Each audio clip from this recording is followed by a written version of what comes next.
the Marvel Cinematic Universe will celebrate his 60th birthday today. The actor was born in New York and was introduced to films by his father, director Robert Downey Jr. Downey Jr. began his acting career with his father's movie and gained recognition with films like Weird Science and Less Than Zero. However, Downey was arrested multiple times for legal troubles and substance abuse in early 2000s. The turning point of his life was his role in numerous Avengers films, including Captain America, Civil War, and Avengers Endgame. I think everybody has an awareness kind of the world over of the Marvel universe, you know, and if you'd ask someone 20 years ago, could they ever make a movie of the Avengers, you'd say, well, of course not, and if they did, it would be stupid. So I think that Tony Stark and the Iron Man franchise really grounded the Marvel universe in something that was tangible and cool and made it a little bit real and helped everyone think that the other stuff maybe could happen. Downey is ready to return to Marvel Universe as Doctor Doom in upcoming Avengers Doomsday.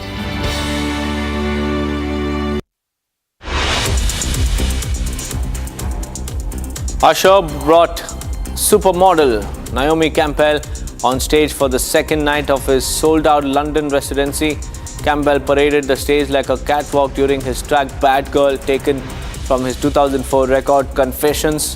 The global pop sensation is playing 10 sold-out shows at London's O2 Arena as part of Usher Past, Present, Future tour before he heads to Paris to continue it.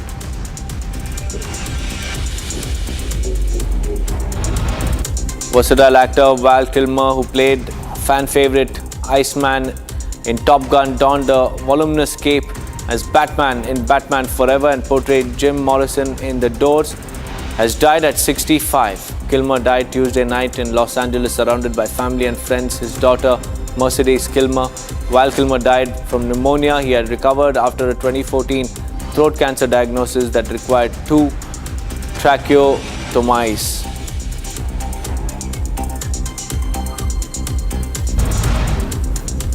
Forbes has identified 18 celebrity billionaires who have collectively amassed a total net worth of $39 billion in 2024 owing to their spiked salaries, record deals, real estate investments, stock returns and various brand endorsements. Taylor Swift, Rihanna, Kim Kardashian and Oprah Winfrey are some of the bigwigs who have made it to the list of top 18. Joining the regulars are new billionaires Jerry Seinfeld, Arnold Schwarzenegger and Bruce Springsteen.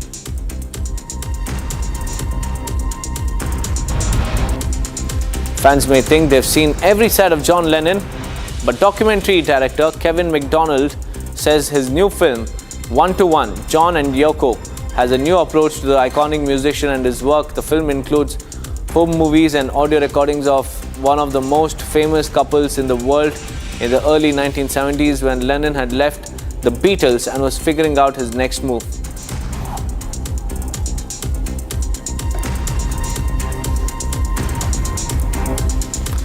Viewers, world's richest man Elon Musk is expected to return to his business in the coming weeks. The tech billionaire is reportedly leaving the cabinet berth of the Department of Government Excellence, and the White House, however, has not disclosed any clear timeline for closing down the Department of Government Excellence. Here's the report. Heads up, guys, tighten up.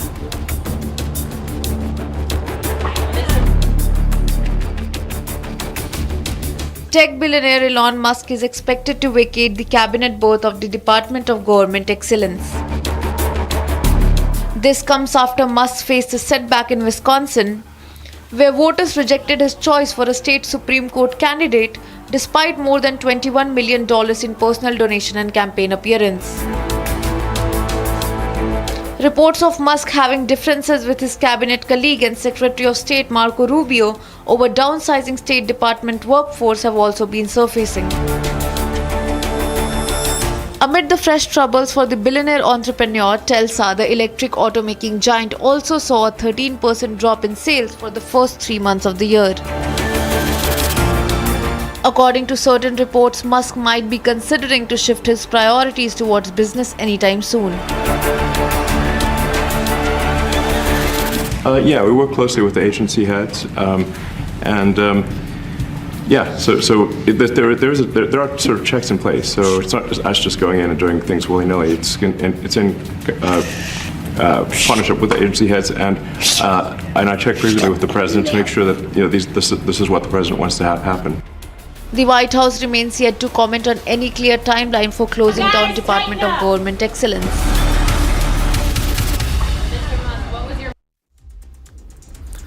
China has conducted large-scale military drills in the Taiwan Strait, calling them a warning to Taiwan's pro-independence forces, particularly to the ruling Democratic Progressive Party and President William Lai. The drills follow U.S. Secretary of Defense Pete Hegseth's recent visit to U.S. bases in the Pacific. The Chinese People's Liberation Army Eastern Theater Command is conducting military exercises codenamed Straight Thunder 2025.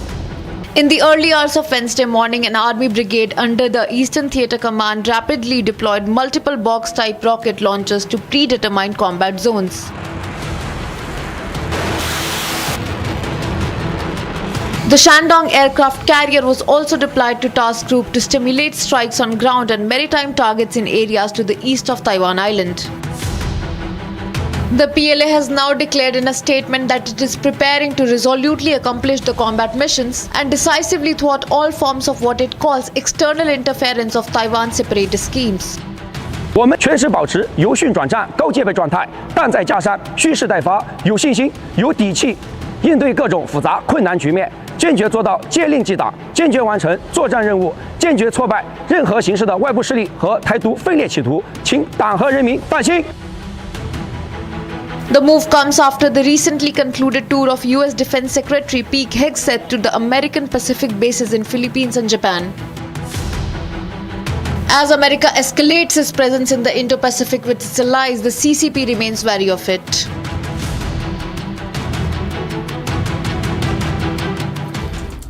After US President Donald Trump announced tariffs on European imports to US on Wednesday, anxious Europe gets ready to feel the heat. President Trump had imposed 25% tax on goods imported from European Union in February. In response, EU put high taxes on US goods. Experts, however, have called such tariffs as painful. European nations are gearing up for US President Donald Trump's expanded tariffs. The reciprocal tariffs announced by President Trump follow previous declarations of 25% taxes on auto imports and expanded tariffs on steel and aluminium. In retaliation to the steel and aluminium tariffs, the European Union slapped taxes worth $28 billion on US goods. In response to these tariffs, Trump threatened to mount tariff up to 200% on European goods. When you look at the structure of the French exports to the US, like alcohol, like wines, like spirits, is the second largest category of exports, like to the US. So it's a surprisingly large amount that is sold every year to the US. So it would be, I think, very painful, like of course, if like such tariffs were imposed. Of course, you also have to wonder about, well, could consumers in the US that are looking for champagne, that are looking for like high quality French spirits, could they find like an easy replacement? Experts are calling such tariffs painful. Trump had announced very specifically what tariff he would want to put in place, like on his first day, and he stick to it. It would be damaging, but it would be less damaging than what we are seeing now, which is like, something is announced one day, it's withdrawn the next day, and then it's reinstated the week after. And it's really the worst possible kind of environment to do business, obviously. Meanwhile, White House has been exuding confidence despite the political and financial gamble being undertaken. But it's not just European nations that will bear the brunt. Trump has also put tariffs against countries that import oil from Venezuela and plans separate import taxes on pharmaceutical drugs, lumber, copper and computer chips.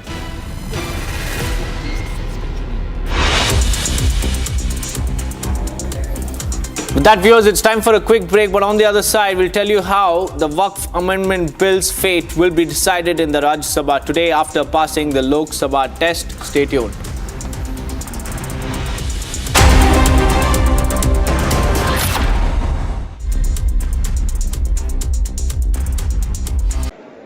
Bharat में कौन सा ऐसा कानून है जिसने आपका घर, आपके मंदिर, आपके पूरे गांव छीन लिए? ये ऐसा कौन सा कानून है जिसके खिलाफ आप कोर्ट भी नहीं जा सकते? ये कौन सा ऐसा कानून है जो संविधान से भी ऊपर है? इसका नाम वक्फ है, जो कांग्रेस के समय बना है सर। इसने गुरुद्वारे हो, मंदिर हो, घर हो, गांव हो, सब पे कब्जा करने का काम किया है। एक तुगलकी भी फरमान है सेक्शन 40, इसमें दान देने वाला किसी भी धर्म का हो सकता है, लेकिन देखभाल करने वाला मुसलमान ही होना चाहिए। ये मंदिर में तो ऐसा नहीं है। सरकारें मंदिर का, ये कर्नाटक की सरकार है कांग्रेस की, 450 करोड़ रुपया साल का आप इकट्ठा करते हैं, कहां खर्च करते हैं, कौन जवाब देता है उसका? एक एक रुपए का हिसाब आपको देना चाहिए था। From Asia's largest news headquarters, setting the agenda for Bharat.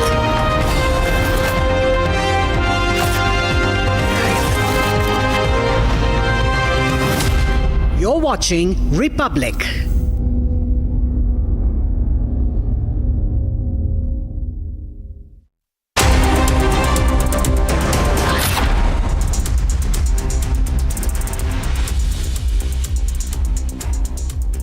A very good morning, viewers. It's 7 a.m. and you're watching Republic TV. I'm Deepak Suresh Kumar. The Waqf Amendment Bill has passed the Lok Sabha test. Now it will be decided in the Rajya Sabha whether or not the upper house will approve this bill. We'll get you all the latest in the run-up to the highly anticipated moment.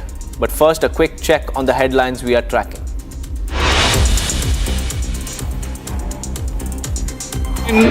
मत विभाजन का परिणाम इस प्रकार है।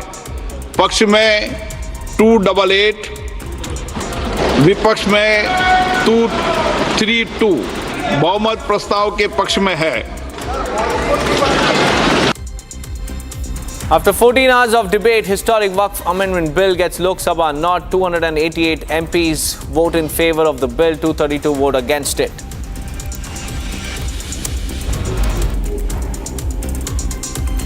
After getting approval from the Lok Sabha, Rajya Sabha to decide Waqf Amendment Bill's fate today. एक सदस्य ने कह दिया माइनॉरिटी इस कानून को स्वीकार नहीं करेगी। क्या धमकाना चाहते हो भाई? संसद का कानून है, सबको स्वीकार करना पड़ेगा। During the Waqf debate, Union Home Minister Amit Shah slammed the opposition, stating Waqf is a law passed by Parliament and it must be accepted by all. Lok Sabha adopted a statutory resolution confirming the imposition of precedence rule in Manipur. Donald Trump has imposed sweeping tariffs of at least 10% on most imports, with higher rates for countries with the largest US trade deficits.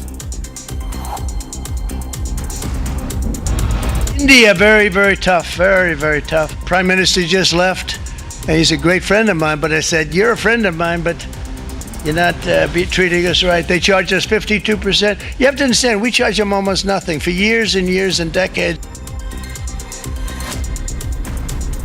Donald Trump announces 26% discounted reciprocal tariffs on India, says PM Modi is a great friend.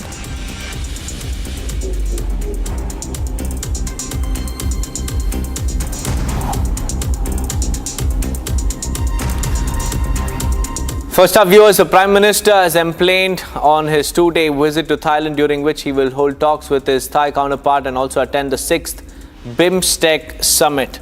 Now, this summit will put the Prime Minister in face-to-face situation with Mohammad Yunus and several others, and this visit also comes at a time when Bangkok has been hit by earthquakes and it is now picking up its pieces and reeling in the aftermath. We'll have to wait and watch how the Prime Minister's visit will pan out, but these are the visuals from the national capital, where the Prime Minister is embarking on a two-day visit to Thailand to participate in the 6th BIMSTEC Summit. And this will be the Prime Minister's third visit to Thailand after 2016 and 2019. And during this visit, viewers, the Prime Minister will hold bilateral talks with his Thai counterparts at Bangkok tomorrow. And they will also review the progress in the entire gamut of bilateral relations and discuss ways to add greater momentum to the India-Thailand bilateral partnership and also exchange views on regional and multilateral issues. They will also witness the signing of several bilateral documents. And this time, viewers, the theme of the 6th BIMSTEC Summit to be held tomorrow is PIMSTEC, Prosperous, Resilient and Open. The Bangkok Vision 2030 will be adopted during this summit, and the report of the BIMSTEC Eminent Persons Group will also be endorsed to chart the future direction of BIMSTEC.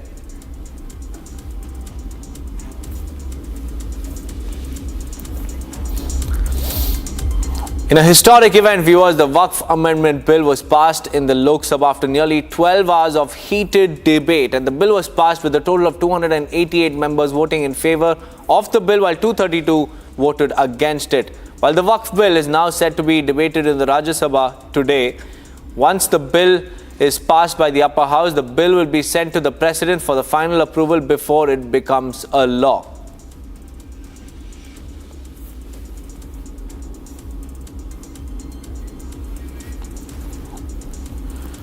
Just remember, viewers, yesterday the Waqf Amendment Bill was tabled in the Lok Sabha. Heated debates starting from Kiran Rijiju and then Akhilesh Yadav, and there was a exchange of jibes between Akhilesh Yadav and the Union Home Minister, and the debates continued to rage on for 12 hours, for over 12 hours, viewers.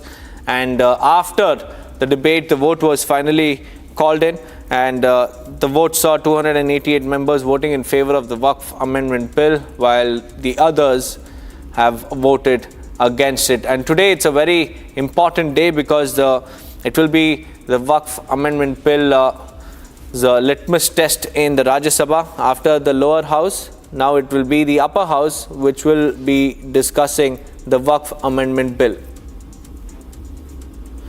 Soumya is also joining us live from the national capital. Soumya, today the Waqf Bill will be tabled in the Rajya Sabha. Tell us about the latest developments coming in before the session begins. Yes, well, Deepak, as of now, what we are picking up is after the more than 12-hour long marathon debate that took place last night, wherein we saw a history in making, where the lower house approved the passage of a Waqf Amendment Bill with 28 in favor and 232 in against. Now, it is all set that the Waqf Amendment Bill will be tabled in the upper house of the Parliament, which is the Rajya Sabha, at around 1 p.m. and will go for discussions today there in the upper house. So the chances of the NDA, or to say the BJP, looks great as far as the passage of the bill in the Rajya Sabha is concerned, given they are in the majority. The numbers are looking great in the Rajya Sabha as well. So with the discussions and the deliberations that are set to take place in the upper house of the Parliament, it will be decided today. We will be able to, whether we'll be able to see the passage of the bill, the Waqf Amendment Bill, in the upper house of the Parliament or not. Once the bill sees a passage in the upper house of the Parliament, it will go to the President for the final approval before it finally becomes a law. So this is what is expected in terms of the discussions and deliberations that are going to take place in the upper house of Parliament. Back to you. But also, Soumya, tell us about how the numbers stand, because Lok Sabha was a cakewalk, because we had the Lok Sabha witnessed the voting as well, with 288 members voting in favor. How do they stand in the Rajya Sabha as far as the numbers are concerned?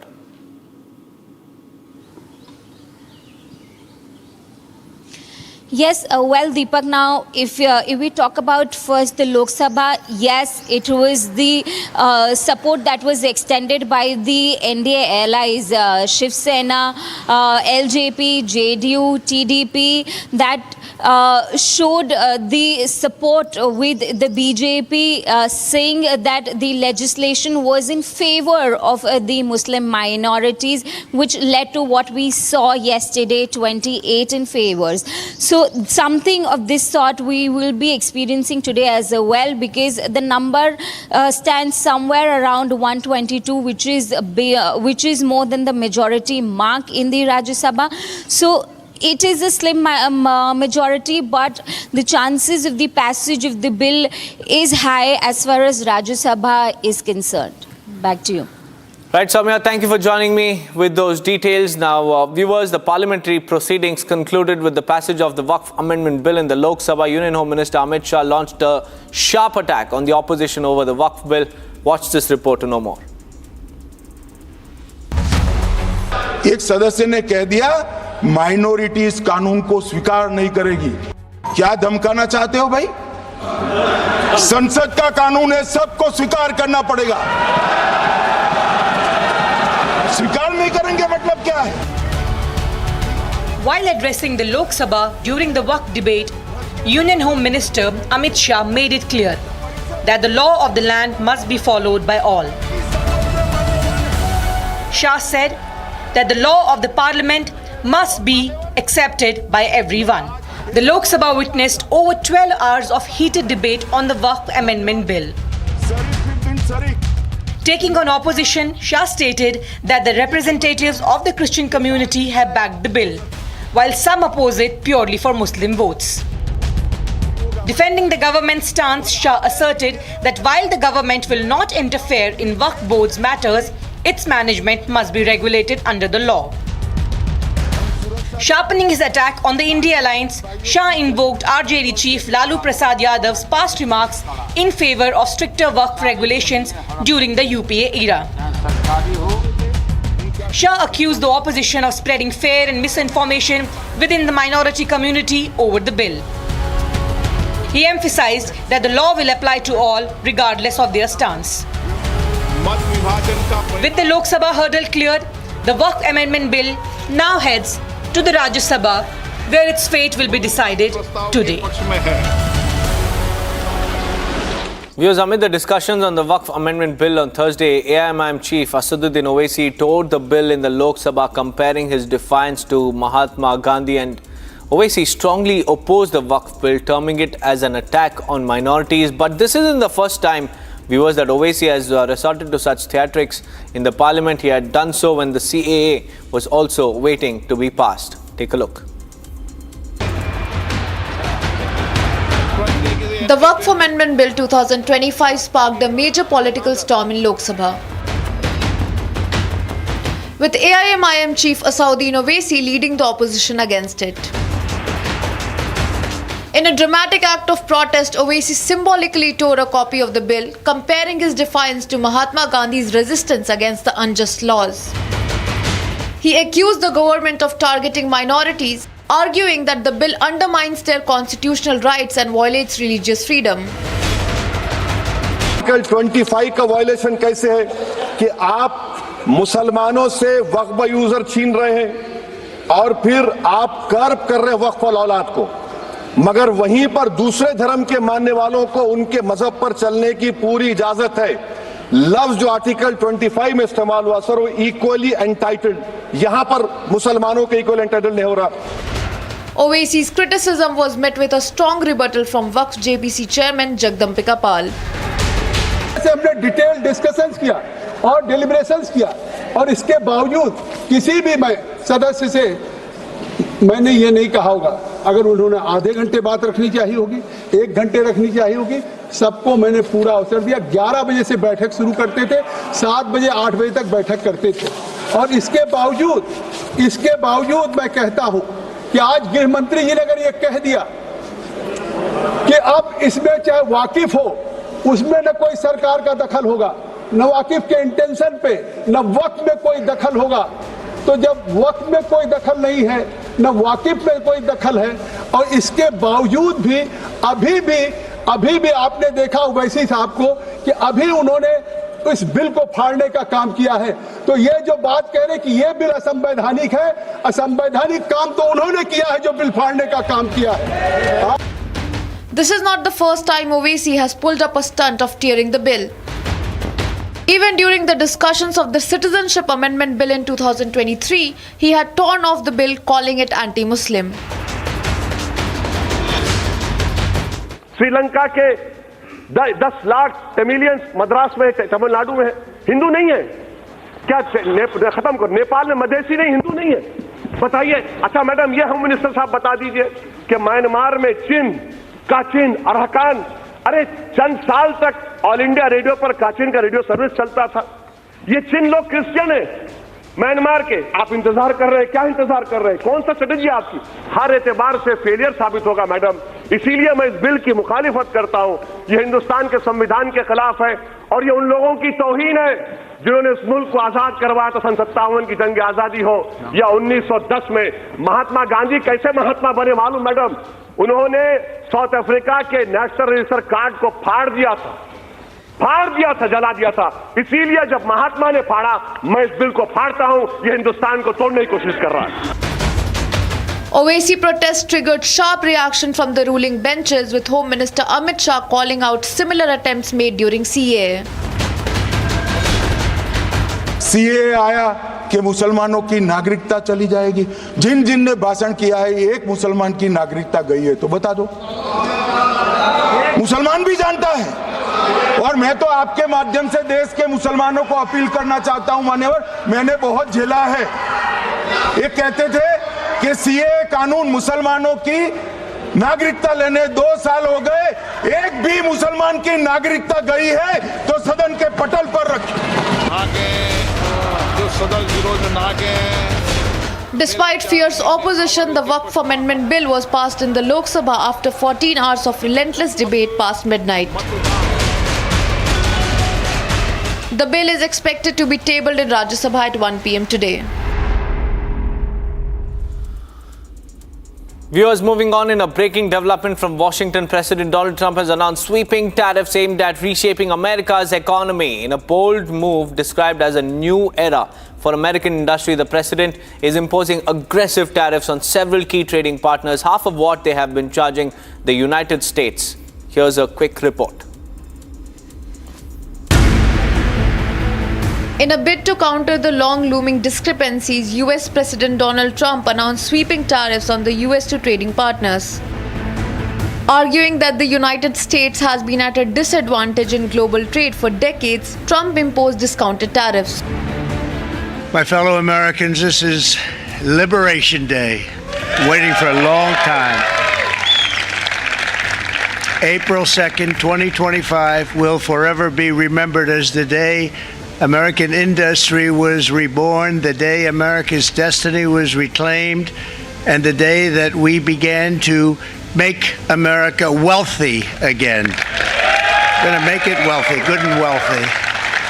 For decades, our country has been looted, pillaged, raped, and plundered by nations near and far, both friend and foe alike. The new Trump tariffs are expected to change how trading works worldwide. Sweeping 25% reciprocal tariffs on all foreign-made automobiles, Trump claimed the move was necessary to boost domestic manufacturing. Jobs and factories will come roaring back into our country, and you see it happening already. We will supercharge our domestic industrial base. We will pry open foreign markets and break down foreign trade barriers. And ultimately, more production at home will mean stronger competition and lower prices for consumers. This will be indeed the golden age of America. It's coming back. We're going to come back very strongly. While announcing the much-awaited tariffs, Trump held up a board showing the new rates charged on most countries. Rates changed from 10% to 49% on the board. With a few exceptions based on the charts, the tariff rate on most countries is said to be half of what those countries charged. Tariffs from China will jump a further 34%, adding to an existing 20% levy, including 10% for UK and 20% for the European Union. So it's 67%, so we're going to be charging a discounted reciprocal tariff of 34%. I think, in other words, they charge us, we charge them less. So how can anybody be upset? They will be, because we never charge anybody anything. But now we're going to charge. European Union, they're very tough, very, very tough traders. You think of European Union, very friendly. They rip us off. It's so sad to see. It's so pathetic. 39%, we're going to charge them 20%, so we're charging them essentially half. And while Trump did not blame foreign nations for the imbalance, he claimed it was the product of incomplete work of past presidents. Now, to give us more insights, we have Dheeraj Kaul, a geopolitical analyst, joining us live from Pennsylvania. A very good morning to you, Mr. Kaul from India. I don't know what the time is back there, but these are some sweeping tariffs that Donald Trump has announced. Do you think that this could affect the global economy? Namaskar. Thank you for having me on the show. This is 9:50 p.m. here in Eastern Standard Time. Yes, absolutely. This is one of the most momentous day in economical history as well as in the world history. This day would be remembered, like he said, Liberation Day. But having said that, Trump has been promising this tariff, reciprocal tariff, all the way from campaign starting from June 2024, and he ran on this. So this term he's very well mature, and he's trying to deliver on every single promise. Matter of fact, on your show, I had spoken that the tariffs would be country specific and there would be discounts. Certain countries will get some kind of some kind of relief. Certain countries will have tariff to tariff. The key is reciprocal tariff. It's not new tariff. It's trying to balance the tariff a country is putting. For example, he rightly mentioned China is putting 67%. So we don't want to go to 67% because that will destroy economy of many countries. That's what he mentioned 2 days ago, that we will give them a break. So he came to 50% on an average. Certain countries like UK, he matched them at 10%. Why is he doing it? So that at least if you want us to lower it down, you lower the tariff further and we will lower it down further. That's one way to get away from the tariffs. The second way is to you manufacture in US. As of today, $5.3 trillion have been promised to be invested back in US from companies. For example, Apple has promised $500 billion. Nvidia has promised $200 billion. TSMC has promised $200 billion. SoftBank has promised $500 billion. J&J $555 billion. Different industry, different sectors have promised to create new manufacturing in US, to create high-paid manufacturing jobs. We are not talking about low-paid manufacturing jobs, because those jobs US graduates won't be interested to do. What happens to the low-paid jobs? That's a very big debate, and probably some kind of special visa program has to be made for foreign workers to come through an organized way to do their work and go back with the contract. So that is something to be thought. But yes, it has, because of this, there's a lot of economical uncertainty globally, and you can see corrections in US market. For example, S&P has dropped from 6129 to 5670. I work as a biotech consultant too, so I can tell you from the finance side of things, NASDAQ, which was 22,175 in February, in 30 days have moved to 1958, which is a significant jump. If you talk about smaller companies, they have shrank in their market cap up to 30, 40, certain companies 50%. So right now there is a big issue going on. Initially, the 25% tariff he's talking about, the consumers will have to take a brunt. So that will increase inflation. Unfortunately, interest rates are still very high. So Trump wanted to bring down the interest rates. But when you put tariffs on, inflation goes up. If you bring interest rate down, inflation goes further up. So it's a double whammy right now. Initially, there will be a painful period, maybe 6 months, maybe 18 months, maybe 12 months. But the long-term plan is to bring the manufacturing jobs back. And mind you, this is country-specific average tariff. There will be sector-to-sector tariff. For example, agriculture, like he mentioned, if you talk about with context with India, India puts a big tariff on American export of apples and walnuts up to 100%. So they're trying to bring it down. And I think there is a negotiation happening between one of the best foreign ministers in the world right now, Jaishankarji, under such a great leader of India, Modi ji. And he mentioned it, that we have very good chemistry and he's going to work together to, because India and US are very natural allies. And in the field of artificial intelligence where I work, it's a very much needed partner. And if you look at it, Trump is trying to cut down the deficit. You see, our trade deficit is $1.2 trillion as of 2024. It was the highest in last decade. And if you look at the NAFTA, which did a free trade, US has lost approximately $19 trillion in valuation. Approximately 5 million jobs have been lost because of all this, and 90,000 factories have gone. I'm sitting in Pennsylvania, a 10-mile radius in where I'm sitting right now, Scranton area. Around 20 shoe factories, one of the top factories in the country, closed and they moved to China. That was 30, 20, 15 years ago. Those people lost their jobs. They are living on social security. So he has created DOGE, which is trying to look at where the leaks are. And it again comes back to manufacturing, loss of jobs, and creating opportunities in America. So I think this is one of the first steps. But yes, too many changes are happening. A market doesn't like uncertainty. So right now, big money is sitting on the sides and a lot of money has been pulled out of the market. So you're seeing downtrend in market. But I'm pretty sure with time it will collaborate, it will equilibrate, and then you will start seeing some kind of positive news. But next few months are very critical to wait and watch. Right, Mr. Kaul, many thanks for joining us with those insights. Well, that was a sneak peek as to what US tariffs means for India and also the rest of the world and who will be bearing the brunt. But unfortunately, it is the consumers this time who will have to bear the brunt. But let's now shift our focus to the other international stories that we are tracking from across the globe.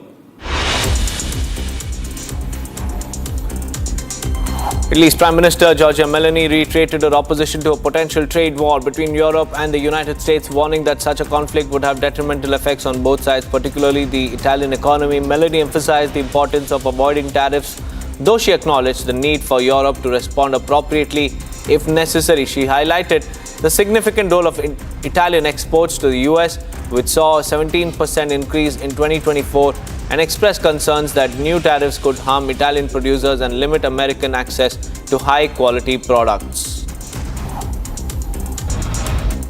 Russian Foreign Minister Sergei Lavrov and his Vietnamese counterpart held talks in Moscow, where Lavrov highlighted Russia's efforts to expand cooperation with Vietnam, particularly in the energy sector. Lavrov confirmed that Russia's Rosatom is ready to assist in the construction of Vietnam's Ninh Thuan 1 nuclear power plant. The ministers also discussed other areas of bilateral collaboration and the upcoming visit of Vietnam's General Secretary To Lam to Russia for Victory Day celebrations on May 9th.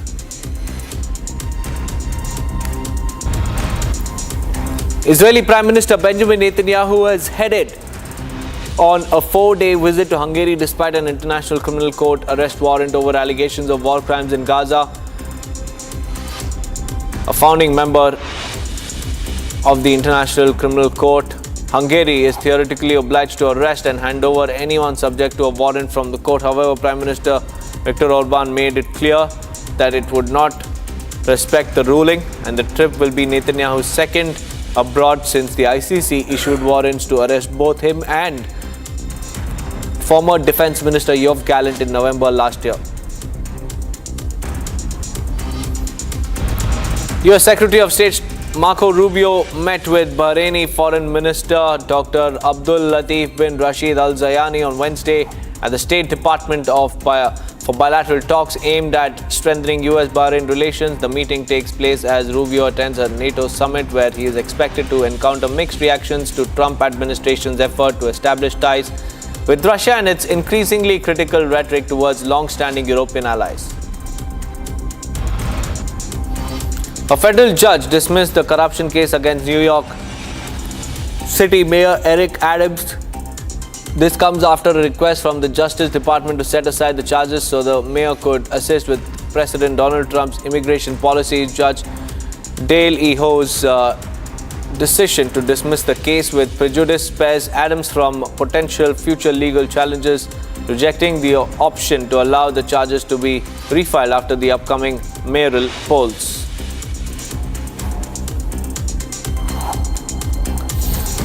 Because world's richest man, Elon Musk, is expected to return to his usual businesses in the coming weeks, and the tech billionaire is reportedly leaving the cabinet berth of Department of Government Excellence, or the DOGE, and the White House, however, has not yet disclosed any clear timeline for closing down this department.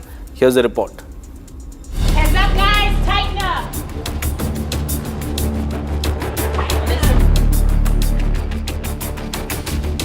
Tech billionaire Elon Musk is expected to vacate the cabinet berth of the Department of Government Excellence.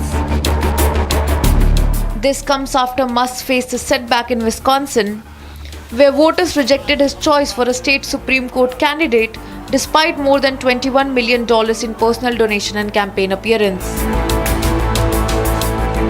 Reports of Musk having differences with his cabinet colleague and Secretary of State Marco Rubio over downsizing State Department workforce have also been surfacing.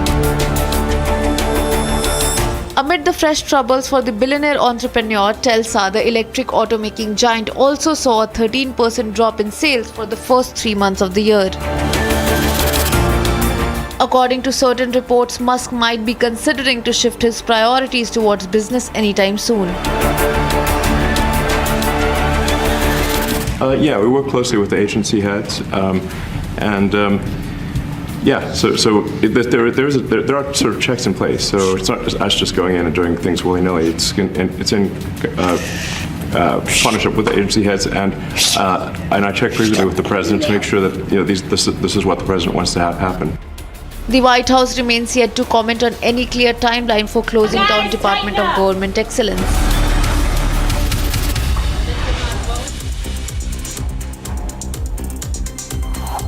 With that, viewers, it's time for a quick break. On the other side, we'll tell you how India's digital payment revolution has broken more records. Stay tuned for more on that.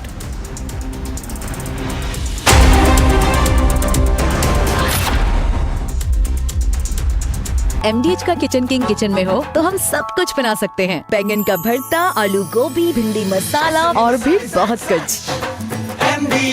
MDH. In the global employability rankings by Times Higher Education UK, only the following 6 institutions from India are ranked amongst the top 230 in the world for having the most employable graduates. IIT Delhi, IISc Bangalore, IIT Bombay, IIM Ahmedabad, IIT Kharagpur and Amity University.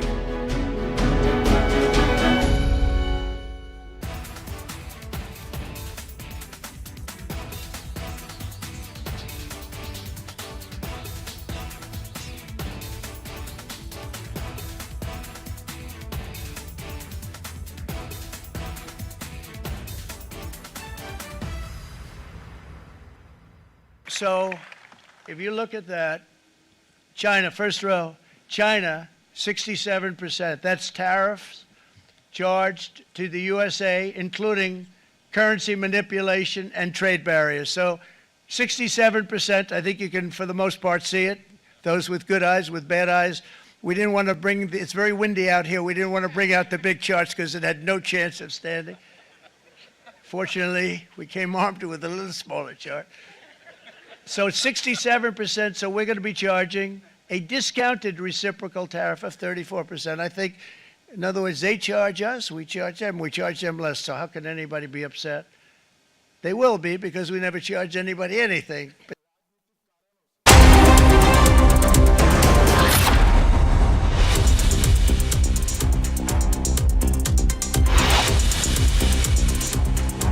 शुद्धि के अद्य दिन मत विभाजन का परिणाम इस प्रकार है।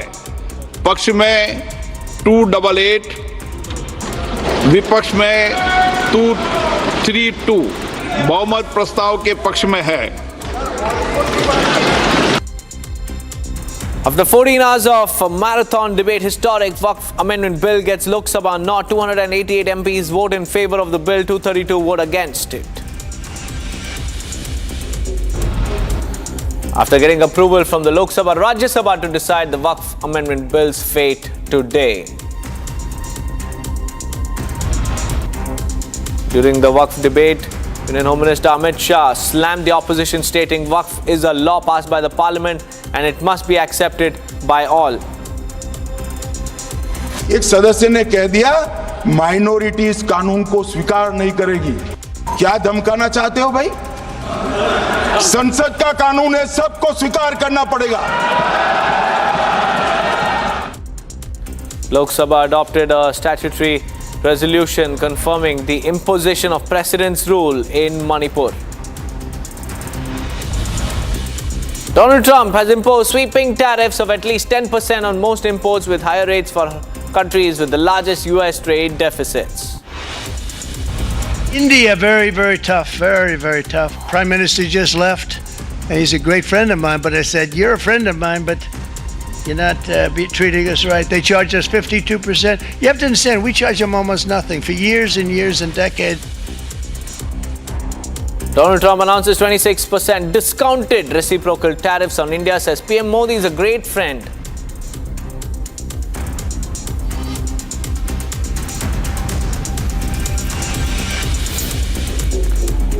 Viewers, India's digital payment revolution continues to break records, and the Unified Payments Interface or UPI processed over 18 billion transactions in March alone, marking a new all-time high, and the growth percentages, especially on a year-on-year basis, have been breaching yearly records, registering growths of up to 42%. Here's a report to know more on this growth story. India's UPI witnessed a watershed moment in March, processing 18.3 billion transactions, handling payments worth rupees 24.77 trillion. To put in perspective, that's an average of over 590 million transactions per day, totaling rupees 79,910 crore daily.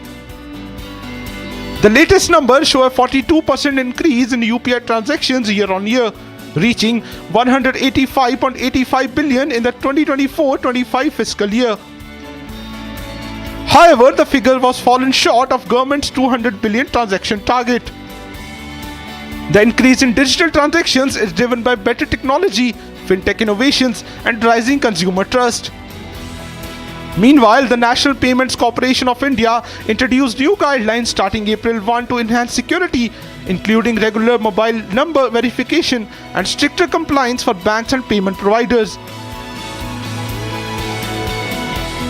On the global front, India is pushing for UPI's international expansion. While countries like France and Singapore have already adopted UPI, regulatory challenges remain. With digital payments surging, UPI is reshaping India's economy and remains clearly poised for even greater global adoption.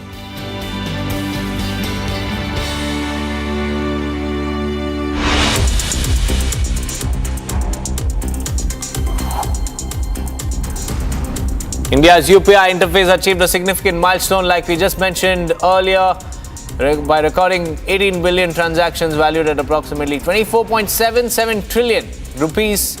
In March alone, the UPI network processed an average of 590 million transactions every single day, totaling an approximately arrived at amount 79,910 crore rupees per day.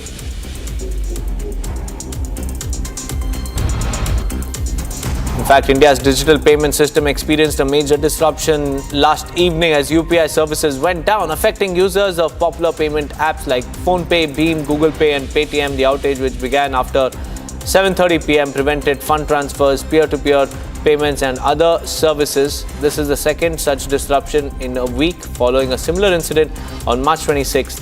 While the National Payments Corporation of India has not officially addressed Wednesday's outage, it previously cited intermittent technical glitches for the March disruption, which was later resolved. Maruti Suzuki India has announced a price hike on multiple car models effective from April 8. The country's largest car maker cited rising input costs, operational expenses, regulatory changes and feature enhancements as key reasons behind this decision to increase the prices of cars in India. Among others, Maruti Suzuki Grand Vitara will become 62,000 rupees more costly, and the automaker has also justified that despite its best efforts to optimize costs, it was compelled to pass on a portion of the increased expenses to the market. Dr. Poonam Gupta has been appointed as the new Deputy Governor of the Reserve Bank of India for a 3-year term, filling the vacancy left by MD Patra's resignation in January. Gupta, who currently serves as the Director General of the National Council of Applied Economic Research, brings a distinguished career in economics, having held prominent roles at the IMF, the World Bank and leading academic institutions. Her appointment comes ahead of the crucial Monetary Policy Committee meeting scheduled for April 7th to 9th. Elon Musk has regained the title of the world's richest man. According to Forbes 2025 billionaires list, his net worth is now estimated at $342 billion thanks to the success of his companies including SpaceX, XAI and Tesla. His fortunes compounded by 75% mainly due to a surge in stock prices after his role-associated involvement in government advisory roles such as co-heading the Department of Government Efficiency in late 2024. US stocks fell in the final hours before President Donald Trump was set to unveil the tariffs. that he had promised as part of his Liberation Day announcement. The S&P 500 was 0.9% lower in early trading Wednesday, but it's had a pattern of opening with sharp losses only to finish the day higher during the week. The Dow Jones Industrial Average was down 220 points and the Nasdaq Composite was down 1.4%. Markets have been shaky because of all the uncertainty around just what Trump announced about the new tariffs.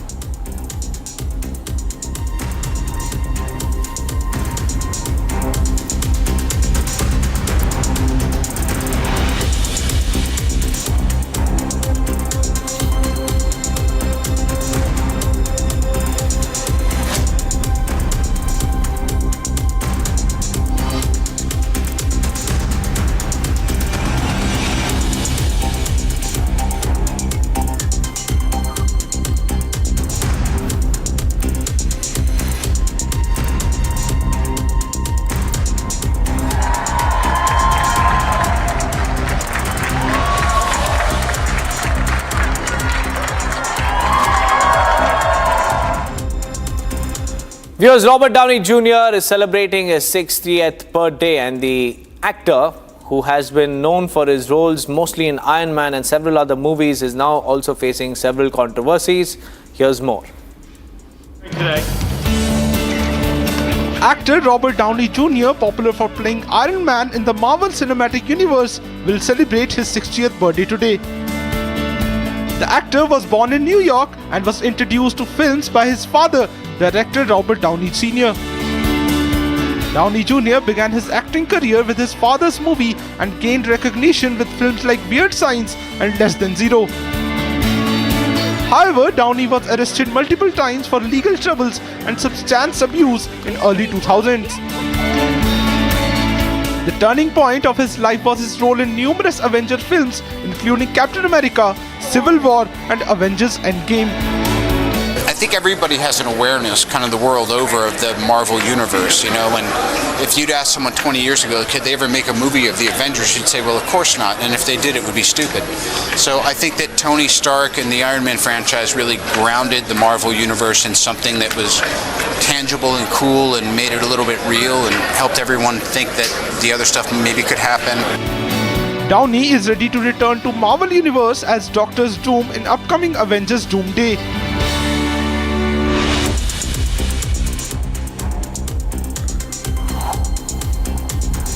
Here's in more news coming in from the world of entertainment. Usher brought supermodel Naomi Campbell on stage for the second night of his sold-out London residency. Campbell paraded the stage like a catwalk during his track Bad Girl, taken from his 2004 record Confessions. The global pop sensation is playing 10 sold-out shows at London's O2 Arena as part of Usher Past, Present, Future tour before he heads to Paris.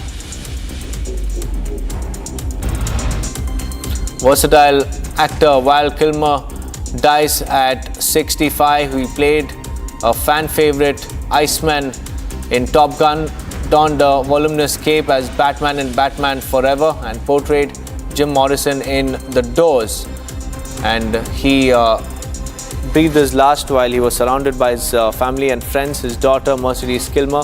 Now, Val Kilmer died from pneumonia. He had recovered after a 2014 throat cancer diagnosis that required 2 tracheotomies.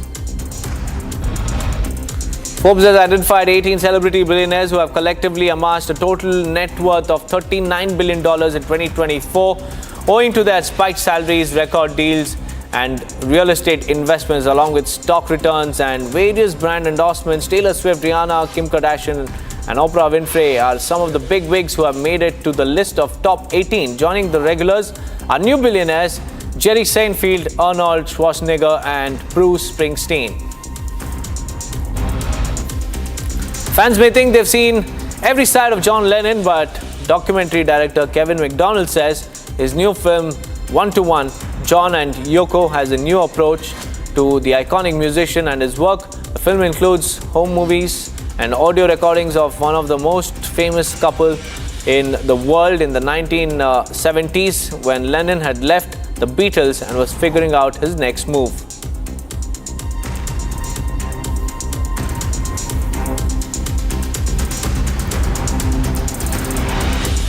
Viewers, archaeologists from Vienna Museum in Austria have discovered the remains of around 150 soldiers in a mass grave in the outskirts of capital Vienna. It has been confirmed that the remains date back to the 1st century Roman Empire. Take a look. Archaeologists have discovered a mass grave dated to the 1st century AD on the outskirts of Vienna. It is understood that 150 men were unceremoniously buried and most likely died during an unknown battle between Germanic tribes and Romans. Such a find is exceedingly rare since the Romans usually cremated their dead even in wartime. Christina Adler, head of the Vienna Archaeological Department, narrated the outcome of excavation. Wir wissen, dass es alles Männer waren. Sie waren alle sehr groß, über 1,70. Sie waren zwischen 20 und 30 Jahre alt, großteils.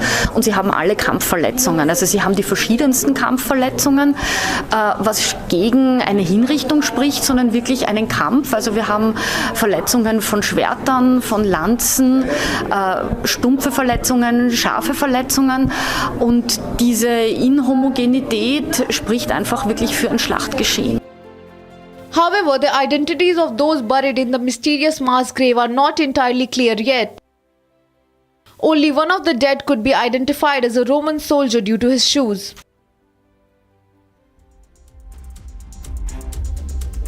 Viewers, Gujarat Titans produced an excellent show by defeating Royal Challengers Bengaluru by 8 wickets at the Indian Premier League match yesterday at M. Chinnaswamy Stadium in Bengaluru. But Virat Kohli and his team led by Rajat Patidar have said that they will bounce back from this defeat, although they are now in the top 3 of the points table. Here's a look at what exactly transpired at the M. Chinnaswamy Stadium yesterday.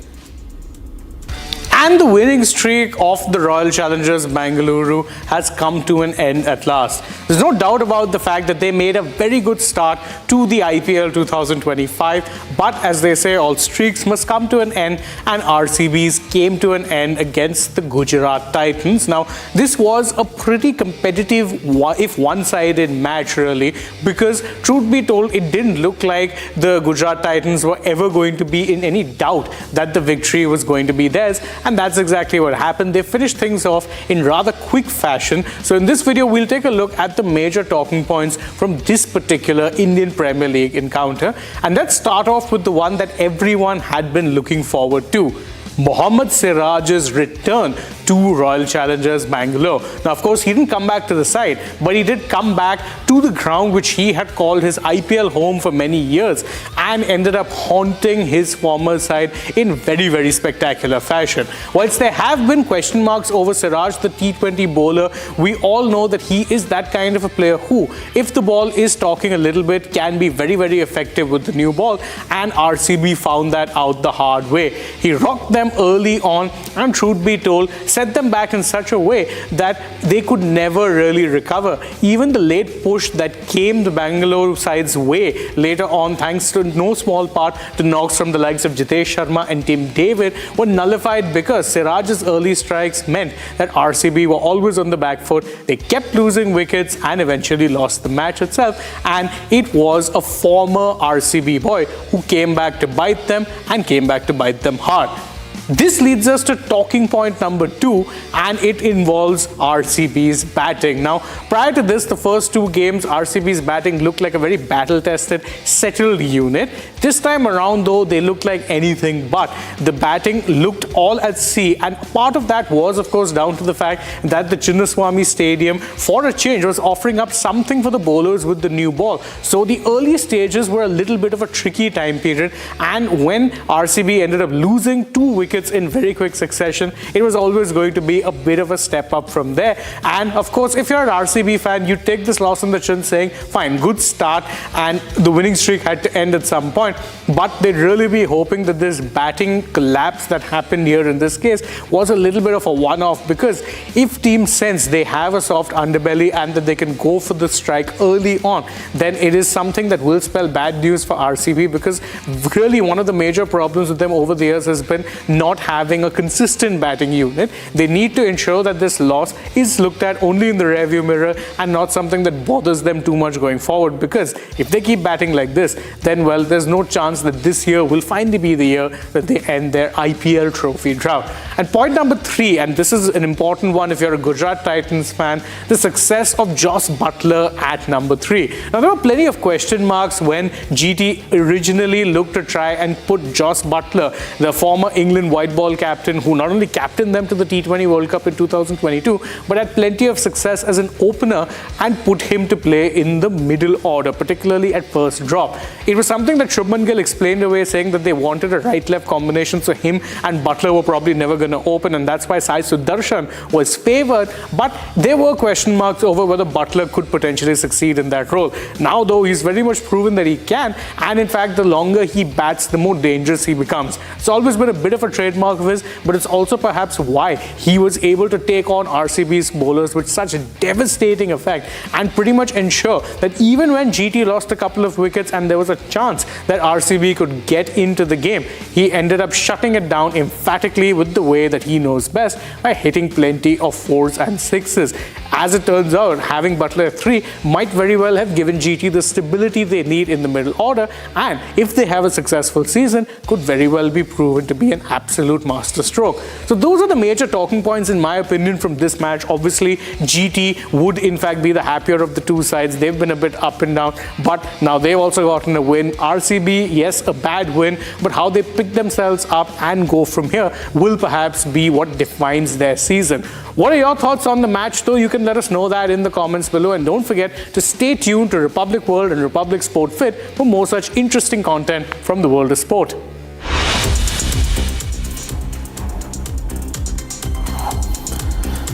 Here's Sanju Samson, who has played only as an impact player in the first 3 matches for the Rajasthan Royals in the ongoing IPL 2025, has been cleared by the BCCI Centre of Excellence to play complete 40 overs. In his absence, Riyan Parag led the team, but with Samson set to return, he will take over the captaincy baton from the next match, which is slated to take place on April 5th against Punjab Kings. Rajasthan had a poor start to their campaign, winning only 1 of their 3 games. So far, they are currently 9th on the points table and will be hoping to improve in the remaining 11 matches in order to stay in the hunt for the qualifiers. The BCCI has announced the fixtures of Team India's international home season for 2025. In a packed home season, India will be hosting West Indies and South Africa at home from early October to mid-December. India will host the West Indies in 2 matches from October 2nd onwards, while they will also host the West Indies in an all-format series from November 14th. Meanwhile, Guwahati will be hosting its maiden test match as it plays host to the second and final test of the series against South Africa from November 22nd to 26th. New Zealand pacer Jacob Duffy became the number 1 ranked T20 international bowler after his team's comprehensive 4-1 series victory against Pakistan. In the series against Salman Agha-led side, Duffy clinched 13 wickets and finished as the leading wicket taker. New Zealand batter Tim Seifert has entered into the top 10 of the latest T20 international rankings after the conclusion of the series against Pakistan. New Zealand won the 5-match series 4-1, and Seifert was the star player for the Kiwis, winning the Player of the Match and Player of the Series award as well. He finished the series with a sensational unbeaten 97-run knock, coming off just 38 deliveries in the 120-odd run chase.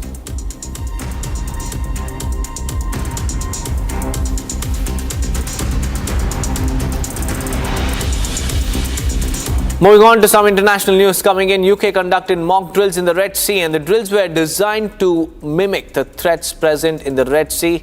In fact, the Navy shot down drones and also destroyed an unmanned vessel. Here's the report. UK Navy performed mock drills in the Red Sea, which involved firing various weapons and destroying an unmanned boat. The drills were performed to mimic threats posed by the Houthis in the Red Sea. Crew members of the Royal Navy HMS Dauntless performed the drills off the coast of Wales ahead of the destroyer's deployment to the Indo-Pacific region as the part of a carrier group.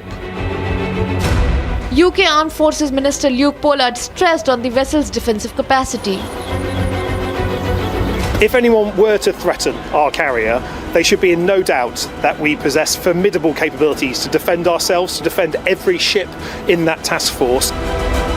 A similar British destroyer in 2023, HMS Diamond, had shot down an attack drone over the Red Sea, marking the first time the Royal Navy had attacked an aerial target since the 1991 Gulf War. Because after US President Donald Trump announced tariffs on European imports to the US on Wednesday, anxious Europe gets to face the heat because President Trump had imposed 25% tax on goods imported from the EU in February. And in response, EU put high taxes on US goods. Experts have, however, seen the situation and called it as a very painful one. Here's a look. European nations are gearing up for US President Donald Trump's expanded tariffs. The reciprocal tariffs announced by President Trump follow previous declarations of 25% taxes on auto imports and expanded tariffs on steel and aluminium. In retaliation to the steel and aluminium tariffs, the European Union slapped taxes worth $28 billion on US goods. In response to these tariffs, Trump threatened to mount tariff up to 200% on European goods. When you look at the structure of the French exports to the US, like alcohol and like wines, like spirits, is the second largest category of exports like to the US. So it's a surprisingly large amount that is sold every year to the US. So it would be, I think, very painful, like of course, if like such tariffs were imposed. Of course, you also have to wonder about, well, could consumers in the US that are looking for champagne, that are looking for like high quality French spirits, could they find like an easy replacement? Experts are calling such tariffs painful. Trump had announced very specifically what tariff he would want to put in place like on his first day, and he stick to it. It would be damaging, but it would be less damaging than what we are seeing now, which is like something is announced one day, it's withdrawn the next day, and then it's reinstated the week after. And it's really the worst possible kind of environment to do business, obviously. Meanwhile, White House has been exuding confidence despite the political and financial gamble being undertaken. But it's not just European nations that will bear the brunt. Trump has also put tariffs against countries that import oil from Venezuela and plans separate import taxes on pharmaceutical drugs, lumber, copper and computer chips. That, viewers, it's time for a quick break. But on the other side, after getting its approval from the Lok Sabha, Rajya Sabha will decide the Waqf Amendment Bill's fate today. Stay tuned for all the latest coming in.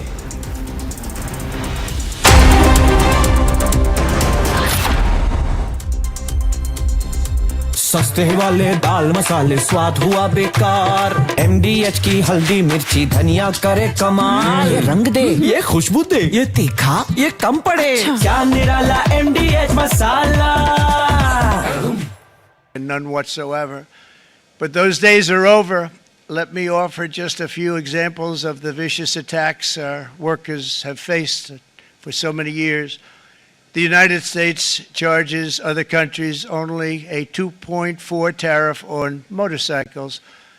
Meanwhile, Thailand and others are charging much higher prices, like 60%. India charges 70%. Vietnam charges 75%, and others are even higher than that.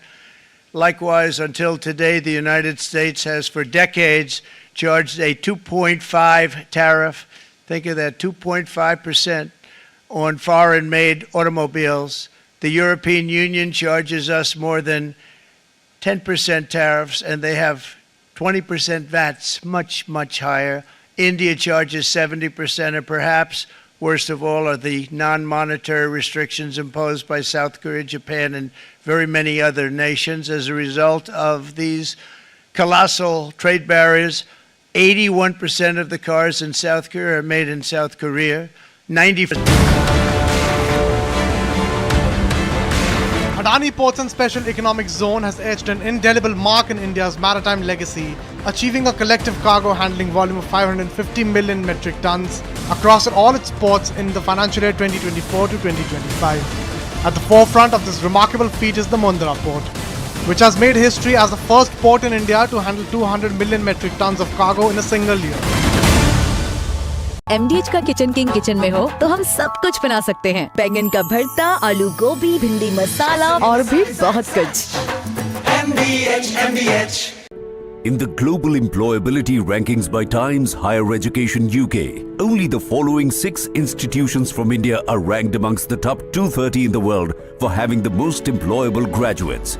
IIT Delhi, IISc Bangalore, IIT Bombay, IIM Ahmedabad, IIT Kharagpur and Amity University.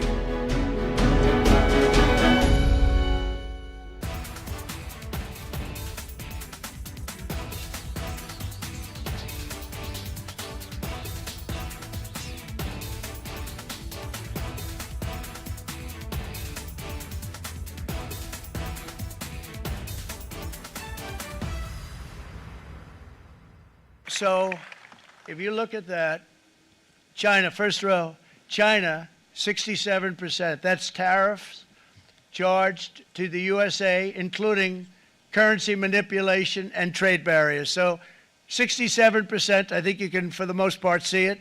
Those with good eyes, with bad eyes. We didn't want to. From Asia's largest news headquarters, setting the agenda for Bharat.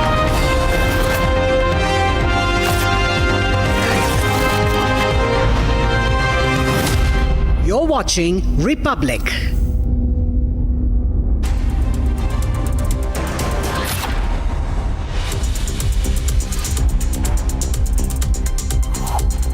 Hello and a very warm welcome. You're watching Republic TV. I'm Gesu Bharadwaj, and just fresh at the heels of the Waqf Amendment Bill getting its nod in the Lok Sabha, today it's all set to be tabled in the Rajya Sabha. We're tracking that and a lot more for you, but first a quick check on the headlines.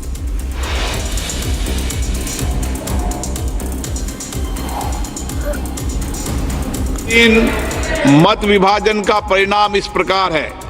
पक्ष में 288, विपक्ष में 232 बहुमत प्रस्ताव के पक्ष में है।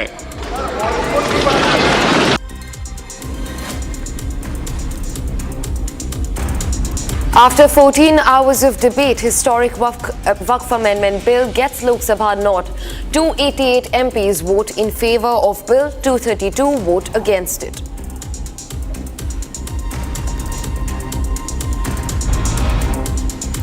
After getting approval from Lok Sabha, Rajya Sabha to decide the fate of Waqf Amendment Bill today.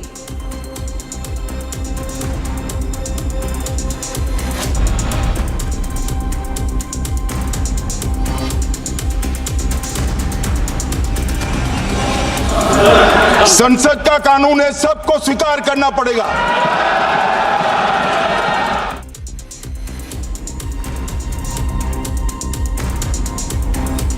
During the Waqf debate, Union Home Minister Amit Shah slammed the opposition, stating Waqf is a law passed by the Parliament and it must be accepted by everybody.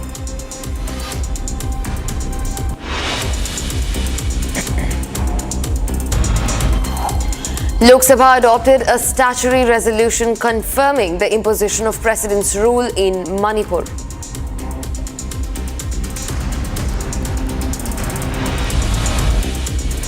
Donald Trump has imposed sweeping tariffs of at least 10% on most imports, with higher rates for countries with the largest US trade deficits. Very, very tough. Very, very tough. Prime Minister just left. And he's a great friend of mine, but I said, you're a friend of mine, but you're not treating us right. They charge us 52%. You have to understand, we charge them almost nothing for years and years and decades.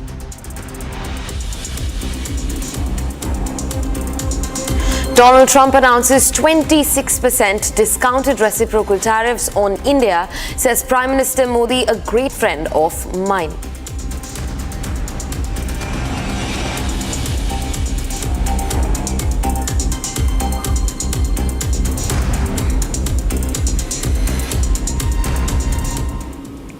And viewers, in a historic event, the Waqf Amendment Bill was passed in Lok Sabha after nearly 12 hours of heated debate.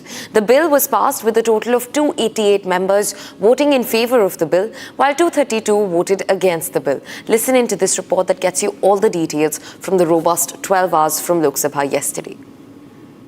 जो सदस्य इसके पक्ष में हाँ गए, जो सदस्य विरोध में ना गए, मेरे विचार में निर्णय हाँ वालों के पक्ष में खंड 2. In a historic decision, the Lok Sabha passed the Waqf Amendment Bill on Thursday following a 14-hour debate in the lower house. The bill was passed with a total of 288 members voting in favour of the bill, while 232 members voted against it.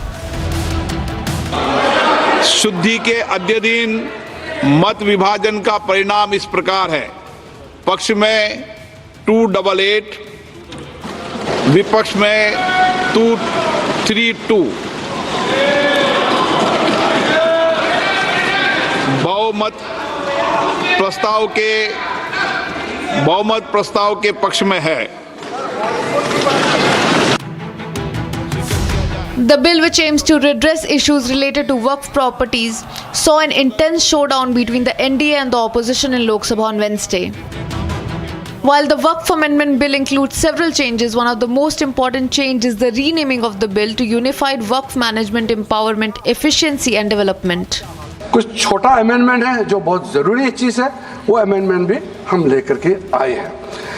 इसके बाद जो पूरा ये सारा व्यवस्था देखने के बाद सबके मन में उम्मीद जागेगा। उम्मीद इसलिए जागेगा कि एक नए सवेरा आने वाला है, इसलिए नए एक्ट का नाम भी उम्मीद हो गया है। तो उम्मीद क्यों हुआ है सर, मैं आपको बताना चाहता हूँ। ये जो unified Waqf management empowerment efficiency and development full form उम्मीद है, इसका रखने का पीछे कारण है sir.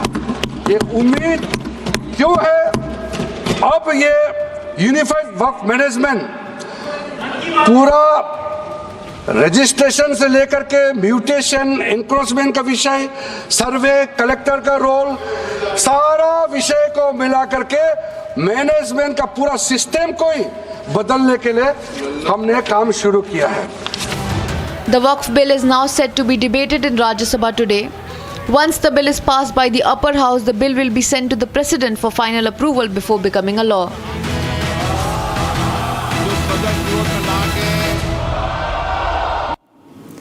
Also being joined by my colleague Soumya live from New Delhi to get us more updates. Soumya, a new day, another look at another robust debate in the Rajya Sabha this time. Talk to us about it. Yes, well, Gesu, correctly, you've put this another day, another robust discussions all set to take place later today. We witnessed a history in making yesterday when we saw this bill's passage in the lower house of the parliament with 288 in its favor. Now today, the same sort of discussions and deliberations on the passage of this contentious Waqf Amendment Bill in the upper house of the parliament, which is the Rajya Sabha, is set to take place. The bill will be tabled for discussions around 1 p.m. later today, and the same sort of heated exchanges will be happening later today in the upper house as well. The passage was a bit easy yesterday with the majority being with the BJP. When we saw the extension of support from the NDA allies as well, the full support from the NDA allies yesterday. Now the number game here is a bit different in Rajya Sabha. The majority standing at 119 with NDA in total having the 123. Now the strength of the Rajya Sabha stands at 237. So the number game here differs a bit, but like Jagdambika Pal, the chairman of the GPC for the Waqf Amendment Bill, also reiterated on his faith that the passage will be happening in the Rajya Sabha as well. So we'll have to wait and watch as to how it will pan out later today. Back to you. Soumya, also the fact, interesting that you mentioned that it'll be harder in the Rajya Sabha today. One, because the vote lead that the NDA allies have as a whole is also very skewed. So anybody backing out will make a huge difference. And other than that, also yesterday's robust debate, very heated debate, we saw multiple things unfold in the Lok Sabha. Soumya, one question that I want to ask: what is the mood of the Rajya Sabha today? Since yesterday the discussions got stretched by about 7 more hours. What is the mood like today? There was no bipartisan agreement yesterday. What do you think will be the trend like today? Well, Gesu, yes, they allocated time for discussions, the debate to say in the lower house of the parliament was supposed to be 8 hours. However, we saw how it panned out in the lower house, it being extended to more than 12 hours of the marathon debate that took place. And we had some fierce debates, feisty statements from both sides. We had opening statements from the Minority Affairs Minister, Union Minister Kiren Rijiju, wherein he said the law is not against the minorities, it is for the management of the properties. Then we had the Union Minister Amit Shah saying that this particular law, they are not going to use it for the vote bank. Unlike the opposition, they are making it very clear they are cancelling it. And other hand, we had the politicians like Asaduddin Owaisi, who has been at the forefront, disregarding this particular amendment bill, the Waqf Amendment Bill, protesting against it again yesterday while touring the bill in the parliament. So something on the similar lines can be expected today as well once the bill is tabled, but we'll have to wait and watch as to how it pans out. Is it going to be as fiery as it was yesterday? But yes, something on the similar lines are expected today as well. Right, Soumya, thanks very much for joining in and getting us those details. For now, viewers, it's time to shift focus and track the story between India-US trade and tariff bilaterals. In a breaking development from Washington, President Donald Trump has announced sweeping tariffs aimed at reshaping America's economy. In a bold move described as a new era for American industries, the president is imposing aggressive tariffs on several key trading partners, half of what they have been charging the United States. Watch our reports to know more on this.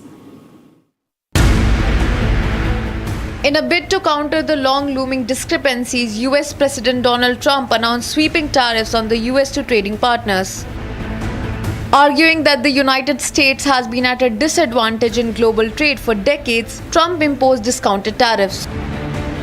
My fellow Americans, this is Liberation Day, waiting for a long time. April 2nd, 2025 will forever be remembered as the day American industry was reborn, the day America's destiny was reclaimed, and the day that we began to make America wealthy again. We're going to make it wealthy, good and wealthy. For decades, our country has been looted, pillaged, raped, and plundered by nations near and far, both friend and foe alike. The new Trump tariffs are expected to change how trading works worldwide. Sweeping 25% reciprocal tariffs on all foreign-made automobiles, Trump claimed the move was necessary to boost domestic manufacturing. Jobs and factories will come roaring back into our country, and you see it happening already. We will supercharge our domestic industrial base. We will pry open foreign markets and break down foreign trade barriers.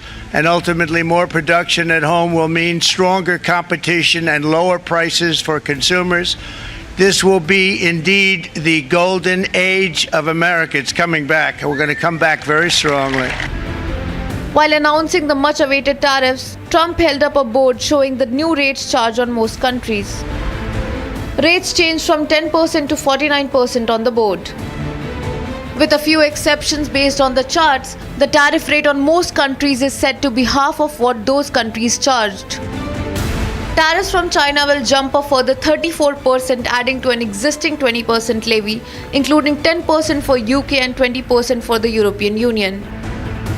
So it's 67%, so we're going to be charging a discounted reciprocal tariff of 34%. I think In other words, they charge us, we charge them less. So how can anybody be upset? They will be, because we never charge anybody anything, but now we're going to charge. European Union, they're very tough, very, very tough traders. You know, you think of European Union, very friendly. They rip us off. It's so sad to see. It's so pathetic. 39%, we're going to charge them 20%, so we're charging them essentially half. And while Trump did not blame foreign nations for the imbalance, he claimed it was the product of incomplete work of past presidents. Now, this entire trade and tariff deluge comes as Trump also called Prime Minister Modi his great friend. Let's in fact listen into what he had to say a while back.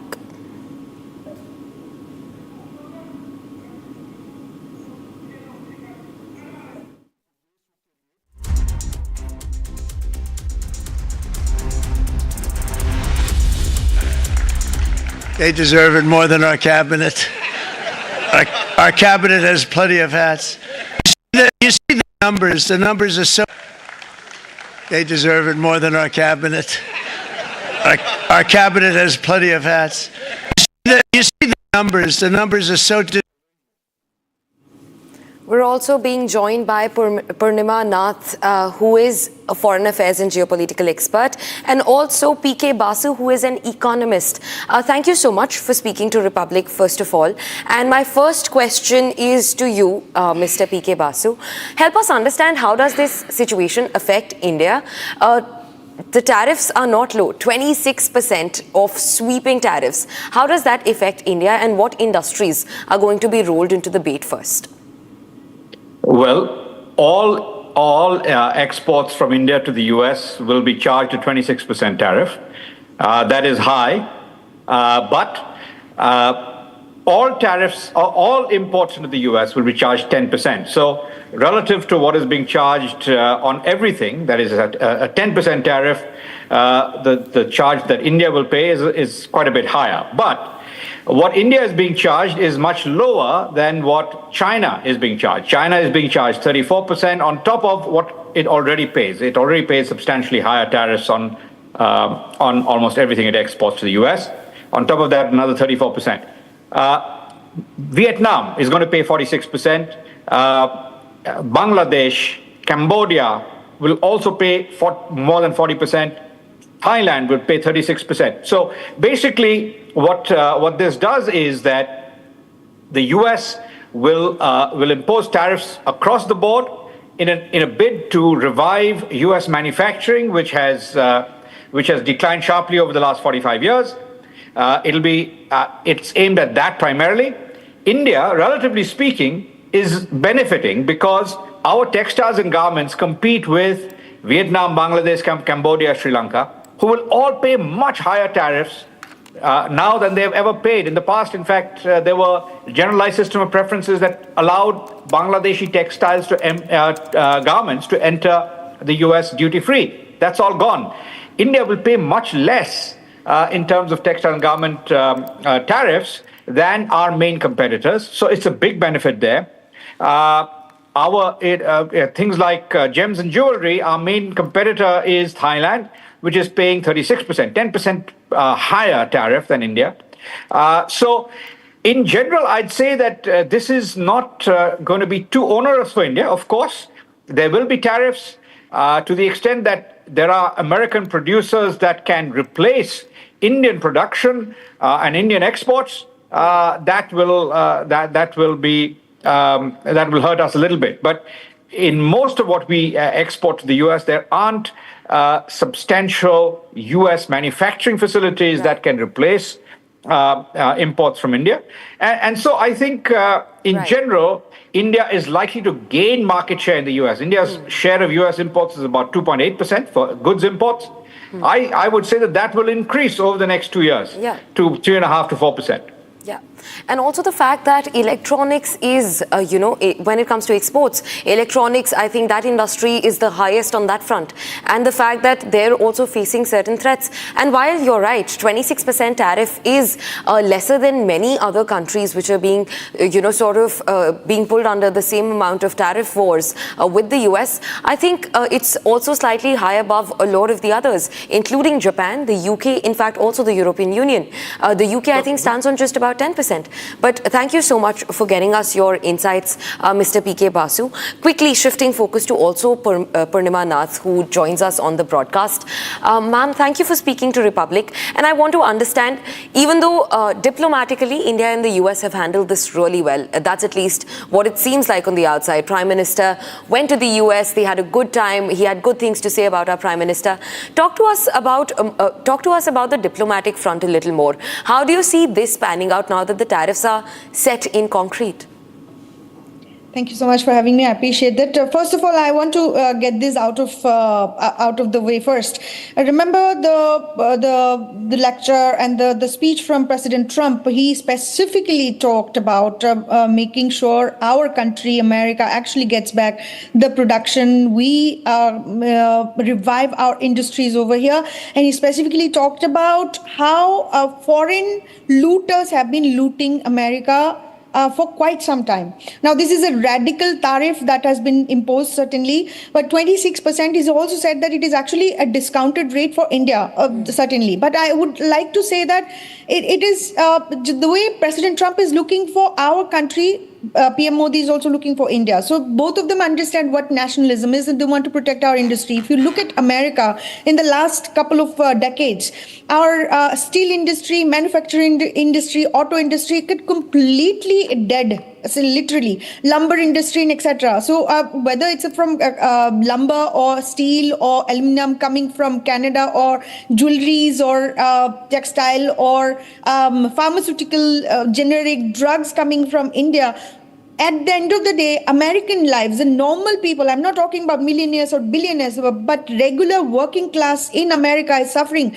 I've seen people working 2-3 jobs to make end meet. Obviously, we have other issues. I'm not saying that we're perfect over here in America. We have housing issues. We have high cost of living issues in certain areas.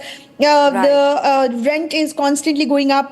Energy cost has gone up. Requesting you to hold your thought there, and also Mr. Basu, requesting you to also continue being with us on the broadcast. We're also getting in another breaking news, and China has now responded to the sweeping tariffs that have been levied by the United States. The Chinese Commerce Ministry has called for immediate cancellation of the sweeping new tariffs, warning that they endanger global economic development and would hurt the interests and international supply chains globally.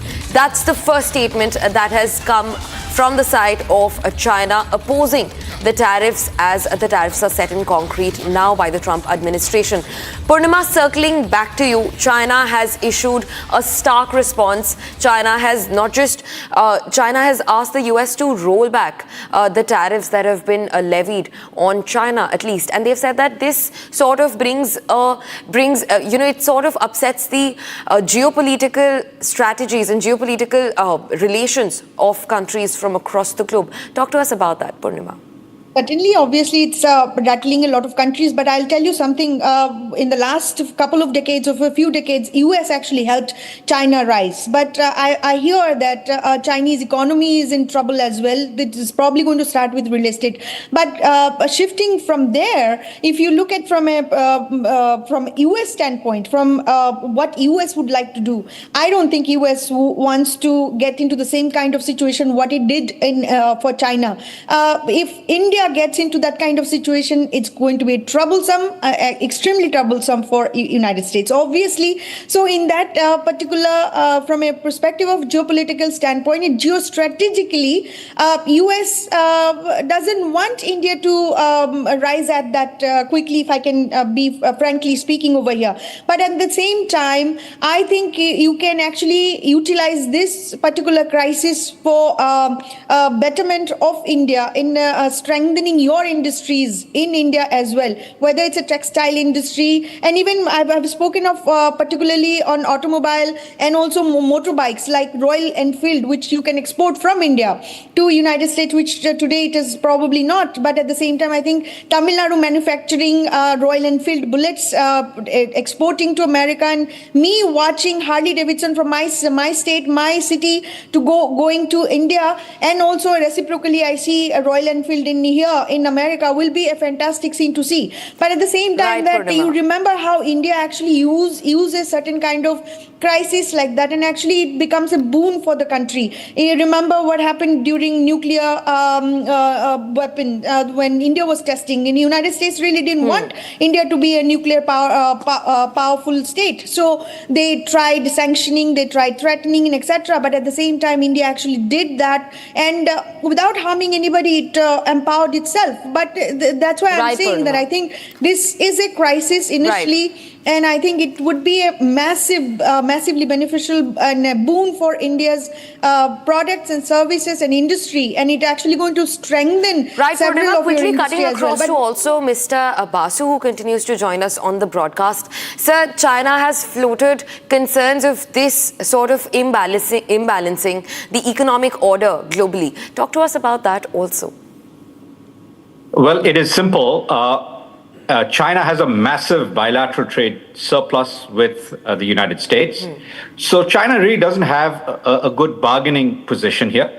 The US has allowed China to emerge by essentially providing an unfair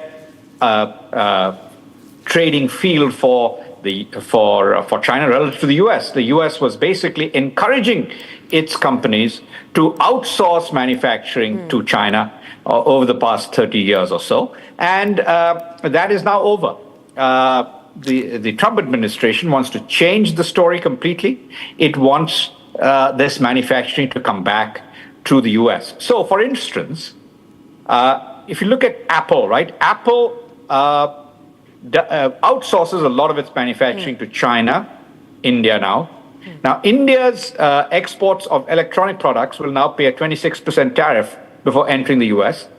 The Chinese ones will pay 34% plus because they're already existing levies. On top of that, they'll pay around the 34%. So the alternative is producing in the United States. Unfortunately, most components manufacturing in the US is still going to be too expensive, even with a 26% levy on India. And so I think India's electronics exports to the US will continue to go, and India will continue to gain market share relative to China. A lot of what used to be produced in China will move to India, and that process will continue. Now, similarly, if you look at things like textiles, garments, etc., our main competitors are going to be charged much higher tariffs. You know, Bangladesh, Sri Lanka paid almost no tariffs in the past. Now they're going to be charged more than 40%. So is Vietnam going to be paying 46%. So relative to that, India will pay much less. And so India's textiles and garments can gain market share in the US quite substantially. On top of that, I think this is also an opportunity for us to reduce some of the tariffs that we charge on things like motorcycles and so on. But in general, what is likely to happen is that in the negotiations between India and the US, India will have to probably disproportionately cut its own tariffs. The US will not cut very much. But if we cut our tariffs substantially for US products, then we could actually see this 26% tariff reduced. But for now, at least in the initial period, India will pay that tariff. Now, let's just look at the inflationary impact. There's a lot of talk in the US about inflation rising, etc. It's important to understand that the US, imports are only 20% of US GDP. So if the 10% levy now. Currently, the US has an average import tariff of just over 2.5% or so. That has gone from 2.5% to 10%. So let us say it is average 10% on all imports. That adds 0.2% to US US CPI inflation. Yes, Mr. it is not PK negligible, Basu. it is not zero, Yes. but it is not that large. So I think the inflationary impact is much exaggerated. Yes. And I think the US will survive this. The idea is that US manufacturing will benefit in the medium term, and I think that will happen. That will happen over the medium term. Right, Mr. PK Basu and Purnima Nath, thank you very much for joining us on the broadcast and getting us those insights. There's a paucity of time, and we're tracking other news in the same bulletin. But thank you so much for getting us those insights. Viewers, UK conducted mock drills in the Red Sea. The drills were designed to mimic the threats present in the Red Sea. The Navy shot down drones and destroyed an unmanned vessel. Listen in to this report. UK Navy performed mock drills in the Red Sea, which involved firing various weapons and destroying an unmanned boat. The drills were performed to mimic threats posed by the Houthis in the Red Sea. Crew members of the Royal Navy HMS Dauntless performed the drills off the coast of Wales ahead of the destroyer's deployment to the Indo-Pacific region as the part of a carrier group. UK Armed Forces Minister Luke Pollard stressed on the vessel's defensive capacity. If anyone were to threaten our carrier, they should be in no doubt that we possess formidable capabilities to defend ourselves, to defend every ship in that task force. A similar British destroyer in 2023, HMS Diamond, had shot down an attack drone over the Red Sea, marking the first time the Royal Navy had attacked an aerial target since the 1991 Gulf War.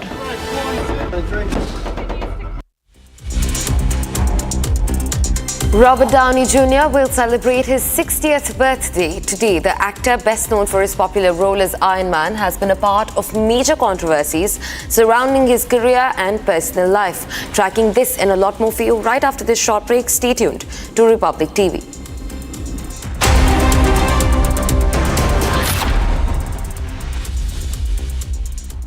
आपके घर के खाने में restaurant जैसा स्वाद ले आए MDH का शाही पनीर मसाला। पनीर को क्या मस्त बना डाला।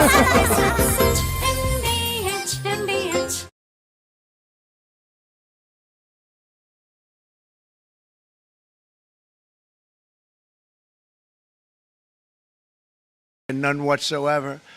But those days are over. Let me offer just a few examples of the vicious attacks our workers have faced for so many years. The United States charges other countries only a 2.4 tariff on motorcycles. Meanwhile, Thailand and others are charging much higher prices, like 60%. India charges 70%. Vietnam charges 75%, and others are even higher than that. Likewise, until today, the United States has for decades charged a 2.5 tariff. Think of that, 2.5% on foreign-made automobiles. The European Union charges us more than 10% tariffs, and they have 20% VATs, much, much higher. India charges 70%, and perhaps worst of all are the non-monetary restrictions imposed by South Korea, Japan, and very many other nations. As a result of these colossal trade barriers, 81% of the cars in South Korea are made in South Korea. 94% of the cars in Japan are made in Japan. Toyota sells 1 million foreign-made automobiles into the United States, and General Motors sells almost none. Ford sells very little. None of our companies are allowed to go into other countries.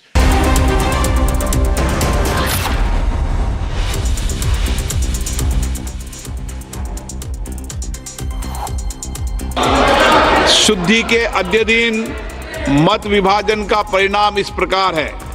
पक्ष में 288, विपक्ष में 232 बहुमत प्रस्ताव के पक्ष में है। After 14 hours of debate, historic Waqf Amendment Bill gets Lok Sabha nod. 288 MPs vote in favour of Bill, 232 vote against it.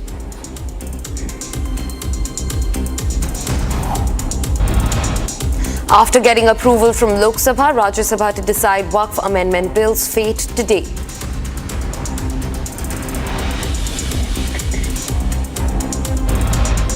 एक सदस्य ने कह दिया माइनॉरिटीज कानून को स्वीकार नहीं करेगी। क्या धमकाना चाहते हो भाई? संसद का कानून है, सबको स्वीकार करना पड़ेगा।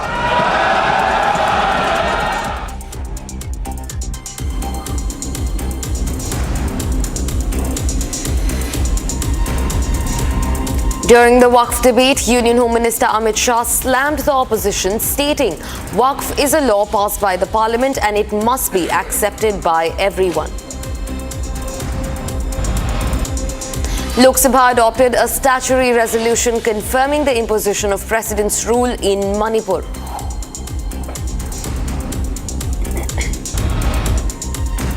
Donald Trump has imposed sweeping tariffs of at least 10% on most imports, with higher rates for countries with the largest US trade deficits.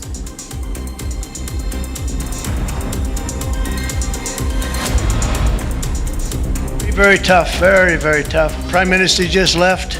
He's a great friend of mine, but I said, you're a friend of mine, but you're not treating us right. They charge us 52%. You have to understand, we charge them almost nothing for years and years and decades.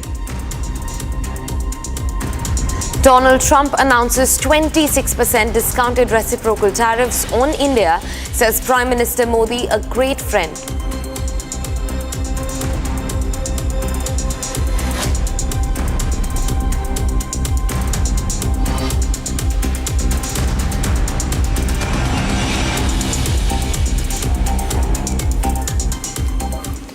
In a breaking development from Washington, President Donald Trump has announced sweeping tariffs aimed at reshaping America's economy. In a block move described as a new era for American industries, the president is imposing aggressive tariffs on several key trading partners, half of what they have been charging the United States.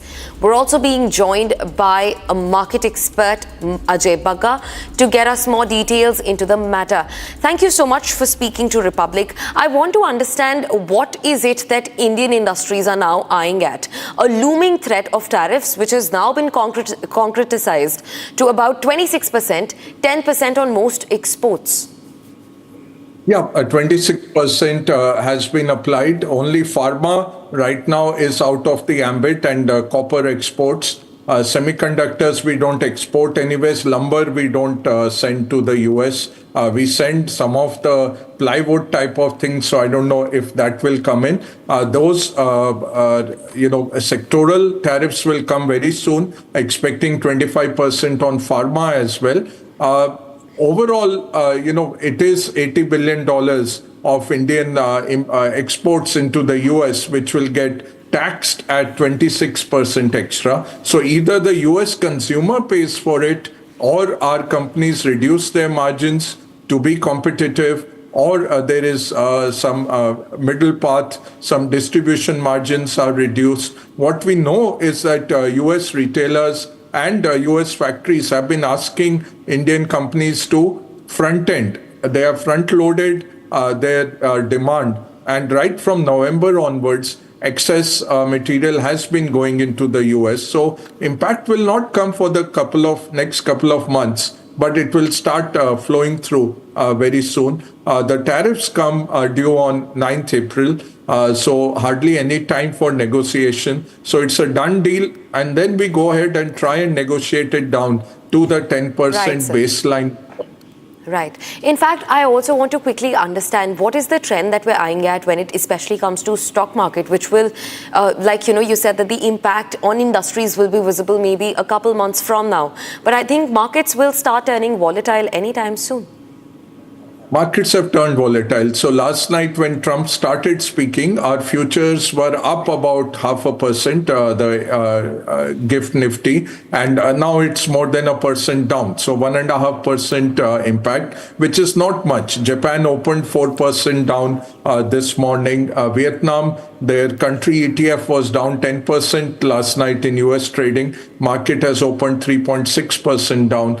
So we are seeing a sea of red across markets. China still is able to absorb this because on the scale of the Chinese economy, on an $18 trillion economy, you are seeing a threat to about 500 billion. people are saying they'll be able to manage this. So Chinese markets not so impacted, but Indian markets definitely will see 1.5%, 2% cut. The bigger risk is that the flows will get impacted. So as the world becomes more isolationist, we were expecting FPIs, the foreign investors, to return in force by May, June. That gets postponed. So maybe 2-3 months of disruption for the Indian markets also. But our domestic macro story, our domestic consumption story is strong. And that's what the focus area will come back to. Exporters will get sold out until we get some realistic number on the tariffs. Say we come down to 10% for all tariffs out of India. That's a negotiation and it could take 6 months to 12 months to happen. So exporters will go out of favor in the markets. Right, sir. So just one last question for our viewers before I let you take your leave. But also, sir, how are Indian industries planning to maneuver around something like this? This is robust. It has never happened to them before, especially from the side of the United States. And industries like electronics, and I'm sure you know much more, even textiles for that matter, these industries, I think, are eyeing a major hit. Yeah, but on a competitive basis, say Bangladesh is facing 37%, Vietnam is facing 46%, China is facing 34 plus 20, 54% tariffs. So we stay competitive. And the goods we are supplying to the US, we are globally competitive. It destroys the margins of those companies if the end customer panics and just stops buying. Especially gems, jewelry, textile kind of things could take an impact. The intermediate goods, so the nuclear reactor inputs that we send out, those are needed. So that they have no other alternative in the immediate term. Those should not be impacted. Again, pharma, $8 billion of pharma products that we send, that keeps the US healthcare market running. So it will be self-defeating, but they are looking at Ireland, which exports about $100 billion worth of pharma products. You saw Switzerland getting 31% tariffs yesterday. Again, Switzerland is a big source of pharma products. Germany is a big source. We come fourth. So these three are the major ones which they are going to attack through pharma tariffs. So our companies will need to look at other markets. Second, they will need to look at efficiencies to try and absorb some of this. Third, they will have to go up the value chain to entice the US consumer to buy more at a higher price. I think those are the three measures, but that takes time. You can't do it in 7 days. So I would say this is the worst of the worst scenarios, the worst case scenarios that we had projected. We had thought a 10% global tariff would come, and that would, we would have to deal with that. But something like 26% coming out of the blue would have shaken up a lot of the companies. We had tariff war rooms in most of the companies. They were looking through this. Automobile component guys got a 25% tariff. Already they were rejigging their business models. Now a lot of these companies, from gems to textiles to engineering to electronics and to pharma, will have to relook at their business models. Right, sir. Thank you very much for speaking to Republic and getting us those comprehensive insights into the matter. For now, viewers, it's time to shift focus and take a look at news that we're tracking from the world of entertainment. Robert Downey Jr. will celebrate his 60th birthday today. The actor, who's best known for his popular roles as Iron Man, has been a part of major controversies surrounding both his career and personal life. Listen into this report. Today. Actor Robert Downey Jr., popular for playing Iron Man in the Marvel Cinematic Universe, will celebrate his 60th birthday today. The actor was born in New York and was introduced to films by his father, director Robert Downey Sr. Downey Jr. began his acting career with his father's movie and gained recognition with films like Weird Science and Less Than Zero. However, Downey was arrested multiple times for legal troubles and substance abuse in early 2000s. The turning point of his life was his role in numerous Avenger films, including Captain America, Civil War, and Avengers Endgame. I think everybody has an awareness kind of the world over of the Marvel universe, you know, and if you'd ask someone 20 years ago, could they ever make a movie of the Avengers, you'd say, well, of course not, and if they did, it would be stupid. So I think that Tony Stark and the Iron Man franchise really grounded the Marvel universe in something that was tangible and cool and made it a little bit real and helped everyone think that the other stuff maybe could happen. Downey is ready to return to Marvel Universe as Doctor Doom in upcoming Avengers Doomsday.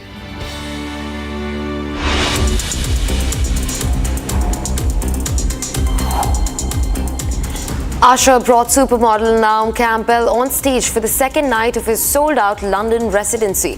Campbell paraded the stage like a catwalk during his track Bad Girl, taken from his 2004 record Confessions. The global pop sensation is playing 10 sold-out shows at London's O2 Arena as part of Usher Past, Present, Future tour, before he heads to Paris to continue the tour.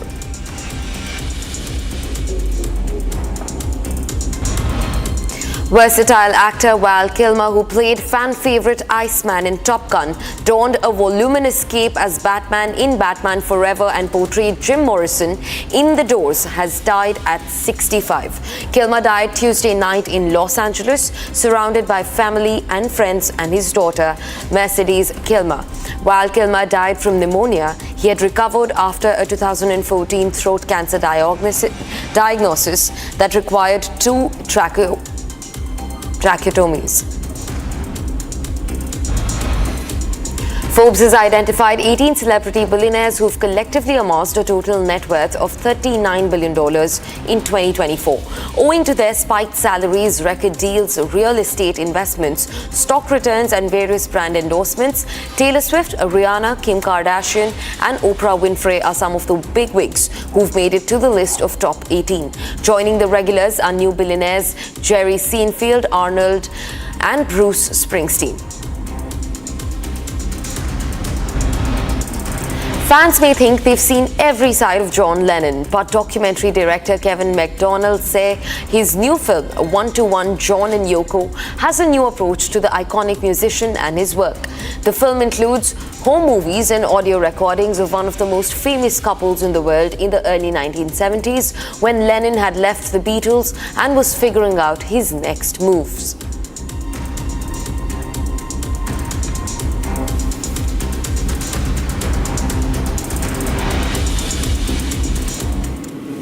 Viewers, India's digital payment revolution continues to break records. The Unified Payment Interface, or UPI, processed over 18 billion transactions in March itself, marking a new all-time high. The growth percentages, especially on a year-to-year basis, have been breaching yearly records, registering growths of up to 42%. Keep watching to know more on this growth story. India's UPI witnessed a watershed moment in March, processing 18.3 billion transactions, handling payments worth Rs 24.77 trillion. To put in perspective, that's an average of over 590 million transactions per day, totaling Rs 79,910 crore daily. The latest numbers show a 42% increase in UPI transactions year-on-year, reaching 185.85 billion in the 2024-25 fiscal year. However, the figure was fallen short of government's 200 billion transaction target. The increase in digital transactions is driven by better technology, fintech innovations, and rising consumer trust. Meanwhile, the National Payments Corporation of India introduced new guidelines starting April 1 to enhance security, including regular mobile number verification and stricter compliance for banks and payment providers.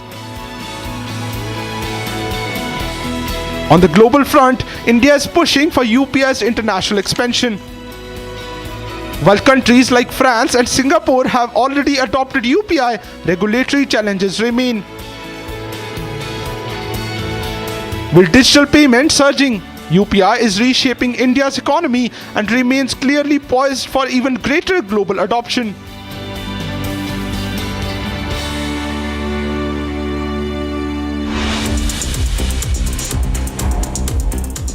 India's Unified Payments Interface achieved a significant milestone in March, recording over 18 billion transactions valued at approximately 24.77 trillion rupees. In March of 2025, the UPI network processed an average of over 590 million transactions daily, totaling approximately 79,910 crore rupees per day. The growth shows how more people and businesses are using digital payments thanks to better technology, fintech innovations, and increasing trust in online transactions. Despite this impressive growth, UPI fell short of the government's ambitious target of 200 billion transactions.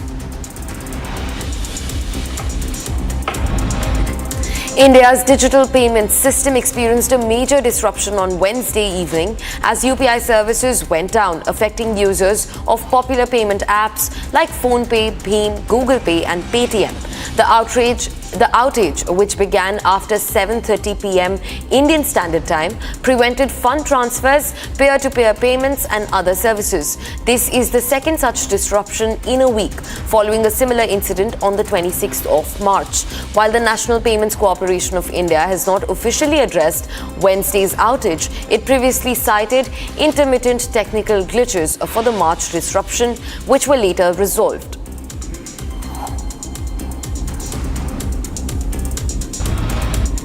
Maruti Suzuki India has announced a price hike on multiple car models effective from the 8th of April. The country's largest car maker cited rising input costs, operational expenses, regulatory changes, and feature enhancements as key reasons behind this decision to increase the prices of cars in India. Among others, Maruti Suzuki Grand Vitara will become expensive by about 62,000 rupees. The automaker also justified that despite its best efforts to optimize costs, it was compelled to pass on a portion of the increased expenses to the markets.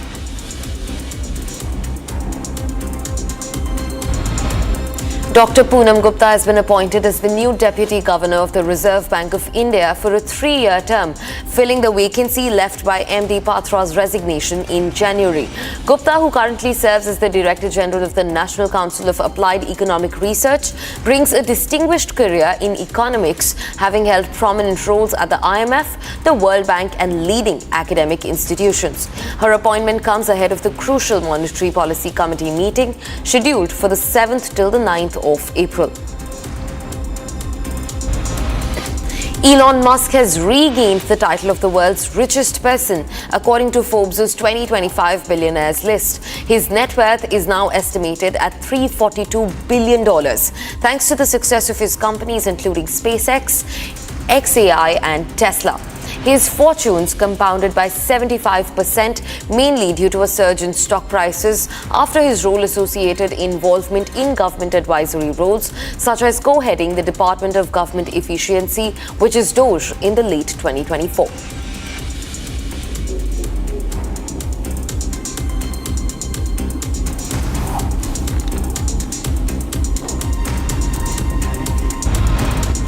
US stocks fell in the final hours before President Donald Trump was set to unveil the tariffs he promised as part of his Liberation Day.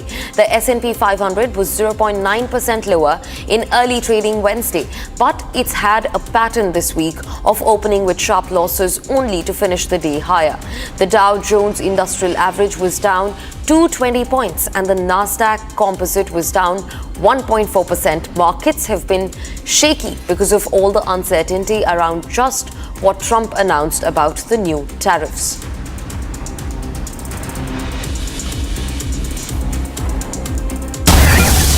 Viewers, we're getting in a fresh breaking news. As per officials, the government is analyzing the impact on US's reciprocal tariffs on India. Officials say that it's a mixed bag and not a setback for India. Now, this comes as just yesterday in the night, US President Donald Trump levied about 26% taxes on all exports from India. However, these responses over the tax are being thought upon. In fact, the taxes are being continuously and very meticulously analysed by experts who have said that these taxes are not a setback for India, rather this is a mixed bag situation. We in fact were just in a conversation with a market expert Ajay Bagga as well, who also said that this is not fully a setback for India at all. In fact, if India can maneuver the taxes well, they can find a way to benefit out of it like before.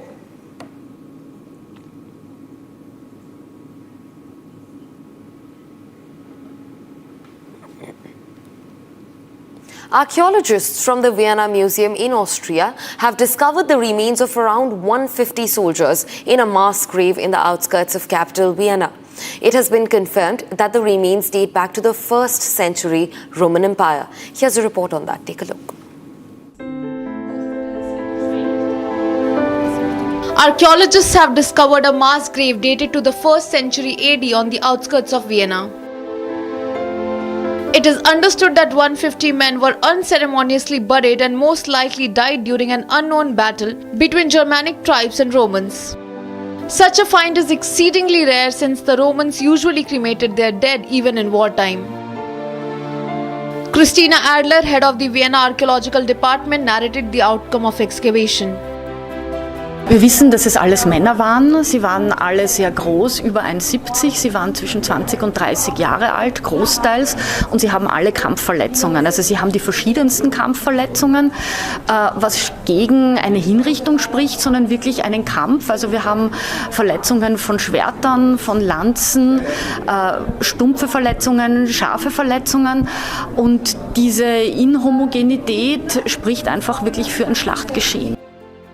However, the identities of those buried in the mysterious mass grave are not entirely clear yet. Only one of the dead could be identified as a Roman soldier due to his shoes.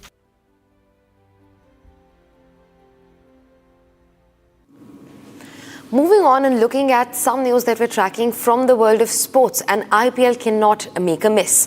Gujarat Titans produced an excellent show by defeating Royal Challengers Bengaluru by 8 wickets at the Indian Premier League on Wednesday at M. Chinnaswamy Stadium in Bengaluru.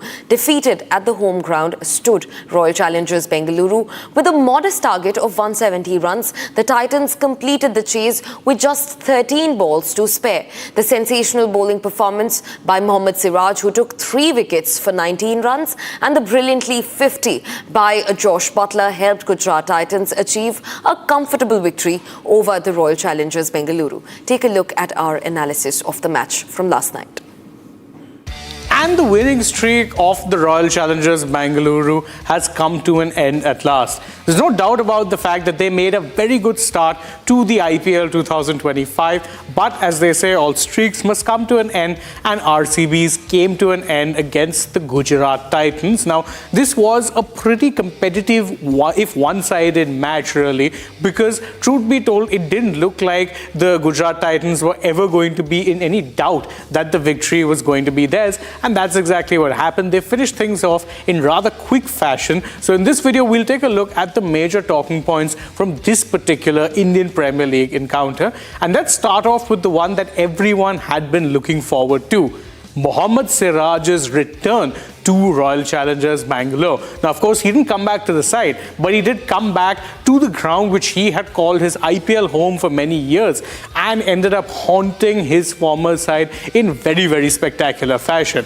Whilst there have been question marks over Siraj, the T20 bowler, we all know that he is that kind of a player who, if the ball is talking a little bit, can be very, very effective with the new ball, and RCB found that out the hard way. He rocked them early on, and truth be told, set them back in such a way that they could never really recover. Even the late push that came the Bangalore side's way later on, thanks to no small part to knocks from the likes of Jitesh Sharma and Tim David, were nullified because Siraj's early strikes meant that RCB were always on the back foot. They kept losing wickets and eventually lost the match itself. And it was a former RCB boy who came back to bite them, and came back to bite them hard.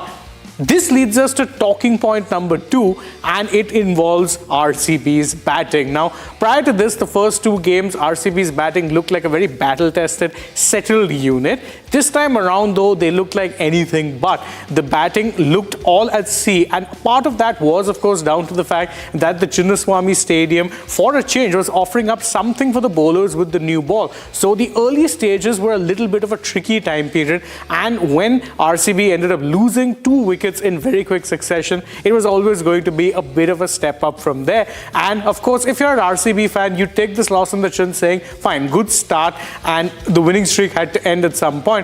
But they'd really be hoping that this batting collapse that happened here in this case was a little bit of a one-off, because if teams sense they have a soft underbelly and that they can go for the strike early on, then it is something that will spell bad news for RCB, because really one of the major problems with them over the years has been not having a consistent batting unit. They need to ensure that this loss is looked at only in the rearview mirror and not something that bothers them too much going forward, because if they keep batting like this, then, well, there's no chance that this year will finally be the year that they end their IPL trophy drought. And point number 3, and this is an important one if you're a Gujarat Titans fan, the success of Jos Buttler at number 3. Now, there were plenty of question marks when GT originally looked to try and put Jos Buttler, the former England white ball captain, who not only captained them to the T20 World Cup in 2022, but had plenty of success as an opener, and put him to play in the middle order, particularly at first drop. It was something that Shubman Gill explained away, saying that they wanted a right-left combination, so him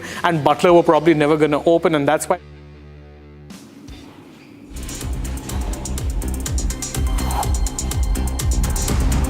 After getting approval from the Lok Sabha, Rajya Sabha to decide the fate of the Waqf Amendment Bill today. Tracking this and a lot more for you right after this short break. Stay tuned to Republic TV.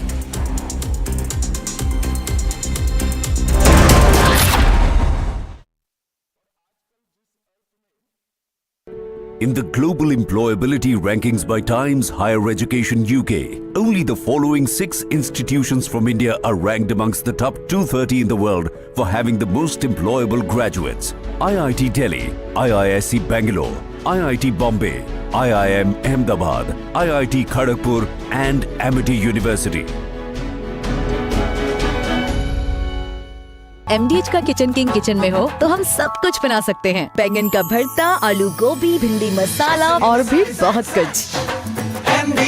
MDH. So, if you look at that, China, first row, China, 67%. That's tariffs charged to the USA, including currency manipulation and trade barriers. So, 67%, I think you can, for the most part, see it. Those with good eyes, with bad eyes. We didn't want to bring, it's very windy out here, we didn't want to bring out the big charts because it had no chance of standing. Fortunately, we came armed with a little smaller chart.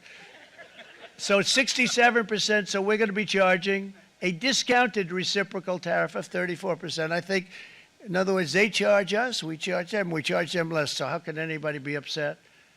They will be, because we never charge anybody anything.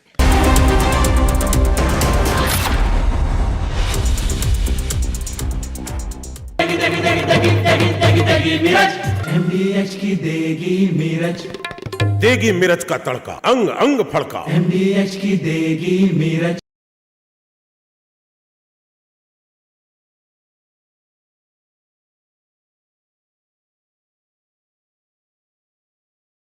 In the global employability rankings by Times Higher Education UK, only the following 6 institutions from India are ranked amongst the top 230 in the world for having the most employable graduates: IIT Delhi, IISc Bangalore, IIT Bombay, IIM Ahmedabad, IIT Kharagpur and Amity University. None whatsoever. But those days are over. Let me offer just a few examples of the vicious attacks our workers have faced for so many years. The United States charges other countries only a 2.4 tariff on motorcycles. Meanwhile, Thailand and others are charging much higher prices, like 60%. India charges 70%. Vietnam charges 75%. From Asia's largest news headquarters, setting the agenda for Bharat.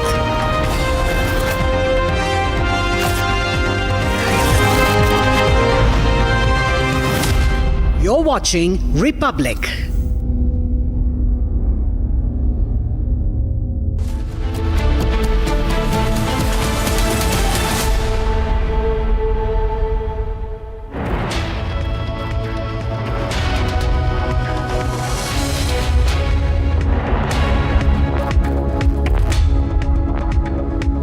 A very good morning, viewers. It's 9 a.m. and you're watching Republic TV. I'm Deepak Suresh Kumar. Waqf Bill has passed the Lok Sabha test. Now all eyes will be on what will happen in the Rajya Sabha because the bill will be tabled in the upper house today.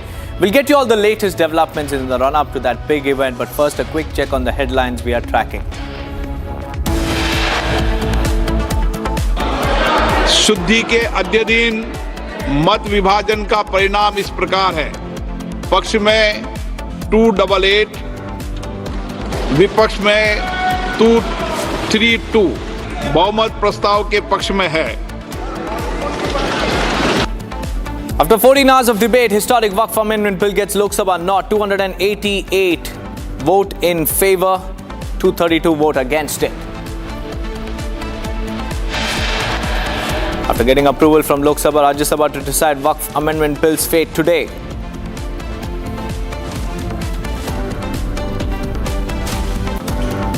एक सदस्य ने कह दिया minority इस कानून को स्वीकार नहीं करेगी। क्या धमकाना चाहते हो भाई? संसद का कानून है, सबको स्वीकार करना पड़ेगा।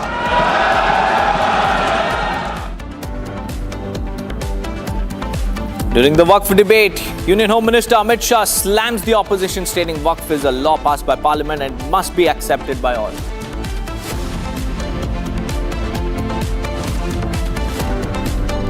Lok Sabha adopts a statutory resolution confirming the imposition of precedence rule in Manipur.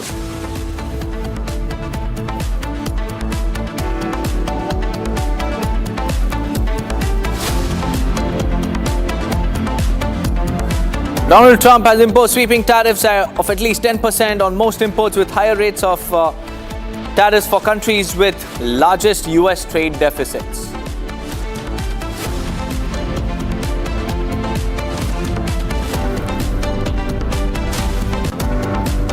Trump announces 26% discounted reciprocal tariffs on India, says PM Modi is a great friend.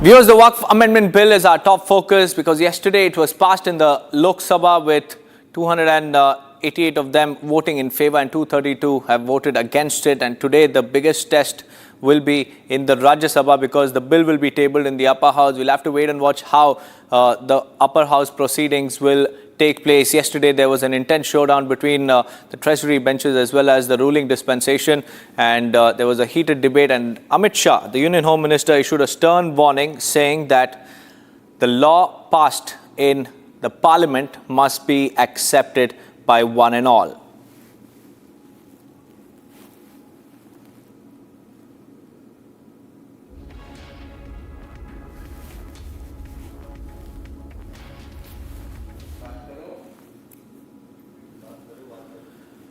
Now, the biggest hurdle was Lok Sabha, but that has now been passed. The Waqf Bill has passed the Lok Sabha test, and now all eyes will be on the Rajya Sabha because this will then be sent to the President after it is voted for in the Rajya Sabha, and after the President's assent, it will be converted to a law which will then be enforced. So all eyes will be on how the debate will proceed in the upper house. And one might question, does NDA have the numbers?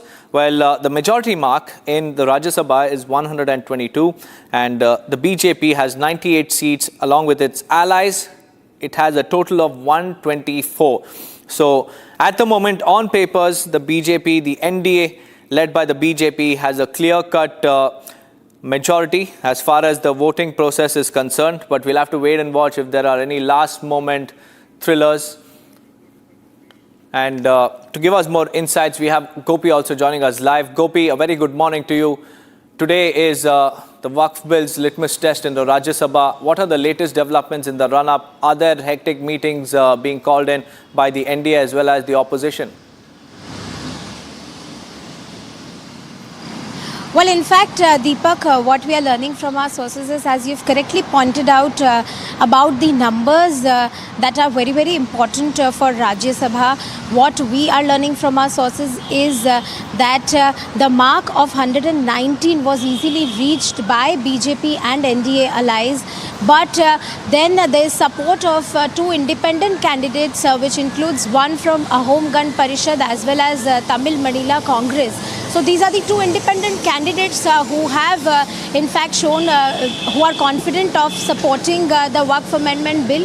While also there are 6 other nominated members who will be supporting this bill. So number probably is not an issue in Rajya Sabha. While what we are also learning from our sources is we've got a list of BJP speakers who are going to speak for Waqf Bill today in the Rajya Sabha, which includes Sudhanshu Trivedi, Brijlal and many others. We are waiting for the list who is going to speak from the opposition side. We are awaiting that list. But yes, we are expecting heavy deliberations and discussions like we have seen marathon hours of discussions yesterday in Lok Sabha. Same would be happening in Rajya Sabha today as well. Back to you. Right, Gopi, stay on with me. I have Soumya and Suesha also joining me live. First, let me go across to Suesha, who's joining me live from Vijay Chowk. Suesha, very good morning to you. Yesterday, the Waqf Bill has been passed in the Lok Sabha. What can we expect in the upper house today? Because yesterday we saw a marathon debate raging on for more than 12 to 13 hours. So what can we expect in the upper house, Suesha? Firstly, a very good morning to you, Deepak, and all our viewers as we continue our coverage from Vijay Chowk this morning. And what a day it was, will certainly go down in history with the kind of proceedings we saw unfold on the floor of the House in the Lok Sabha yesterday. 13 hours of marathon proceedings, 8 hours of discussion that had been set, but that continued. And the kind of statements that came in from both sides, where the centre once again said that this is about the larger good of Muslims. In fact, it was very heartening to see, Deepak, how so many Muslims came out to actually celebrate the fact that the Waqf was going through amendments and this bill was actually tabled on the floor of the House. So by and large, the centre once again reiterating the same, that this is not about certain elitist Muslims who have had unbridled powers all these years to be able to control more than 8 lakh acres of Waqf property. But this is about everyone getting a representation, from women to even the backward classes in the Muslim community. And most importantly, the hard-hitting statements. For example, how Union Home Minister Amit Shah went on to say that this is what the opposition had wanted back in the day. This is what Lalu Prasad Yadav had wanted back in the day. Then why is it that we see the opposition objecting to the same? The opposition, of course, kept on going with the same. AIMIM chief Asaduddin Owaisi, who went on to tear the bill. And this is exactly what the BJP pointed to once again, that the opposition keeps saying that this bill is unconstitutional. But the very act that was committed by Asaduddin Owaisi was unconstitutional. In fact, Kiran Rijiju saying it very clearly that the opposition keeps using this word unconstitutional in a very loose way, and it should not be, because they must understand the consequences and the ramifications of it and the message that goes out. Talking about political messaging, as much as the opposition is aware that they don't have the numbers. They knew that the bill would see a clear passage in the Lok Sabha, exactly what happened. But they want to keep sending out this message that this is an attack on Muslims. This is something that will be an attack on mosques. However, let's also understand that with the way the BJP put out every point from saying that the nature of the Waqf board is administrative. It was never religious in the first place. And to actually spread on misinformation saying that, it will be the mosque that will take a hit is nothing but communal politics that the opposition is up to. So we'll see the kind of statements that come in the Rajya Sabha today. Of course, we saw that it was at 2:40 that the Lok Sabha was finally adjourned, and we saw the proceedings reaching an end. Not just that, an interesting development that happened yesterday where Lok Sabha Speaker Om Birla had, confirmed that when it comes to the adoption of resolution of imposing President's rule in Manipur, and Shashi Tharoor was asked at 2 a.m. in the morning to put out his remarks, where he was also taken aback for a minute, saying that at this hour. But all in all, it is very clear to how the centre is headed as far as certain serious issues are concerned, and we wait and watch out for more opposition reactions that will come in, because we understand that at 1 p.m. Is the time that is slated as far as proceedings to begin in the Rajya Sabha is concerned. But yes, a day that will go down in history, the passing of the Waqf Bill in the lower house, and we wait and watch what happens, because the numbers came certainly up in the Rajya Sabha as well. But we understand that here, as far as the NDA is concerned, counting the appointed members, it stands at about 125 MPs for the NDA. The opposition still stands at 88, but and without them, it stands at 119, which is 2 way above the majority mark. So it'll be interesting to watch what happens. But yeah, we are looking at a power pack today also. Right, Suesha, stay on with me. Soumya is also there. Soumya, who are the top speakers who are lined up to speak in the Rajya Sabha today after the bill is tabled at around 1 p.m. this afternoon? Yes, Deepak, we can expect few of the names from both sides, be it the BJP or to say the NDA, and from the opposition side as well, one of them being Sudhanshu Trivedi. So we are yet to get a confirmed list of the names, but as reiterated by Suesha and our colleague Gopi, that it's going to be a day. What we experienced yesterday, a fiery exchange of debates and statements, something on that line is expected in the Rajya Sabha as well. So we'll have to wait and watch as to how it pans out, and the list that is yet to come with the confirmed names from both sides, be it the opposition or the NDA, in terms of who are going to be the in that particular list of speakers who are going to debate from both the sides. Back to you. Right, Soumya, Suesha and Gopi, many thanks for joining us with those details. Now let's quickly shift our focus to what exactly happened in the Lok Sabha yesterday, because Union Home Minister Amit Shah neutralized the fear that was stoked by the opposition as far as the Waqf Bill is concerned, and his message was loud and clear: any law that's passed in the Parliament must and should be accepted by one and all. Take a look.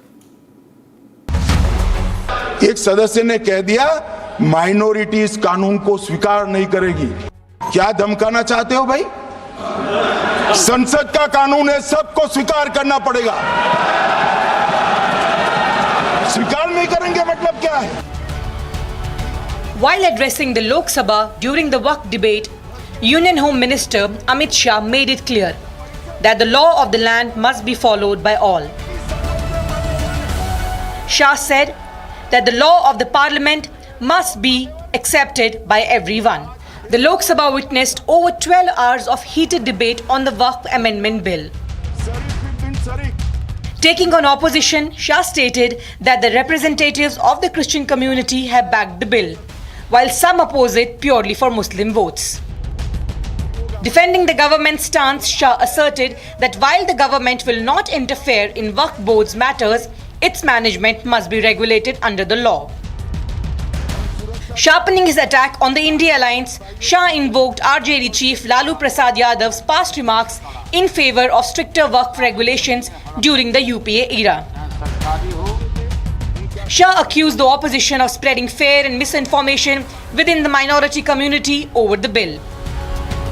He emphasized that the law will apply to all regardless of their stance. With the Lok Sabha hurdle cleared, the Waqf Amendment Bill now heads to the Rajya Sabha, where its fate will be decided today. Viewers, the hypocrisy of the opposition was exposed today because even as the opposition parties, including Asaduddin Owaisi, continue to say that the Waqf Bill is unconstitutional, he himself resorted to an unconstitutional move, that is to tear up the bill on the floor of the House. And this is not the first time. He did the same thing when the CAA was also tabled in the Lok Sabha. Take a look. The Waqf Amendment Bill 2025 sparked a major political storm in Lok Sabha, with AIM-IM chief Asaduddin Owaisi leading the opposition against it. In a dramatic act of protest, Owaisi symbolically tore a copy of the bill, comparing his defiance to Mahatma Gandhi's resistance against the unjust laws. He accused the government of targeting minorities, arguing that the bill undermines their constitutional rights and violates religious freedom.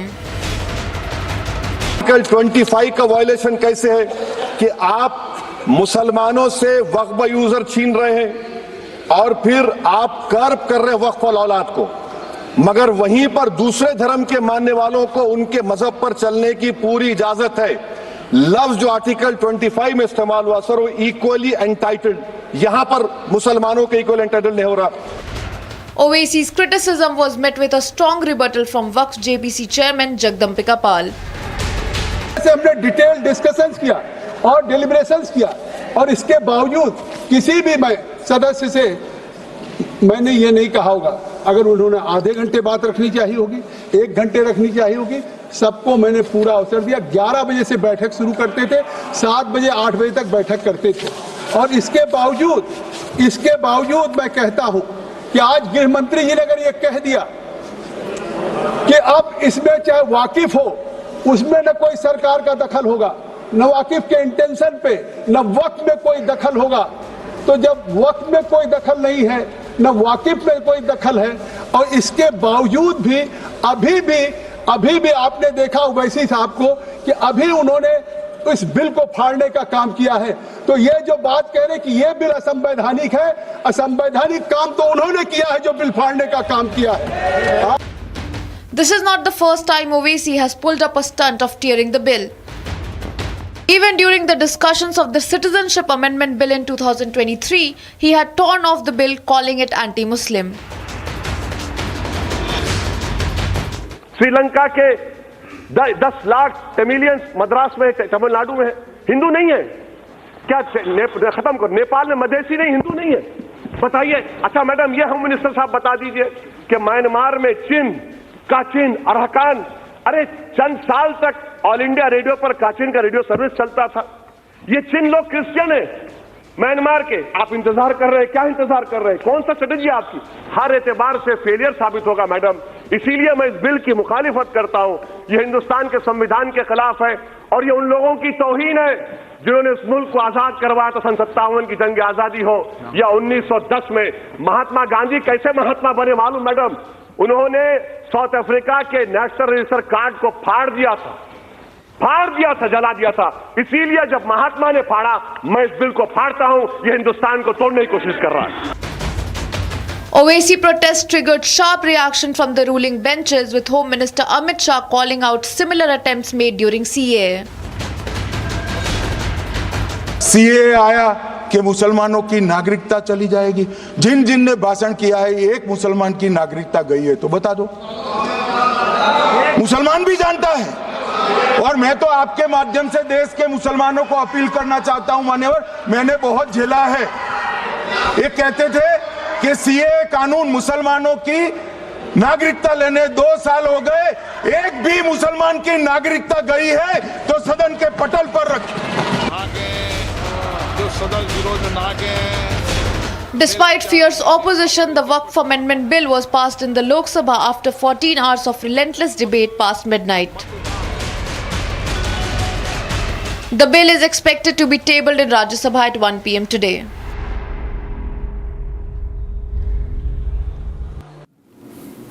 Well, Suesha continues to stay on with me from Vijay Chowk. Suesha, you know, Owaisi's actions are nothing but an insult to the parliamentary proceedings, and it's really undemocratic and unconstitutional of him to do such a thing in the floor of the House. And this is not the first time. First, he tore up the CAA bill, and then it was the pro-Palestine slogans, and now he's tearing up the Waqf Amendment Bill. What kind of message does it send out to the people, Suesha?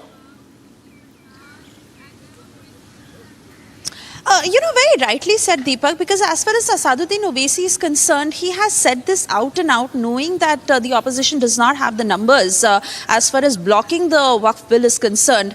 And he has said that this is about the optics, this is about the political messaging, and this flame is not going to die down. Yesterday, Union Home Minister Amit Shah was very, very clear in telling the entire House that there is a constitutional procedure to how a bill is passed, and the opposition also must respect that the entire procedure has been followed, due process has been followed, and there must be an acceptance of the fact that, now that the bill has passed, everybody must take note of it and be on the same page as far as that is concerned.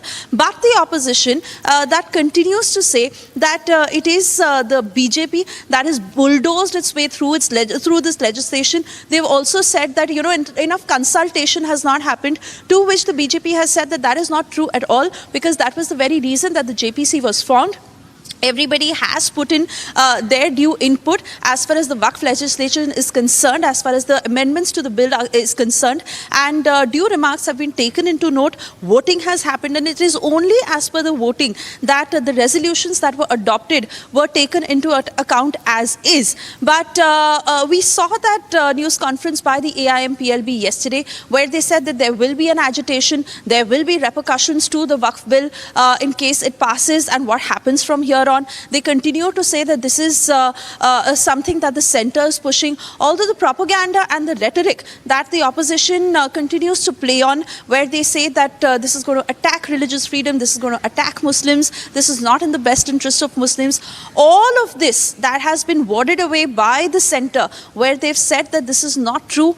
In no way is this religious to begin with. They've said that this is highly administrative in nature. This is about sorting accountability. This is about greater transparency. This is about inclusion. This is about greater representation. And there is absolutely no harm in that. There is absolutely no harm in giving every person his due right when it comes to the ownership of land. We had also seen that knee-jerk reaction from the Waqf board in between, where they had literally sought claim to so many important chunks of land, including that which are government offices, which are in government's possession, so much so that the land I'm standing on right now, where the parliament is also something that the Waqf have claimed that this is Waqf land.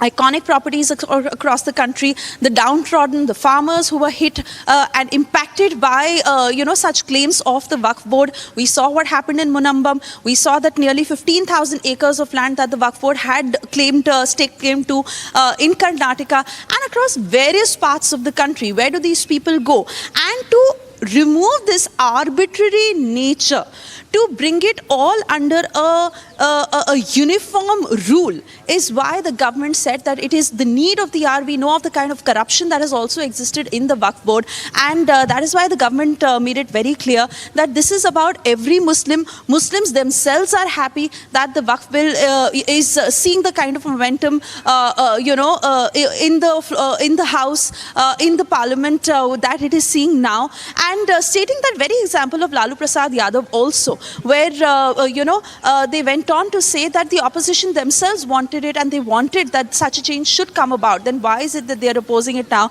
We had seen that tweet from Rahul Gandhi. But coming back to what you're saying, Deepak, they are keeping the messaging alive to say that we are not going to let this die down. There could be agitation, and we are going to continue to protest against it, even though it gets passed on the floor of the House. Right, Suesha, it sends a wrong precedent, as far as expression of dissent is concerned. The Parliament has allocated time for a debate, and it must be, in the, ambit of the democratic rules of this particular Parliament, and it can't be expressed in unparliamentary and also, unconstitutional methods which undermine the process. But Owaisi and his team continue to fearmonger despite, many people from the minority community coming out in support of the Waqf bill. Many thanks, Suesha, for joining me with those insights. Now let's get you the top reactions coming in ahead of the Waqf Bill being tabled in the Rajya Sabha. हम सड़कों विरोध करेंगे। कुछ लोग अपना जमीर का जो है की बात नहीं सुनते। कहूँगा ये बिल जो है कॉन्स्टिट्यूशन के अगेंस्ट में, इसलिए हम लोग इसका विरोध करेंगे। 14.6% of the population in India is Muslim, and whatever amendments have been brought, it should be in a way that they are convinced, but they are not convinced in this case. So I think what the government has done is not really in the interest of the Muslims, especially in this case. I hope they come out with something better and make sure that they don't feel let out. देखिए, हमने अंदर विरोध किया क्योंकि पूरा का पूरा bill ये सिर्फ मुस्लिम समुदाय की बात नहीं, ये सीधे तौर पे जो संविधान की आर्टिकल 26 है उस पर अटैक है। आज मैंने कहा कि आज ठीक है, आप मुस्लिम पर अटैक कर रहे हैं, कल को आप SGPC में करेंगे, उसके बाद किसी और धर्म में करेंगे। सो ये सिर्फ मुस्लिम कम्युनिटी पर हमला नहीं, देश के संविधान पर हमला है। संख्या बल के आधार के ऊपर इन्होंने सब कुछ रगड़ दिया है। अब इसमें हम क्या कह सकते हैं, हम लड़ाई लड़ेंगे, ये काले दिन के रूप में याद रखा जाएगा और कल हम लोग मशवरा कर लो, उसके बाद इत्मीनान साहब से बात करेंगे। The Waqf Amendment Bill is against the basic principles of the Constitution. It's against secularism, and it probably undermines the Muslim community. Probably so many issues, like probably one important thing which I would like to say is probably like adding having members from the non-Muslim community. That probably it doesn't serve any good for the Muslim community. ये जो है ये संवैधानिक नहीं है, और जहाँ तक इस जो धर्म जो है राजनीति करता है या धर्म के ऊपर जो पक्ष राजनीति करता है उसको मैं बताना चाहती हूँ, ये राष्ट्र जो है वो धर्मनिरपेक्ष राष्ट्र है और इसको कभी नहीं भूलिएगा। इस राष्ट्र में सबको जो है समान अधिकार देने का काम इस देश के संविधान ने किया है। तो ये संविधान को कहीं ना कहीं जो चाहे वो 14 कलम है, 20 है, 19 है, उनको जो छेद देता है उसके ऊपर हमारा argument. India, very, very tough, very, very tough. Prime Minister just left. He's a great friend of mine, but I said, you're a friend of mine, but you're not treating us right. They charge us 52%. You have to understand, we charge them almost nothing for years and years and decades.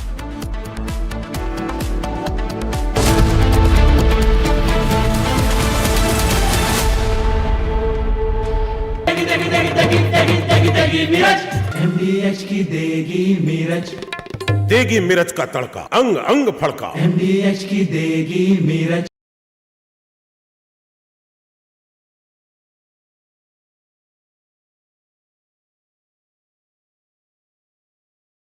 So, if you look at that, China, first row, China, 67%. That's tariffs charged to the USA, including currency manipulation and trade barriers. So, 67%, I think you can, for the most part, see it.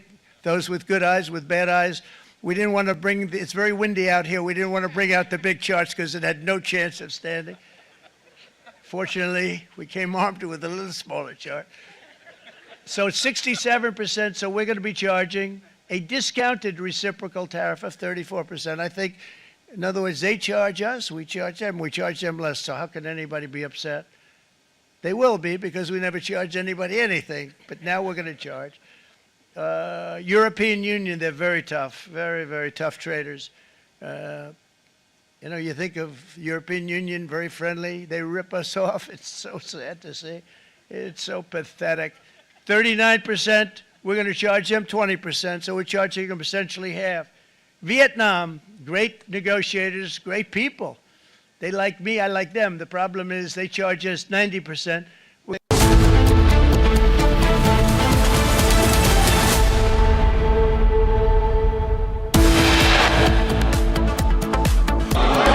शुद्धि के अद्य दिन मत विभाजन का परिणाम इस प्रकार है।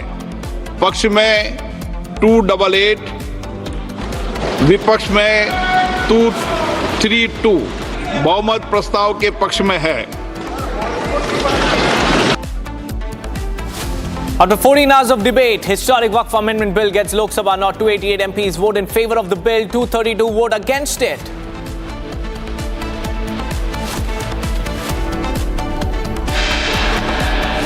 After getting approval from Lok Sabha, Rajya Sabha to decide Waqf Amendment Bill's fate today.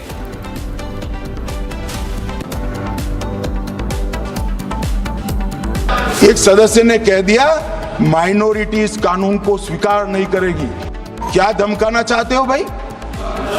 संसद का कानून है, सबको स्वीकार करना पड़ेगा। During the Waqf debate, Union Home Minister Amit Shah slammed the opposition, stating Waqf is a law passed by Parliament and it must be accepted by all.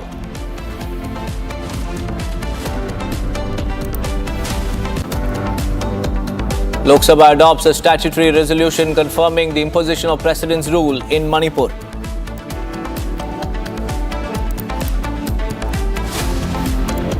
Donald Trump has imposed sweeping tariffs of at least 10% on most imports, with higher rates for countries with largest US trade deficits.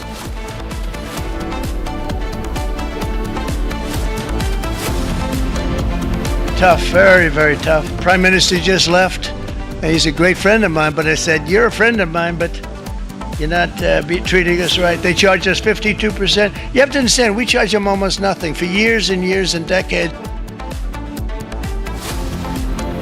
Donald Trump announces 26% discounted reciprocal tariffs on India, says PM Modi is a great friend.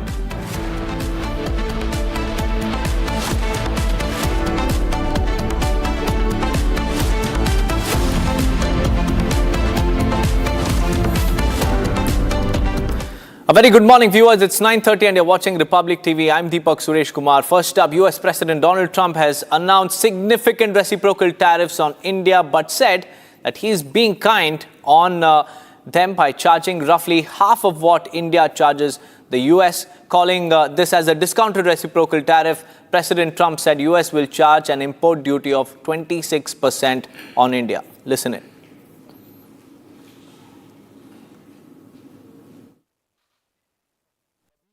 India, very, very tough, very, very tough. The Prime Minister just left. He's a great friend of mine, but I said, you're a friend of mine, but you're not treating us right. They charge us 52%. You have to understand, we charge them almost nothing for years and years and decades. And it was only 7 years ago when I came in, we started with China and charged them. We took in hundreds of billions of dollars from China in tariffs. And they understood, honestly. President Xi understood. He said, look, I understand. And the other countries, and they all understand. We're going to have to go through a little tough love, maybe, but they all understand. India, very, very tough, very, very tough. The Prime Minister just left. He's a great friend of mine, but I said, you're a friend of mine, but you're not treating us right. They charge us 52%. You have to understand, we charge them almost nothing for years and years and decades. And it was only 7 years ago when I came in, we started with China and charged them. We took in hundreds of billions of dollars from China in tariffs. And they understood, honestly. President Xi understood. He said, look, I understand. And the other countries, and they all understand. We're going to have to go through a little tough love, maybe, but they all understand.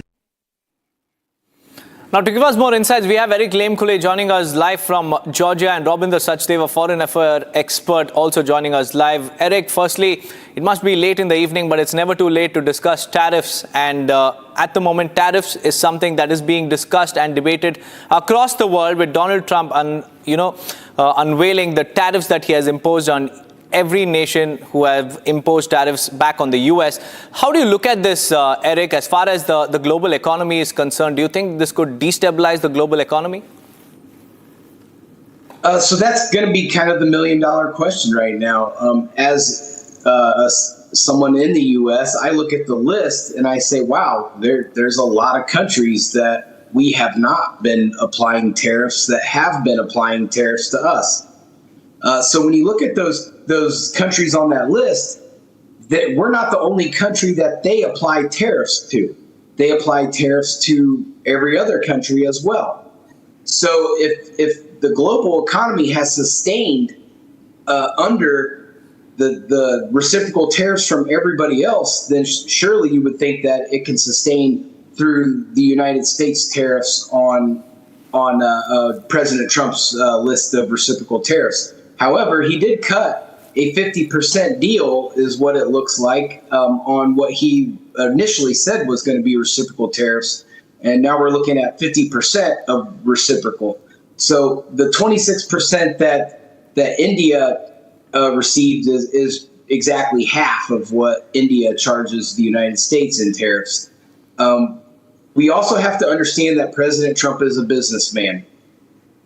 He's been a businessman for 50 or 60 years. He hasn't been a politician for very long. So on the business side of things, I have put my trust that he is going to understand how to navigate through this global economy. As we've seen today with the announcement of the trade numbers, the tariff numbers, that the Dow Jones did not negatively react to it. We actually gained 235 points at the end of the close today. So that was a little unexpected. So I look for there to be a shock value, but I do think that everything will level out as time goes by. Well, Eric, stay on with me. I have Rabindra Sachdeva also. Mr. Sachdeva, everybody says that the camaraderie between Donald Trump and PM Modi is really, really something that the world envies. And as far as these tariff numbers are concerned, 26% isn't a small number. How does it fare, as compared to tariffs imposed during Biden's regime? And also, is there any room for negotiation to reverse these tariffs? Your last point, I don't see any chance of reversal of these tariffs. I do see some chance of some reduction in these tariffs. Some, not much. Also, maybe I don't see that. Secondly, President Trump and Prime Minister's friendship, absolutely. This is the era of tough love. And it's the era of how you define your national interest. Trump, ever since the 1980s, 40, 50 years ago, as a businessman, used to always, decry, condemn Japan, that they're looting us. The Arab oil sheikhs, they're looting us and living rich lives, etc. So this has been his absolute, if one were to say, pet peeve all his life. So yesterday was actually, I would say, his crowning glory of achieving something that he had always been wanting or thinking in this world. That's one. Now, secondly, as to the impact, as to India tariffs, 26%, I mean, this is a number out of, so far, I think, out of the thin air. Nobody knows what the formula is. They're saying 52% is what India charges. On what basis? We don't know. Weighted average. But then you see, he's also including non-tariff barriers in that. Market access, your currency, manipulation, etc., whatever. So with whatever formula they had, they came up with 52 and then 50%. And remember, Trump always says he has a big heart. Yesterday he was talking, I'm a very kind man and kind discounts. So he has that, inherent worldview that he's a very kind man, or he can be a very kind man. So 52 was their number that came up. They said for worldwide, and it's nothing to do with India. So we are facing 26%. It will have an impact. We are having India-specific, let's say, a bilateral trade agreement. But, you see, the reason they are imposing these tariffs is not only because of trade, unfair, and, you charging me more and I charging you less. No, that is one big component. The bigger component for Trump is that these tariffs in America will raise revenue income for the US federal government. They anticipate in the next 10 odd years, his advisors, that around $6 trillion will come into the US Treasury as import duties. Now, that's what he wants, and that money he will be using to give tax breaks to corporate America or to working Americans. That is political philosophy, low taxes. He will accomplish that objective via the tariffs. So no wonder he says that tariffs is a beautiful word. And the way he is using it smartly. Either it'll end up, America will become the golden bird, like Sone ki chidi of India, or America will end up in a train wreck. Right, Mr. Rabindra Sachdeva and Eric, please stay on with me as we give an insight about what these tariffs are and what Donald Trump has announced so far. Just to give a sense to our viewers, here's a quick report summarizing what Donald Trump has unveiled on what he calls as Liberation Day. In a bid to counter the long-looming discrepancies, US President Donald Trump announced sweeping tariffs on the US to trading partners. Arguing that the United States has been at a disadvantage in global trade for decades, Trump imposed discounted tariffs. My fellow Americans, this is Liberation Day. Waiting for a long time. April 2nd, 2025 will forever be remembered as the day American industry was reborn, the day America's destiny was reclaimed, and the day that we began to make America wealthy again. We're going to make it wealthy, good and wealthy. For decades, our country has been looted, pillaged, raped, and plundered by nations near and far, both friend and foe alike. The new Trump tariffs are expected to change how trading works worldwide. Sweeping 25% reciprocal tariffs on all foreign-made automobiles, Trump claimed the move was necessary to boost domestic manufacturing. Jobs and factories will come roaring back into our country, and you see it happening already.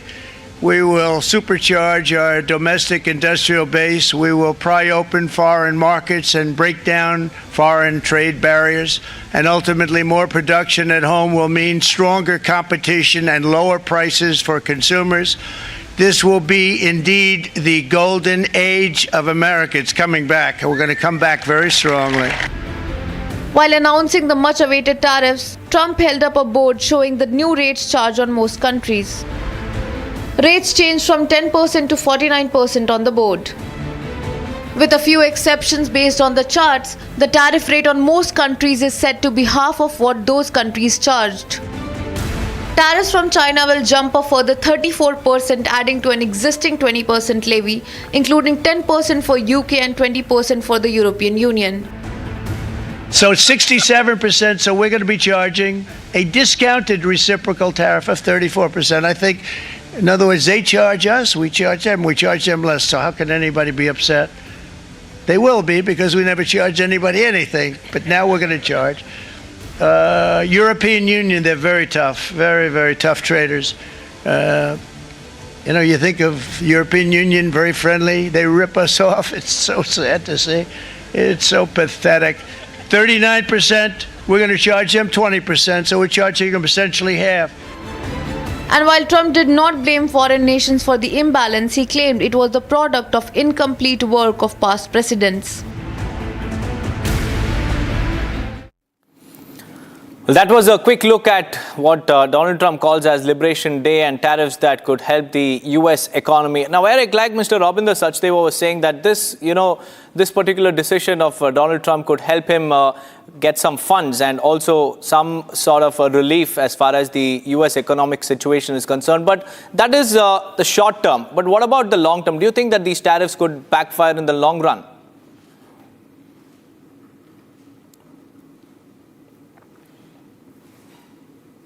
Eric, if you could. I'm sorry. Yeah. I think in the long run, there's going to be several options. So we could see, like with Israel. Israel has already gone and zeroed out their tariffs, and so President Trump has matched that. So there are no tariffs between Israel and the United States as of right now. Canada has already reached out and said, if you zero out your tariffs, we'll zero out ours. So that is an avenue that several of these countries can take, where they say, hey, if we're going to go reciprocal, you go zero, we'll go zero, and we'll have just a straight up trade.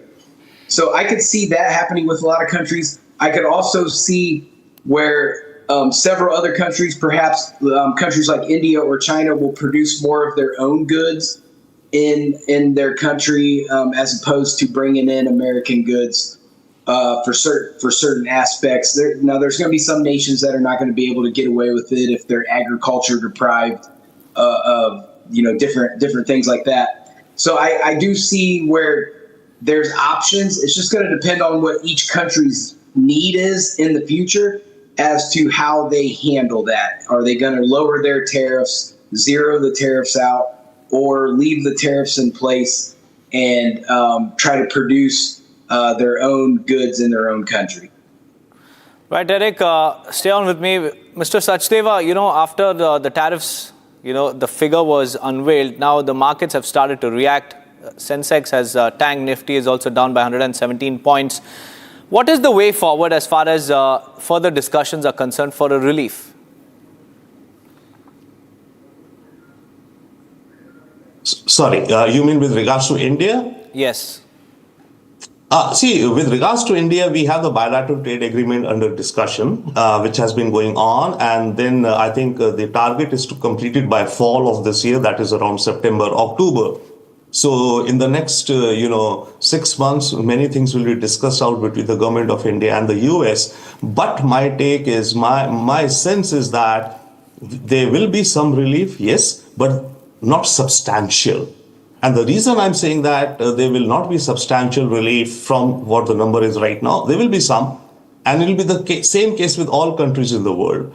With all of them, there will be maybe renegotiations. Australia is talking, Japan is Europe, etc. So there will be some relief to all of them, negotiations and all. But you see, the larger target for Trump is to raise $6 trillion. So with each sacrifice or compromise he makes with India, a percentage point here, 2% here, 2% with Japan, 1% with Vietnam, whatever, it will all add up some way. So they will give some relief, but I don't expect, I may be very wrong, but I do not expect much substantial, relief in terms of the percentage points. So that would be one with respect to India. Absolutely, yes. So what this will mean for India, and another thing, you see what Trump is doing, this whole process, they are sucking in global capital. Right. I mean, he may be talking numbers like he said, like $3 trillion have been committed, Apple 500 billion, SoftBank 500 billion, maybe those are inflated numbers. And he was talking about a number like 3 trillion or whatever, Siemens 100 billion, 10 billion, yes. So that means all such companies, big companies in the world, even, American pharma itself, Pfizer, Eli Lilly, etc., within America. So they're going to be investing hundreds of billions of dollars in America. And that will, reduce the flow of monies coming into India or other markets. So that would be another very much an impact on India and the world. I mean, America, making America wealthy again, this could really work out. But I mean, there are too many variables in this. There are too many variables and several issues. So there may be complications, but to some extent it could work out. So we will have to learn to live with it. India will reduce some of our import duties. We've already done it, in our budget and etc. So we will see more forthcoming. But India will not adopt a stance of confrontation with the United States, unlike some countries which could talk about and which are talking about retaliatory tariffs. China, Canada has been talking, Mexico even has been talking, EU has been saying, okay, India will, I think, much more prefer to kind of stay quiet, calm, and watch things play out. At the same time, maybe we'll adopt what I call as duck diplomacy. We'll be calm on the outside, not ruffle any feathers, but under the water we will be paddling paddling like hell to conclude and bring about a reasonable bilateral trade agreement. Last point, this gives India an opportunity to go in for a major domestic reform. This could be like the liberalization of 91, which was forced upon India because of the circumstances, and Indian economy really went into a new gear. This could be a similar moment in our own domestic economic history for the government of India to undertake some major reforms which are required, including ease of doing business within the country itself. Forget ease of business for foreign investors. So, and so that Indian industry becomes competitive, and then we are competing on the global stage also very well. Right, stay on with me, gentlemen, because we have another report lined up for our viewers which speaks about how this move of Donald Trump has stirred up global trade tensions, because US President Donald Trump has announced new tariffs on Indian imports, marking significant shift in the economic dynamics between the two nations. And these new tariffs, set at 26%, are described as discounted reciprocal rates targeting India's average import duties of 52% on the US. Watch this report and we come back to our expert analysis. Amid the slew of tariffs that Trump launched on nations, designating them as the worst offenders of the US tax regime, Trump announced 26% tariffs on Indian imports, opting for a discounted reciprocal approach instead of fully matching. This comes as a discounted figure against the average 52% tariff India has been charging on the goods from the United States. India, very, very tough, very, very tough. The Prime Minister just left. And he's a great friend of mine, but I said, you're a friend of mine, but you're not treating us right. They charge us 52%. You have to understand, we charge them almost nothing. Acknowledging his friendship with PM Modi, Trump said that India was exempted of duties for a long while, but not anymore. In his address earlier, Trump even accused India of charging tariffs as high as 70%. China, 67%. That's tariffs charged to the USA, including currency manipulation and trade barriers. So 67%, I think you can, for the most part, see it. Vietnam, great negotiators, great people. They like me, I like them. The problem is they charge us 90%. We're going to charge them 46% tariff. Taiwan, where they took all of our computer chips and semiconductors. We used to be the king, right? We were everything. We had all of it. But 64%, we're going to charge them 32%. Japan, 46%. They would charge us 46%. And much higher for certain items like cars, little items like cars. 46%, we're charging them 24%. The tariffs are now set to be in effect without any delay. How New Delhi shall respond to these tariffs remains to be seen. Given the Modi-Trump bonhomie, will India clap back or reciprocate? Well, Eric, a quick answer from you. Are there any historical, references and also historical parallels to these protectionist policies that Donald Trump has been coming up with in the recent past after he took oath of office? Yeah, so there is going to be some countries that are not going to be happy with this. However, if you look at the United States is going to have to do this because we have a $36 trillion deficit.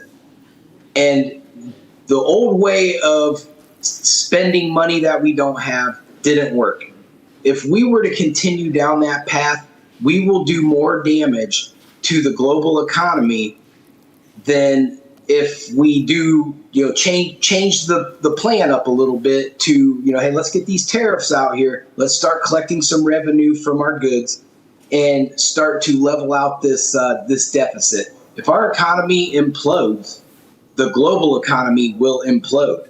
So that's something that is very, when you look at the grand perspective of it, that's what's at stake here if we don't get our deficit under control. Well, Mr. Sachdeva, to conclude this, just one quick answer from you. Could the affected nations, look for new trade alliances? They have to. There is no other way out for them. They have to look. In fact, right now, countries should be sending out hunting teams. You see, in this tariffs, there's some countries with only a 10% tariff, right? Mm-hmm. You should be scoping out. Indian business should be immediately looking at countries like Oman, nearby. Set up your auto components manufacturing unit there. You will get a 10% tariff versus 24 from India. I'm not recommending it, but this will happen. This will start happening. Corporate India will look to work its way out. Not only corporate India, corporates all over the world, but there will be a conflict. Quick last point. If Indian companies invest in America, sure. The company's revenues are there, but it brings nothing home to India. India is not getting any taxes and there are no jobs created in India. If an Indian company is investing, let's say Sun Pharma invests in America tomorrow to, bypass the tariffs, fair enough, it's good for Sun Pharma and its stakeholders, right? But it brings nothing home to the government of India. We will face that challenge. Indian capital will start flowing out, could start flowing out into either America or into alternate supply chain countries where they could think, okay, why not base here to get a bypass into the American market? These are some of the variables. Right, Eric and Mr. Sachdeva, many thanks for joining us with those insights. With that, viewers, we'll slip into a very, very short break. And on the other side, our senior executive editor, Abhishek Kapoor, will join you live and get you all the breaking news updates in the run-up to the big event at the Rajya Sabha. Stay tuned. of the Waqf Amendment Bill in the lower house of the Parliament yesterday. The bill is set to be tabled for discussion in the upper house today. Stay tuned as we bring in more details from Ground Zero. We will be back after a short break. Keep watching Republic TV.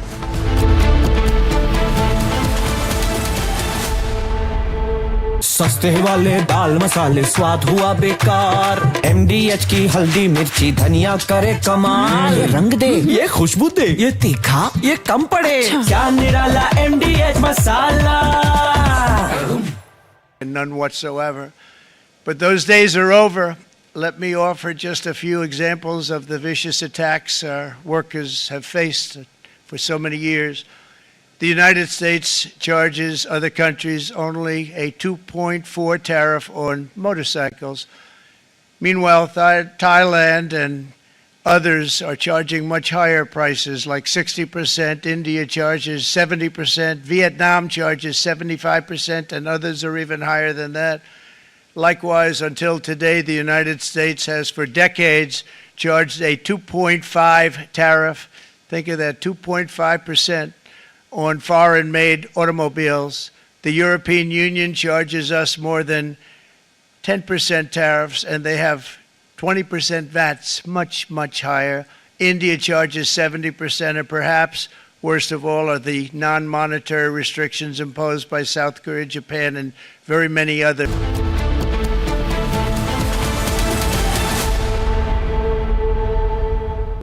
In the global employability rankings by Times Higher Education UK, only the following 6 institutions from India are ranked amongst the top 230 in the world for having the most employable graduates. IIT Delhi, IISc Bangalore, IIT Bombay, IIM Ahmedabad, IIT Kharagpur and Amity University. सस्ते वाले दाल मसाले स्वाद हुआ बेकार MDH की हल्दी मिर्ची धनिया करे कमाल ये रंग दे ये खुशबू दे ये तीखा ये कम पड़े क्या निराला MDH masala. So, if you look at that, China, first row, China, 67%. That's tariffs charged to the USA, including currency manipulation and trade barriers. So, 67%, I think you can, for the most part, see it. Those with good eyes, with bad eyes. We didn't want to bring, it's very windy out here. We didn't want to bring out the big charts because it had no chance of standing. Fortunately, we came armed with a little smaller chart. So 67%, so we're going to be charging. From Asia's largest news headquarters, setting the agenda for Bharat.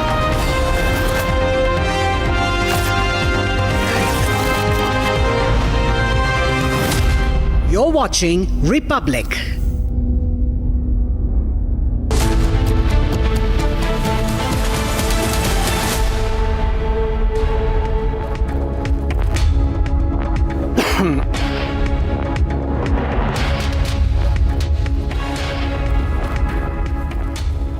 Hi there, very good Thursday morning. The Lok Sabha passes the Waqf Bill 288 to 232.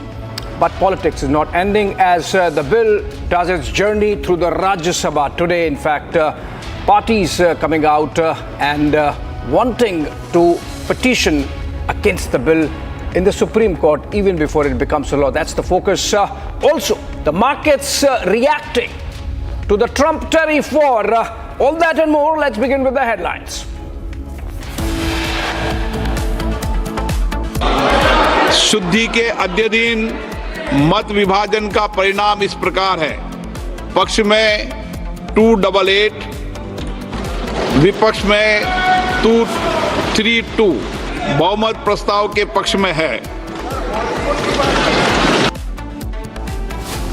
After 14 hours of debate, historic Waqf Amendment Bill gets Lok Sabha not. 288 MPs vote in favor, 232 against. After getting approval from the Lok Sabha, Rajya Sabha all set to debate on Waqf Amendment Bill today.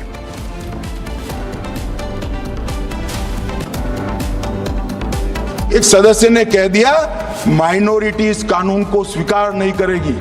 क्या धमकाना चाहते हो भाई? संसद का कानून है, सबको स्वीकार करना पड़ेगा। And during the Lok Sabha debate, Union Home Minister Amit Shah slams the opposition, states Waqf is a law of the land after it's passed by the parliament would have to be accepted and respected by all.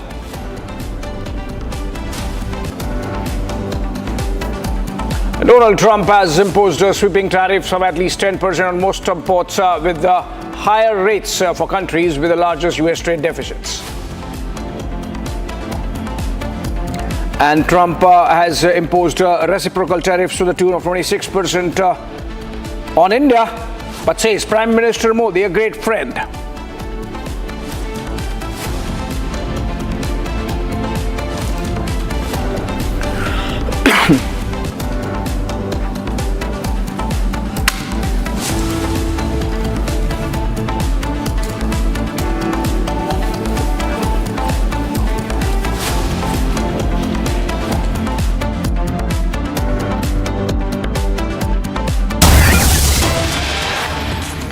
All right, we are beginning this bulletin with the breaking news coming in where the markets are reacting to the Trump 26% reciprocal tariff on India. Rest of the world also has reacted. The markets diving down, and now Sensex has opened with a gap down, as it is called, 800 points lower than its last closing yesterday. Indian stock markets under selling pressure following a global decline triggered by US President Donald Trump's and the latest tariff announcement. Investors taking the Trump tariff war negatively. The key indices are trading lower. Let's try to understand what's the scale of the impact from our business desk. Rajat joins us live from the newsroom. Rajat, over to you. Viewers would want to understand what's going to be the impact of this tariff war, both in the short term and long term, on their portfolios. Right, Abhishek. So as we see the turbulence across the capital markets across the world, we saw as far as S&P 500 index and all the tech companies stock in the US are concerned. As far as way back home in India, Sensex is down 800 points and Nifty also is down 100 points below 23,250 after market open. So clearly the markets are reacting to the volatility that we are seeing as far as tariffs are concerned. But the thing to note here, if we talk about the sectoral indices, Nifty IT index has slumped 1% and Nifty Pharma index has gone up by 4%. So clearly this is the impact, because what people were, analysts and the countries were expecting, that pharma industry will be impacted because of the tariff. But as far as tariff announcement by Trump is concerned, he has exempted the pharmaceutical companies. So that is what we are seeing in the stock. The pharma companies with a huge exposure to US, such as Glen Pharma and Sun Pharma, are trading in green, and that's what being reflected in the Nifty Pharma index that is up 4%. Nifty IT is slumped 1%. On the other hand, we are seeing that gold has touched an all-time high, because considering the volatility in the market, people are resorting and flocking to the safe havens as far as their investment portfolio are concerned, Abhishek. All right, turbulence there in the markets, and everyone reacting in their own way to the Trump tariff. Of course, this is in the short term till this uncertainty settles. We'll keep a close track if there is more turbulence. For now, moving on and to the focus story of the day, which is the Waqf Amendment Bill passed by the Lok Sabha last night, in fact, and Rajya Sabha taking it up today. But even before that happens, the DMK has announced that it's going to petition the Supreme Court against the new law. Tamil Nadu Chief Minister M.K. Stalin has announced this in the State Assembly. It was just 3 days back that the state government had passed a separate resolution stating that they will not be implementing the Waqf Amendment law in the state of Tamil Nadu, and they will continue to follow the 1995 Act. We'll try and connect with Sharda. Sharda is our correspondent in Chennai. If we can get her and try to understand whether this is just an announcement made by Tamil Nadu's Chief Minister M.K. Stalin, or we in fact have Sharda live with us from Chennai. Sharda, 3 days after a resolution in the Assembly that they will stick to the 1995 Act, the DMK now pushing on the paddle and saying that they will approach the Supreme Court against the Waqf Amendment law. Abhishek, what happened was 3 days back, the DMK passed a resolution in the state government stating that during the assembly session that they will not follow the Waqf Amendment Bill if implemented now, and that they would follow the 1995 Act. However, the BJP went against that particular resolution, even staged a walkout from the assembly 3 days before, and now following the Lok Sabha passing the Waqf Amendment Bill last night, the TN Assembly, today the DMK has come up with this idea that they would be going against this particular amendment bill and would be reaching out to the Supreme Court stating that they would not be following this, and also take up the case in the Supreme Court against the centre. What DMK is trying to do here is the minority appeasement, which was just elections 1 year away. Stalin's government is trying to get any votes that's possible from the Muslim community, stating following the past week where he mentioned that he will not accept CAA Amendment Act, he will not accept the Waqf Bill Act, and there's multiple more reasons that the Stalin government is trying to reach out to the Muslim community and making sure that they fetch their votes no matter what. And today, speaking at the assembly, Stalin noted that the Waqf Amendment Bill is something that takes away the rights of the minorities in the country, and that he would not allow it to happen in Tamil Nadu and follow the 1995 Act. And today the DMK, the entire state assembly had come up with black patches stitched to their pocket, showing they protest against the Waqf Amendment Bill that was passed in Lok Sabha yesterday. All right. Thank you so much, Sharda, for this update. And with this, we come back to New Delhi and whatever is happening in and out of Parliament on the Waqf Amendment Bill, which was passed in the Lok Sabha after a fierce 14-hour debate last night. And in fact, the debate went into, the voting went into the VRs with the government getting in 288 votes in favor, and opposition benches managing to get 232 votes on the bill. And it is something which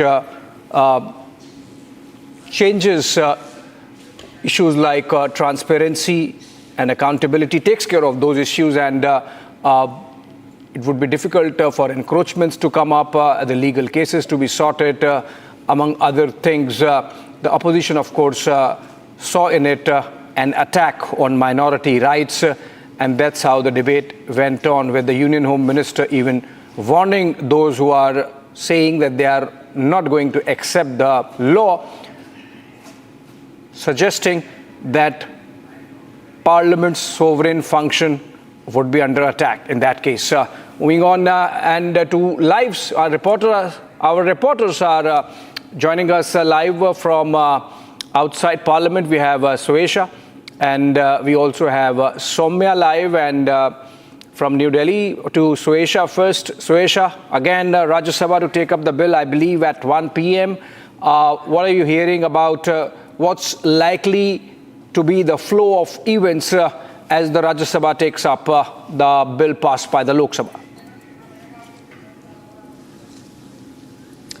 Oh, yes, absolutely, Abhishek. In fact, information that we've been receiving since this morning, a power-packed lineup when it comes to speakers from the BJP, even in the Rajya Sabha. Yesterday, we saw the kind of counter that happened, and while the opposition continued to levy the same attacks, where it said that this is unconstitutional, this is against federalism, this is an attack on the religious freedom of Muslims, the government really clearing the air on all of that once again, saying that such sort of misinformation should not be pushed by the opposition. They must play a very responsible role. And the entire motive of this bill, like you rightly said, is sorting accountability, transparency, digitizing the records, and really reducing those loopholes that have existed given the unbridled powers that the Waqf Board has enjoyed in all these years. And this has always been about those 200 elitist Muslims who have had control over 8 lakh acres of land.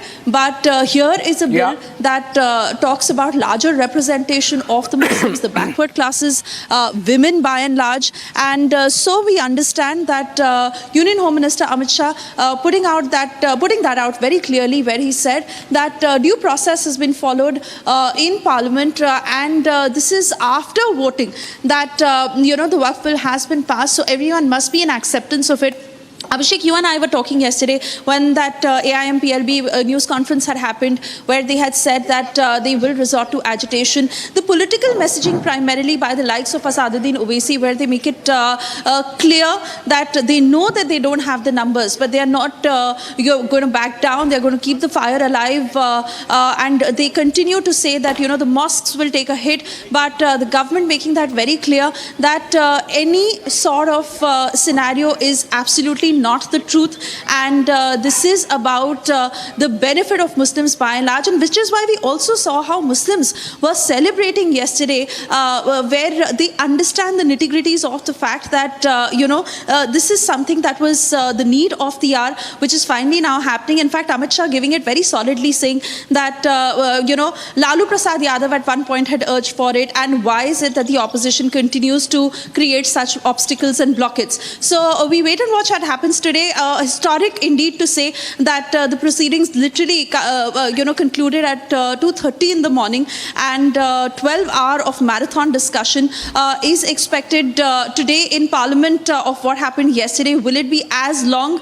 And with regards to the numbers, of course, comfortable for the NDA, not as much as it was in the Lok Sabha, but certainly the same in Rajya Sabha, where they are expected to cross the majority, and with a clear passage. We wait and watch how the opposition really now, accepts this bill, or whether they continue with the same rhetoric. Abhishek. Yeah. In fact, Suesha, the numbers in Rajya Sabha could be a matter of concern for the government. You get a sense that, in fact, let me take this to Soumya. Soumya is outside the residence of Minority Affairs Minister Kiren Rijiju, who has been piloting the bill.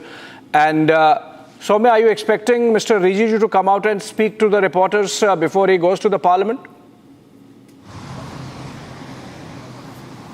Yes, he's expected to leave for the Parliament between 10:30 to 11 a.m. and he's expected today that he might speak to the reporters who are here today outside his residence, because we witnessed, it's safe to say, we witnessed a history in making yesterday, as it has been reiterated time and again.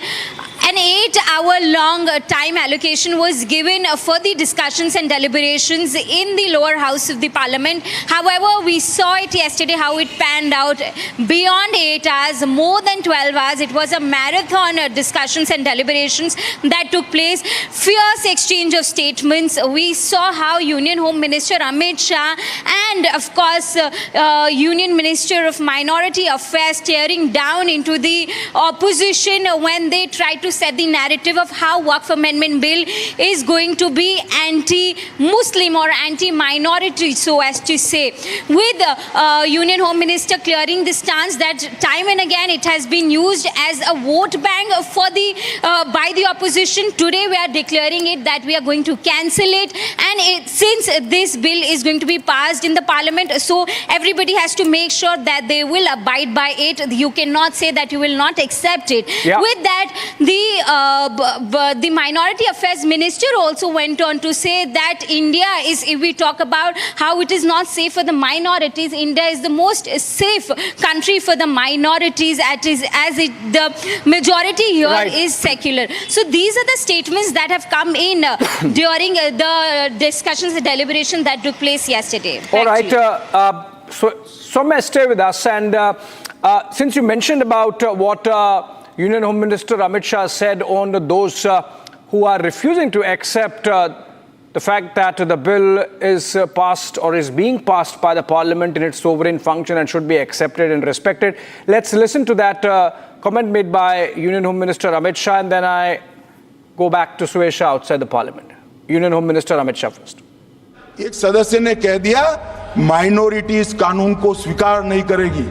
क्या धमकाना चाहते हो भाई? संसद का कानून है, सबको स्वीकार करना पड़ेगा. स्वीकार नहीं करेंगे मतलब क्या है? While addressing the Lok Sabha during the Waqf debate, Union Home Minister Amit Shah made it clear that the law of the land must be followed by all. Shah said that the law of the Parliament must be accepted by everyone. The Lok Sabha witnessed over 12 hours of heated debate on the Waqf Amendment Bill. Taking on opposition, Shah stated that the representatives of the Christian community have backed the bill, while some oppose it purely for Muslim votes. Defending the government's stance, Shah asserted that while the government will not interfere in Waqf Board's matters, its management must be regulated under the law. Sharpening his attack on the India alliance, Shah invoked RJD chief Lalu Prasad Yadav's past remarks in favor of stricter Waqf regulations during the UPA era. Shah accused the opposition of spreading fear and misinformation within the minority community over the bill. He emphasized that the law will apply to all regardless of their stance. With the Lok Sabha hurdle cleared, the Waqf Amendment Bill now heads to the Rajya Sabha, where its fate will be decided today. All right, so that was Union Home Minister doing some plain speaking to those who still believe that they can oppose the law despite the Parliament passing it. Of course, he mentioned that there are legal provisions which can be exercised, and in fact already we are hearing, apart from AIMPLB, the DMK announcing that they are going to approach the Supreme Court on this law. Suesha, we are hearing that when it comes to the Rajya Sabha, from the side of the Treasury benches, Union Health Minister and BJP President JP Nadda is going to begin the debate, and the opposition, of course, has better numbers in the Rajya Sabha. Are you getting to hear something about the strategy that the two sides have? All right, Suesha, hold on a bit. I think we have a breaking news coming in on Parliament proceedings. That's JP Nadda, who's going to speak at 1 p.m. and begin the debate in Rajya Sabha from the government side. And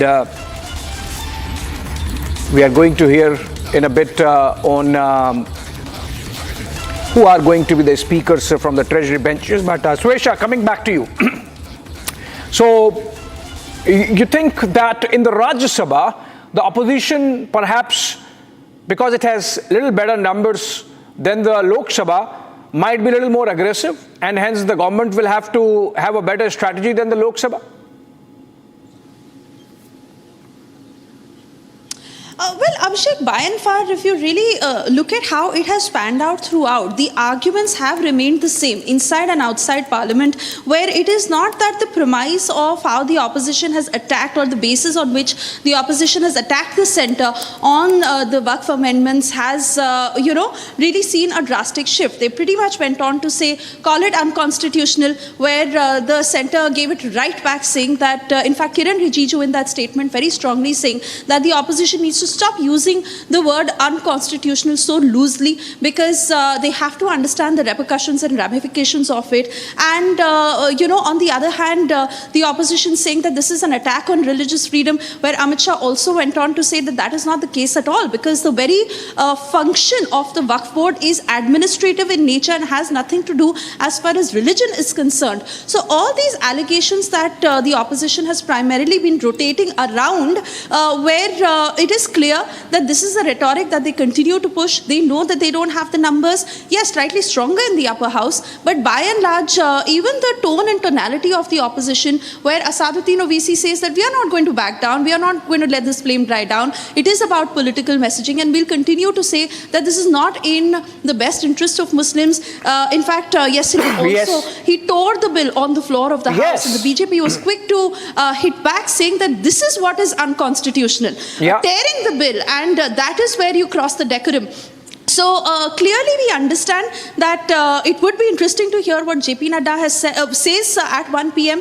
But really for the BJP, from raking up history to showing the opposition the mirror, saying that you have also raised these points at one point. In fact, it's very interesting, Abhishek, if you see that primarily, even in the opposition, from the remarks that came, nobody primarily objected to having amendments in the first place. So their argument was that, these amendments are not correct, or the way they are looking at this is not correct. Yeah. But everybody understands that the kind of corruption that has existed within the Waqf board is not in the best interest of the country, is not even in the best interest of Muslims. And this is why they see that Muslims today are celebrating. But yes, the opposition, I believe, Abhishek, and with the way it's looking, it may not just stop at the parliament, because they are very clear that whatever may happen, even if it sees a passage, the bill sees a clear passage in the upper house, this may happen. But yes, what the strategy will be, will it be more aggressive inside and outside the parliament, is something, yes, we continue to track. Right, Suresha. In fact,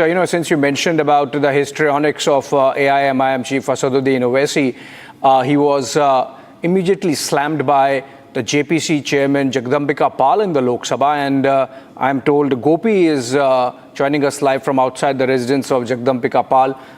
Gopi, did you speak to him? What's your sense after talking to him? The government was obviously very combative in the Lok Sabha. How is it going to pan out in the Rajya Sabha? Well, in fact, we are waiting for Jagdambika Pal to speak to us. We are waiting for him since it was marathon deliberations and discussions which had happened in Lok Sabha last night till late. So he is, in fact, not yet ready. We are still waiting to speak to him. But yes, as you've correctly mentioned, that serious discussions had happened in Lok Sabha, which we are expecting to happen also in Rajya Sabha. While we have also seen instances like Asaduddin Owaisi, in fact, tearing one of the important documents in the parliament. So this is also something to be looked at. We'll be asking the same to him as well. But all eyes would also be on once the bill is passed. Once the bill is passed from Rajya Sabha, we will have to see how these things are implemented, because we have seen that there are various organizations, institutions and parties who have in fact said, who have come out and said that they will be protesting, they will be on the street. So this happens to be seen, and this is a crucial thing to see, that how this entire bill would be implemented, how would it be monitored. So yes, we will have to wait and watch what happens at the Rajya Sabha, post which all eyes would be on how this particular bill will be implemented on at a larger scale. Back to you.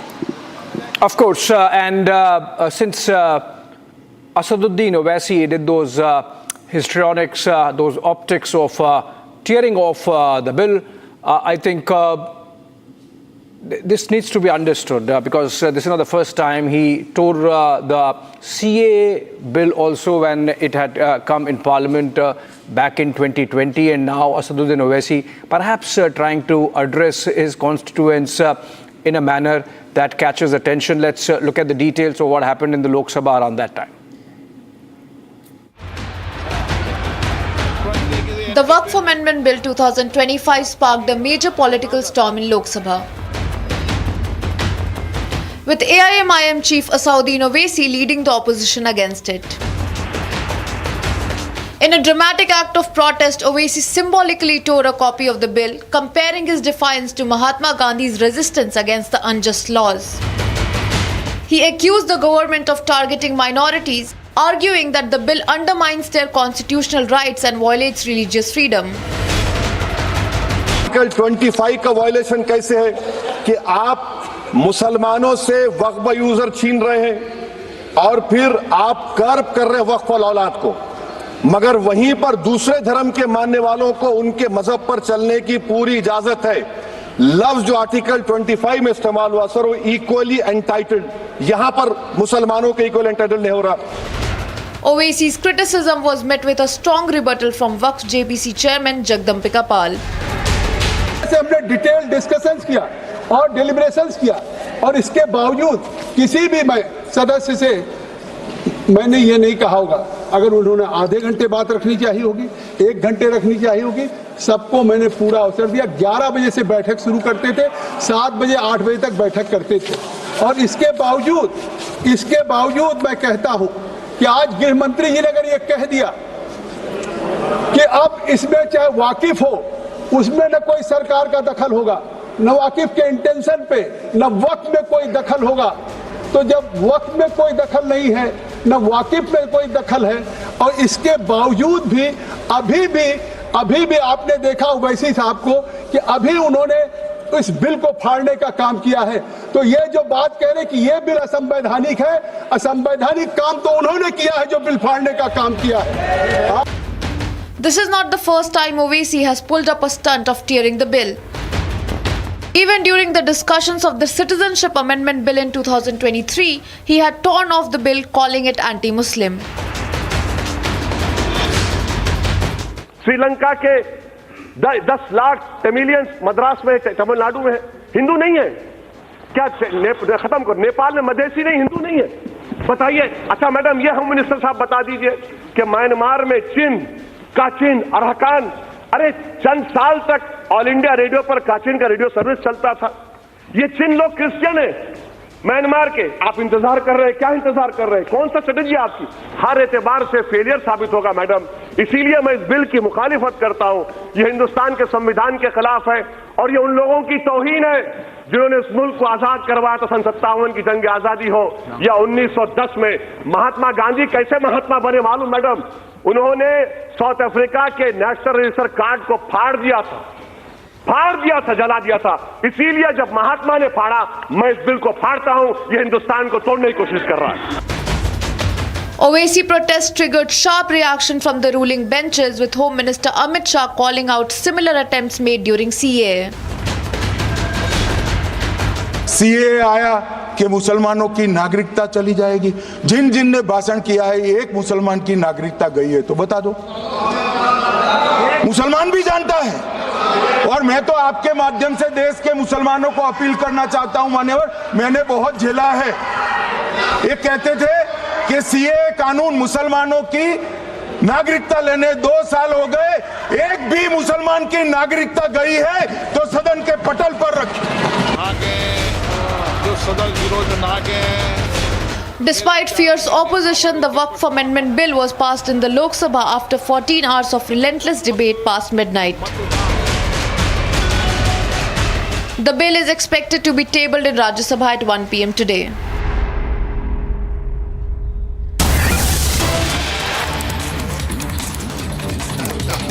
All right, on to a breaking news development coming in from the Rajya Sabha on the Waqf debate.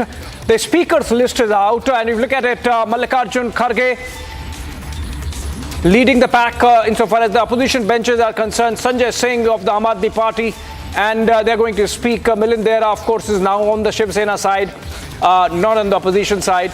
But these are the speakers. YSRCP to be represented by Subba Reddy, Sanjay Singh, Derek O'Brien, Ram Gopal Yadav. We are in fact getting a sound bite of Mallikarjun Kharge. Let's cut to it.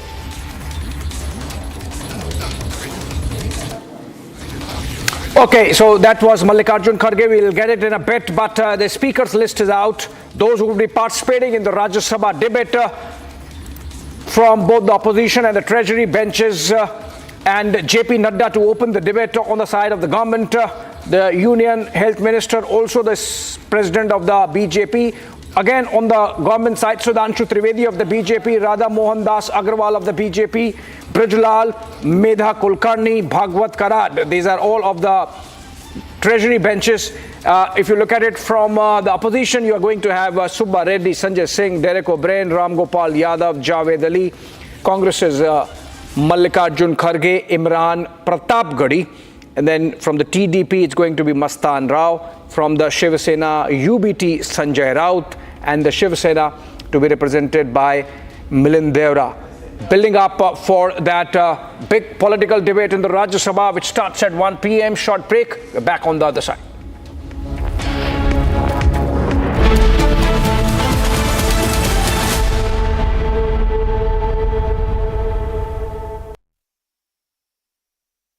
MDH का kitchen king kitchen में हो तो हम सब कुछ बना सकते हैं। बैंगन का भरता, आलू गोभी, भिंडी मसाला और भी बहुत कुछ। MDH।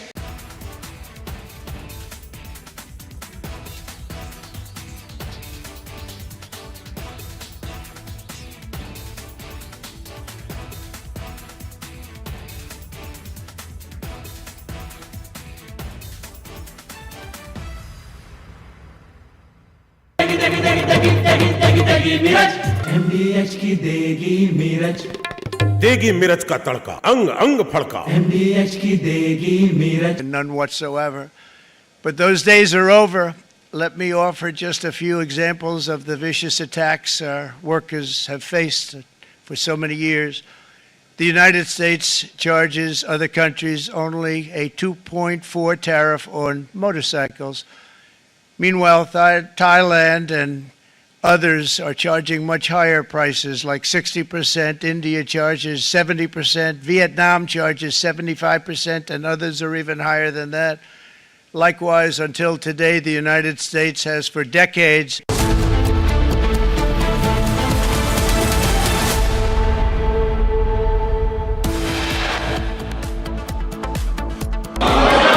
शुद्धि के अद्य दिन मत विभाजन का परिणाम इस प्रकार है।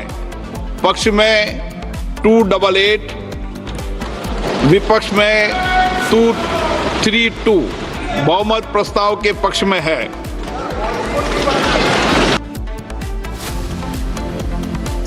After 14 hours of debate, historic Waqf Amendment Bill gets Lok Sabha. Not 288 MPs vote in favour of Bill, 232 vote against it.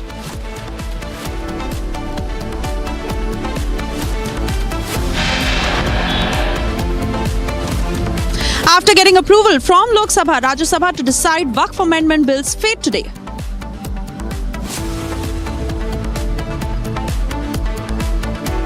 एक सदस्य ने कह दिया माइनॉरिटीज कानून को स्वीकार नहीं करेगी। क्या धमकाना चाहते हो भाई? संसद का कानून है, सबको स्वीकार करना पड़ेगा।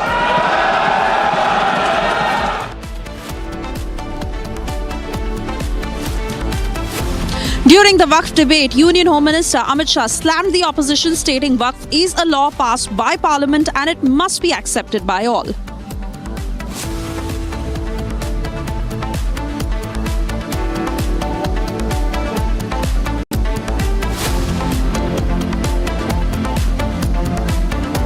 DMK says the party will move Supreme Court against the Waqf Bill.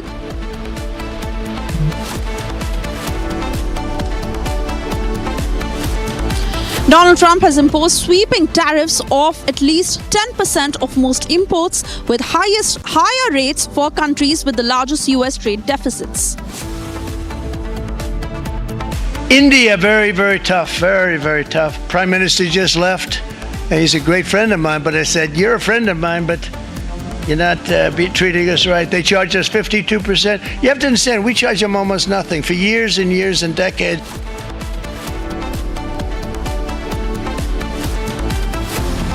Donald Trump announces 26% discounted reciprocal tariffs on India, says Prime Minister Modi, great friend of mine.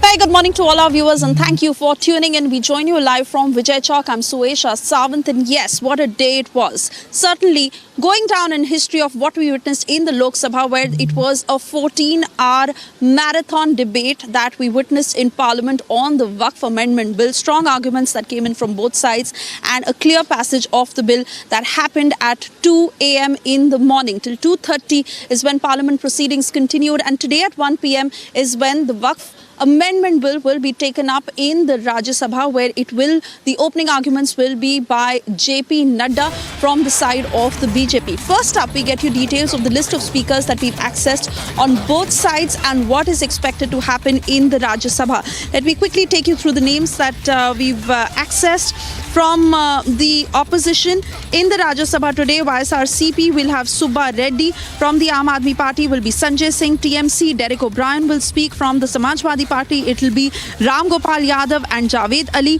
From the Congress, Mallikarjun Kharge will lead, followed by Imran Pratapgarhi. From TDP, Mastan Rao. From the UBT Sena, it will be Sanjay Raut, and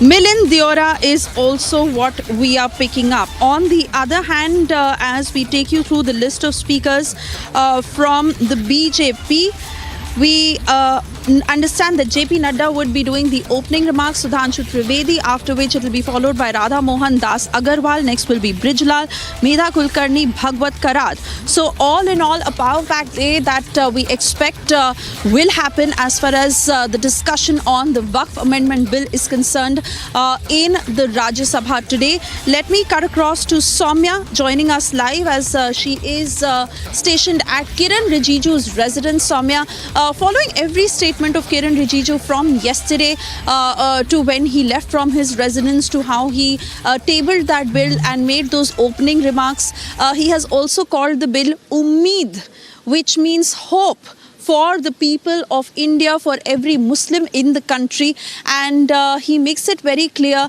that the kind of freedom that minorities have had in India is not possible in any other country. What are we expecting on part of how the centre will take this on? And are you expecting a statement from Kiran Rijiju shortly?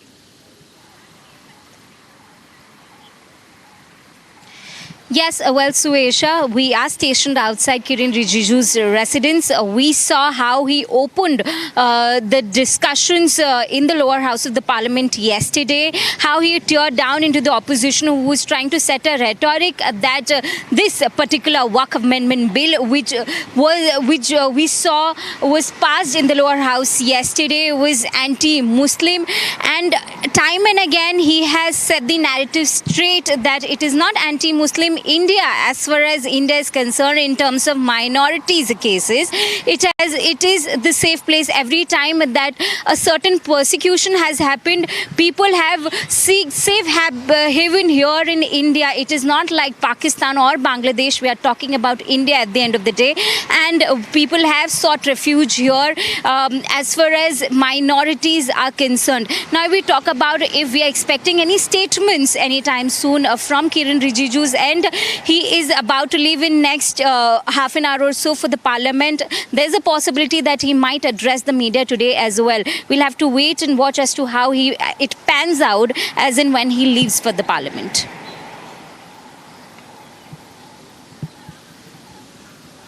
Oh, yes, absolutely. In fact, I'm also picking up details of how we may have a word from Jagdambika Pal shortly.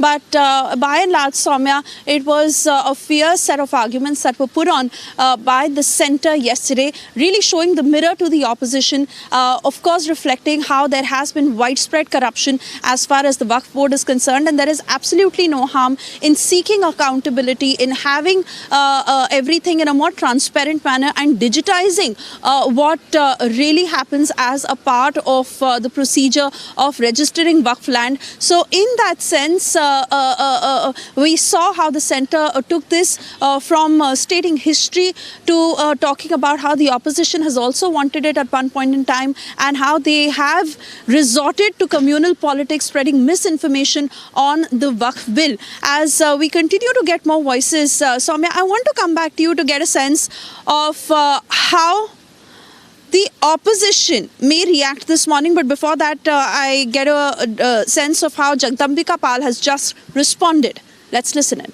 Lok Sabha में नहीं पारित होगा, सरकार गिर जाएगी। कभी संजय सिंह का बयान, कभी इमरान मसूद का बयान, कभी वैसी का बयान कि वो नीतीश कुमार नहीं वोट देंगे, चंद्रबाबू नायडू नहीं साथ खड़े होंगे, एकनाथ शिंदे नहीं होंगे, चिराग पासवान नहीं होंगे।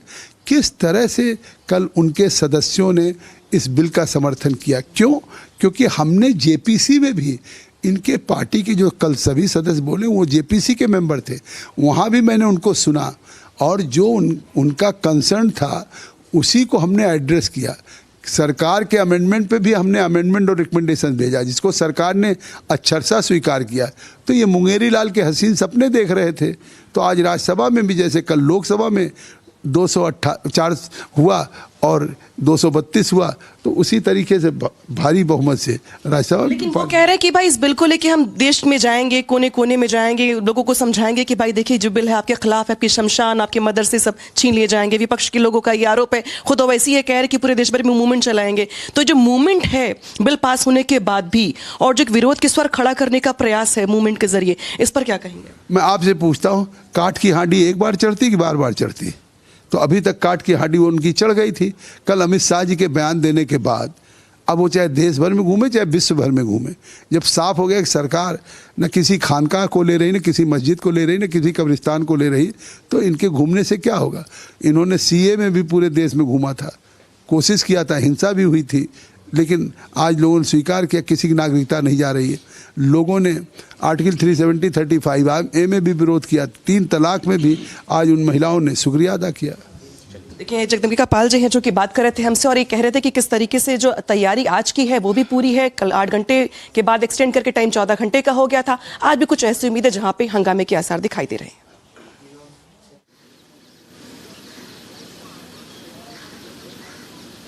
All right, that's a statement coming in from Jagdambika Pal as we also break this latest statement coming in from Sonia Gandhi. In fact, let's quickly flash those details where she has gone on to slam the Waqf Bill. She said that our party's position is clear. The bill is a brazen assault on the constitution itself. It is very much a part of BJP's deliberate strategy to keep our society in a state of permanent polarization. This is the statement that has come in from Sonia Gandhi. This even as we understand that Mallikarjun Kharge will be leading arguments on behalf of the Congress in the Rajya Sabha today, where he has also said that they will discuss the bill and they will make their point during the discussion. But that statement coming in from Sonia Gandhi. Yesterday was also that tweet from Rahul Gandhi where the Congress is towing the same line as she says that it is the BJP that is resorting to its deliberate strategy of keeping the society in a state of permanent polarization.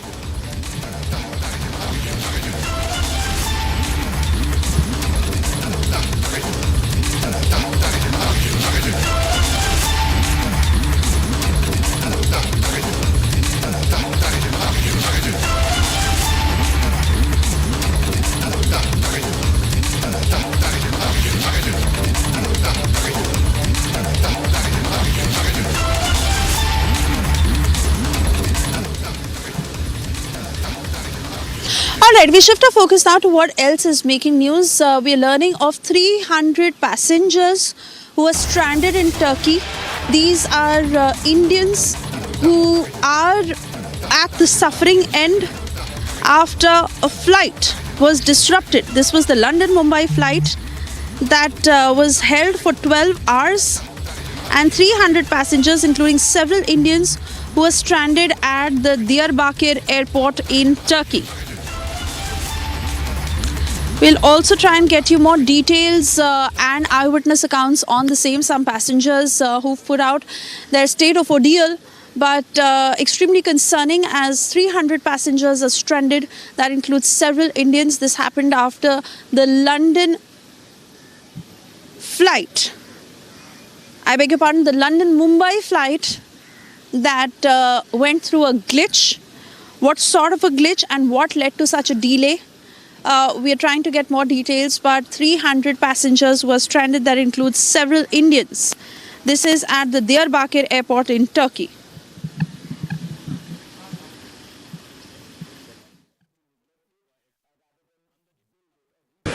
Hello, hi, my name is Darius Mirza and I'm part of a group of 260 stranded passengers on a Virgin flight that had to be diverted at very short notice to a remote airport in Turkey that has absolutely no connectivity. We have been left stranded in a semi-empty terminal building with no communication. We've got lots of little children, lots of women, a few sick people, and we've had no information whatsoever apart from 2 hands that were sent out late yesterday evening. If this is reaching anybody, please can this be communicated that we have almost 14 hours now that we have landed over here with no idea about when we are going to leave from here. All right, I have Advocate Satyam Surana joining us from Mumbai. He's also taking up this issue with the ministry. Thank you for speaking to Republic at this point. Give us details of why the passengers are stranded, what we know so far, any statement from the airline or from the officials at the Turkey airport, and what is it that you are communicating to the ministry? How are the efforts on?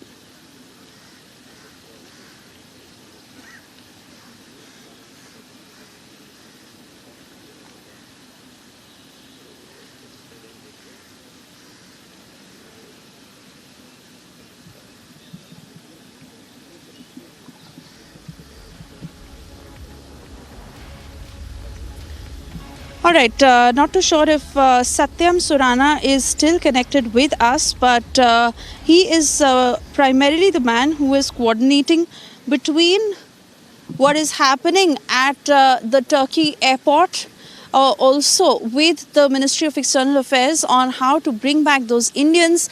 Mr. Satyam Surana, if you can hear me, sir, take us through the details of what is happening there. What has been your communication so far at both ends? Yeah, so sorry, earlier, just when you were introducing me, I got a call from the Ministry of Civil Aviation. So Muralidhar Moore, who's also my MP from Pune, I brought this issue to his notice as soon as the group of passengers, one of my closest friends and a lot of people whom I know are a part of that group. Now, the ministry has said that they have started working. They have appointed one nodal officer who will be taking care of this situation. And all of the possible efforts are being diverted and focused in bringing these passengers back. So that is what my instructions are as of now, that the Ministry of Civil Aviation is working. I've also brought this issue to the notice of the minister himself. I've spoken with the minister himself through SMS, as well as I've got this issue to the notice of the other senior leaders like Mr. Vinod Tawad and Mr. Devendra Fadnavis as well. So I think that the government, the authorities have now got a light of this issue of what is happening in Turkey, and it is extremely important that we divert all our attention and focus to just one thing right now, is to bring these stranded passengers, bring these stranded women, these senior citizens and these infants, kids and every passenger who is stranded there in the Diyarbakir airport back home safe within a reasonable amount of time, so that they don't have to face any other difficulties of any sort. All right, I want to thank you for getting us those details. We'll keep coming back to you to get further updates.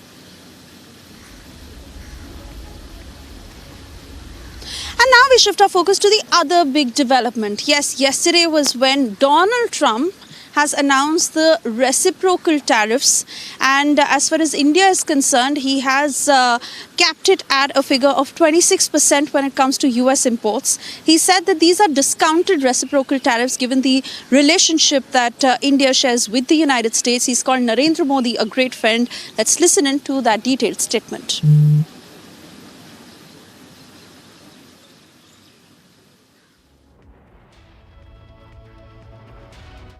India, very, very tough, very, very tough. The Prime Minister just left, and he's a great friend of mine, but I said, you're a friend of mine, but you're not treating us right. They charge us 52%. You have to understand, we charge them almost nothing for years and years and decades, and it was only 7 years ago when I came in, we started with China and charged them. We took in hundreds of billions of dollars from China in tariffs, and they understood, honestly. President Xi understood. He said, look, I understand. And the other countries, and they all understand. We're going to have to go through a little tough love, maybe, but they all understand. India, very, very tough, very, very tough. The Prime Minister just left, and he's a great friend of mine, but I said, you're a friend of mine, but you're not treating us right. They charge us 52%. You have to understand, we charge them almost nothing for years and years and decades, and it was only 7 years ago when I came in, we started with China and charged them. We took in hundreds of billions of dollars from China in tariffs, and they understood, honestly. President Xi understood. He said, look, I understand. And the other countries, and they all understand. We're going to have to go through a little tough love, maybe, but they all understand. And we had an exclusive conversation with markets expert Ajay Bagga on the impact the reciprocal tariffs will have on India. Let's listen in to what he said. I want to understand what is it that Indian industries are now eyeing at. A looming threat of tariffs, which has now been concretized to about 26%, 10% on most exports. Yeah, 26% has been applied. Only pharma right now is out of the ambit, and copper exports. Semiconductors we don't export anyways. Lumber we don't send to the US. We send some of the plywood type of things, so I don't know if that will come in. Those sectoral tariffs will come very soon, expecting 25% on pharma as well.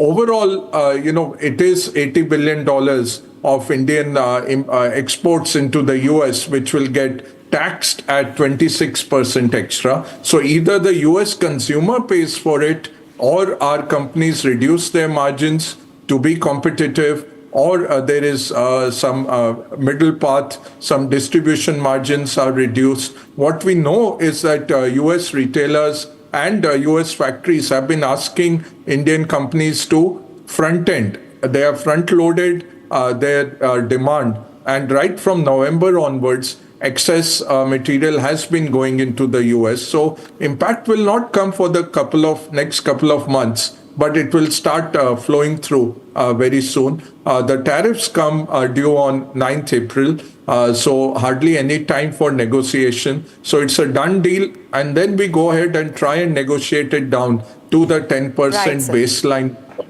Right. In fact, I also want to quickly understand what is the trend that we're eyeing at when it especially comes to stock market, which will, you said that the impact on industries will be visible maybe a couple months from now. But I think markets will start turning volatile anytime soon.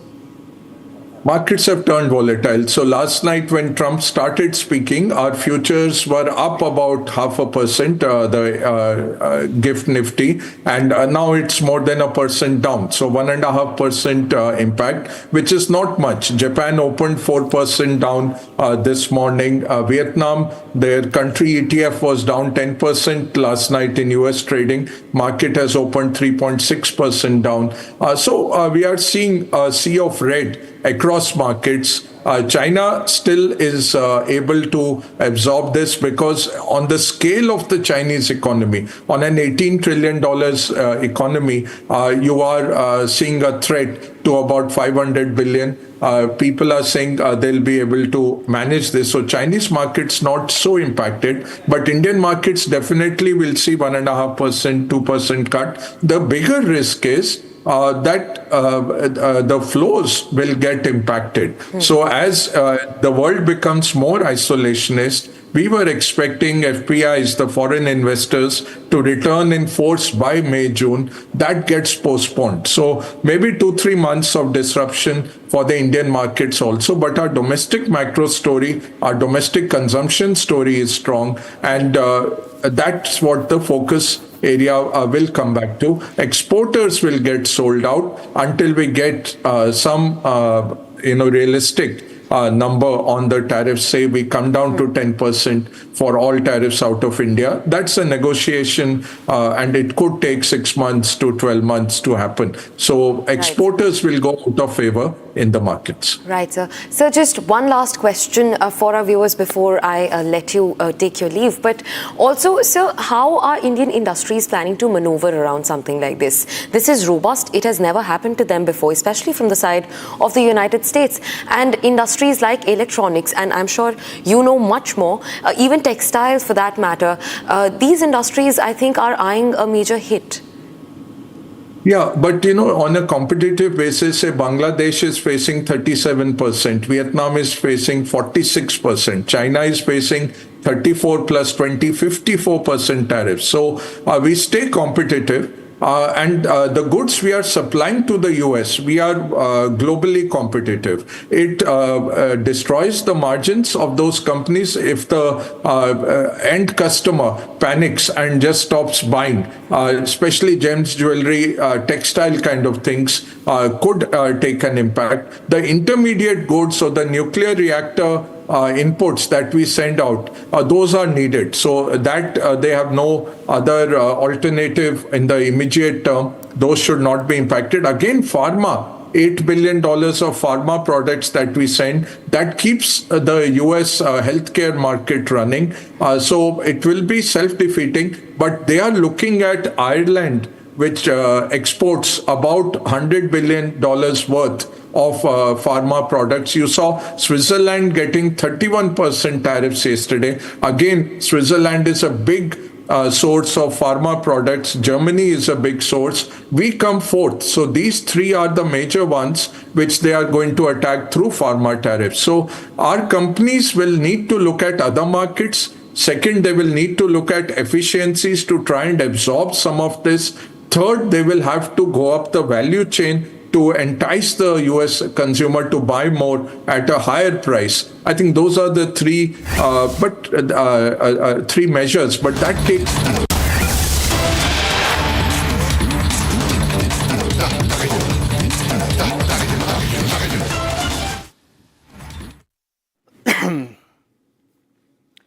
All right, these are pictures coming in from Bangkok in Thailand, where Prime Minister Narendra Modi has just landed. He's there to participate in the BIMSTEC summit, which takes place tomorrow. BIMSTEC is the Bay of Bengal initiative on multi-sectoral technical and economic cooperation between 7 member states, which includes all the Bay of Bengal nations, including India, Bangladesh, Sri Lanka, and then they have Bhutan, Nepal, and then of course we have Thailand and Myanmar. Prime Minister there being welcomed first officially at the airport and then by the diaspora in Bangkok outside his hotel where he has arrived. He's going to spend the next 48 hours there. The likely big meeting with Mohammad Yunus, which is the first one after the turmoil in Bangladesh, which brought this government to power, and Mohammad Yunus there has been really upping the ante. It would be interesting how the meeting goes. The Bangladesh side pitched in strongly for that meeting and is happening, but in these pictures as of now, Prime Minister meeting with the exchanging pleasantries, taking the salutations from the diaspora present there.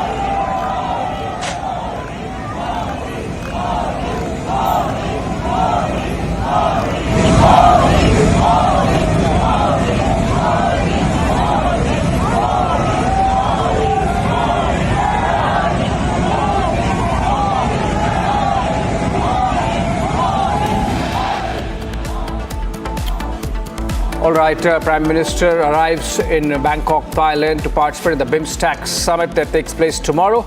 And we have more details coming up on that on the other side of a short break.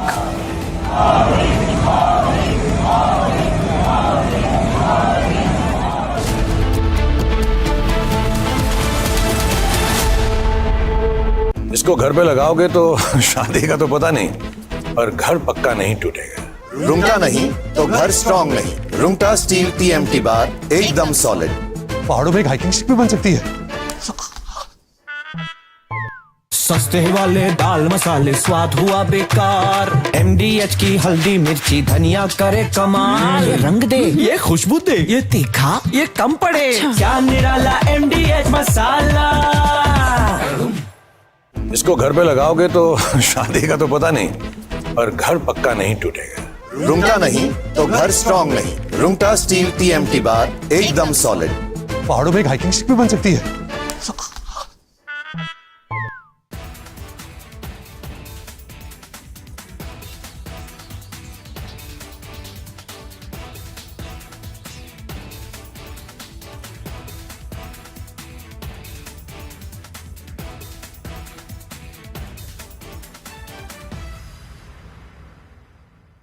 इसको घर पे लगाओगे तो शादी का तो पता नहीं, पर घर पक्का नहीं टूटेगा।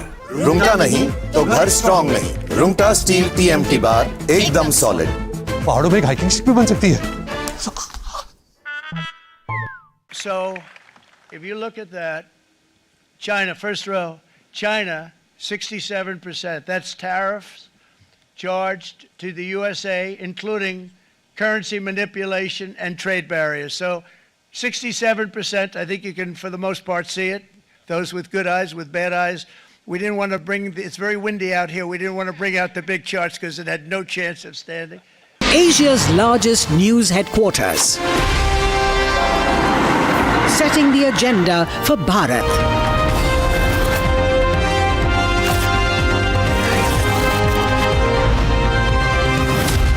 You're watching Republic.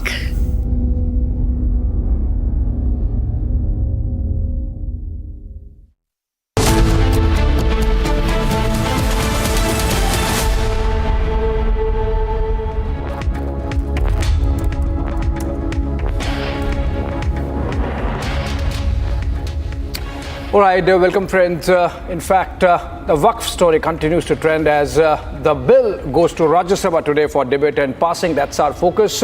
And we are going to bring to you latest minute updates on that from the Parliament with reporters spread through the city, tracking leaders connected with this story. All that and more. Let's begin with the headlines. मत विभाजन का परिणाम इस प्रकार है। अब सदस्य के रूप में भी और इस देश का नागरिक के पक्ष में है।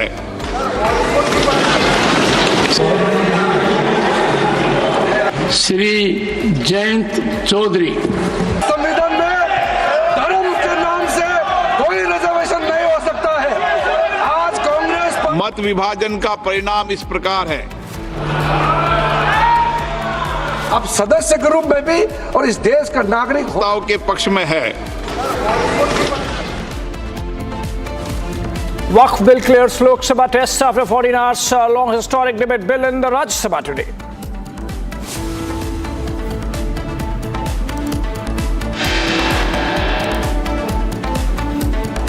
BJP National President JP Nadda to address Rajya Sabha on the Waqf Bill as he opens the debate. Kharge to speak from the Congress.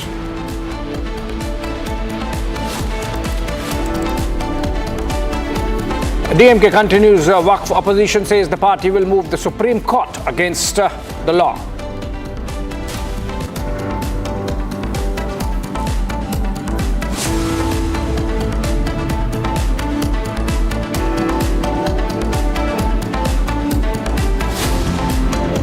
And Donald Trump announces huge tariffs on countries with the largest US trade deficit, including India.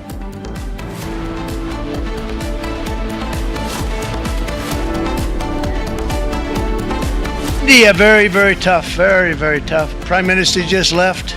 He's a great friend of mine, but I said, you're a friend of mine, but you're not treating us right. They charge us 52%. You have to understand, we charge them almost nothing for years and years and decades. All right, says Prime Minister Modi, great friend of mine, yet Trump imposes 26% discounted reciprocal tariffs on India.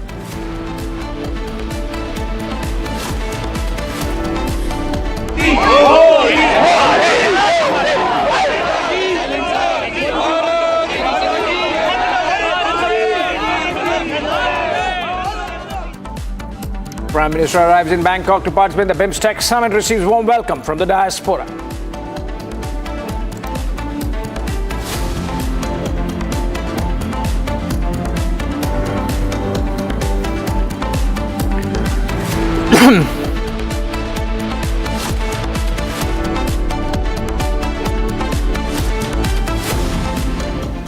All right, friends. President Donald Trump has announced significant reciprocal tariffs on India. Even as he said that Prime Minister Modi is his friend, he said he is only charging roughly half of what India charges on US, calling these as discounted reciprocal tariffs. President Trump said the US will charge an import duty of 26% on India, and that obviously has the markets in a tizzy. Perhaps not as much as one would have expected. Let's try to understand. Rajat joins us from our business newsroom. Rajat, when the markets opened, they opened with a big gap down, as it is called, but they seem to be stabilizing. It's not that big an impact as was expected or was being thought of. Yes, Abhishek, you're absolutely right. So when the market opened in the morning, they opened in red with the Nifty 50 down by 182 points, while Sensex down by 805 points. But now market seems to be recovering, and when you compare it with the Asian stock markets, whether Japan's market or the South Korean market, the Indian markets are much better off as compared to the other Asian markets and as well as US markets. But one thing that we are clearly seeing is that uncertainty is having an impact on the market. As far as sectoral indices are concerned, we have Nifty IT, which is the worst performing sectoral indices on the stock market today, as IT stocks are also not performing well. As far as pharma companies are concerned, they are doing well, and the company stocks have gone up to the 15%. If I will go by company, Dr. Reddy has gone up by 5%, Sun Pharma has gone up by 4%. On the other hand, Tech Mahindra and Infosys have slumped. Right, Rajat. So sectoral difference there, but overall the market's recovering, and that's in fact the story that shows the kind of resilience that India's economy going forward has. Let's listen to exactly what Trump said on India, and then I have economists on the other side having an understanding of the issue for you. Very, very tough. Very, very tough. The Prime Minister just left. And he's a great friend of mine, but I said, you're a friend of mine, but you're not treating us right. They charge us 52%. You have to understand, we charge them almost nothing for years and years and decades. And it was only 7 years ago when I came in, we started with China and charged them. We took in hundreds of billions of dollars from China in tariffs. And they understood, honestly. President Xi understood. He said, look, I understand. And the other countries, and they all understand. We're going to have to go through a little tough love, maybe, but they all understand. India, very, very tough. Very, very tough. The Prime Minister just left. And he's a great friend of mine, but I said, you're a friend of mine, but you're not treating us right. They charge us 52%. You have to understand, we charge them almost nothing for years and years and decades. And it was only 7 years ago when I came in, we started with China and charged them. We took in hundreds of billions of dollars from China in tariffs. And they understood, honestly. President Xi understood. He said, look, I understand. And the other countries, and they all understand. We're going to have to go through a little tough love, maybe, but they all understand. All right, we have guests joining us to help you understand, friends, what this really means. PK Basu, economist, and from US India Chamber of Commerce, Ms. Purnima Voria. And if I could begin with you, PK, first. President Trump says some tough love, but the markets seem not to be bothered much. Well, first of all, the US is now imposing a uniform 10% tariff on all countries.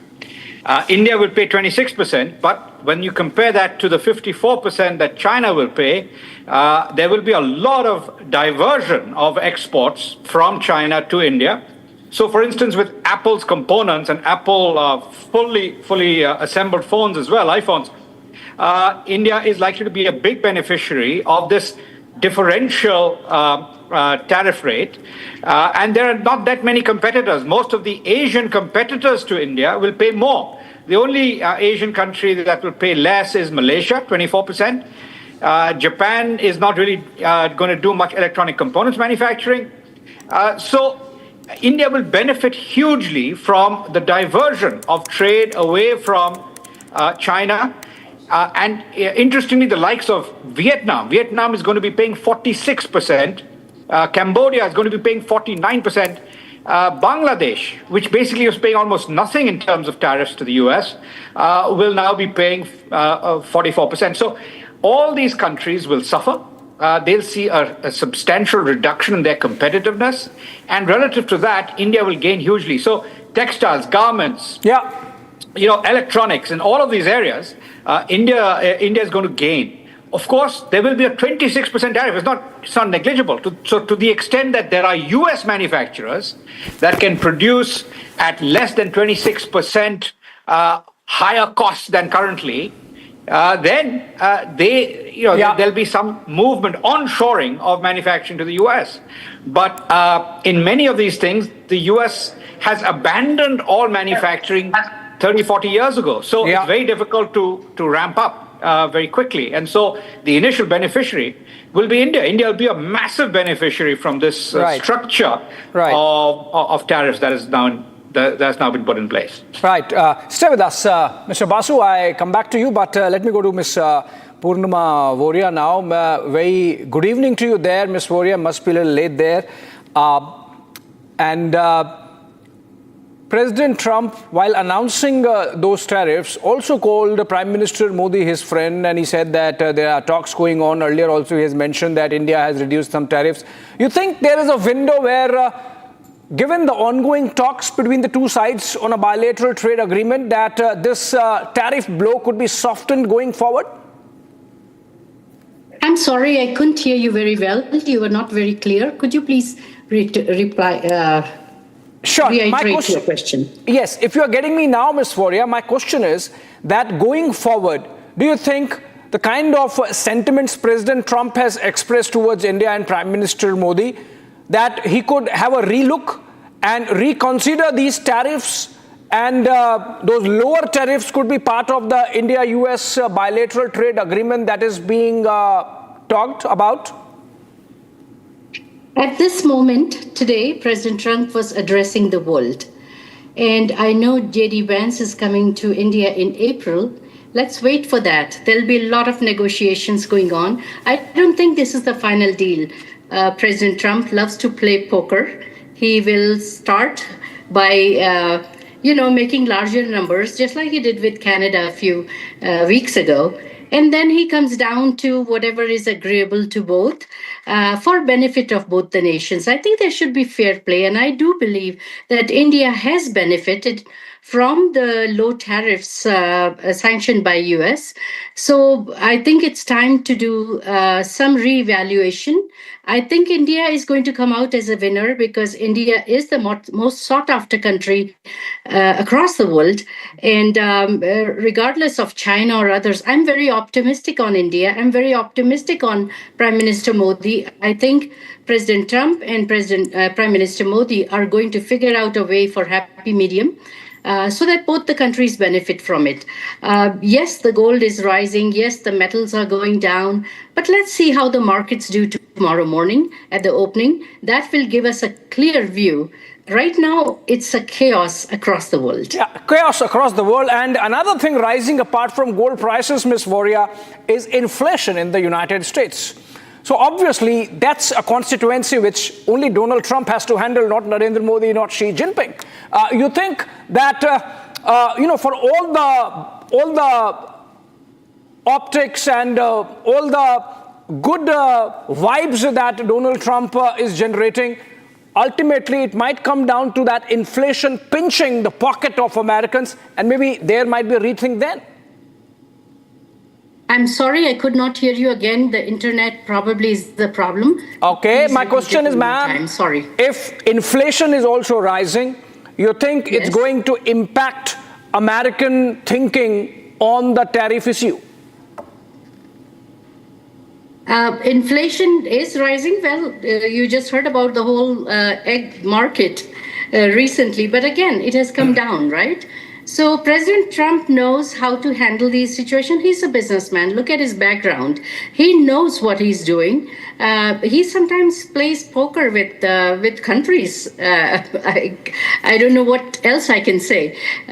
He will come down on the prices if inflation is the factor that he has to look at, because there's no way he wants his countrymen to suffer in any way. And temporarily, yes, inflation may be up. Right. There will be measures. I'm sure that his Commerce Secretary and others are looking at everything. Of course, also the Secretary of Finance and Treasury.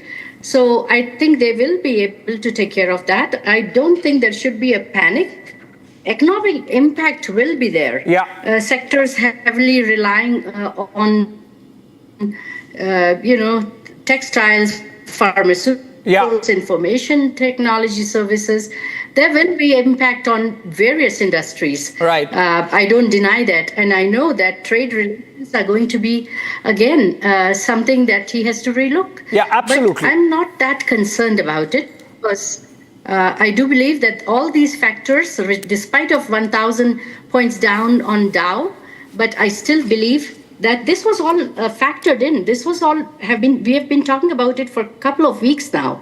So this is not a shocking thing. This is not something new. Yeah. It is a shock to everyone because he has gone across the board and dealt with every country in the world. Yeah, you are absolutely right that this is not shocking because it has been building up for months now, from the Trump campaign to his taking over, and then, of course, talking up to the Liberation Day. PK, but, if, as Ms. Voria says that Donald Trump loves to play poker, he plays a very expressive poker. At least 5 times a day, he talks about his plans, his thoughts.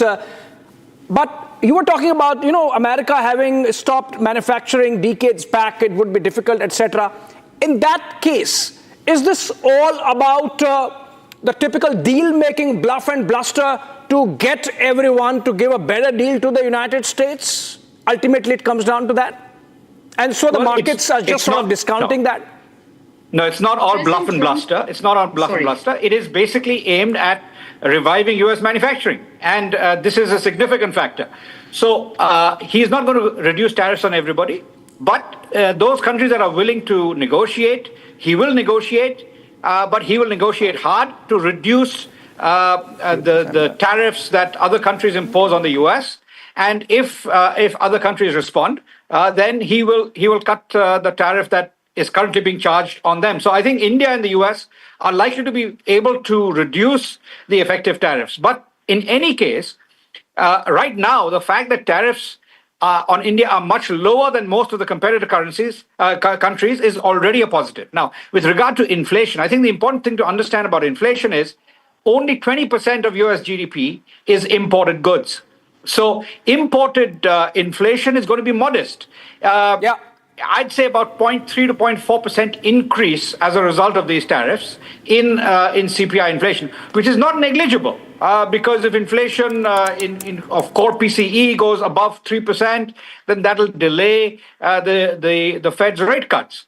But I think the rhetoric on inflation is completely overblown. There's not going to be a massive inflation shock. There's not going to be stagflation. Absolutely not. The U.S. economy is going to be strengthened. U.S. manufacturing will get a lot stronger. There'll be a lot of onshoring of manufacturing to the U.S. There'll be reshoring of manufacturing, especially away from China, to places like India. And actually, until now, what China was doing, it was reshoring its production to Vietnam, or pretending that steel produced in China was actually going to the US from Vietnam. All that is now closed, because now Vietnam is going to pay a 46% import tariff also. So India is actually going to benefit hugely. I mean, India is the second biggest steel and aluminum manufacturer in the world. We are going to benefit. We'll be competing with Canada, which also is an aluminum manufacturer, but on a level playing field. They pay 25%, we pay 26%. We can compete. We are very, very competitive in steel, aluminium, auto components, electronics. Textiles and garments are going to benefit hugely. Textiles, garments, biggest beneficiary of this story. So I would say that this sell-off in the Indian market, the sell-off in the US market, is a great buying opportunity. And you need to go by sector. Textile and garments. There aren't that many players to look at, but they are the ones that will benefit. I would have loved to have this conversation with you on Vietnam, on even some specific stocks. Maybe you could have given some ideas, but I have to have some breaking news developments coming in from Parliament. I have to take into account those things also. Thank you so much, both P.K. Basu and Purnima Voria, for joining us. And the breaking news development is coming in from Supreme Court. In fact, where the bench of Chief Justice of India, Sanjeev Khanna, and Justice Sanjay Kumar has heard the challenge to the Calcutta High Court order setting aside over 25,000 teaching and non-teaching appointments by the West Bengal government back in 2016, and has in fact upheld the Calcutta High Court order. The SC now says that the credibility of the selection process of the Bengal government is in doubt. The top court effectively slamming Mamata government on the issue of teachers' appointment. Riyanka joins us live from outside the court. Riyanka, over to you. Please tell us what the top court has said on the Bengal government teaching recruitment scam, as it was called. Well, the Supreme Court has clearly invalidated the appointment of nearly 26,000 teaching and non-teaching staff who were in fact recruited back in 2016 by the SSC board, and the Supreme Court has very clearly mentioned that the entire process of selection holds no credibility and has in fact given every details of being at a fraud. In fact, we also understand at this point in time the Supreme Court ordering the fact that the new selection process should be completed within 3 months' time, and there have been several reservations given for those disabled, staff in this particular case.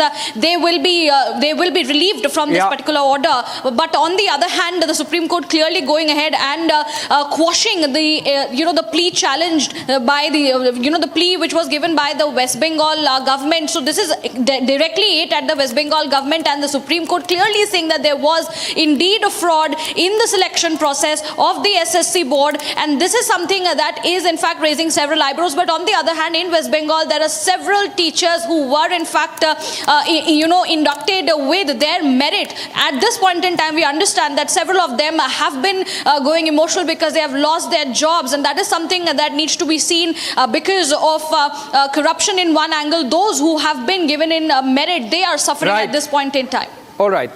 Thank you so much, Riyanka, with those updates. And with that, we move on to the coverage of the Waqf Amendment Bill in the Parliament, where Rajya Sabha is all slated to take up this case. And this even as the DMK has decided, apart from opposing the bill in Parliament. मुझे ये लगा दो confine to the point sir. और वो ठाकुर को जरा आप बुद्धि बोलिए, नहीं तो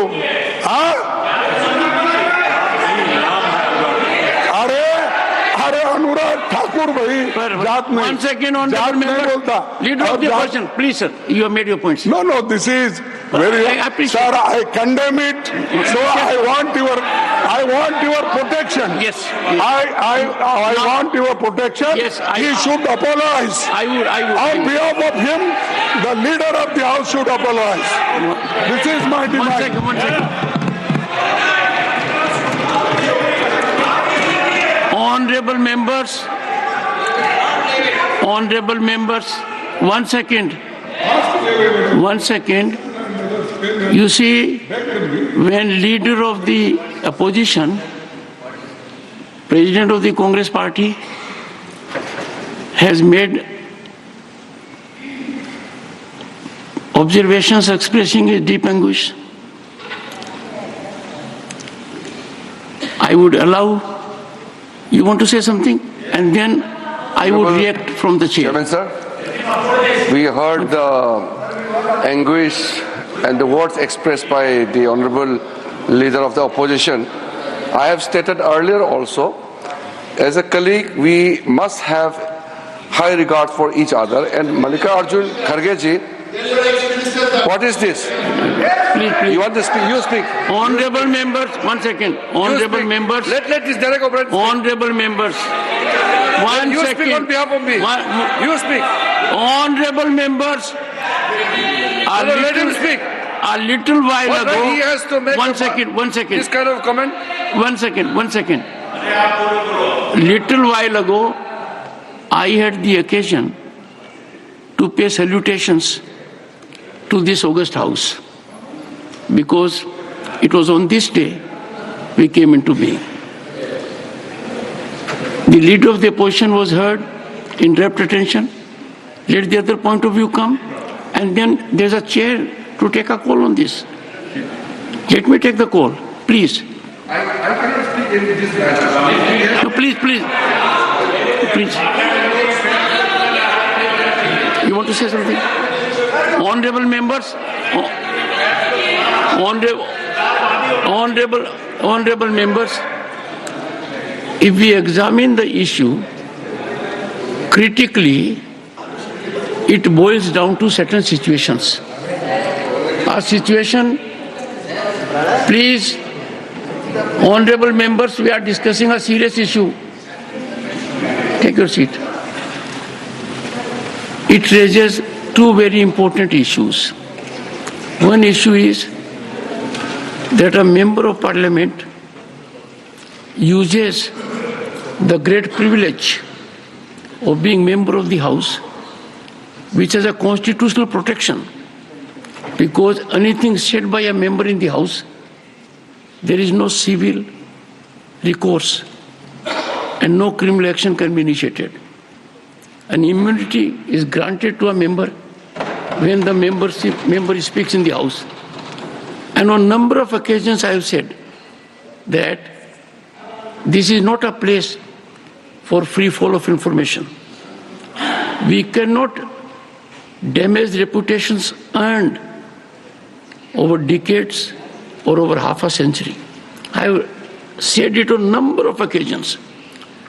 Only this week, I had expressed my deep anguish, as Khadgeji has expressed, when one of the members of this House made an observation. But traction took place, though the member did not go by what was expunged. And I had indicated to this House that in this electronic age, explosive social media, anything said gets traction in microseconds. And therefore, expulsion by chair is hardly a remedy. We faced a situation like Khadgeji's reputation when Rana Sangha became an issue. But the honorable member took the stand that till his life, he will reiterate. Once, please, honorable members, it is too serious an issue for either side to be commented. I then said one thing: if something is expunged, as a respect to this parliamentary institution, no member should make an issue of it. But the honorable member continued. He is a very senior member. We have had all kinds of things being traversed in this House, in the other House, with respect to very senior people. Khadgeji is one of the very senior most people.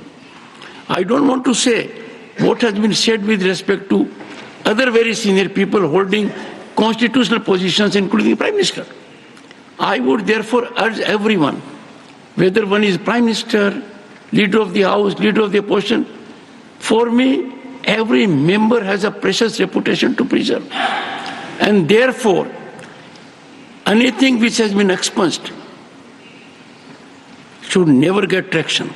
And I had therefore indicated and assigned a task to Parliamentary Committee of Ethics, headed by Ghanshyam Tiwari ji, to exactly find a way out.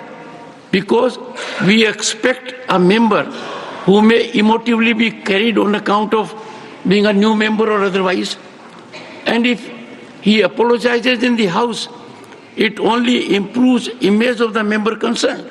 But it is very difficult to control media traction.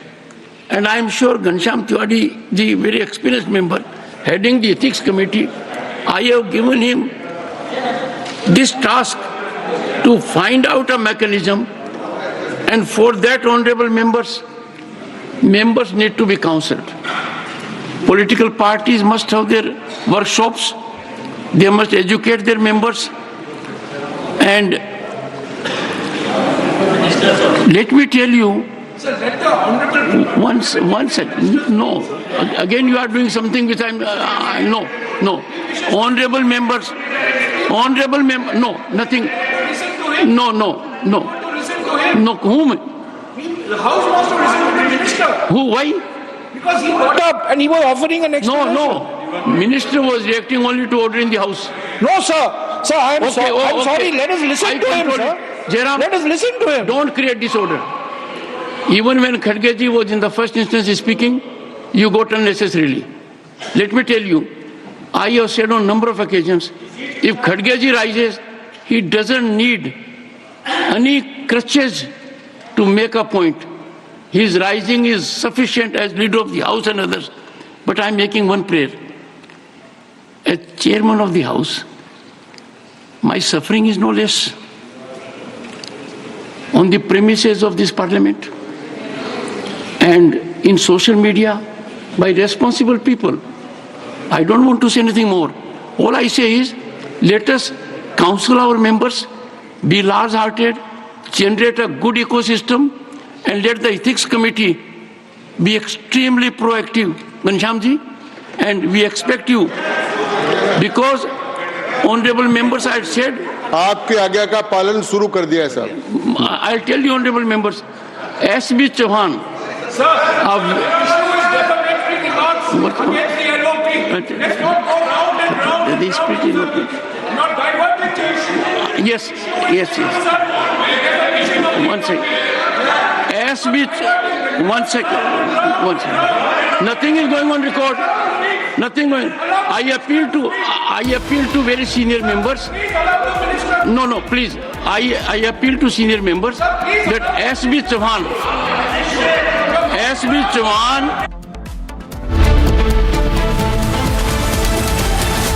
आपके घर के खाने में restaurant जैसा स्वाद ले आए MDH का शाही पनीर मसाला। पनीर को क्या मस्त बना डाला। इसको घर पे लगाओगे तो शादी का तो पता नहीं, पर घर पक्का नहीं टूटेगा। रुंगटा नहीं तो घर स्ट्रॉन्ग नहीं। रुंगटा स्टील TMT बार एकदम सॉलिड। पहाड़ों में एक हाइकिंग शिप भी बन सकती है। None whatsoever. But those days are over. Let me offer just a few examples of the vicious attacks our workers have faced for so many years. The United States charges other countries only a 2.4 tariff on motorcycles. Meanwhile, Thailand and others are charging much higher prices, like 60%. India charges 70%. Vietnam charges 75%, and others are even higher than that. Likewise, until today, the United States has for decades charged a 2.5 tariff. Think of that, 2.5% on foreign-made automobiles. The European Union charges us more than 10% tariffs, and they have 20% VATs, much, much higher. India charges 70%, and perhaps worst of all are the non-monetary restrictions imposed by South Korea, Japan, and very many other nations. As a result of these colossal trade barriers, 81% of the cars in South Korea are made in South Korea. 94% of the cars in Japan are made in Japan. Toyota sells 1 million foreign-made automobiles into the United States, and General Motors sells almost none. Ford sells very little. None of our companies are allowed to go into other countries. And I say that friend and foe, and in many cases, the friend is worse than the foe in terms of trade.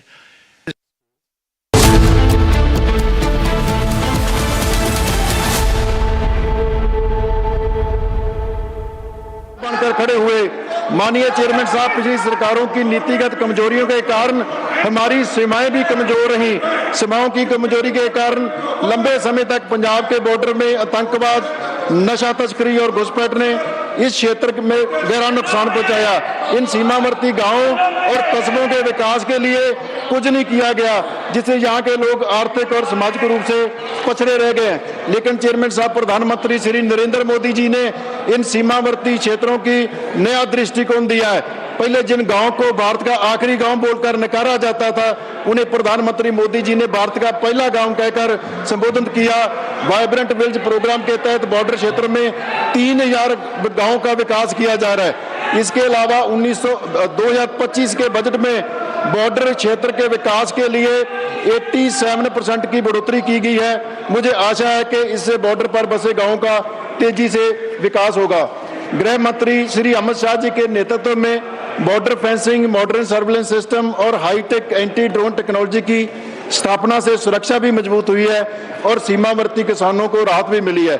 लेकिन पंजाब के सीमावर्ती गांव पिछले कुछ दशकों से विकास की दौर में पीछे रह गए हैं। माननीय चेयरमैन साहब, सीमावर्ती क्षेत्रों के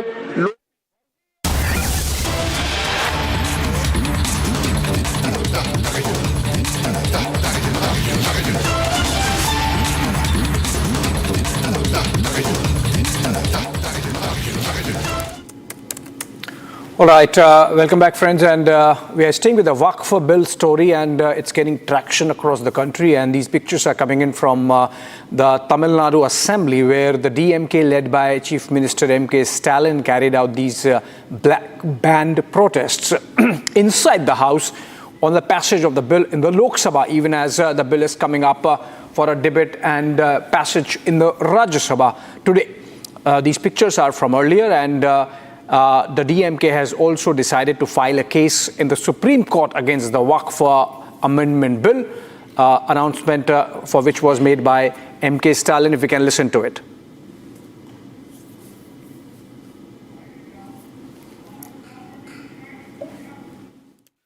இந்த 27/3 பேரவை தலைவர் அவர்களே, கடந்த 27/3/2025 அன்று இந்த மாமன்றத்தில் ஒரு தீர்மானத்தை நாம் நிறைவேற்றினோம்.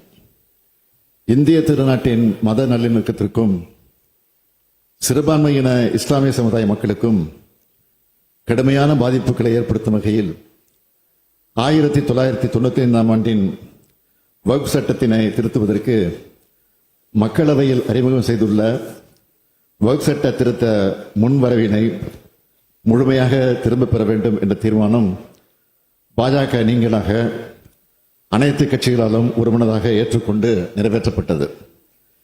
இந்தியாவில் இருக்கும் பெரும்பாலான அரசியல் கட்சிகளால் இந்த வக்ஃப் சட்ட திருத்தம் எதிர்க்கப்பட்டது. இவை அனைத்தையும் மீறி நாடாளுமன்ற மக்களவையில் வக்ஃப் சட்ட திருத்தம் நிறைவேற்றப்பட்டிருப்பது மிகுந்த கண்டனத்துக்குரியது. வக்ஃப் சட்ட திருத்த மசோதாவுக்கு எதிராக 232 நாடாளுமன்ற உறுப்பினர்கள் வாக்களித்துள்ளார்கள். ஆதரவாக 288 உறுப்பினர்கள் வாக்களித்துள்ளார்கள். இந்த சட்ட திருத்த மசோதாவானது நிறைவேற்றப்பட்டிருந்தாலும் எதிர்த்து வாக்களித்தவர்களின் எண்ணிக்கை 232 என்பது சாதாரணமான எண்ணிக்கை அல்ல. எண்ணிக்கை கூடுதலாக கிடைத்திருக்கலாம்.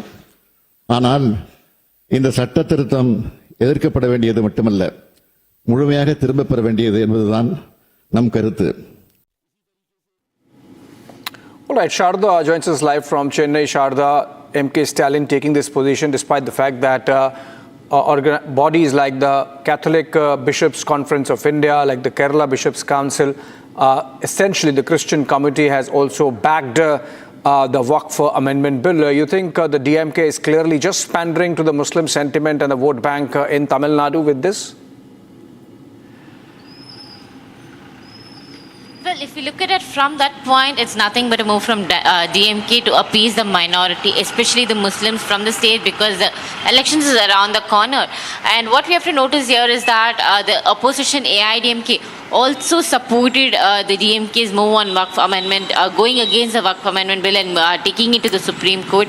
However, the BJP state leaders here have opposed the Waqf Amendment Bill, the separate resolution passed by the DMK, and they've staged a walked out today in the assembly.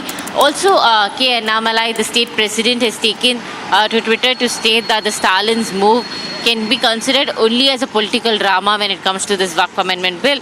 And a few days back, Stalin's government also said that if the Citizenship Amendment Act is brought into Tamil Nadu, that he would not accept and agree to it, and he would not impose it in the state, following which now he says that he will not agree to the Waqf Amendment Bill Act. Also, Annamalai noted that it is nothing but a move from the DMK government to appease the minority in the state. Also, the Stalin's government has been constantly been on fights again with the center. Let it be CAA, right now the Waqf Amendment back. A few days back it was the National Education Policy, and also the delimitation rule. So all this move put together by the DMK is seen as a political turmoil between them and the BJP in the center, but not as a separate identical that the DMK continues to have for the people of Tamil Nadu. Yeah, and I believe Annamalai has also responded, Sharda, with calling this decision of the DMK of approaching the Supreme Court and putting on those black bands inside the assembly as a misadventure. Well, what DMK has been doing the past few days is constantly protesting against all the policies that's been brought by the center, starting from NEP delimitation. It's these black flag protests that DMK continues to have. However, there's also one measure by the state government, and this is that, however, when a protest is taken up by the opposition parties, ADMK or BJP, the police immediately arrest them for showing the black flag. However, when DMK or Congress continues to have a protest showing black flag, even against the union minister, the police in the state do not take any action. So we can say that DMK is micromanaging even the state laws here when it comes to Tamil Nadu, and that the rules apply only for the opposition parties and not for them. All right. Thank you so much, Sharda, with those details about the DMK versus BJP panning out in Chennai over the Waqf Amendment Bill. The DMK obviously is upping the ante, apart from voting against the bill in Parliament. The party is also all set to approach the Supreme Court against the bill and the law.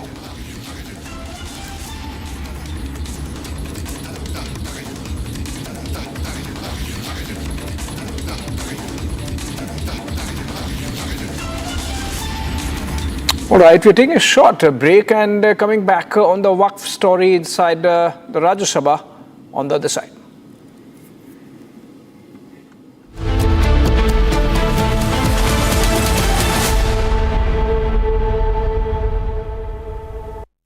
सस्ते वाले दाल मसाले स्वाद हुआ बेकार MDH की हल्दी मिर्ची धनिया करे कमाल ये रंग दे ये खुशबू दे ये तीखा ये कम पड़े क्या निराला MDH masala. So, if you look at that, China, first row, China, 67%. That's tariffs charged to the USA, including currency manipulation and trade barriers. So, 67%, I think you can, for the most part, see it. Those with good eyes, with bad eyes. We didn't want to bring, it's very windy out here, we didn't want to bring out the big charts because it had no chance of standing. Fortunately, we came armed with a little smaller chart. So it's 67%, so we're going to be charging a discounted reciprocal tariff of 34%. I think, in other words, they charge us, we charge them less, so how can anybody be upset? They will be because we never charge anybody anything, but now we're going to charge. European Union, they're very tough, very, very tough traders. You know, you think of European Union, very friendly. They rip us off. It's so sad to see. It's so pathetic. 39%, we're going to charge them 20%, so we're charging them essentially half. Vietnam, great negotiators, great people. They like me, I like them. The problem is they charge us 90%. We're going to charge them 46% tariff. Taiwan, where they took all of our computer chips and semiconductors. We used to be the king, right? We were everything. We had all of it. Now we have almost none of it, except the biggest company is coming in. We're going to end up with almost 40%. Lee Zeldin's working to get their approvals. And it's an amazing...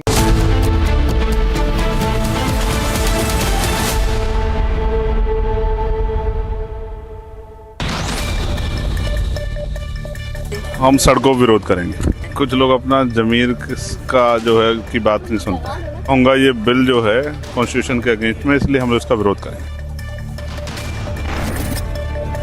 14.6% of the population in India is Muslim, and whatever amendments have been brought, it should be in a way that they are convinced, but they are not convinced in this case. So I think what the government has done is not really in the interest of the Muslims, especially in this case. I hope they come out with something better and make sure that they don't feel let out. देखिए, हमने अंदर विरोध किया क्योंकि पूरा का पूरा bill ये सिर्फ मुस्लिम समुदाय की बात नहीं, ये सीधे तौर पे जो संविधान की आर्टिकल 26 है उस पर अटैक है. आज मैंने कहा कि आज ठीक है, आप मुस्लिम पर अटैक कर रहे हैं, कल को आप SGPC में करेंगे, उसके बाद किसी और धर्म में करेंगे. सो ये सिर्फ मुस्लिम कम्युनिटी पर हमला नहीं, देश के संविधान पर हमला है. क्या बल के आधार के ऊपर इन्होंने सब कुछ रगड़ दिया है. अब इसमें हम क्या कह सकते हैं, हम लड़ाई लड़ेंगे, ये काले दिन के रूप में याद रखा जाएगा और कल हम लोग मशवरा कर लो, उसके बाद इत्मीनान साहब से बात करेंगे. Waqf Amendment Bill is against the basic principles of the Constitution. It's against secularism, and it probably undermines the Muslim community. Probably so many issues, like probably one important thing which I would like to say is probably like adding having members from the non-Muslim community. That probably it doesn't serve any good for the Muslim community. ये जो है ये संवैधानिक नहीं है, और जहाँ तक इस जो धर्म जो है राजनीति करता है या धर्म के ऊपर जो पक्ष राजनीति करता है उसको मैं बताना चाहती हूँ, ये राष्ट्र जो है वो धर्मनिरपेक्ष राष्ट्र है और इसको कभी नहीं भूलिएगा. इस राष्ट्र में सबको जो है समान अधिकार देने का काम इस देश के संविधान ने किया है. तो ये संविधान को कहीं ना कहीं जो चाहे वो 14 कलम है, 20 है, 19 है, उनको जो छेद देता है उसके ऊपर हमारा argument.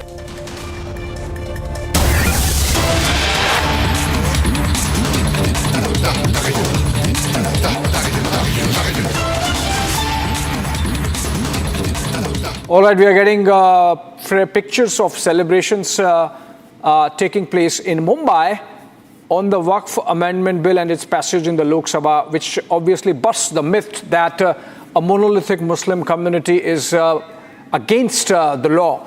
These are protesters in Mumbai, and they seem to be welcoming the changes that are being brought in by the law in the 1995 Amendment Act with the Shukriya Modi Bhaijan placards being held there. Satya Prakash is joining us live from Mumbai. Satya Prakash, who are these people? Which part of Mumbai they are in? And what explains their happiness?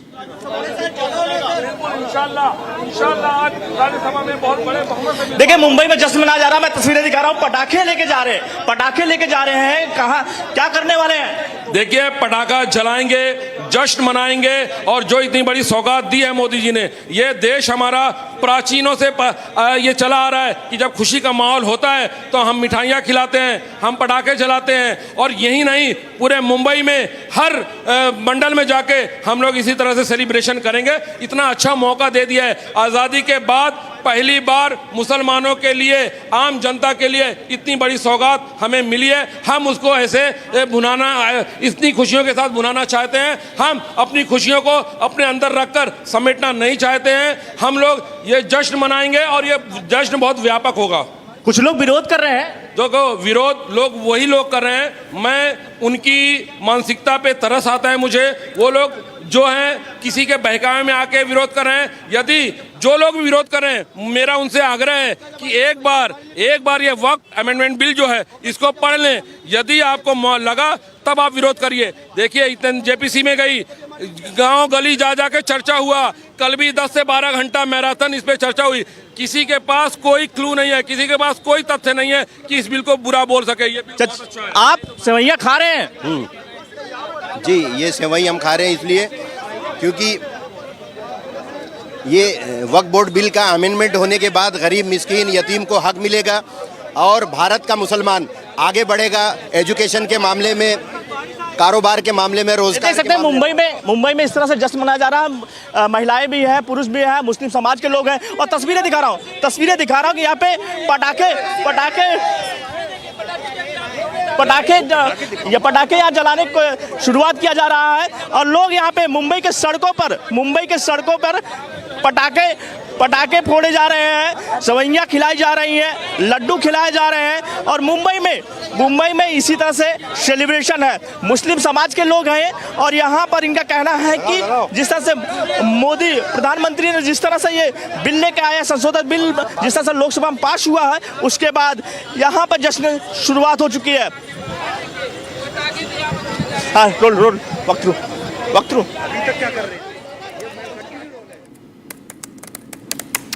All right, so those are pictures from Mumbai where at least some folks from the Muslim community, on behalf of whom Asaduddin Owaisi tore down that copy of the bill in the Lok Sabha last evening, are in fact celebrating and bursting crackers because they are happy that some reform has taken place finally insofar as the community is concerned. Moving on and on to pictures I believe we are getting from Thailand.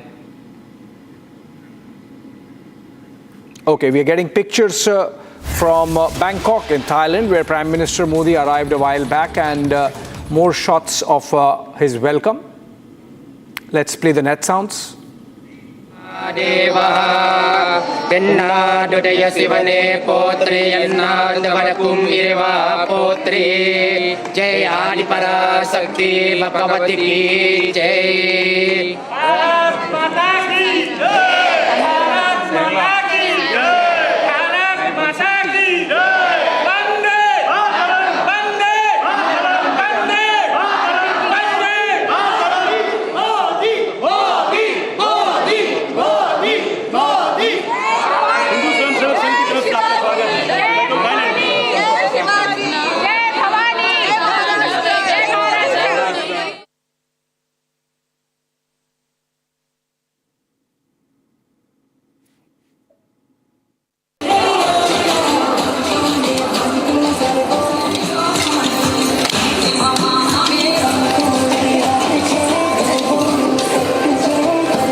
All right, Prime Minister there being welcomed in Thailand, where he has arrived to participate in the BIMSTEC summit. He is, of course, going to meet Prime Minister Shinawatra of Thailand later in the day. The BIMSTEC summit, of course, taking place tomorrow, where that meeting with Mohammad Yunus also going to take place. So moving on for now, and breaking news coming in from Jammu and Kashmir along the line of control, where ceasefire violation has been reported from the Pakistani side. The Indian Army has retaliated, and the incident was reported in the Krishna Ghari sector of Poonch.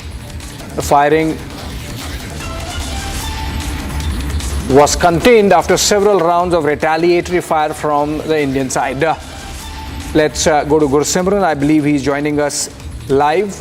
Okay, Gursimran is patched with us. Gursimran, when exactly this ceasefire violation happened, and this seems to be second major ceasefire violation in the last 72 hours. What's happening on the Pakistani side? Why this increase in ceasefire violations?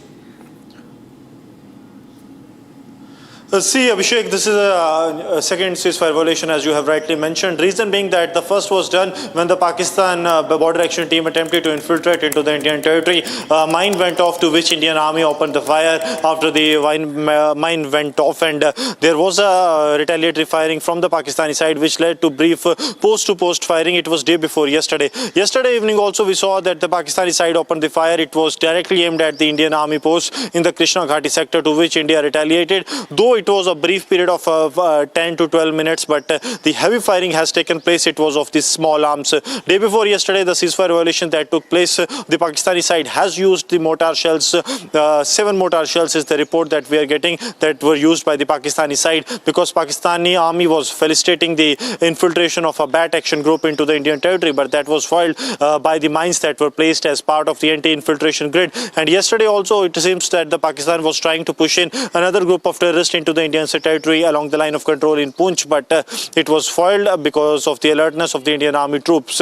And we are witnessing that on the one side, the Pakistani terrorists that have entered the Indian area, Indian soil in the Kothua and the international border area, they are also trying to intensify the situation by carrying out more and more terror attacks, while on the other hand, the groups are trying to infiltrate from the line of control as well, so that they can disrupt the area along the line of control, that is the twin districts of Poonch and Rajouri. All right, thank you so much, Gursimran, with those details of ceasefire violation coming in from the Pakistani side. Indian Army, of course, strongly retaliating. On that note, we move on to some other stories from across the country in Bharat in 5 minutes.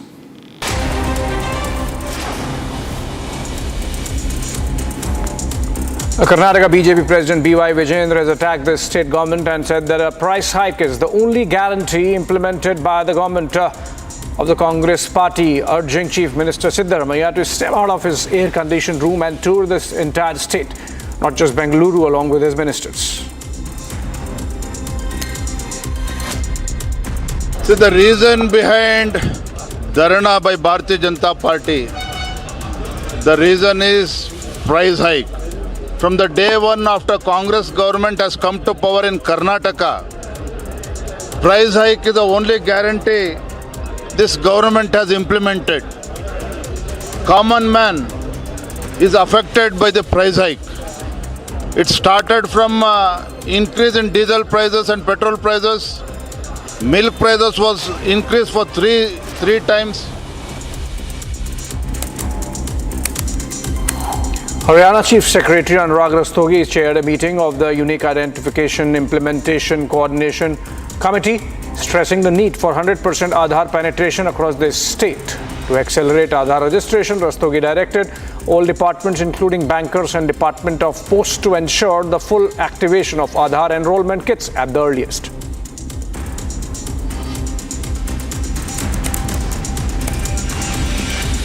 An IF Jaguar two-seater aircraft airborne from Jamnagar Airbase crashed during a night mission. The pilots faced technical malfunction and initiated ejection, avoiding harm to airfield and local population. One of the pilots succumbed, unfortunately, to his injuries, while the other is receiving medical treatment at a hospital in Jamnagar. A court of inquiry has been ordered to ascertain the cause of the accident.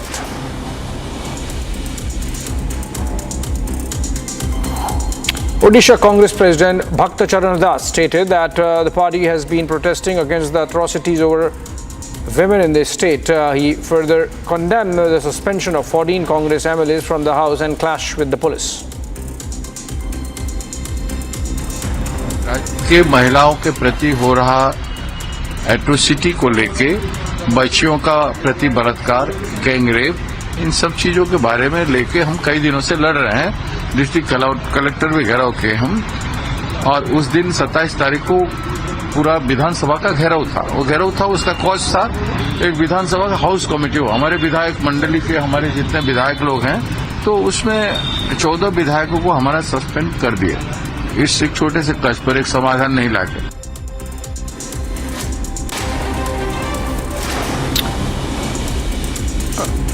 Haryana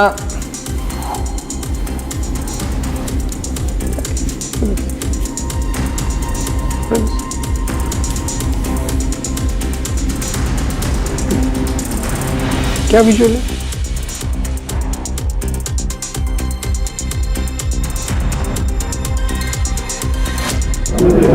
Haryana में एक बड़ी सौगात देने के लिए आ रहे हैं। सबसे पहले आदरणीय प्रधानमंत्री जी हिसार में एयरपोर्ट जो वहाँ से फ्लाइट शुरू होंगी उसका शुभारंभ करेंगे। दूसरा बड़ा कार्यक्रम यमुनानगर में है। यमुनानगर में 800 मेगावाट का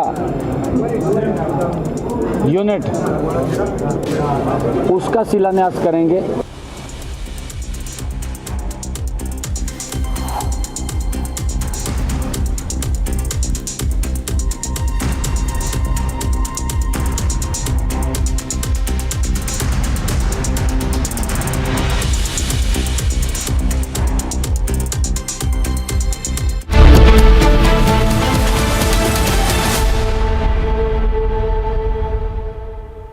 आपके घर के खाने में रेस्टोरेंट जैसा स्वाद ले आए MDH का शाही पनीर मसाला। पनीर को क्या मस्त बना डाला।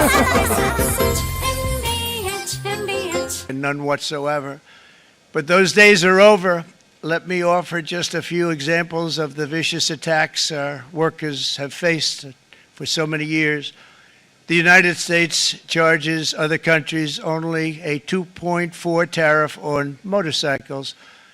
Meanwhile, Thailand and others are charging much higher prices, like 60%. India charges 70%. Vietnam charges 75%, and others are even higher than that. Likewise, until today, the United States has for decades charged a 2.5 tariff. Think of that, 2.5% on foreign-made automobiles. The European Union charges us more than 10% tariffs, and they have 20% VATs, much, much higher.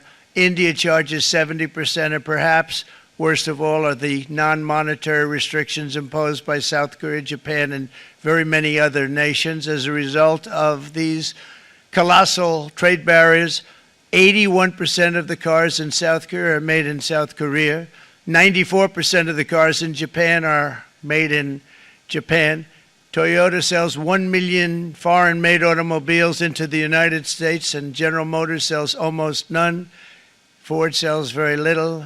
None of our companies are allowed to go into other countries. And I say that, friend and foe, and in many cases, the friend is worse than the foe in terms of trade. But from Asia's largest news headquarters, setting the agenda for Bharat.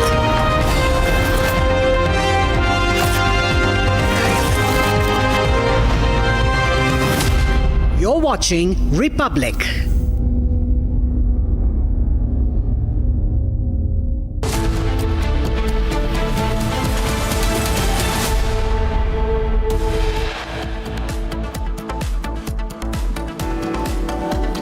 Waqf Bill clears Lok Sabha test after 14 hours long historic debate. The bill in Rajya Sabha today.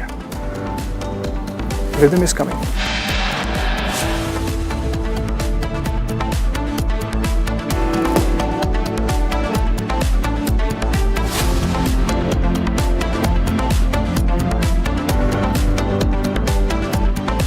JP National President JP Nadda to address Rajya Sabha on the Waqf Bill. Kharge to speak from the Congress.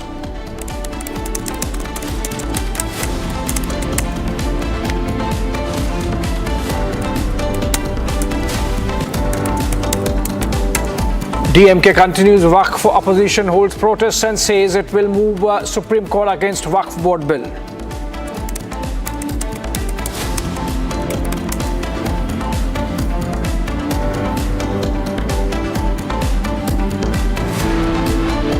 Supreme Court pulls up Mamata government, upholds High Court order on appointments of teachers in Bengal schools.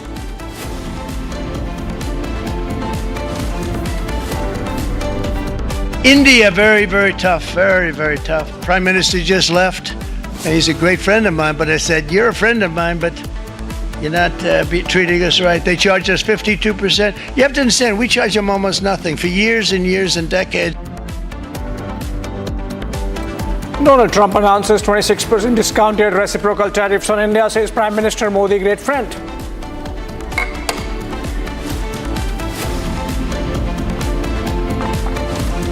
And PM arrives in Bangkok to attend the 6th BIMSTEC summit, receives a warm welcome from diaspora.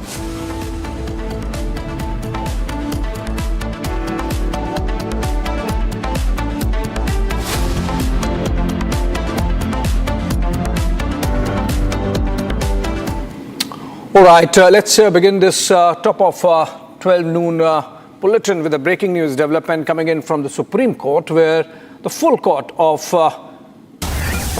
has in fact resolved or renewed its resolve that judges should make a declaration of their assets on assuming office, and whenever any acquisition of a substantial nature is made, and the resolution, and they have to make this before the Chief Justice of India. Rhythm Anand Bharadwaj, our Executive Editor, Legal Affairs, joins us over the phone. Rhythm, is this new or is this a renewed resolution, and why the need for bringing it? Is it connected with the Justice Verma episode?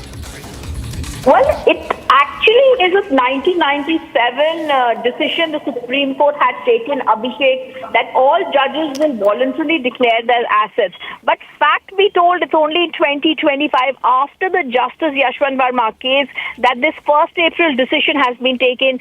So like you asked me, the facts speak for themselves. The full court decision, which means 33 of the judges sat together on the 1st of April, that is 2 days earlier, and this decision was taken voluntarily. If needed, they will declare their assets and they will be put on the Supreme Court website. Please remember, even now, this has only been taken, the consent has been taken. There are no assets currently on the Supreme Court website. The declaration of the full court of the Supreme Court says that once the judges assume office and whenever they take any substantial acquisition, they shall inform the Chief Justice. The declaration shall be before the Chief Justice, and then the declaration of assets on the voluntary basis will be on the Supreme Court. Simultaneously, I want to update you and our viewers, Abhishek, that the Justice Yashwant Verma inquiry matter continues. The 3 judges are currently in the Haryana State Guest House, and tomorrow they shall be recording the statements of Justice Verma's staff, which becomes extremely crucial, Abhishek, because Justice Verma's staff are the only people who will know which people were going inside, whether the cash was seen by them, who are the people they saw entering, which diary entries did they make, who are the people they saw coming out, did these people come out or go in, were their bags checked, were there any bags not checked and they went inside. So the staff whose statements are going to be recorded by the in-house committee of the Supreme Court tomorrow going to be crucial. All right, thank you so much, Rhythm. One cannot help but notice that these are connected developments, the resolution and the inquiry in the Justice Verma episode, as you suggest, the report of which is likely to come up tomorrow.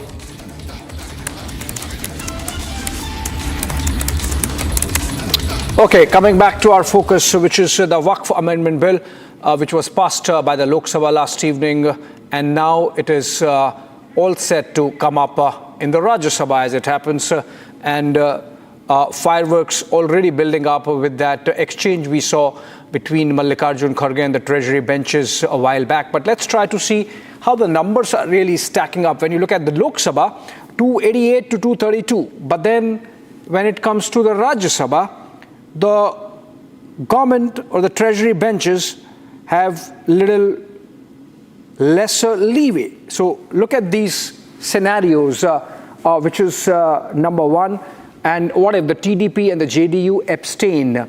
The majority mark needed in that case is 122. The NDA has 124.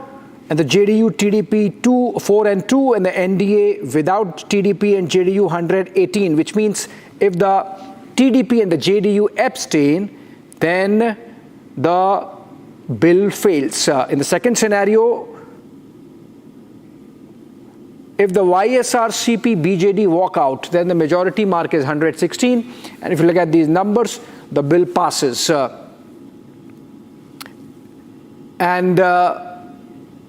So these are different scenarios. If the parties vote, if the parties abstain, if the parties walk out, and every scenario gets you a different picture. So if the YSRCP and the BJD walk out, in that case the bill passes.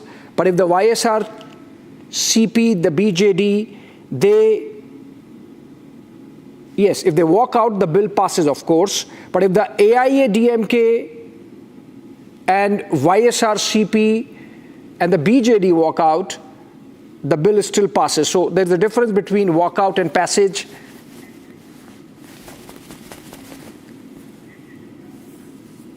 Okay, let's look at other picture. The game changers in the Rajya Sabha. And these are basically parties which can swing either way. So BSP has 1. The BRS has 4. They have, of course, announced that they would oppose the bill. BJD has 7. They have also announced they will oppose the bill. The YSRCP has 7.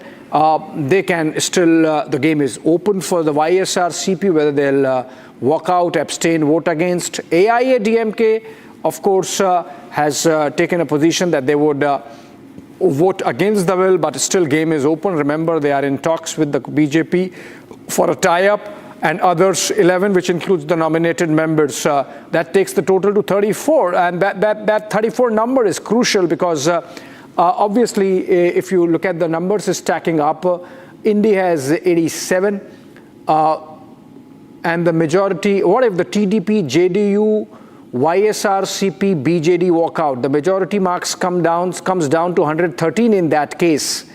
And if you look at the numbers of the NDA, it's 118. And the Indy gets 87, the bill passes. So a lot of permutations and combinations there. Another scenario, what if the TDP and the JDU walk out? In that case, the majority mark comes down to 120, the NDA has 124. And if you remove the JDU and TDP numbers, they have 118. And in that case, the bill fails. These are very complex scenarios depending on which party takes what position between supporting, opposing, walking out and abstaining. Remember, the majority mark fluctuates based on the number of MPs present and voting. And the last scenario is what if the AIA, DMK, YSRCP, BJD, the 3 parties walk out? It brings the number, the majority mark to 114, and in which case the NDA has 124, and the Indy bloc has 87, and the bill passes. So these are complex scenarios, but we brought to you exactly what really is going to happen in the Rajya Sabha. Let's go to our reporters on the ground. We have Gopi from outside the residence of Jagdampika Pal, with whom she spoke earlier, and Suesha outside the Parliament. Suesha, to you first, and if you can tell us how's the scene like now? It's 10 minutes past noon, and in about 50 minutes time, the discussion begins in the Rajya Sabha. Are you hearing and getting a sense that the government is confident that despite a little slimmer majority in the upper house, the bill would see successful passage?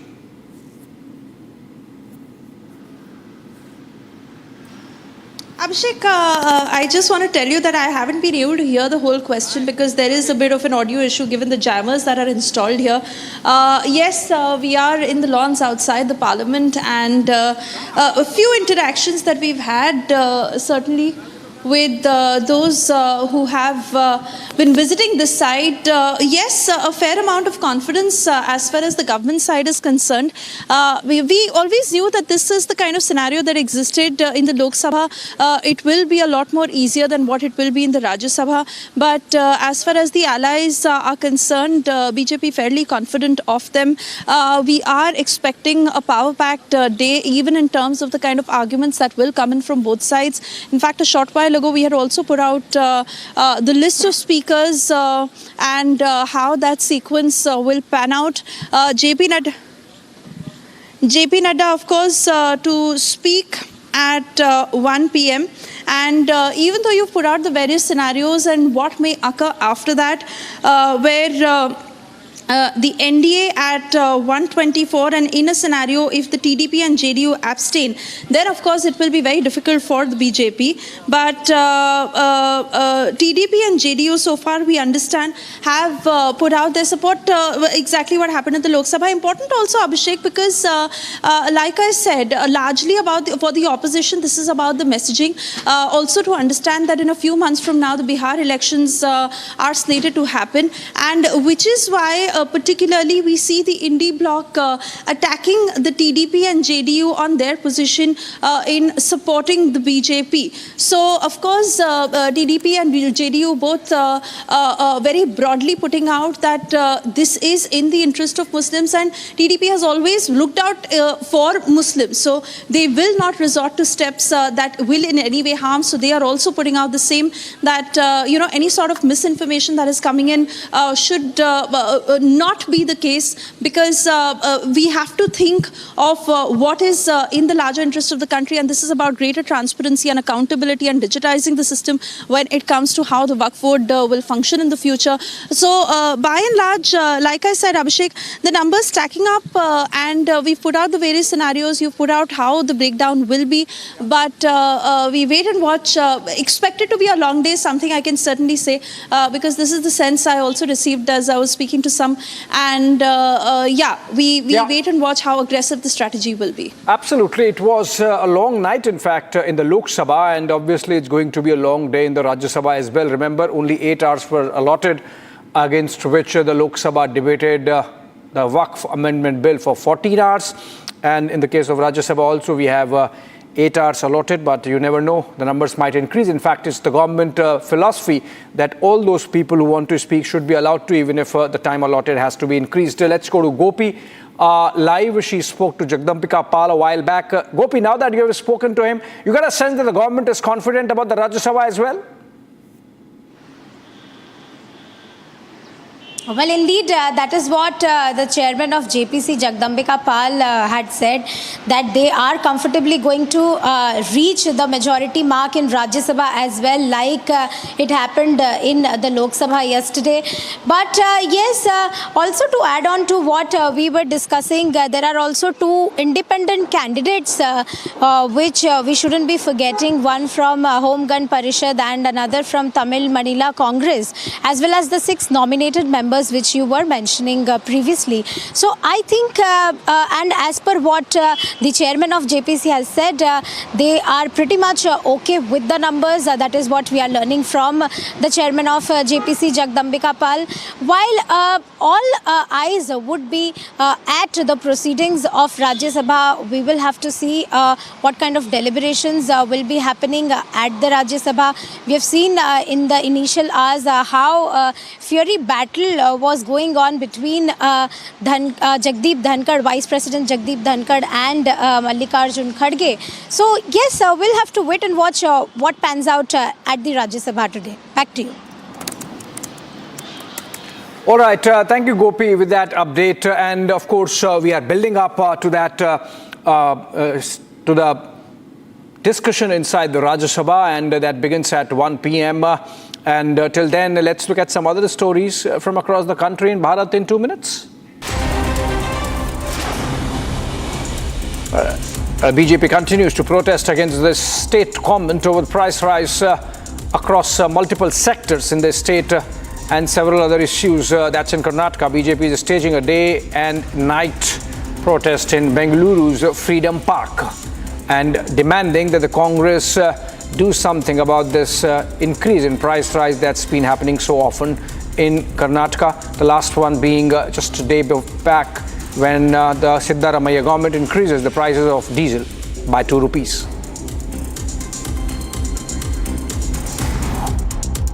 So the reason behind Dharana by Bharatiya Janata Party, the reason is price hike. From the day one after Congress government has come to power in Karnataka, price hike is the only guarantee this government has implemented. Common man is affected by the price hike. It started from increase in diesel prices and petrol prices. Milk prices was increased for three times. An Air Force pilot died after a Jaguar fighter jet crashed in Gujarat's Jamnagar last night during a mission. Meanwhile, the other pilot is receiving treatment in the hospital.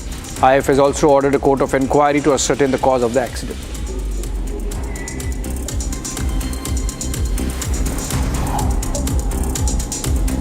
Last night, Indian Air Force airplane got crashed in Jamnagar, and a pilot was brought to GG Hospital Trauma Center. He was treated for fracture. Later, he was investigated for radiology by radiology department for CT, MRI, and he is stable and out of any danger. A major fire broke out in a clothes go-down in Madhya Pradesh's Bhind. Fire department reached the spot and quickly engaged in dousing the fire. Security forces in Manipur have recovered a significant amount of arms, ammunition and explosives and arrested several cadres of insurgent groups and drug traffickers in various operations conducted over the last 24 hours. According to a statement, the situation in the state was tense but under control during the last 24 hours.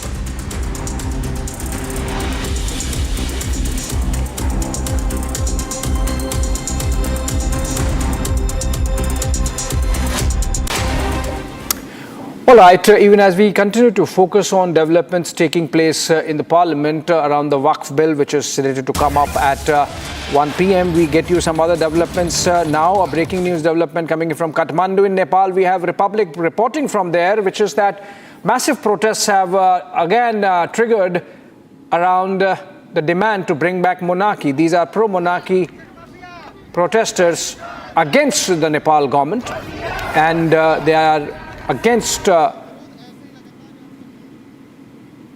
present government's crackdown, and so they have come out and are carrying out these protests. I'm told we have Sagar Mishra reporting live from Kathmandu, in fact, from our sister channel Republic Bharat. Sagar, ये आज फिर वहाँ पे धरना प्रदर्शन हो रहा है, बंद नहीं हो रहा है नेपाल में. क्या अभी आपको ऐसा माहौल लग रहा है कि बिल्कुल जो राजावादी लोग हैं, मोनार्की के किंग ज्ञानेंद्र के सपोर्टर्स हैं, वो फिर से बाहर आए हैं प्रदर्शन करने? देखिए, बिल्कुल अगर हम बात करें तो रिपब्लिक मीडिया नेटवर्क लगातार काठमांडू से पल पल की अपडेट पहुंचा रहा है. एक तरफ राजशाही के जो समर्थक हैं उनका अल्टीमेटम पूरा है, तो वहीं नेपाल के जो सारे शिक्षक हैं वो आज के दिन देखिए सड़कों पर आ चुके हैं. नेपाल के शिक्षकों की संख्या लगभग देखिए यहाँ पर लाखों में है. इनका ये कहना कि आज नेपाल की चारों दिशाओं से, चाहे पूरब की बात करें, पश्चिम की बात करें, उत्तर दक्षिण, हर एक जगह के यहाँ पर शिक्षक आप प्रदर्शन कर अपनी मांगों को लेकर. इनका ये कहना कि प्रदर्शन ये जारी रहेगा क्योंकि इनकी नाराजगी बहुत ज्यादा यहाँ पर ओली सरकार से. आप लोग प्रदर्शन क्यों कर रहे हैं? Especially we are for Education Act, which is very old, which is issued in Nepali date Bikram Sambat 2028. is then till now. Now we are fighting for new educational act after releasing the new constitution 2072. तो देखिए ये बड़े बड़े speaker लगा के आज के दिन यहाँ प्रदर्शन किए जा रहे हैं और अपनी नाराजगी यहाँ पर सरकार के खिलाफ लोग जाहिर कर रहे हैं। लगभग आगे भी देखिए यहाँ पर भारी पुलिस बल की तैनाती है। नेपाल की आर्मी के जवानों को भी तैनात किया गया है कि कहीं से भी लोग गुस्से में ना हो, आक्रोशित ना हो, लोग यहाँ प्रदर्शन ना करें। अब देखिए लोग यहाँ सड़कों पर भी बैठ चुके हैं। इनकी मांगे कई सारी सरकार से, इनकी नाराजगी भी जो यहाँ साफ तौर पर दिखाई दे रही है। इनका ये कहना कि जब तक इनकी मांगों को पूरा नहीं किया जाता या फिर बदलाव नहीं होता, ये प्रदर्शन यहाँ पर किया जाएगा। आप लोग की क्या मांगे सरकार से, क्यों प्रदर्शन कर रहे हैं? जो 28 सालदेखिको पुरानो जुन शिक्षा ऐन छ, यो शिक्षा ऐन बिल्कुल शिक्षकहरूको हितभन्दा विपरीत रहेको छ। जुन चाहिँ 52 वर्षदेखि 53 वर्षदेखि एउटै शिक्षा ऐनको बीचमा शिक्षकहरू रहनु भएको। Sir, do you speak in Hindi और इंग्लिश? क्या आप लोग सड़कों पर क्यों हैं? Yeah, okay. Actually, we have been conducting this movement to ensure that some teachers' rights in the upcoming new Education Act. Actually, the new Education Act is on the process of being announced, on the process of formulations. So actually, we all teachers want to ensure our rights, all the rights that that the teachers should get. For their overall development. Okay. Thank you so much. I'm originally from Doti. And right. All right, those are protests, pro-monarchy protests in support of King Gyanendra taking place in Nepal. And we have our correspondent on the ground exclusively bringing to you those pictures of the disturbances and churn in politics happening in our neighborhood. Moving on, in a breaking development from Washington, President Donald Trump has announced sweeping tariffs aimed at reshaping America's economy. And it's being billed as a bold move, which is described as new era for American industry. The president is imposing aggressive tariffs on several key trading partners, including India, with reciprocal tariffs to the tune of 26% imposed in that decision, announcing which President Trump also called Prime Minister Modi his dear friend. Let's look at the details.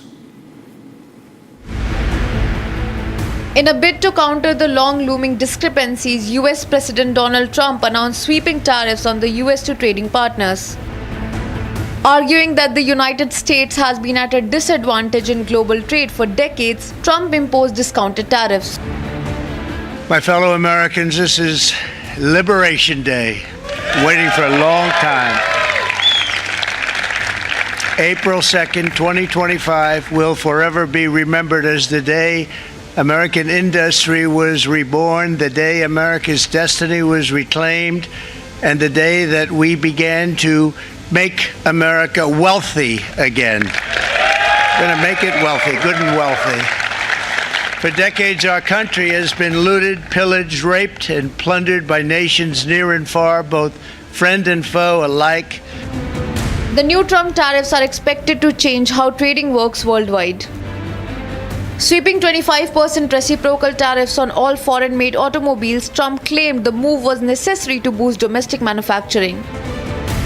Jobs and factories will come roaring back into our country, and you see it happening already.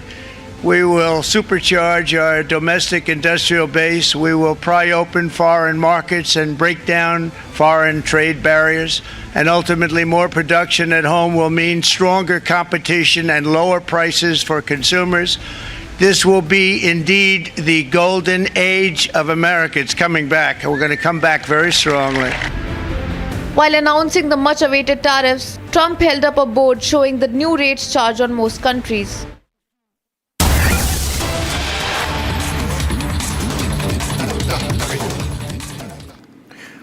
All right, we have cut back to Bengaluru, where pictures are coming in live of the ongoing BJP protests and some BJP leaders being detained. This is CT Ravi, and we also had before that other BJP leaders being picked up by the police.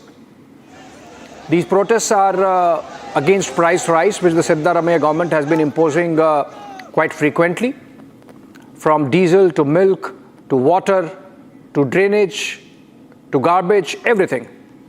Let's listen to some of those sound bites.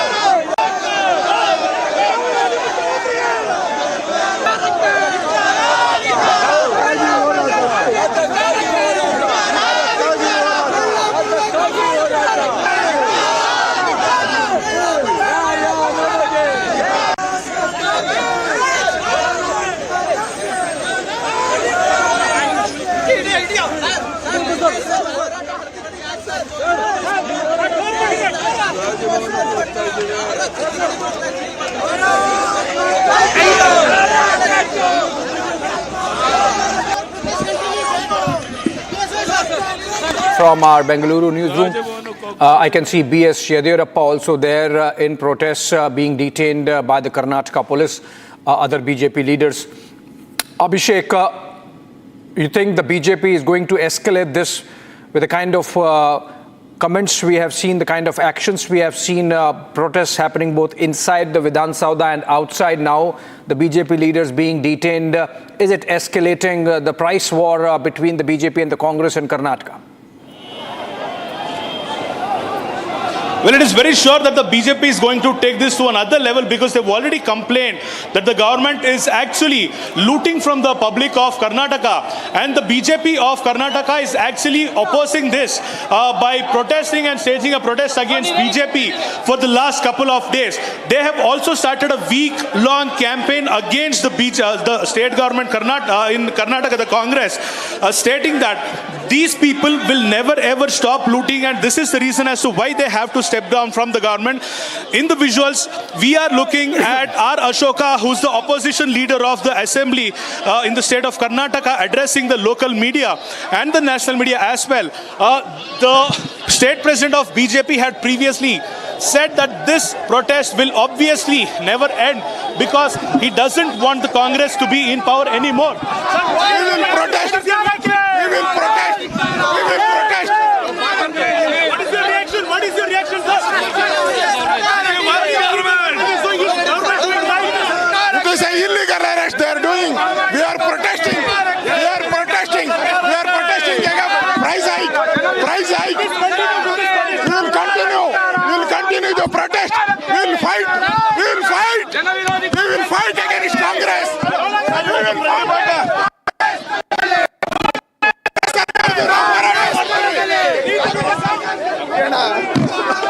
Well, Abhishek, so we've seen R. Ashoka explaining that he will continue the protest.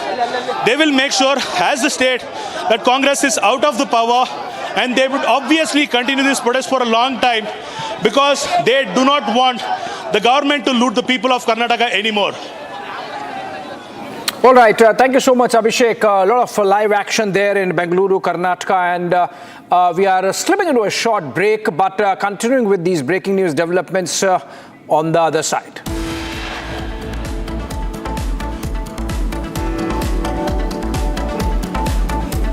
Shawan?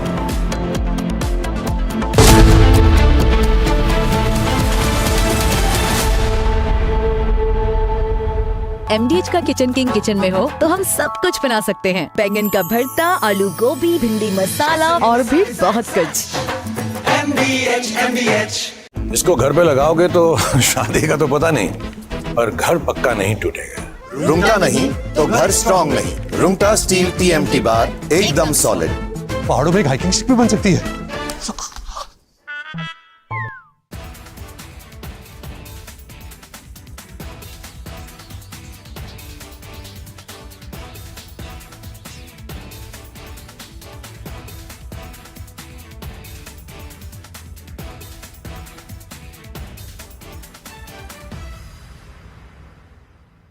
So, if you look at that, China, first row, China, 67%. That's tariffs charged to the USA, including currency manipulation and trade barriers. So 67%, I think you can, for the most part, see it. Those with good eyes, with bad eyes. We didn't want to bring, it's very windy out here. We didn't want to bring out the big charts because it had no chance of standing. Fortunately, we came armed with a little smaller chart. So 67%, so we're going to be charging a discounted reciprocal tariff of 34%. I think, in other words, they charge us, we charge them less. So how can anybody be upset? They will be, because we never charge anybody anything, but now we're going to charge. European Union, they're very tough, very, very tough traders. You know, you think of European Union, very friendly. They rip us off. It's so sad to see. It's so pathetic. 39%, we're going to charge them 20%, so we're charging them essentially half. Vietnam, great negotiators, great people. They like me, I like them.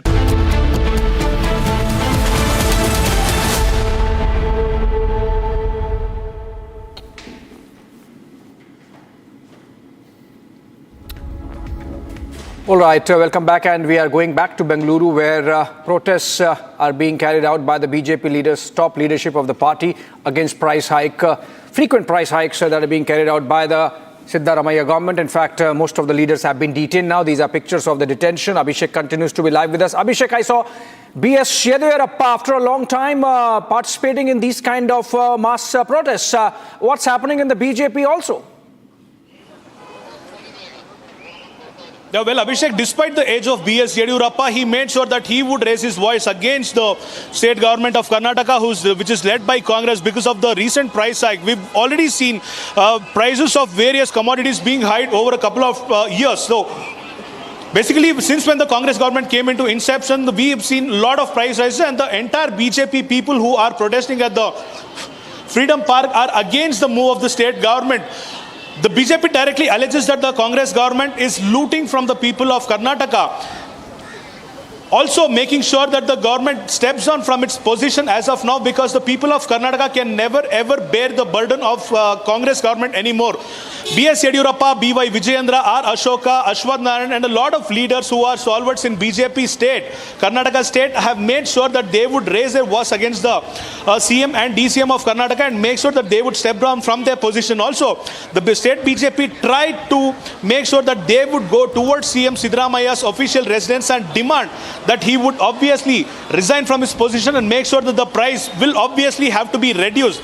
Despite heavy rains starting in Bangalore, the BJP made sure that their voices heard until Delhi, because Siddaramaiah and other cabinet ministers are in Delhi for an inauguration of a Karnataka Bhavana. Despite the rains, despite every possible things against Congress government, the leaders who were protesting against the Congress government were actually taken into the police custody, and it is made sure that these BJP people will not ever reach the CM's house as of now. And also, we've been told BJP will continue this protest for not for a day but for an entire week, and make sure every single ward and every single taluk in the state of Karnataka would raise their voice against the corruption and the price hike of Congress government in the couple of days. Abhishek. Right, absolutely. A lot of action there in Bengaluru on the price hike issue, with the BJP going all out to put the Siddaramaiah government on the mat. But you think, Abhishek, just last one quick question, all these protests, all these optics and the buzz that gets created is going to affect the Karnataka government in any manner? Because ರಾಜ್ಯದ ಉದ್ದಗಲಕ್ಕೆ ಪ್ರವಾಸ ಮಾಡಿ ಈ ಸರ್ಕಾರ ಬೆಲೆ ಏರಿಕೆಯನ್ನು ವಾಪಸ್ ಪಡೆಯಬೇಕು, ಇದರ ಮುಖ್ಯಮಂತ್ರಿಗಳು ಅವರ ಸ್ಥಾನಕ್ಕೆ ರಾಜೀನಾಮೆ ನೀಡಬೇಕು ಅಂತೇಳಿ ಒತ್ತಾಯ ಮಾಡಿ ನಮ್ಮ ಹೋರಾಟವನ್ನ ರಾಜ್ಯಾದ್ಯಂತ ಮುಂದುವರಿಸಲಿದ್ದೇವೆ. He says that he would travel to the entire state.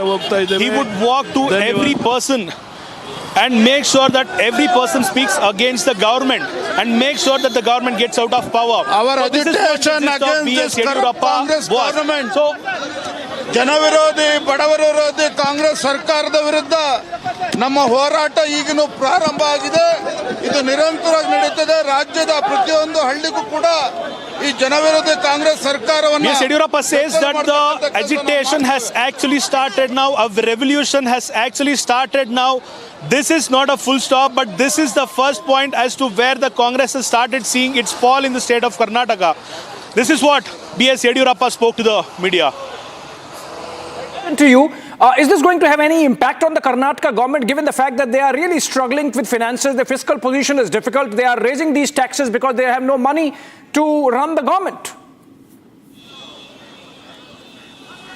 But taking into consideration not only the fact of BJP, but also the internal conflict in between the Congress, whereas the DCM DK Shivkumar is wanting to be a CM in a couple of months and CM Siddaramaiah is unable to prove his efficiency, probably this might be a major turning point to BJP, because they are stronger than Congress is what they have messaged us now, and that is the message that they are showing the people of Karnataka. We actually saw a loud pour of people here. The BJP made sure that all the people from all the Karyakartas from all the wards attended this protest and they would march against CM residents. So obviously the High Command of Congress would consider this as a backlash on their government, and there might be a small changes or at least a minimal shake at the Congress headquarters. Abhishek. Right, thank you so much, Abhishek, with those details coming in from Bengaluru. And moving on, coming back to New Delhi, where the bench of CJI, Sanjeev Khanna and Justice Sanjay Kumar heard the challenge to Calcutta High Court order setting aside over 25,000 teaching and non-teaching appointments by the West Bengal government in 2016. The CJI said the credibility of the selection procedure is denuded and doubtful. We have made some modifications to the High Court order, but it stays. Obviously, this seems like a rap on the knuckles of the Mamata government on the issue of what is called as the teachers' recruitment scam. The High Court decision being upheld there by the Supreme Court, and the allegation of the charge which was upheld by the High Court was that the appointments had fraud and cheating built into them. And do we go to a reporter live? Riyanka is patched live with us from outside the court. Riyanka, over to you. The Supreme Court making some scathing observations against the Bengal government there. Absolutely. It was indeed a very, very important day today at the Supreme Court with the SSC scam under the scanner and the verdict which has been now delivered by Chief Justice Sanjeev Khanna as well as Justice Sanjay Kumar in this particular case. And very clearly the Supreme Court has made its stance that it will not be intervening in the ruling that has been already made by the Calcutta High Court, which is why the announcement and the verdict given by the Calcutta High Court has in fact been upheld by the Supreme Court, which now nullifies the appointments of nearly 26,000 teaching and non-teaching staff recruited under the SSC in West Bengal have been cancelled. So now on, the appointments of these particular teachers and the non-teaching staff have been nullified, and they will have to now go ahead and reappear because the court has also directed the West Bengal government to start a process of new selection within 3 months of time. Also, it has given in some relief for those who have been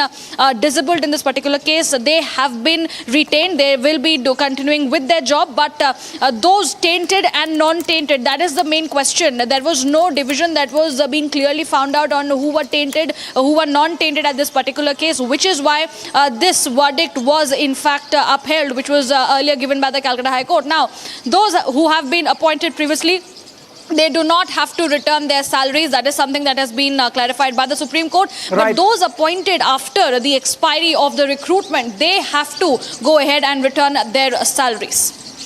All right. Thank you so much, Riyanka, with those updates on that very important verdict coming in from the topmost court of the country, upholding the Calcutta High Court decision, which had come heavily on the teachers' recruitment scam in Bengal, another rap on the knuckles of the Mamata government in Bengal.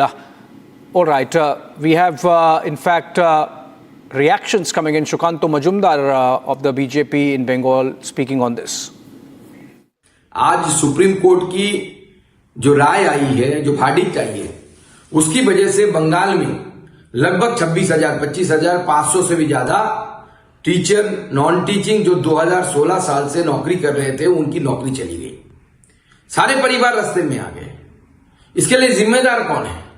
जिम्मेदार ममता बनर्जी है, और ममता बनर्जी इसलिए जिम्मेदार है कि ममता बनर्जी ने अपने party के लोग जिन्होंने पैसा खाया था, पैसा खा के जो योग्य नहीं है उनको नौकरी दिया था, वो ममता बनर्जी उनको बचाने के लिए, अपनी पार्टी के नेता जो पैसा लिए थे उनको बचाने के लिए ममता बनर्जी ने जो योग्य थे, जिन्होंने परिश्रम करके पढ़ाई करके जिनको नौकरी मिली थी, उन सबको आग में झोंक दिया ममता बनर्जी ने। पूरे 25,000 से ज्यादा 26,000 परिवार रास्ते में आ गए और इसके लिए अगर कोई दायी है वो ममता बनर्जी है। आज सुप्रीम कोर्ट की जो राय आई है, जो verdict आई है, उसकी वजह से बंगाल में लगभग 26,000 25,500 से भी ज्यादा टीचर नॉन टीचिंग जो 2016 साल से नौकरी कर रहे थे उनकी नौकरी चली गई। सारे परिवार रास्ते में आ गए। इसके लिए जिम्मेदार कौन है? जिम्मेदार ममता बनर्जी है। और ममता बनर्जी इसलिए जिम्मेदार है कि ममता बनर्जी ने अपने पार्टी के लोग जिन्होंने पैसा खाया था, पैसा खा के जो योग्य नहीं है उनको नौकरी दिया था, वो ममता बनर्जी उनको बचाने के लिए अपनी party. Right, that's Bengal BJP reacting to the development on the teachers' recruitment scam. Moving on, in a move that's stirring up global trade tensions, the United States President Donald Trump has announced new tariffs on nations, including India, and imports from these trading nations with the United States, marking a significant shift in the economic dynamics between United States and the rest of the world. In case of India, the new tariffs set at 26% are described as discounted reciprocal rates, even as Trump called Prime Minister Modi his friend. Let's look at some details. Amid the slew of tariffs that Trump launched on nations, designating them as the worst offenders of the US tax regime, Trump announced 26% tariffs on Indian imports, opting for a discounted reciprocal approach instead of fully matching. This comes as a discounted figure against the average 52% tariff India has been charging on the goods from the United States. India, very, very tough, very, very tough. The Prime Minister just left, and he's a great friend of mine, but I said, you're a friend of mine, but you're not treating us right. They charge us 52%. You have to understand, we charge them almost nothing. Acknowledging his friendship with PM Modi, Trump said that India was exempted of duties for a long while, but not anymore. In his address earlier, Trump even accused India of charging tariffs as high as 70%. China, 67%. That's tariffs charged to the USA, including currency manipulation and trade barriers. So 67%, I think you can, for the most part, see it. Vietnam, great negotiators, great people. They like me, I like them. The problem is they charge us 90%. We're going to charge them 46% tariff. Taiwan, where they took all of our computer chips and semiconductors. We used to be the king, right? We were everything. We had all of it. But 64%, we're going to charge them 32%. Japan, 46%. They would charge us 46%. And much higher for certain items like cars, little items like cars. 46%, we're charging them 24%. The tariffs are now set to be in effect without any delay. How New Delhi shall respond to these tariffs remains to be seen. Given the Modi-Trump bonhomie, will India clap back or reciprocate?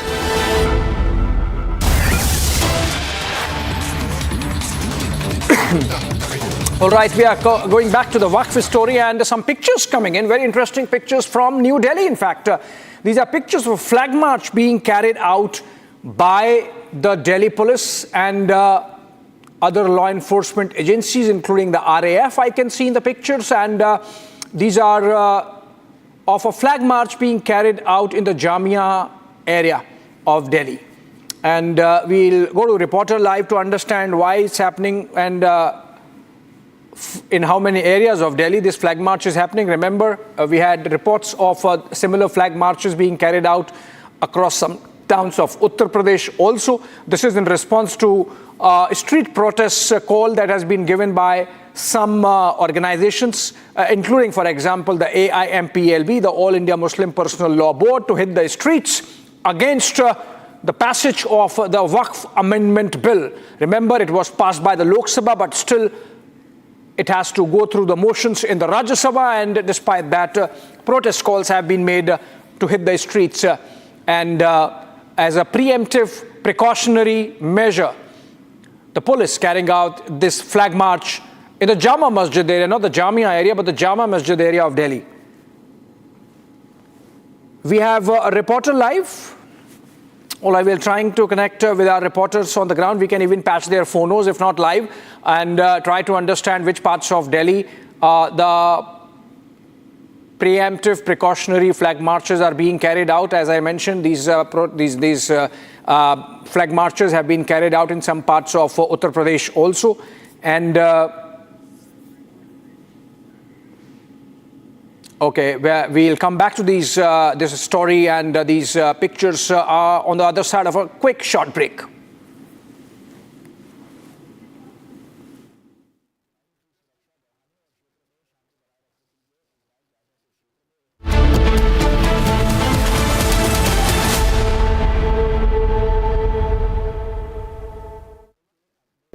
In the global employability rankings by Times Higher Education UK, only the following 6 institutions from India are ranked amongst the top 230 in the world for having the most employable graduates: IIT Delhi, IISc Bangalore, IIT Bombay, IIM Ahmedabad, IIT Kharagpur and Amity University. None whatsoever. But those days are over. Let me offer just a few examples of the vicious attacks our workers have faced for so many years. The United States charges other countries only a 2.4 tariff on motorcycles. Meanwhile, Thailand and others are charging much higher prices, like 60%. India charges 70%. Vietnam charges 75%, and others are even higher than that. Likewise, until today, the United States has for decades charged a 2.5 tariff. Think of that, 2.5% on foreign-made automobiles. The European Union charges us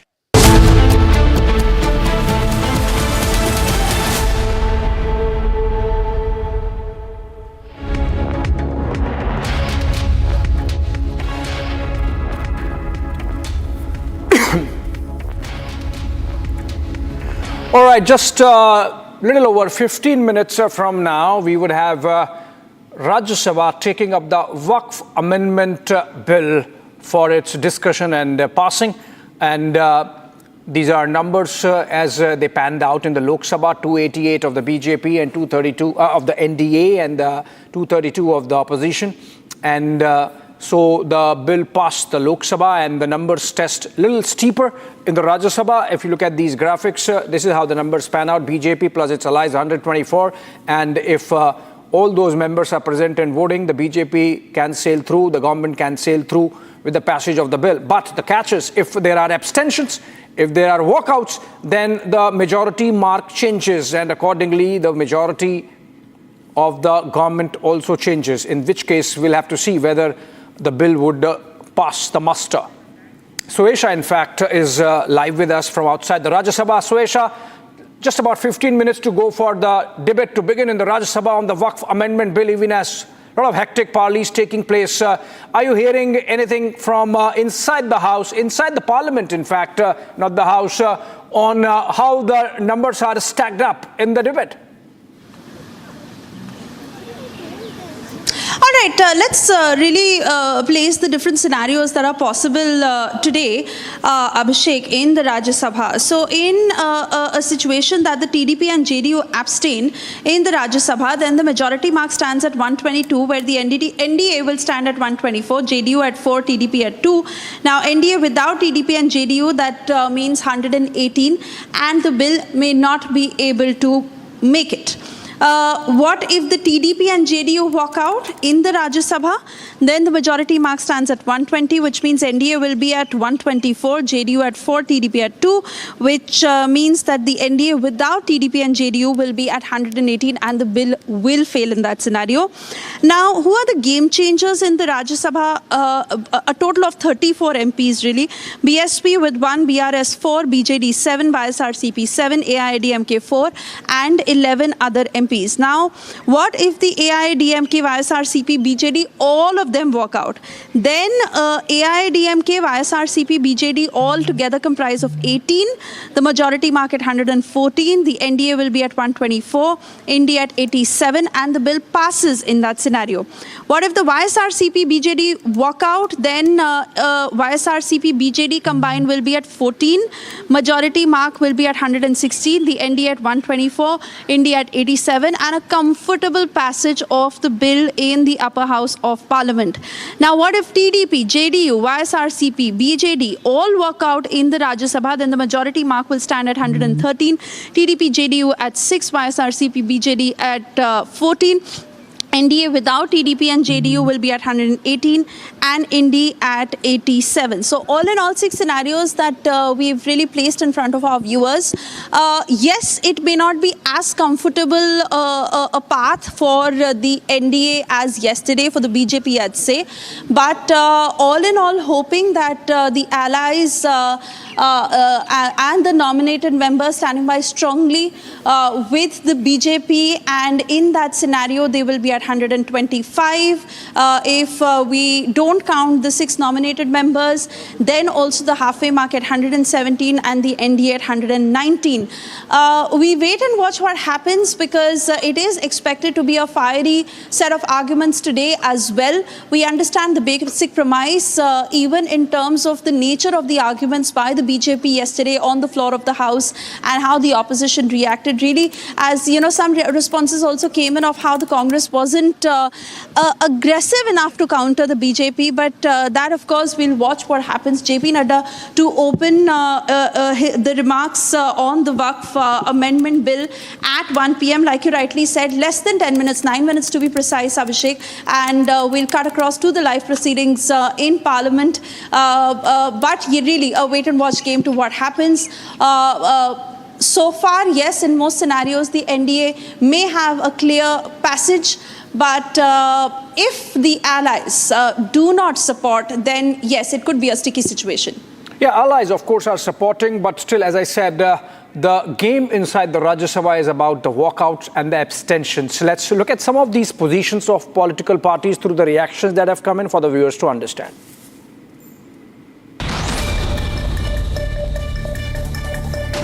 Country was passed, and after that, it's such a burning issue in Manipur, and after that they took a bill for half an hour to discuss Manipur. ऐसे कल उनके सदस्यों ने इस bill का समर्थन किया। क्यों? क्योंकि हमने जेपीसी में भी इनके पार्टी की जो कल सभी सदस्य बोले वो जेपीसी के मेंबर थे, वहाँ भी मैंने उनको सुना और जो उनका कंसर्न था उसी को हमने एड्रेस किया।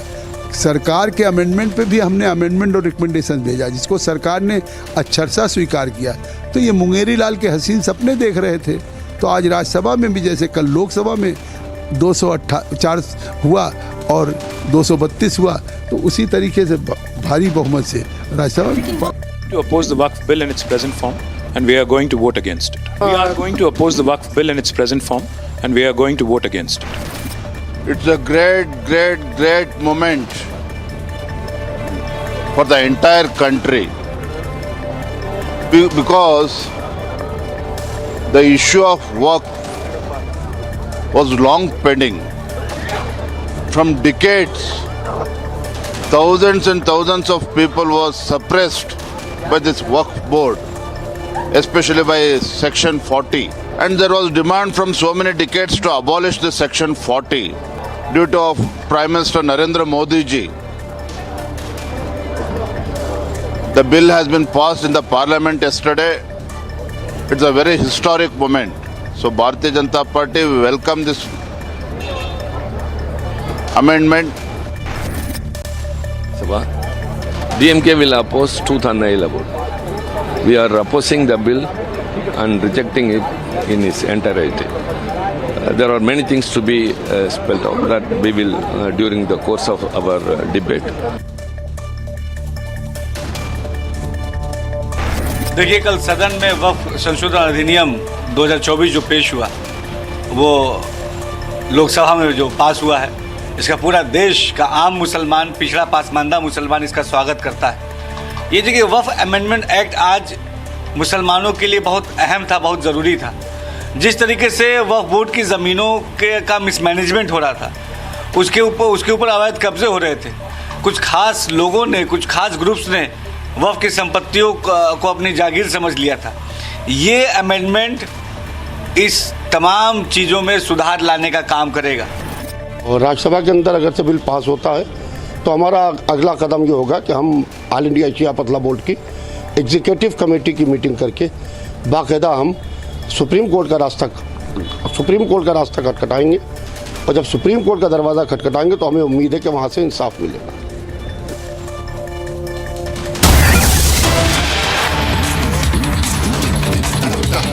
Okay. That our ally has imposed on us. Thank you.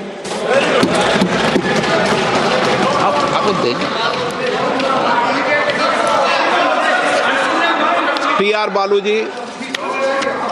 Sir, when the leader of opposition makes... Thank you very much, sir. Some response from the ministry. Minister has to report that. Sir, yesterday... And we would like it, but you're not. Sir, we would like to be a minister. When you are, you can... Sir, yesterday, the state of Tamil Nadu, the Tamil Nadu Assembly has resolved a special resolution moved by the Honorable Chief Minister of Tamil Nadu, Thalapathy Thiru M.K. Stalin, wherein the unconstitutional ceding of Indian territory, Kachativu, to Sri Lanka. Yeah. Why I am saying unconstitutional means, see, in 1974 there was an international maritime line boundary agreement. In 1976, sir, one more agreement quoting the number of points in international boundary line. They demarcated. Both the agreement were in both the agreement, state of Tamil Nadu is a party to those agreement. Finally, before I say anything, I should also mention the Supreme Court orders in 1960 in the case of Perubari between India and Pakistan. Supreme Court case clearly said that ceding of any land territory should not be done unless otherwise the Parliament approves, Parliament ratifies or recognizes. But ceding of Kachativu has happened in 1976, while the President rule is in vogue. Say they have not consulted the state government, they have not consulted the Parliament. I mean, without the ratifying of the Parliament, this is unconstitutional. The Kachativu, which is the sole breadwinner and the area of fishing grounds of the state of Tamil Nadu is still unconstitutional. It should be retrieved by the honorable ministers who are sitting there. They should intimate the Prime Minister of India, so our External Affairs Minister, so that it can happen quickly. Otherwise, it is unconstitutional. Still,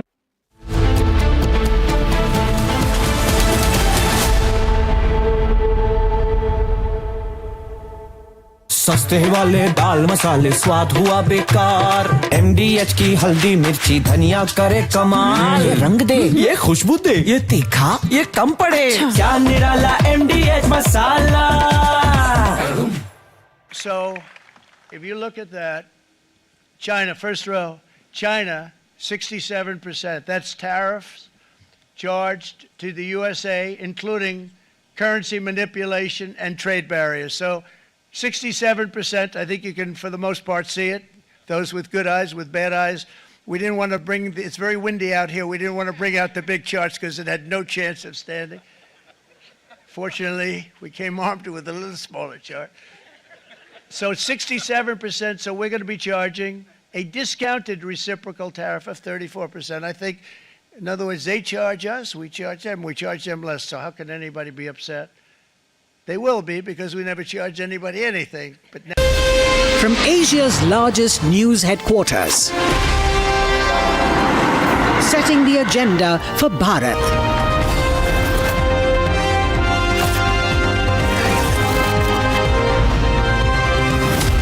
You're watching Republic.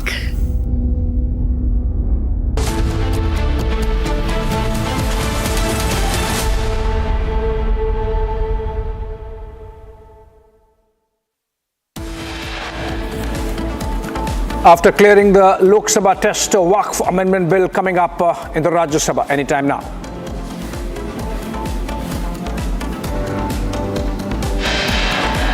BJP National President JP Nadda to lead the Treasury benches, even as Mallikarjun Kharge to speak for the Congress in the Waqf debate in the Rajya Sabha.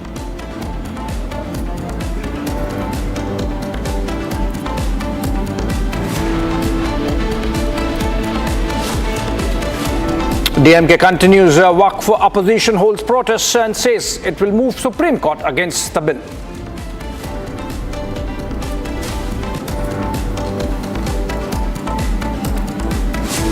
Supreme Court pulls up Mamata government upholds High Court order on appointments of teachers in Bengal schools.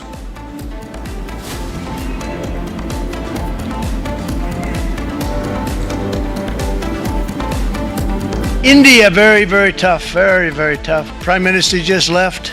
And he's a great friend of mine, but I said, you're a friend of mine, but you're not treating us right. They charge us 52%. You have to understand, we charge them almost nothing for years and years and decades. And Donald Trump announces 26% discounted reciprocal tariffs on India, says Prime Minister Modi, great friend.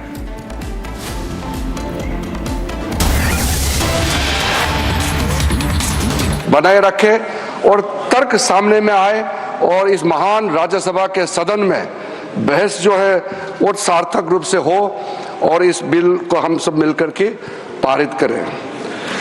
आदरणीय सभापति महोदय जी, ये joint parliamentary committee जब बने हैं उसके बारे में मैं अभी जिक्र करूंगा। उससे पहले कमेटी बनने से पहले कई लोगों ने कहा कि इसका कंसल्टेशन जितना होना चाहिए था हुआ नहीं है। मैं इतना जरूर बताना चाहता हूं कि जब हम ये वक्त संशोधन बिल लेके आए और जेपीसी बनाया उससे पहले हमारे अल्पसंख्यक मामलों का मंत्रालय ने व्यापक रूप से देश भर में जितने स्टेक होल्डर्स हैं, राज्य सरकारों से, माइनॉरिटी कमीशंस होते हैं स्टेट में, वक्फ बोर्ड होते हैं और वहां के ऑफिसर्स और इंटेलेक्चुअल कम्युनिटी से, धार्मिक संस्थाओं में जो लोग प्रतिनिधि करते हैं, कई लोगों से बातचीत करने के बाद ये बिल तैयार करके हमने इस सदन में पेश किया, पार्लियामेंट में पेश किया। फिर उसके बाद में ज्वाइंट कमेटी का गठन हुआ और राज्यसभा और लोकसभा से सदस्य मिलकर के जो काम किया है, मैं सदन पर ऑफिशियली मैं अपना बात को दर्ज करना चाहता हूं कि ये जेपीसी ने जो काम किया है इससे ज्यादा पूर्व में जितने भी जेपीसी बने हैं इतना लंबा, इतना व्यापक काम आज तक नहीं हुआ है। कुल मिलाकर के 284 संगठन, स्टेक होल्डर्स, अलग अलग क्षेत्र के लोगों ने जेपी का समक्ष आकर के अपने बातों को रखा, ज्ञापन सौंपा और 97 लाख से भी ज्यादा, अब छोटा मोटा पत्र को मिलाकर के 1 करोड़ से ज्यादा हमारे देश के लोगों ने ज्ञापन सौंपा है और अपना मत को जेपीसी और मंत्रालय को दिया है। तो किसी बिल को सदन में चर्चा करने से पहले 1 करोड़ से ज्यादा सुझाव मिलना ये भी अपने आप में ऐतिहासिक है। विचार विमर्श राज्य सरकारों से भी हुए और साथ साथ में कल लोकसभा में बहुत लंबी चर्चा हुई और देर रात यानी कि आज सुबह बिल पास करके राज्यसभा में आया। मैं मानता हूं कि ठीक है, हमारा मेंबरों ने कहा है कि संशोधन देने के लिए समय मिलना चाहिए था, लेकिन सबने ये एग्री किया है कि आज जो सुबह हमारा मेंबर ने सवाल उठाया, चेयरमैन साहब ने कहा है कि ये हम लोगों ने बिजनेस एडवाइजरी कमेटी में ये तय किया कि आज ही इसको यहाँ चर्चा करना है। ज्वाइंट कमेटी ने 10 शहरों में मुंबई, अहमदाबाद, हैदराबाद, चेन्नई, बेंगलुरु, गुवाहाटी, भुवनेश्वर, पटना, कोलकाता और लखनऊ में जाकर के अपना पूरा वहाँ समय भी दिया है। और आज मैं कमेटी के हर एक मेंबर को भी धन्यवाद देना चाहूँगा।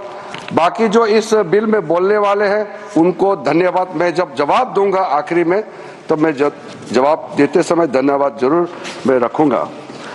सर,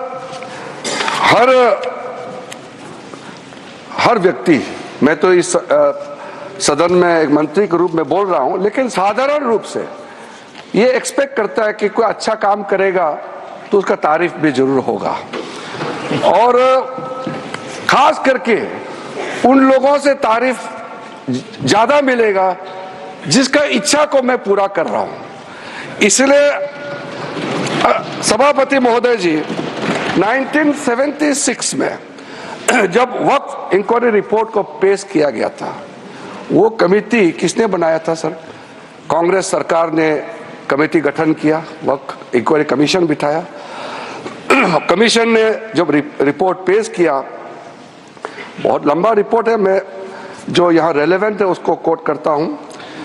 मिसयूज बाय मुतावलिस्ट and the inquiry committee called out the Mutawalis misusing the authority and power and proposed 4 steps to be taken to improve the functioning of the Waqf. ये सबसे पहले रिपोर्ट आया। उसके बाद में दूसरा जिक्र किया कि इतना केसेस वक्फ प्रॉपर्टी को लेकर के बना हुआ है, लिटिगेशन इतना ज्यादा लंबित है, इसको सरल करने के लिए सरकार को कदम उठाना चाहिए। उसके बाद सचर कमेटी बनी। सचर कमेटी का रिपोर्ट 2006 में पेश किया गया। उसका मुख्य अंश सचर कमेटी ने जो कहा, एक तो जो वक्फ बोर्ड है उसको स्ट्रेंथन किया जाना चाहिए, और ये पुराना सिस्टम में चल रहा है, डिजिटल होना चाहिए। साथ साथ में सचर कमेटी ने कहा कि उस समय 4.9 लाख वक्फ प्रॉपर्टी है इस देश में, आज तो बढ़ गया, उस समय 2006 में, और 4.9 लाख वक्फ प्रॉपर्टी जो रजिस्टर्ड वक्फ प्रॉपर्टी है, उनका टोटल इनकम सिर्फ 163 करोड़ पर एनम था, 160 करोड़। और उसी समय सचर कमेटी में यह भी कहा, टिप्पणी भी किया और सुझाव भी दिया, अगर वो 4.9 लाख प्रॉपर्टी को अगर एफिशिएंटली मैनेज करते हैं उस समय का मार्केट रेट से, तो भी 12,000 करोड़ हर साल इनकम जनरेशन होता। तो 12,000 करोड़ होना चाहिए था, लेकिन 163 करोड़ जनरेशन हुआ है। फिर उसके बाद में हम लोगों ने आकलन किया, आज का दिन में 8.72 लाख जो प्रॉपर्टी है इतना बढ़ गया, उसका तो हम हिसाब भी नहीं लगा सकता है, और मुझे हिसाब भी लगा के आंकड़े पेश नहीं करना चाहिए क्योंकि मार्केट का अपना अपना एक फॉर्मूला होता है, लेकिन एक कॉमन सेंस है कि अगर सचर कमेटी 4.9 लाख प्रॉपर्टी को अनुमान लगाया 12,000 करोड़ इनकम होना चाहिए, तो आज उसको आप आज के समय मार्केट रेट में हिसाब लगा करके आप अनुमान लगा सकते हैं। सचर कमेटी ने यह भी कहा, सेंट्रल वक्फ काउंसिल में और स्टेट वक्फ बोर्ड में और ब्रॉड बेस करके इंक्लूसिव होना चाहिए। ये बंद कमरे में कुछ लोग बैठा है ऐसा लग रहा है, इसको खोलना चाहिए, ब्रॉड बेस करना चाहिए। साथ साथ में सेक्रेटरी जो सेंट्रल वक्फ काउंसिल और स्टेट बोर्ड है उसका स्तर सीनियर लेवल होना चाहिए। उस समय under secretary, deputy secretary rank का था, उसको कहा कि ज्वाइंट सेक्रेटरी, एडिशनल सेक्रेटरी का रैंक ऑफिसर को नियुक्त करना चाहिए। और साथ में सर बच्चों और महिलाएं और बच्चों के लिए स्पेसिफिक कदम उठाना चाहिए, ये सचर कमेटी ने उस समय रिकमेंडेशन किया। और उसके बाद एक ज्वाइंट पार्लियामेंट्री कमेटी का गठन हुआ जिसका अध्यक्षता के रहमान खान ने किया। और के रहमान खान जी अल्पसंख्यक मामलों का मंत्री भी रहा है, वरिष्ठ सदस्य थे। उन्होंने फिर पूरे ऑल पार्टी का सदस्य का एक जेपीसी हेड किया, उसमें कई मुद्दे उन्होंने रखे हैं और रेकमेंड किए हैं। मैं मेन वाला को यहाँ पॉइंट आउट करना चाहता हूँ। एक तो उन्होंने पॉइंट आउट किया कि जो इंफ्रास्ट्रक्चर है वक्फ बोर्ड का वो काफी नहीं है और मैन पावर और फंड बहुत ही मीगर है, कम है, छोटा है, वो काफी नहीं है। दूसरा कहा कि ऐसा लगता है कि सारा जो झंझट है वो मुतावली पे केंद्रित है। मुतावली को कैसे अपॉइंट करना चाहिए, कैसे हटाना चाहिए, सारा विषय वही केंद्रित है। इसको भी पॉइंट आउट किया है। फिर डॉक्यूमेंटेशन के बारे में और सर्वे के बारे में वक्फ प्रॉपर्टी और लीगल जो सेटअप होना चाहिए वक्फ को लेकर के, इसके बारे में भी computerisation of Waqf board, central data bank होना चाहिए, इसका भी उस समय का जेपीसी ने कहा। म्यूटेशंस, रेवेन्यू रिकॉर्ड और to adopt sound and acceptable financial and budgetary practices, इसका भी सुझाव दिया। और फिर लीज करने का जो वक्फ प्रॉपर्टी को किस तरीके से लीज होना चाहिए, इसका भी सुझाव दिया है। जितना ये 3 कमेटी रिपोर्ट्स सचर कमेटी को मिलाते हुए जो मुख्य रिपोर्ट रिकमेंडेशन किया है, सर मैं आपके माध्यम से सदन को बताना चाहता हूं, वो सारा रिकमेंडेशन रिपोर्ट्स को हम लेकर के आज ये बिल लेकर के, अमेंडमेंट बिल लेकर के इस सदन में आया है। इसलिए ये तीनों कमेटी, ये कांग्रेस सरकार में जो दूसरे और तीसरे कमेटी तो यूपीए सरकार थे, लेकिन शुरू वाला तो प्योर कांग्रेस गवर्नमेंट था। तो मैं मुख्य रूप से कांग्रेस पार्टी को और उसके जो सहयोगी दल है, मैं अपील करना चाहता हूं कि आज जो बड़ा कदम माननीय प्रधानमंत्री जी के नेतृत्व में हमने ये 2025 का वक्फ संशोधन बिल लेके आया है, तो आपका ही सोच विचार को आप जो पूरा नहीं कर पाया, उसको पूरा करने का हिम्मत नरेंद्र मोदी जी सरकार ने लेके आया है, तो आप जरूर समर्थन करना चाहिए।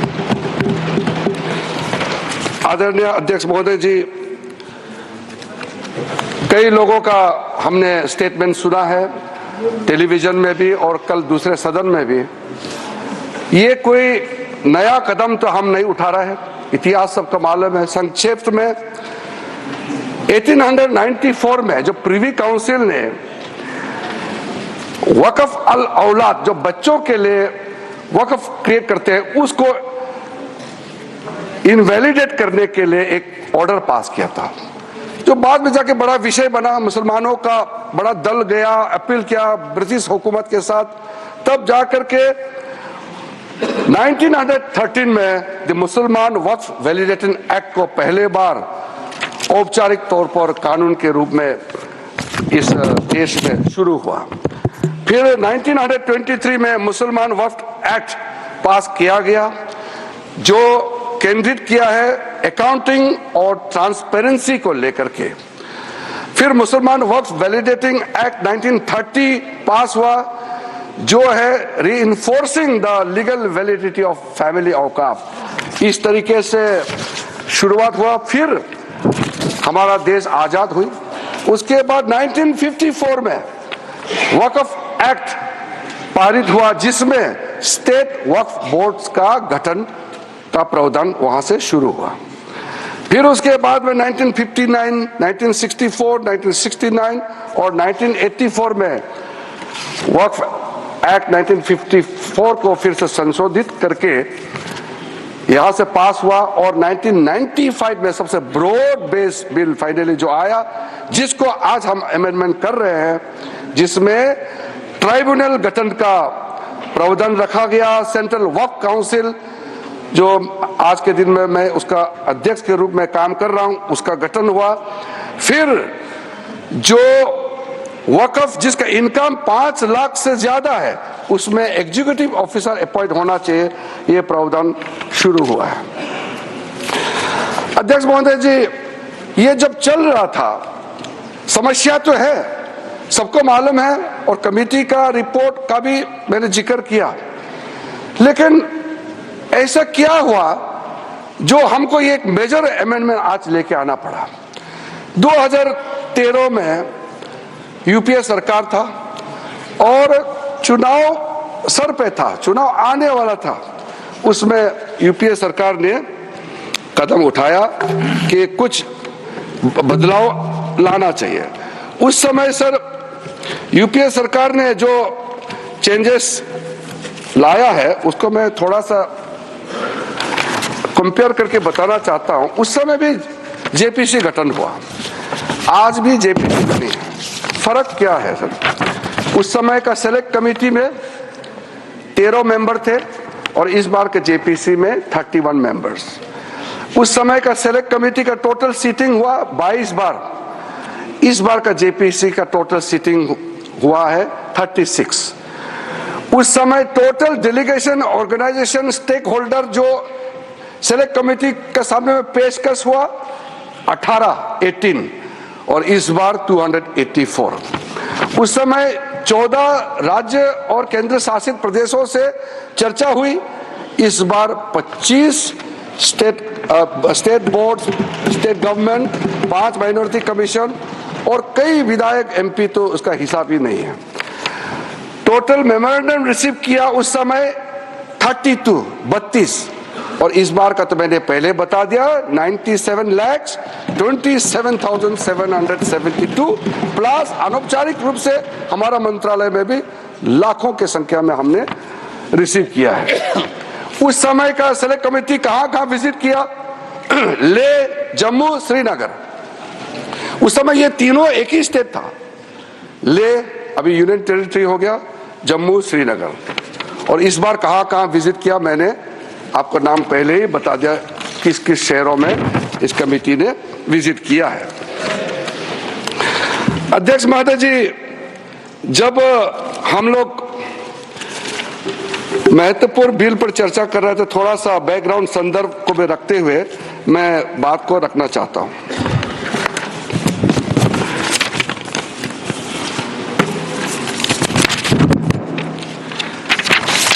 अध्यक्ष महोदय जी, यहां कहा गया है कि हम जो कदम उठा रहे हैं मुसलमानों को नुकसान होगा। कई लोगों ने कहा ये अनकॉन्स्टिट्यूशनल है, गैर कानूनी है और मुसलमानों का हक छीना जा रहा है। अलग अलग तरीके से लोगों ने अपना बात को रखा है।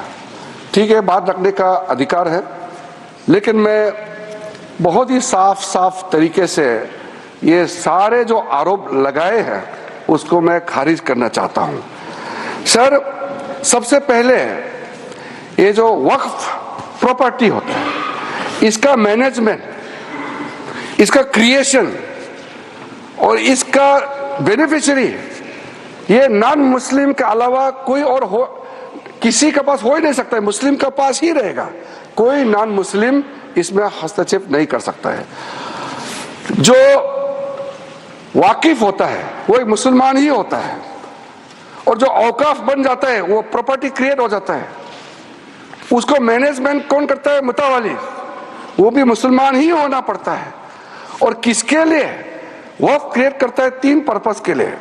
धार्मिक, रिलीजियस पर्पस, अच्छा काम के लिए, पायस, भगवान के नाम में, अल्लाह के नाम में, और चैरिटेबल, भला के लिए, बच्चों के लिए, महिलाओं के लिए, गरीबों के लिए, तो वो मुस्लिम ही होगा। तो यहां ये सवाल ही नहीं उठता है कि नॉन मुस्लिम, मुस्लिम धार्मिक भावना और धार्मिक व्यवस्था या वे किसी भी तरीके से मुस्लिम प्रॉपर्टी में, मैनेजमेंट में नॉन मुस्लिम हस्तक्षेप कर रहा है, ये सवाल ही नहीं उठता है। तो इसलिए मैं बहुत क्लियर करना चाहता हूं ताकि हमारा जब डिबेट का जब सिलसिला शुरू होगा तो सुझाव हमको चाहिए कि वक्फ मैनेजमेंट में, प्रॉपर्टी मैनेजमेंट में, वक्फ बोर्ड को और ताकत बनाने में क्या क्या और काम करना चाहिए, ये सुझाव हमारे माननीय सदस्यों से मिल सके। जो इंसान, जो मुसलमान अपना प्रॉपर्टी को ट्रस्ट के माध्यम से अगर चलाना चाहता है वो चला सकता है, उसके लिए कोई बंधन नहीं है। वक्फ एक्ट के अंदर में ये पूरा छूट दिया गया है, अगर आप वक्फ बोर्ड के माध्यम से चलाना चाहते हैं आपको पूरा इसके लिए इजाजत है। तो चैरिटी कमिश्नर जितना ट्रस्ट प्रॉपर्टीज को देखते हैं, निगरानी करते हैं, व्यवस्था को चेक करता है, उसी प्रकार से वक्फ बोर्ड जो है वक्फ प्रॉपर्टी को सही तरीके से चला रहा है कि नहीं, ये निगरानी करने के लिए वक्फ बोर्ड बनाया गया है, वो वक्फ प्रॉपर्टी को चलाने के लिए नहीं है। इसलिए ये बात को हम बहुत ही अच्छे तरीके से अगर समझ लेंगे तो बाद में हमारा चर्चा का स्तर भी वो ज्यादा अच्छा रहेगा। हमने सर जो प्रावधान किया है बेसिकली ट्रांसपेरेंसी को, अकाउंटेबिलिटी को, एफिशिएंसी को, ये तीन बड़ा पैमाना है। जवाबदेही तो होना चाहिए, क्षमता होना चाहिए, पारदर्शिता होना चाहिए। तो ये तीन जो व्यवस्था है ये हमारा पूरा एक्सरसाइज जो है इस पे केंद्रित होता है। आर्टिकल 25, 26, 30 का हवाला देकर के कई बार लोगों ने हमारा खिलाफ, इस बिल का खिलाफ, इस प्रस्तावना के खिलाफ में लोगों ने कहना शुरू किया। तो मैं आज जरूर इसका जवाब देना चाहता हूं कि हम किसी का धार्मिक भावना को चोट पहुंचाने के लिए नहीं है। एक मुसलमान वक्फ क्रिएट कर सकता है। अब सबसे जो छोटा आप जो क्रिएट करता है फितरा, सबसे छोटा सर, वो हर मुसलमान, गरीब से गरीब मुसलमान भी क्रिएट करता है। ज़कात आप क्रिएट करते हैं, आप देते हैं, दान देते हैं, उसमें कोई किसी को अधिकार ही नहीं है पूछने का कि हिसाब किताब कैसे किया है। ये आपका अंदर का बात है, आपका फेथ है, इसमें हम हस्तक्षेप कैसे कर सकते हैं। इसलिए बिल्कुल ये बात आप बिल्कुल मत बोलिएगा अपना बात रखते समय कि सरकार या कोई गैर मुसलमान के जो कामकाज में उसका तौर तरीके में हस्तक्षेप कर रहा है, ये मत बोलिएगा। वैसे तो कोर्ट केसेस बहुत है, मैंने दूसरे सदन में भी कोर्ट करके बताया, यहां मैं फिर से इसको दोहराना चाहता हूं ताकि कोर्ट ने क्या रूलिंग दिया है वो भी क्लियर हो जाए। सैयद फजल पुकाया तंगाल वर्सेस यूनियन ऑफ इंडिया में केरला हाई कोर्ट ने जो ऑब्जर्वेशन और ऑर्डर पास किया उसमें कहा गया है, high court, the Waqf board is a statutory body, pure and simple. It is not a representative body of the Muslim community. Waqf property है, इसलिए कोर्ट का जजमेंट बहुत साफ साफ हमारे सामने में दिखाई देता है। इलाहाबाद हाई कोर्ट का जजमेंट है Hafiz Mohammad Zafar Ahmad versus UP central Sunni board of Waqf. क्या कहा गया है उसमें? High court, a mutawali's right is purely a right of management of the property and is not a proprietary right. The duties of a mutawali are purely of a secular character. His duties are not of a religious character. इसलिए मुतावालिस को ऊपर में निगरानी रखने के लिए वक्फ board बनाया गया है। Tilkayat Shri Govindlal ji Maharaj versus state of Rajasthan, उसमें कहा गया है, मैं कोट करता हूं, right to manage the properties of the temple is purely a secular matter and can not be regarded as a religious practice. Property का मैनेजमेंट के बारे में इतना क्लियर कोर्ट ने कहा है, कई केसेस है, मैं बहुत कम आपके सामने में साइट कर रहा हूं। अब मैं 2013 के बारे में आपको बताया, अब उसको थोड़ा सा अंदर घुस के आपको बताऊंगा और आपको भी सुन करके लगेगा कि आज कितना जरूरी था आज जो संशोधन बिल लेकर के हम यहाँ आया है। 2013 में ये जो कमेटी वगैरह जब बनाया, 5 मार्च 2014 में कमेटी 13 में गठन हुआ और पारित हुआ दोनों सदनों में।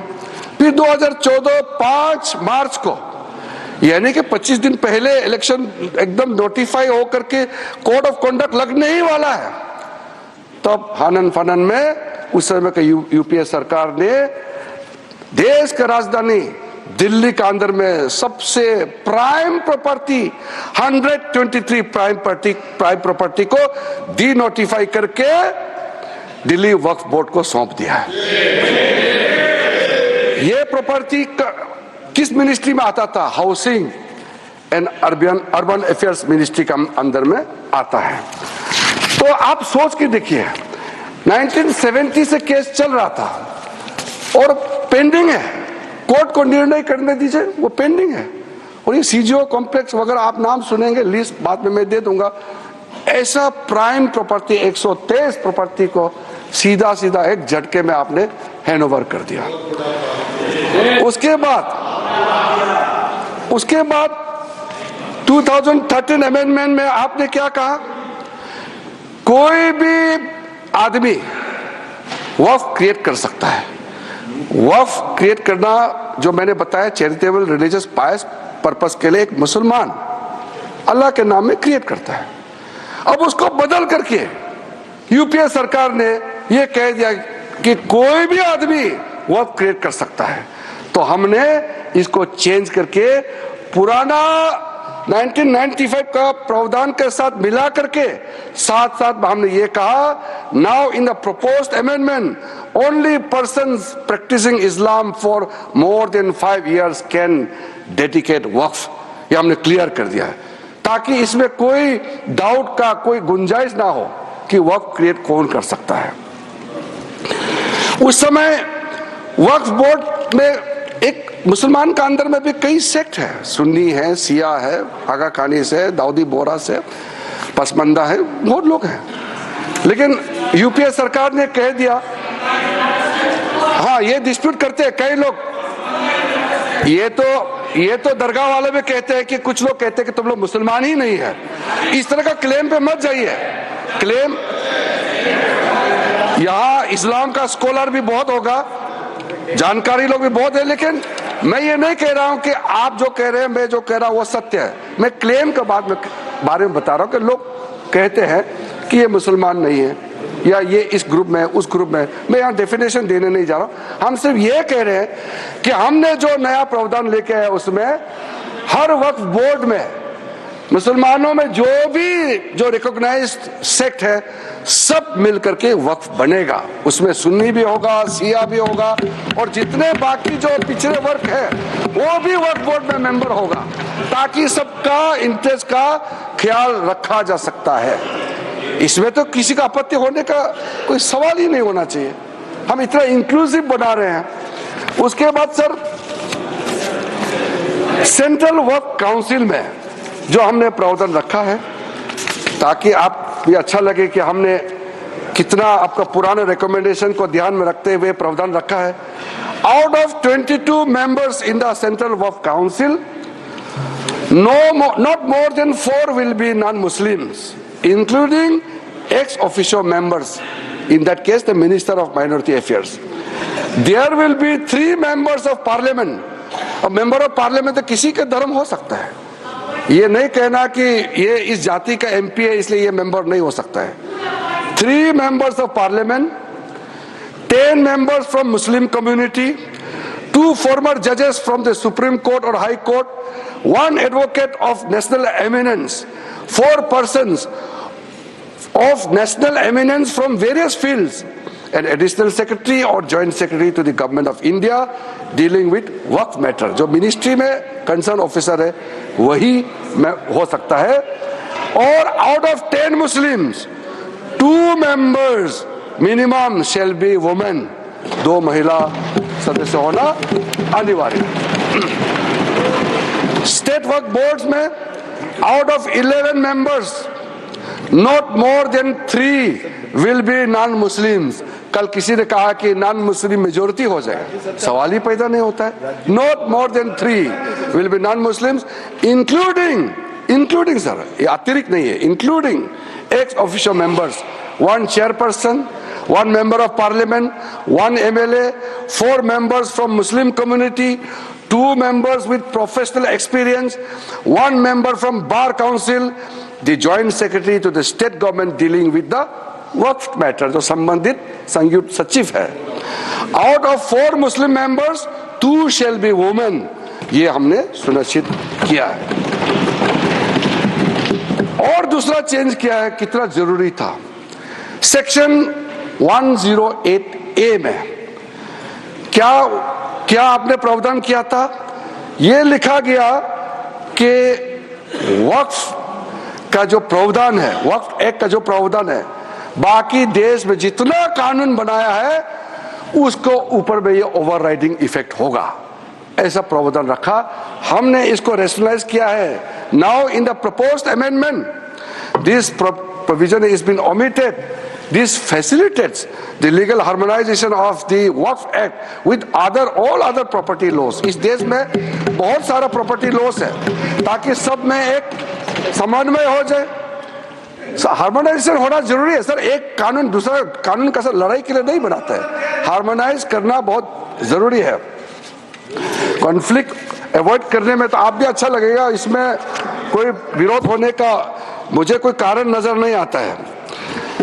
सर, जो आज हम बिल लेके आया है, एक आप इसको कह सकते हैं नए सवेरा, एक अच्छा सोच के साथ जब हम आए हैं तो हम बिल का नाम को भी, नाम से तो आपत्ति नहीं होना चाहिए, नाम को हमने अच्छा नाम लेकर के आया है।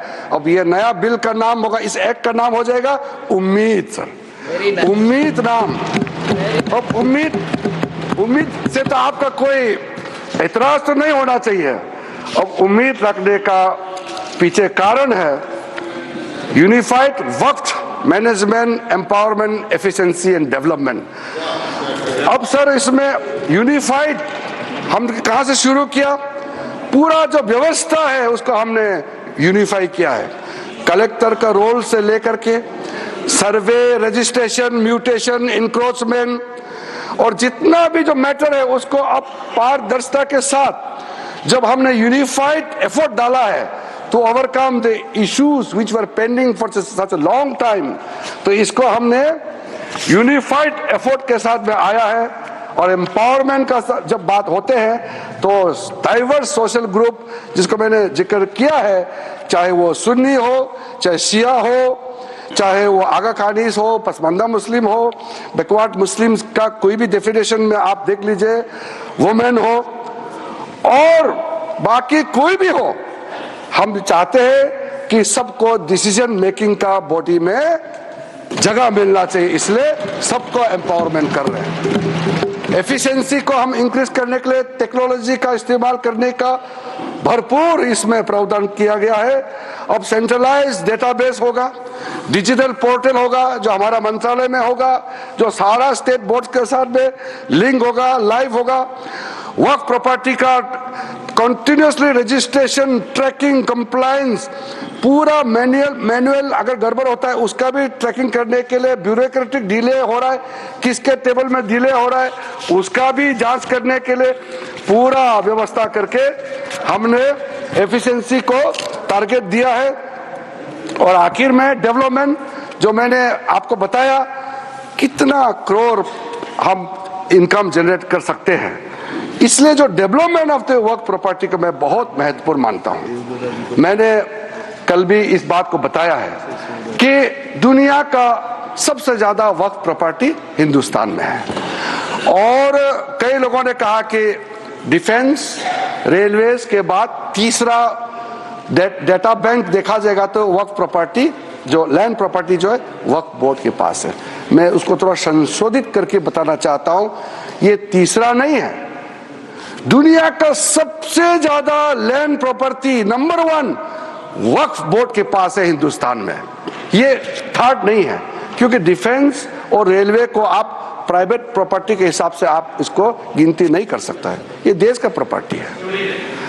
इसलिए जब इतना प्रॉपर्टी हमारा देश में है, इसमें किसी को आपत्ति नहीं होना चाहिए, लेकिन आपत्ति तब होता है जब दुनिया का सबसे ज्यादा प्रॉपर्टी मुसलमानों के नाम में वक्फ प्रॉपर्टी हमारा देश में है और करोड़ों जो हमारा बहनाई हैं, गरीब मुसलमान हैं, उसको कोई फायदा नहीं मिल रहा है इतना प्रॉपर्टी। तो ये प्रॉपर्टी किस काम का? करोड़ों का प्रॉपर्टी कोई, मैं तो देखा हूं, मैं ये मंत्रालय संभालने का बाद भी और पहले भी कई वक्फ प्रॉपर्टी है या संस्थाएं हैं बाहर में, बहुत गरीब अवस्था में भीख मांगने वाला भी मैंने देखा है। क्यों काम नहीं आ रहा है? अगर सही तरीके से वक्फ प्रॉपर्टी को हम डेवलप करेंगे तो मैं कह सकता हूं अगले 3-4 साल के अंदर में करोड़ों गरीब मुसलमानों का जिंदगी आबाद हो जाएगा। थोड़ा सा अगर आप योगदान करेंगे, सब मिलकर के हम काम करेंगे तो क्यों नहीं कर सकते हैं। इसी मंशा के साथ हम यहाँ आज इस सदन में आए हैं। हमारा टारगेट जो है बहुत ही क्लियर है। 2013 में दूसरा प्रावधान जो चेंज किया था उसको हम लोगों ने क्या बदलाव किया है वो आप भी हमारा समर्थन करेंगे। वक्फ प्रॉपर्टी जो है ये तो आप जानते ही है, इसको कोई भी प्रॉपर्टी हो उसका एक टाइटल होने के लिए कोई डॉक्यूमेंट चाहिए, कोई रजिस्ट्रेशन चाहिए, कोई प्रूफ तो चाहिए। अगर वक्फ बाय यूजर के नाम में अगर हम वर्बली कह देंगे कि इतने साल पहले 500 साल पहले हमारा बाप दादा या फलाना ने ऐसे किया था, ये हमारा वक्फ जमीन है, तो ठीक आप क्लेम कीजिए, मगर कुछ तो दिखाना पड़ेगा सर, कुछ डॉक्यूमेंट होना पड़ेगा। तो वक्फ बाय यूजर ये जो हमने ऐसे आप आर्बिट्ररी नहीं कर सकता है। साथ सेक्शन 40 में वक्फ बोर्ड किसी भी जमीन को अगर क्लेम करता है तो सीधा वक्फ बोर्ड डिक्लेयर किया जाता था, उसको हमने हटा दिया है। ये बहुत जरूरी था। अदरवाइज इसके बाद अगर आप 2013 में कितना वक्फ प्रॉपर्टी था, आज 2025 में कितना वक्फ प्रॉपर्टी का संख्या में जंप हो गया, तब आप पता चलेगा कि ये सेक्शन का कितना इसका दुरुपयोग किया गया है। लेकिन साथ में हम लोग ने संरक्षण भी दिया है कि वक्फ बाय यूजर में जो वक्फ प्रॉपर्टी ऑलरेडी रजिस्टर्ड है, जो सेटल्ड केस है, हम उसको रेट्रोस्पेक्टिव जाकर के उसको हम छेड़छाड़ नहीं करेंगे। ये प्रोस्पेक्टिव इफेक्ट होगा। हाँ, अगर कोई डिस्प्यूटेड है, कोर्ट में पेंडिंग है, बातचीत चल रहा है, डिस्प्यूटेड है, तो जाहिर सी बात है सर कि कोर्ट का अधिकार को तो हम यहाँ खत्म नहीं कर सकता है। तो इसीलिए unless the property is disputed, all those land, those property, work property which are registered, which has a proper documentation, they will remain so, और इसका अधिकार राज्य सरकारों का है। Land is a state subject, तो भारत सरकार, केंद्र सरकार तो कुछ कर नहीं सकता है, वो राज्य सरकार को ही अथॉरिटी दिया है। अब महिलाओं का अधिकार को लेकर के, बच्चों का अधिकार को लेकर के सब कहते हैं। मैंने कहा कि वक्फ औलाद का इतिहास बहुत पुराना है। राइट ऑफ इनहेरिटेंस का आप अलग अलग तरीके से इंटरप्रिटेशन भी करते आए हैं। तो हमने ये सुनिश्चित किया है कि जो विडोज है, जो डिवोर्स वुमेन है, ऑर्फन है, जो यतीम बच्चे हैं, उनके लिए संरक्षण तो होना चाहिए। माननीय सभापति महोदय, तो हमने ये प्रावधान किया है कि जो प्रॉपर्टी मेरा है, अगर मैं एक मुसलमान हूं, मैं वक्फ क्रिएट करना चाहता हूं, लेकिन मैं उसी प्रॉपर्टी को ही वक्फ कर सकता हूं जो मेरा अधिकार है। साथ उस प्रॉपर्टी में जो महिला का अधिकार है उसको मैं छेड़छाड़ नहीं कर सकता हूं। महिला का अधिकार को सुरक्षित रख करके ही मैं अपना मर्जी से मेरा जो अधिकार है उसको हम वक्फ क्रिएट कर सकता है, ताकि कोई महिला ऐसा ना हो कि परिवार में इतना प्रॉपर्टी है लेकिन उसको कोई उसका अधिकार ही ना हो। तो ये सुनिश्चित करना बहुत जरूरी है। इस 21वीं सदी में इतना प्रोग्रेसिव थिंकिंग तो सब कोई होगा। मैं आपको नहीं कह रहा हूं कि आपका ऐसा सोच नहीं है, हम लोग सब एक समानता सोच के साथ आगे बढ़ रहे हैं। 2 मेजर अमेंडमेंट हम जो लेके आया है उसमें भी मैं मानता हूं आप समर्थन करेंगे। एनी मॉन्यूमेंट्स, कई मॉन्यूमेंट्स हमारे देश में protected areas under ancient monuments preservation act 1904 और ancient monuments and archaeological sites and remains act 1958 declared as waqf properties under this act और under any previous act shall be void.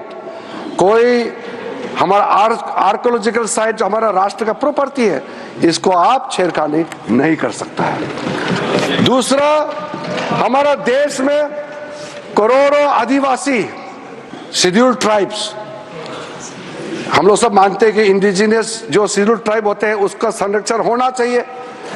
तो हमने यहाँ ये प्रावधान लेके आया है, आप शेड्यूल 5 और शेड्यूल 6 जगह में जहां हमारा स्पेशल प्रोटेक्टेड एरिया है वहां किसी जमीन को वक्फ प्रॉपर्टी डिक्लेयर नहीं कर सकता है। ये सेक्शन 4 क्लॉज 4 सेक्शन 3E में हमने प्रावधान रखा है। मैं मानता हूं कि हमारा देश में जितने आदिवासी भाई बहन हैं उनके लिए आदरणीय मोदी जी का तरफ से और हम सब का तरफ से ये बड़ा सौगात होगा। सर, ट्राइब्यूनल में हमने कुछ बदलाव किया है। हमारा जॉइंट पार्लियामेंट्री कमेटी का भी सुझाव आया था। अब जो ट्राइब्यूनल बनेगा उसका फिक्स टेन्योर होगा और उसको एफिशिएंसी बढ़ाने के लिए कई हमने स्टेप्स उठाया है। आज का दिन में टोटल जो केसेस पेंडिंग है, लिटिगेंट्स टोटल कितना केसेस है? 14,470 केसेस, नहीं सॉरी सर, 31,999 केसेस है, जिसमें मुस्लिम लिटिगेंट्स है 14,470 केसेस। तो 31,999 केसेस जो पेंडिंग है। तो हम ये समझते हैं कि ट्राइब्यूनल को मजबूत कराना बहुत जरूरी है।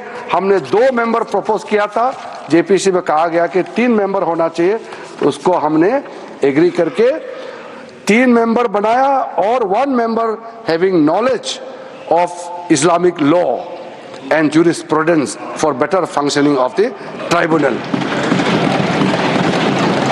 और दूसरा sir, the composition of Waqf tribunal has been expanded to both serving and retired officials, each serving for a fixed tenure of 5 years. Tenure को 5 years fix किया है, from the date of appointment or until they attain the age of 65 years, whichever is earlier. Section 84 clause 4 में हमने ये बहुत clear से प्रावधान रखा है। एक इम्पोर्टेंट हमने प्रावधान रखा है, राइट टू अपील। इसमें कई लोगों ने डिस्प्यूट भी किया है, मैं क्लियर करना चाहता हूं। पहले क्या कर दिया था आप लोगों ने मतलब प्रीवियस यूपीए सरकार ने, राइट टू अपील, अगर ट्राइब्यूनल से आपको निजात नहीं मिल रहा है, ट्राइब्यूनल में आपका सुनवाई नहीं हो पाया, तो आप कोर्ट नहीं जा सकते हैं। ओनली रिव्यू पिटीशन में आप जा सकते हैं, जो बहुत ही सीमित दरवाजा खुला होता है। रिव्यू पिटीशन आप तो सर, आपसे ज्यादा कौन समझ सकता है उसमें आम आदमी कहाँ रिव्यू पिटीशन जा करके ये सब चक्कर खात के घूमते रहेंगे। इसलिए हम ये मानते हैं कि right to appeal must be the substantive right, इसलिए हमने ये दरवाजा खोल दिया है। अगर ट्राइब्यूनल में आपको आपका हक नहीं मिला तो आप अपील कर सकते हैं, सिविल रिट आपका अपील करके किसी भी जगह में आपको जाने के लिए क्यों रोका जाना चाहिए। इसलिए हम ये मानते हैं कि जब हम ये अपील प्रोविजन रखा है तो ट्राइब्यूनल भी जल्दी जल्दी काम करेगा, कोर्ट भी जल्दी जल्दी काम करेगा, लोगों को भी जल्दी जल्दी न्याय मिलेगा, कहीं किसी का हमने दरवाजा बंद नहीं किया है। एनुअल कंट्रीब्यूशन जो आप देते हैं मुतावलिस, आप चिंता मत कीजिए, ये बहुत सोच समझ करके फैसला किया है, इससे कोई समस्या खड़ा नहीं होगा।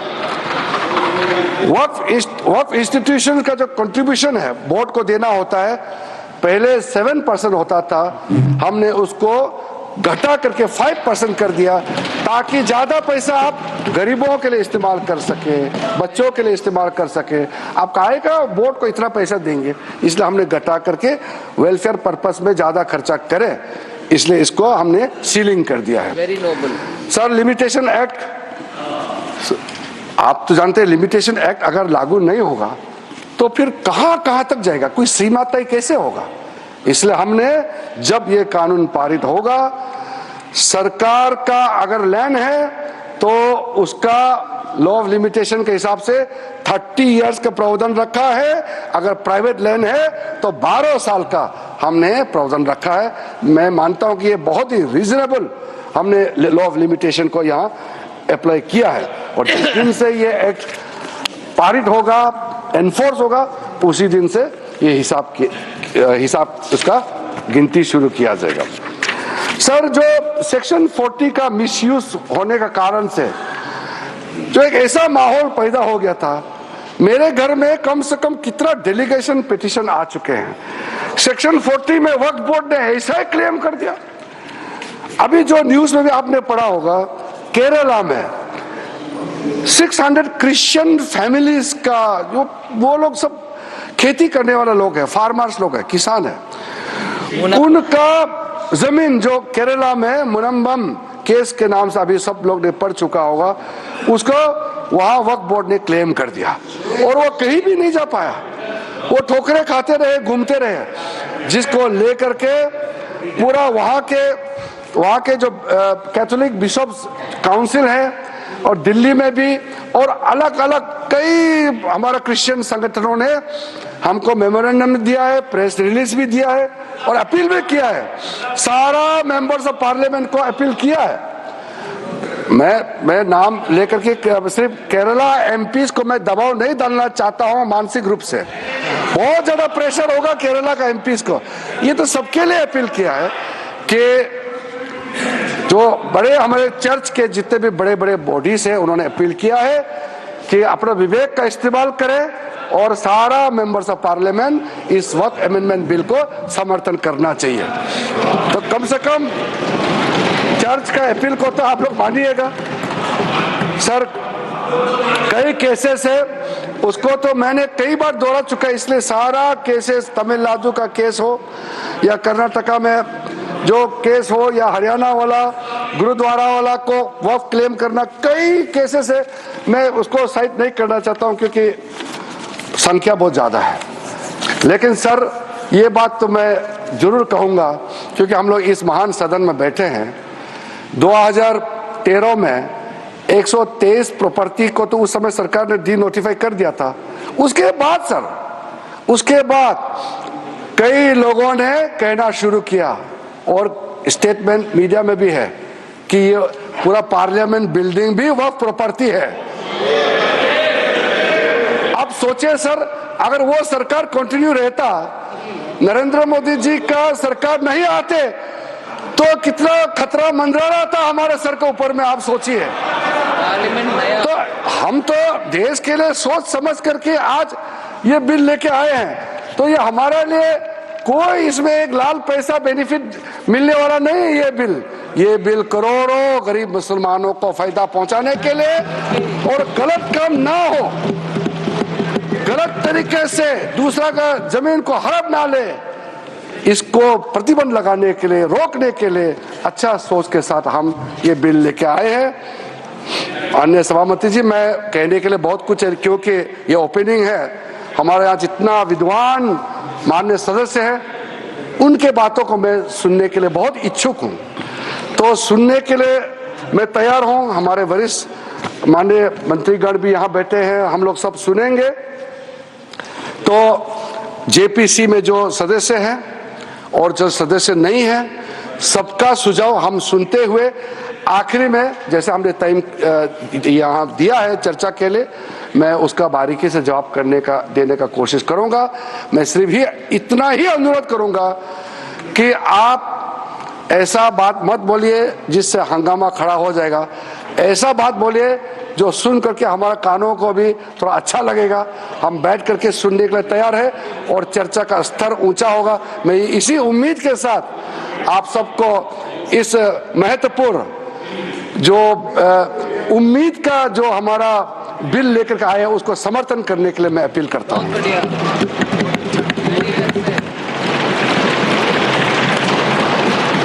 Motion moved. The motions for consideration of the Waqf Amendment Bill 2025 and the Mussalman Waqf Repeal Bill 2025 are now open for discussion. I now call upon the members whose names have been received for participation in the discussion.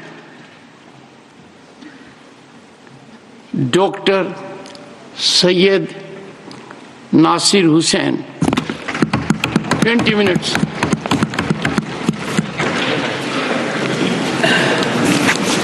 Chairman sir, मैं आभारी हूं आपने मुझे महत्वपूर्ण bill pay बात करने का मौका दिया और मेरी पार्टी और आप मिलके मुझे जेपीसी का सदस्य भी बनाया था। कल लोकसभा में जितनी भी बहस हो रही थी मैं बड़े गौर से सुन रहा था। हमारे ऑनरेबल मिनिस्टर किरण रिजिजू जी ने काफी बातें वहां पे रखी, आज भी यहाँ पे रखी। कल हमारे देश के गृह मंत्री भी वहां पे काफी बात रखी। उन्होंने कहा कि ये बिल 2025 का नहीं आता अगर 1995 का एक्ट और 2013 के अमेंडमेंट्स नहीं आते।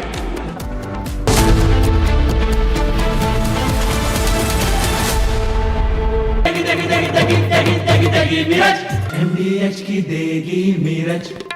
देगी मिर्च का तड़का, अंग अंग फड़का। MDH की देगी मिर्च। इसको घर पे लगाओगे तो शादी का तो पता नहीं, पर घर पक्का नहीं टूटेगा। रुंगटा नहीं तो घर स्ट्रॉन्ग नहीं। रुंगटा स्टील TMT बार एकदम सॉलिड। पहाड़ों में एक हाइकिंग शिप भी बन सकती है। None whatsoever. But those days are over. Let me offer just a few examples of the vicious attacks our workers have faced for so many years. The United States charges other countries only a 2.4 tariff on motorcycles. Meanwhile, Thailand and others are charging much higher prices, like 60%. India charges 70%. Vietnam charges 75%, and others are even higher than that. Likewise, until today, the United States has for decades charged a 2.5 tariff. Think of that, 2.5% on foreign-made automobiles. The European Union charges us more than 10% tariffs, and they have 20% VATs, much, much higher. India charges 70%, and perhaps worst of all are the non-monetary restrictions imposed by South Korea, Japan, and very many other nations. As a result of these colossal trade barriers, 81% of the cars in South Korea are made in South Korea. 94% of the cars in Japan are made in Japan. Toyota.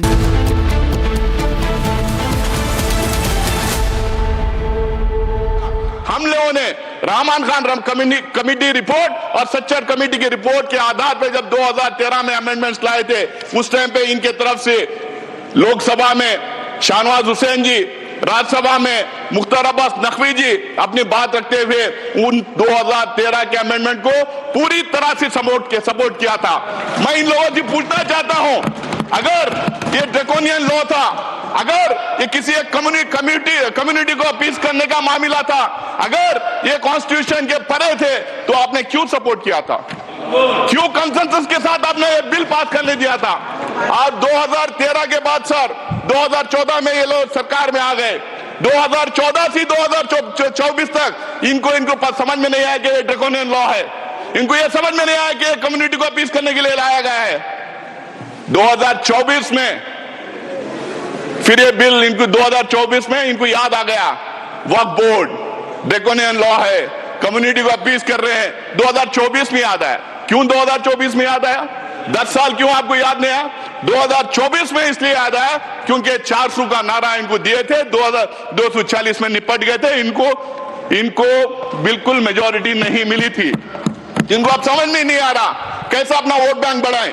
इनको यह समझ में नहीं आ रहा कौन सा मुद्दा उछालें, तो इन्होंने वक्फ बोर्ड को लेके आया, इस एक्ट को लेके आके कम्युनल पोलराइजेशन करने का काम कर रहे हैं। आप कह रहे हैं कि हम अपील कर रहे हैं, आप पोलराइज करना चाह रहे हैं। पूरे देश को, पूरी दुनिया को पता है पोलराइजेशन देश में होता है तो किसका फायदा होता है करके। कौन पोलराइज करता है, कौन धर्म की राजनीति करता है, कौन किसी एक कम्युनिटी को विलन बना के उसके खिलाफ में एक नैरेटिव बिल्डअप करने का काम करता है। और ये पूरी बिल मैं दावे के साथ कह सकता हूं और पूरे मैं तत्व के साथ लॉजिक के साथ यहाँ पे अपनी बात रखूंगा।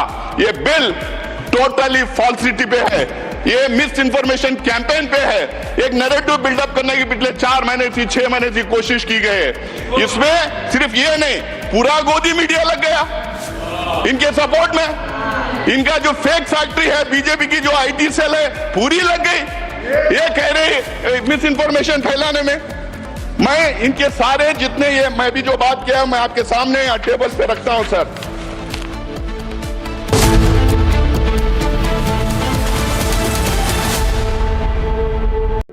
In the global employability rankings by Times Higher Education UK, only the following 6 institutions from India are ranked amongst the top 230 in the world for having the most employable graduates. IIT Delhi, IISc Bangalore, IIT Bombay, IIM Ahmedabad, IIT Kharagpur and Amity University. So, if you look at that, China, first row, China, 67%. That's tariffs charged to the USA, including currency manipulation and trade barriers. So 67%, I think you can, for the most part, see it. Those with good eyes, with bad eyes. We didn't want to bring, it's very windy out here. We didn't want to bring out the big charts because it had no chance of standing. Fortunately, we came armed with a little smaller chart. So it's 67%, so we're going to be charging a discounted reciprocal tariff of 34%. I think, in other words, they charge us, we charge them less. So how can anybody be upset?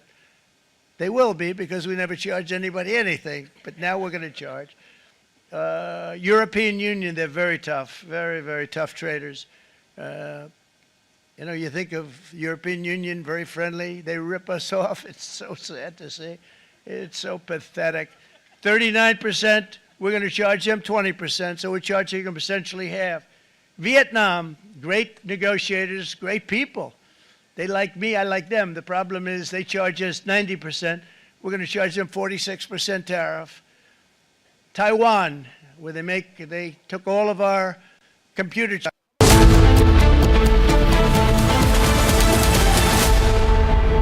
पूरा bill के खिलाफ लोग आके depots कर रहे हैं। आप इनको पूछिए कि 1 लाख जो है आंकड़ा दे रहे हैं, कितने लोग उसमें बिल के फेवर में, कितने बिल के खिलाफ है। आज वो सदन के पटल पे रख दें तो देश को पता चल जाएगा कितने लोग उस बिल का अपोज किया था।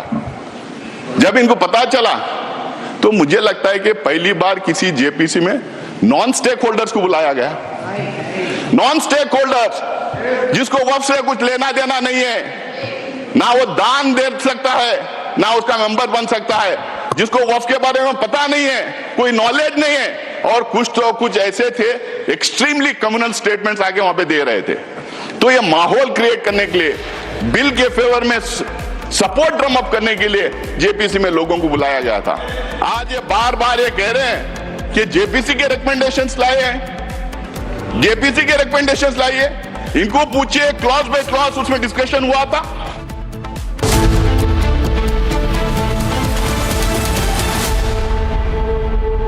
आपके घर के खाने में रेस्टोरेंट जैसा स्वाद ले आए MDH का शाही पनीर मसाला। पनीर को क्या मस्त बना डाला। None whatsoever. But those days are over. Let me offer just a few examples of the vicious attacks our workers have faced for so many years. The United States charges other countries only a 2.4 tariff on motorcycles. Meanwhile, Thailand and others are charging much higher prices, like 60%. India charges 70%. Vietnam charges 75%, and others are even higher than that. Likewise, until today, the United States has for decades charged a 2.5 tariff. Think of that, 2.5% on foreign-made automobiles. The European Union charges us more than 10% tariffs, and they have 20% VATs, much, much higher. India charges 70%, and perhaps, worst of all. From Asia's largest news headquarters, setting the agenda for Bharat.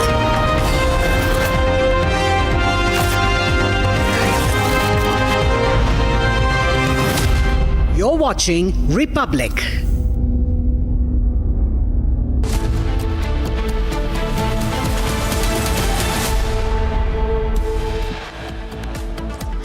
After passing Lok Sabha test, Union Minority Affairs Minister Kiran Rijiju tables Waqf Bill in Rajya Sabha.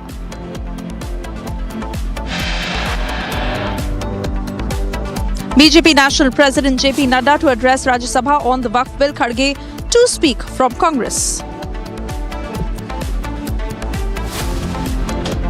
DMK continues Waqf opposition, holds protests and says it will move Supreme Court against Waqf Board Bill. कौन सी मजबूरी थी जब excise चीन का area किसके समय वो चीन ने हथिया लिया, किसकी सरकार थी? कब हिंदू चीनी भाई भाई कहते रहे और पीठ पे छुरा घोंपने का काम किया था? जो डोकलाम की घटना के समय चाइना के अधिकारियों के साथ चाइनीज सूप पीते रहे।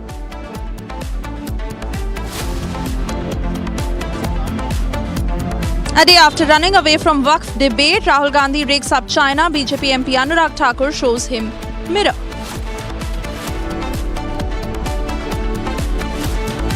India, very, very tough, very, very tough. Prime Minister just left. He's a great friend of mine, but I said, you're a friend of mine, but you're not treating us right. They charge us 52%. You have to understand, we charge them almost nothing for years and years and decades.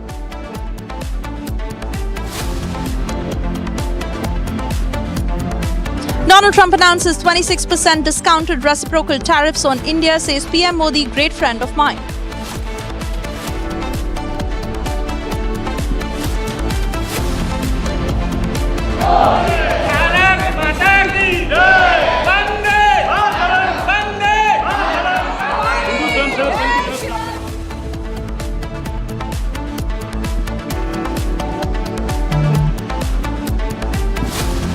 PM Modi reaches Thailand to attend 6th BIMSTEC summit, receives warm welcome from diaspora.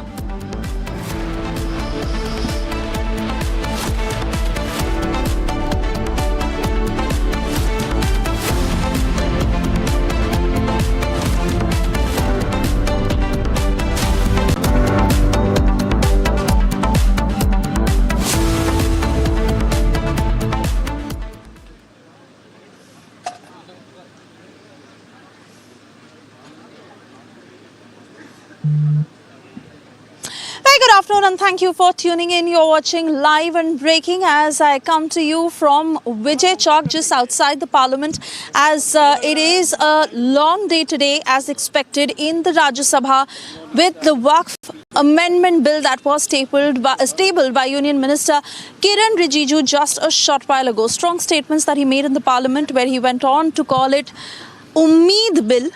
He said that this is a bill that will bring hope to millions of Muslims and is in the best interest of the country by and large. Meanwhile, some in the opposition who have already expressed their resentment. In fact, the DMK that has already taken a step, they are saying that they have approached the Supreme Court in this case.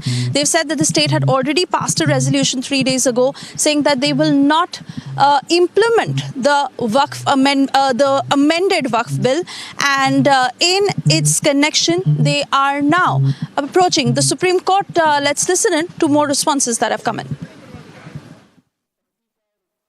Muslim women, they are welcoming this particular bill and particular law because they have been oppressed for so long, and the poor Muslims who have been in the dire streets, because in fact there are more lakhs and lakhs worth of assets, Waqf board assets are there, but which is meant for the education, for the social development and for the health infrastructure for Muslims.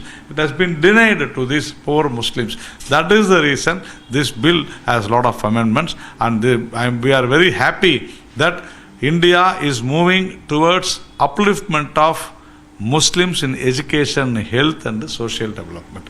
So this bill is a welcome law. This law is a welcome law, and the DMK's drama continues, because they want to hide the failures of this government for the last 4 years.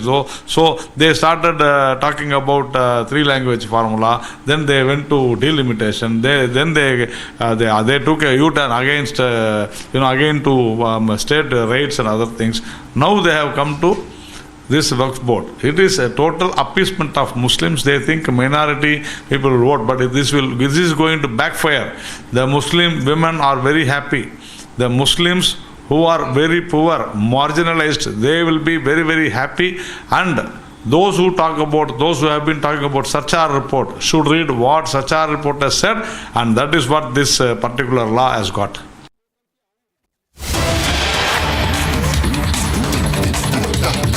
लेके आए, कांग्रेस ने उसको सुधार करने के लिए कई काम किया है। और 1995 में तो 2013 के एक्ट्स के बारे में ये बार बार जो बोल रहे हैं, वो बिल्कुल वक्फ बोर्ड को स्ट्रेंथन करने के लिए, वक्फ प्रॉपर्टीज को बचाने के लिए, एंक्रोचर्स को हटाने के लिए, उसमें ट्रांसपेरेंसी लाने के लिए हम लोगों ने वो अमेंडमेंट्स लेके लाए थे और इनका पूरा सहयोग और सपोर्ट उसमें था।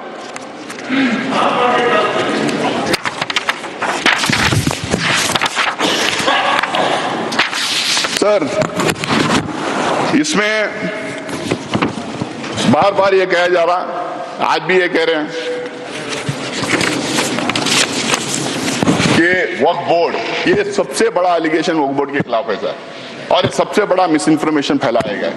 आज भी यहां पे बोल रहे थे कि वक्फ बोर्ड कोई भी जमीन को अपनी जमीन डिक्लेयर कर सकती है। क्या हिंदुस्तान में लॉ नहीं है? क्या रेवेन्यू रूल्स नहीं है? क्या प्रॉपर्टी रूल्स नहीं? मतलब कहीं पे भी हम टवल डाल दें और हमारी बना लें।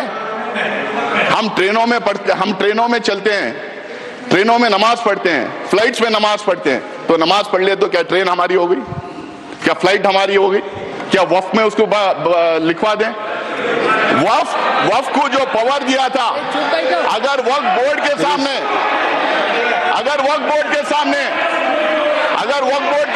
कोई कंप्लेंट आता है, वक्फ बोर्ड के सामने कोई कंप्लेंट आता है, तो वक्फ बोर्ड उसकी तहकीकात करती है, उसकी इंक्वायरी करती है, उसके लिए सेट रूल्स हैं। शायद किरण रिजिजू को ये बात पता नहीं कि हर स्टेट उस इंक्वायरी कैसा कराया जाए, हर स्टेट के रूल्स अलग बने हुए हैं। मैं वक्फ बोर्ड का मेंबर पिछले 6 साल से हूं सर, कर्नाटका में 6, अब 7वां साल कंप्लीट कर रहा हूं। तो वहां पे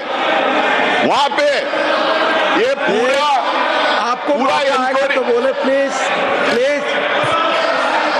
पूरा इंक्वायरी होने के बाद में सर्वे कमिश्नर उसको सर्वे करता है, कलेक्टर उसको चेक करता है, फिर उसके बाद में स्टेट गवर्नमेंट को जाता है, स्टेट गवर्नमेंट उसको वेरीफाई करती है, उसके बाद में वक्फ गेजेट उसके बाद में सरकार उसको गेजेट करती है। उसके बावजूद भी अगर कोई संतुष्ट नहीं है तो ट्राइब्यूनल में जा सकता है। अगर वहां भी कोई अगर वहां भी उसके खिलाफ अगर डिसीजन जजमेंट आता है, अगर वहां पे वो कन्विंस नहीं है तो वो कोर्ट में जा सकता है। आज ये कह रहे हैं कि कोर्ट में रिव्यू नहीं कर सकते, कोर्ट में बिल्कुल रिव्यू कर सकते हैं। अगर कोर्ट में रिव्यू नहीं कर सकते तो हाई कोर्ट में और सुप्रीम कोर्ट में वक्फ के इतने केसेस कैसा हो रहे हैं, हाई कोर्ट में और सुप्रीम कोर्ट में। माननीय गृह मंत्री कुछ कर दे जी प्लीज। मान्यवर, मैं सदस्य को बीच में टोकना नहीं चाहता, शायद वो भोले भाव से गलत इंफॉर्मेशन सदन के सामने रख रहे हैं, तो मैं थोड़ा करेक्ट करना चाहता हूँ। मान्यवर Jairam ji please chair has given time. क्या कह रहे हैं आप रमेश जी? क्या कह रहे हैं? मैं मान्यवर जी प्लीज मान्यवर बोलो जो डिस्प्यूट है वो इतना ही है कि अगर ट्रिब्यूनल के फैसले से कोई असंतुष्ट है तो ये भूमि का मामला है, इस पर सिविल सूट होना चाहिए। सिविल सूट में अधिकारों के बहुत वाइड रेंज होती है। इन्होंने इस पर अपील का प्रोविजन 2013 के कानून में रखा ही नहीं है, तो रीट के कार्य क्षेत्र में हाईकोर्ट के सामने जाता है। रीट का कार्य क्षेत्र बहुत संकरा होता है, तो जो ट्रिब्यूनल का फैसला होता है वो फाइनल होने के चांसेस 99% हो जाते हैं। जिनकी भूमि है इसका अधिकार जाता रहता है। मान्यवर, एक गलतफहमी फैला रहे हैं। प्लीज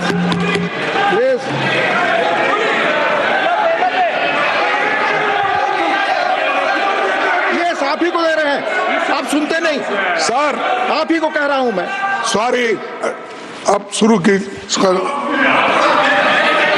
देखिए साहब, वो बात कर रहे हैं और हमने रिजू जी साहब का तो बहुत शांति के साथ सुना, और रात में भी कल आपका भाषण वहां पर भी टीवी में पूरा सुना। कम से कम वो जो उन्होंने तैयारी करके लाए हैं, उन्होंने भी पढ़ के आए, वो तो कोई ऐसे वैसे बात नहीं कर रहे हैं। इसके ऊपर गंभीरता से अध्ययन करके वो आए हैं, उनका फ्लो बीच में चले जाता, विचार चले जाता। तो इसलिए मैं आपसे कृपा करके विनती करता हूं, उधर के लोगों को टोकना बंद करने के लिए कहो। जो कुछ कहना है वो अपनी बात उत्तर में कहे, मैं यही चाहता हूं। अब उनको कंट्रोल करिए। Doctor Syed Nasir Hussain, please please. Sir, tribunal के बारे में इन्होंने कहा, रिजू जी ने, कि 2 थे, उन्होंने 1 बढ़ा दिया। 2013 में भी 3 ही थे, 2013 में भी 3 ही थे, 2013 में भी इस्लामिक स्कॉलर डोमेन एक्सपर्ट थे। बल्कि इन्होंने अभी कर दिया कि रिटायरिंग या सर्विंग, पहले हम लोगों ने सर्विंग जज को रखते थे। भ्रम में फैलाया जा रहा था कि वक्फ का ट्रिब्यूनल है, वक्फ कॉन्स्टिट्यूट करती है, लेकिन स्टेट गवर्नमेंट कॉन्स्टिट्यूट करता है, वक्फ बोर्ड नहीं कॉन्स्टिट्यूट करती है। ये भ्रम फैलाया जा रहा है। सर, इन्होंने एक नया प्रोविजन लाया, बोला कि सिर्फ मुसलमान दान कर सकता है, और दूसरी बात इन्होंने बोला कि 5 साल का प्रैक्टिसिंग होना। अब ये तो था पहले, जेपीसी को जाके आने के बाद अब ये कह रहे हैं कि उसको डेमोन्स्ट्रेट करना चाहिए। पहले तो प्रधानमंत्री कहते थे कि हम कपड़ों से पहचान लेते हैं, आप कैसा पहचानेंगे, हम कैसा डेमोन्स्ट्रेट करेंगे, कौन से कपड़े पहनना पड़ेगा, मैं टोपी पहन के जाऊं या दाढ़ी लगा के जाऊं, या कोई मेरे घर में सीसीटीवी कैमरा लगा के देखेगा मैं नमाज पढ़ रहा हूं या नहीं पढ़ रहा हूं, मस्जिदों में सीसीटीवी कैमरा लगाएगा, या और कोई तरीका होगा कि 5 साल कोई प्रैक्टिसिंग मुस्लिम है या नहीं पता करने के लिए, या नहीं कोई। रिजू जी से मैं पूछना चाह रहा हूं, क्या एक दूसरा डिपार्टमेंट खोलेंगे कि ये आइडेंटिफाई करने के लिए प्रैक्टिसिंग मुस्लिम है या नहीं, और वो जो सर्टिफिकेट देंगे उस पर भी मोदी जी का ठप्पा रहेगा कि ये मुसलमान है या नहीं करके बोल के। हाँ, मोदी जी की फोटो भी लगा देंगे उस सर्टिफिकेट पे। Sir, Waqf by user, sir Waqf by user की बात, तो सबसे बड़ा मार जो इस बिल में ला रहे हैं वक्फ बाय यूजर, क्यों ये ला रहे हैं सबको पता है। इनकी सारी की सारी जो है निगाह संपत्ति पे है, जमीन पे है, लैंड पे है, धारावी पे में किसको दिया है उन्होंने, करोड़ों के भाव पे किसको दिया। कल मैं टीवी डिबेट पे था, एक जेपीसी की मेंबर थी इनकी मेरे साथ में, वो कह रही थी कि हम लैंड मोनेटाइज करेंगे। तो समझ में आ गया, मोनेटाइज करके किसको देंगे। तो वक्फ बाय यूजर का मतलब क्या है सर। इस देश में, हमारा देश प्राचीन देश है, इस देश में अलग अलग टाइम अलग अलग धर्म के स्थल बने हुए।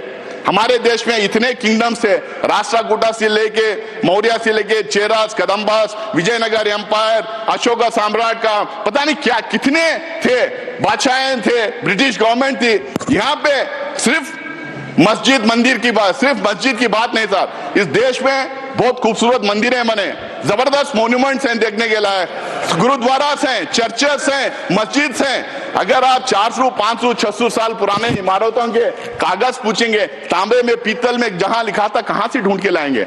उसका प्रूफ सिर्फ ये है, ये हर समुदाय के लिए सही है कि those properties, those institutions exist even today and they are in long usage. That is the proof of that being in waqf.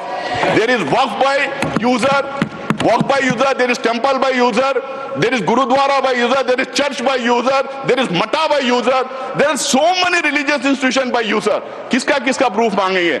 जब हमने बोला तो ये बोले कि हम प्रोस्पेक्टिवली अब ये करेंगे, रेट्रोस्पेक्टिवली नहीं देखेंगे। भाई जो रजिस्टर्ड नहीं है वक्फ बाय यूजर, अगर 200-300 साल पुरानी है तो उसको कैसा मानेंगे आप ये कह रहे हैं कि और दूसरा उसमें ये बोल रहे हैं कि डिस्प्यूटेड है। तो मैं प्लेसेस ऑफ वर्शिप टैग की बात कर रहा था, अगर डिस्प्यूटेड है, गवर्नमेंट है, तो फिर हम नहीं करेंगे। बट डिस्प्यूटेड कैसा है, डिस्प्यूटेड तो एक ही थी, वो बोले थे अयोध्या का मसला छोड़िए बाकी के पूरे इसमें आ जाएंगे। आप कैसा डिस्प्यूटेड, पुराने इदारों के डिस्प्यूट कैसा हो जाएगा। ये खोज रहे हैं बार बार, देश में दंगे फसाद करवाने का, ये डिस्प्यूट लड़ना, दंगे फसाद करवाना, अपना वोट बैंक क्रिएट करने की राजनीति कर रहे हैं वक्फ यूजर को निकाल के। और दूसरा, अब ये कह रहे हैं कि हम उसको ले लेंगे।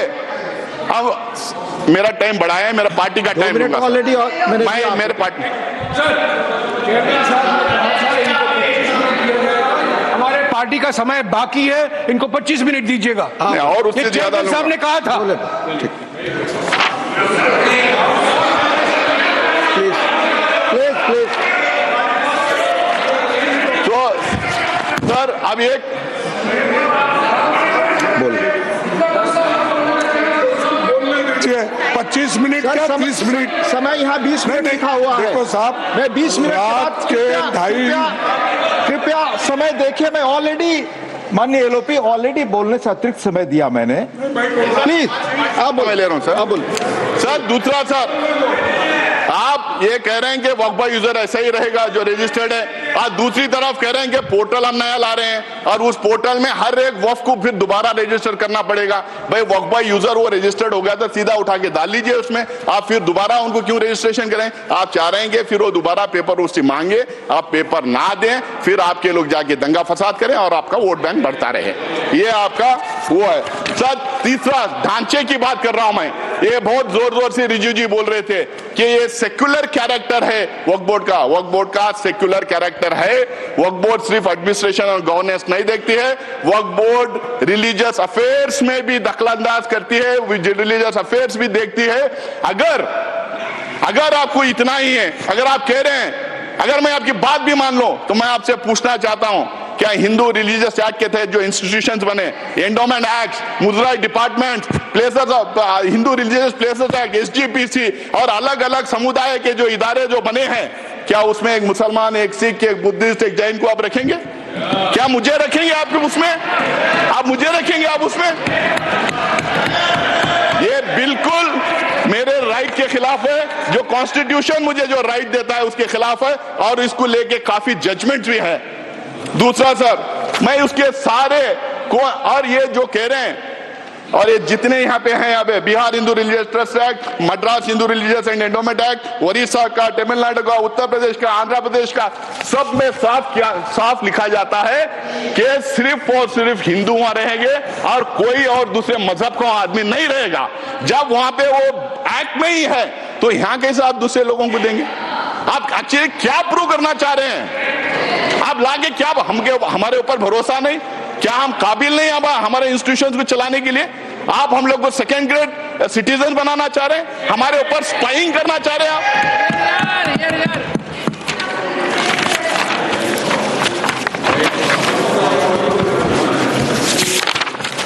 सर सीईओ को लाने की बात थी कि मुस्लिम सीईओ नहीं रहेगा, दूसरा रहेगा। वहां पे भी मैं तमिलनाडु, तेलंगाना, आंध्र प्रदेश के मैं एक्ट बताता हूं, वहां पे भी कहा गया कि sir finally sir please finally नहीं सर, मैं अब थोड़ा टाइम लूंगा, खत्म करें। नहीं फाइनली अब 25 मिनट हो sir, finally sir, finally please do not take sir, नहीं फाइनली 3-4 इश्यूज के बारे में बोलूंगा सर। रिजू जी कल भी बोले, आज भी बोले, 123 प्रॉपर्टीज को लेके भ्रम फैलाया जा रहा है।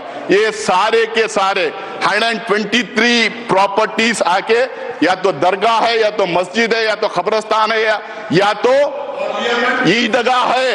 ये झूठ है। ऑथेंटिकेट करो, ऑथेंटिकेट करो। उसकी लिस्ट में आपको देना चाह रहे हो ऑल 120 और इसको आपकी बात जयराम जी, धन्यवाद, Jairam ji, another 5 minute, another 5 minute, Radha Mohan Das Agrawal. नहीं आपकी बात माननीय, जो भी असंसदीय शब्द अगर आप इस्तेमाल करेंगे वो रिकॉर्ड में नहीं होगा। प्लीज प्लीज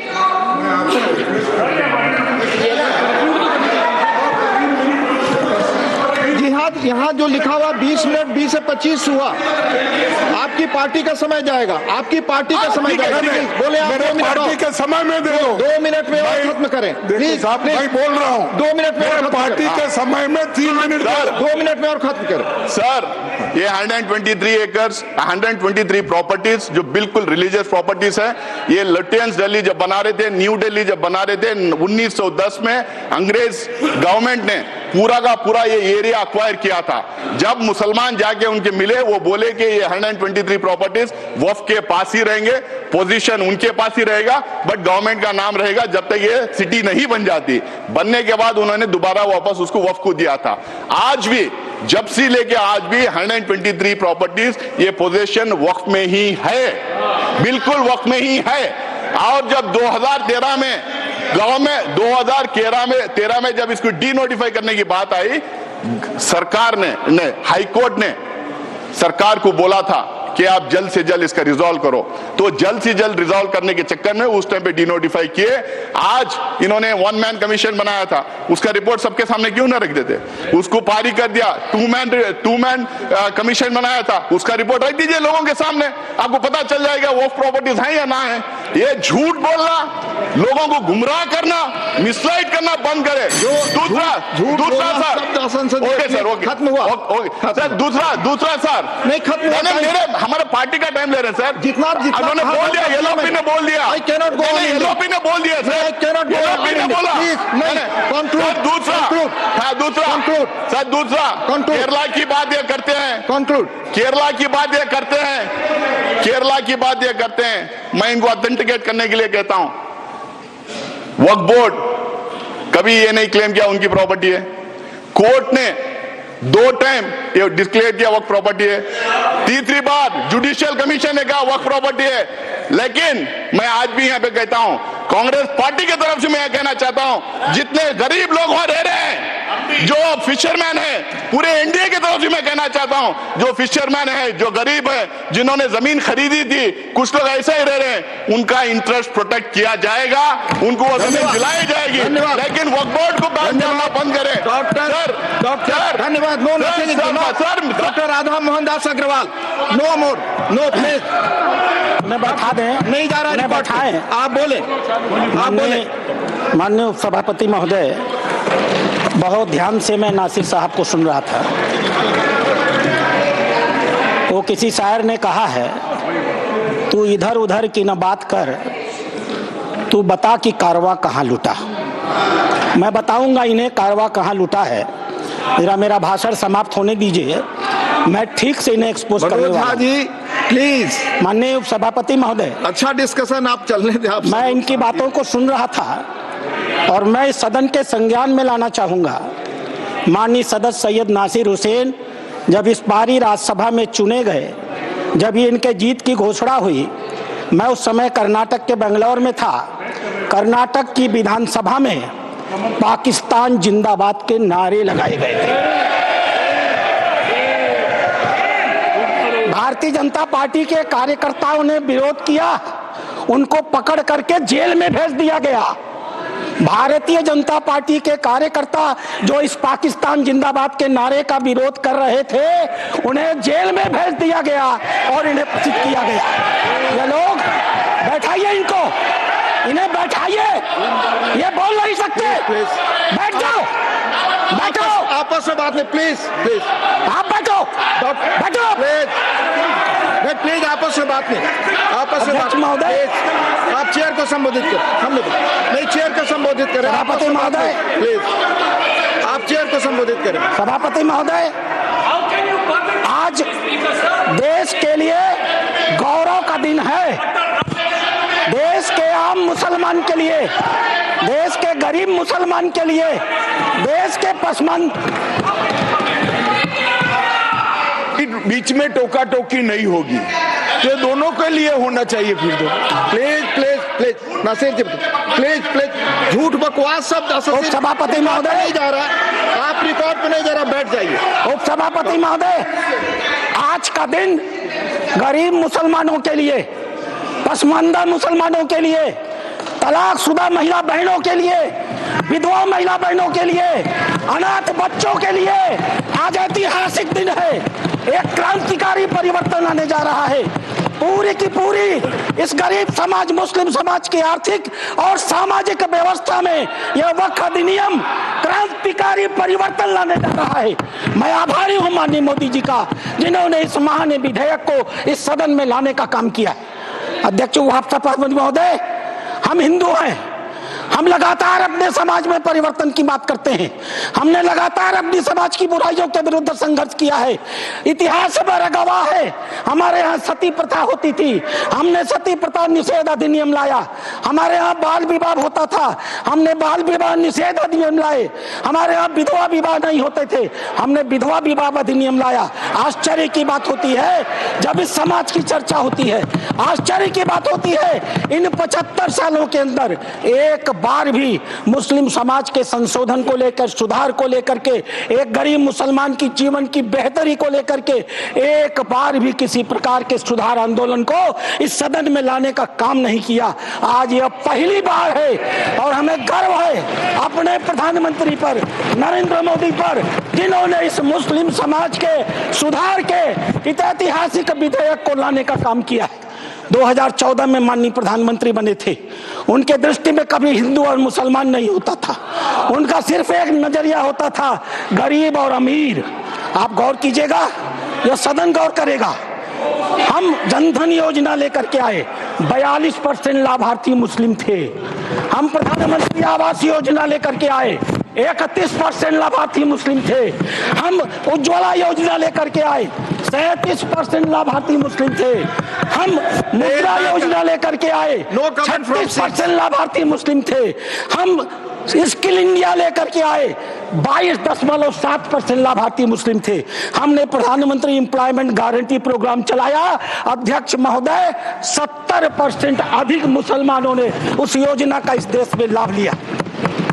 मेरे पार्टी की बैठक है, मुझे बताना नहीं चाहिए, लेकिन मैं कहूंगा, माननीय प्रधानमंत्री इसी बाल योगी सभागार में हम सारे सांसदों की बैठक ले रहे थे। उन्होंने क्या कहा हमसे? उन्होंने कहा, लोग कहते हैं कि मुसलमान भाजपा को वोट नहीं देते। आपको याद होगा मित्रों, उन्होंने कहा नहीं, ये गलत है, देते हैं। और अगर मान लिया जाए कि नहीं देते हैं तो इसका मतलब क्या है? क्या वो देश के नागरिक नहीं है? क्या उनके काम नहीं होने चाहिए? क्या उनका विकास का काम नहीं होना चाहिए? हम सारे सांसदों को उन्होंने मीटिंग में कहा, अपने काम को करते समय कभी हिंदू और मुसलमान न करना, विकास की धारा सारे समाज पर समान रूप से पहुंचाने की बात कही। उन्होंने दूसरी बात कही, मैं पूरे देश को 2047 में विकसित भारत का सपना दिखाता हूं। क्या 20% मुसलमान अगर देश का पिछड़ा रह जाएगा तो क्या भारत का विकास का सपना पूरा होगा? नहीं। हमें भारत के विकास का मतलब है 20% मुसलमान के विकास की भी योजना बनानी है।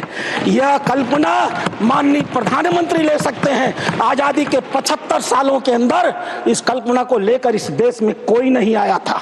और तीसरी बात उन्होंने कही, सरकार के सबसे महत्वपूर्ण बात है, सरकार के स्तर पर सरकार जो कुछ भी कर सकती है मुसलमानों के जीवन की बेहतरी के लिए हम करने का प्रयास करेंगे, लेकिन मुस्लिम सामाजिक संस्थाओं की भी रोल होनी चाहिए।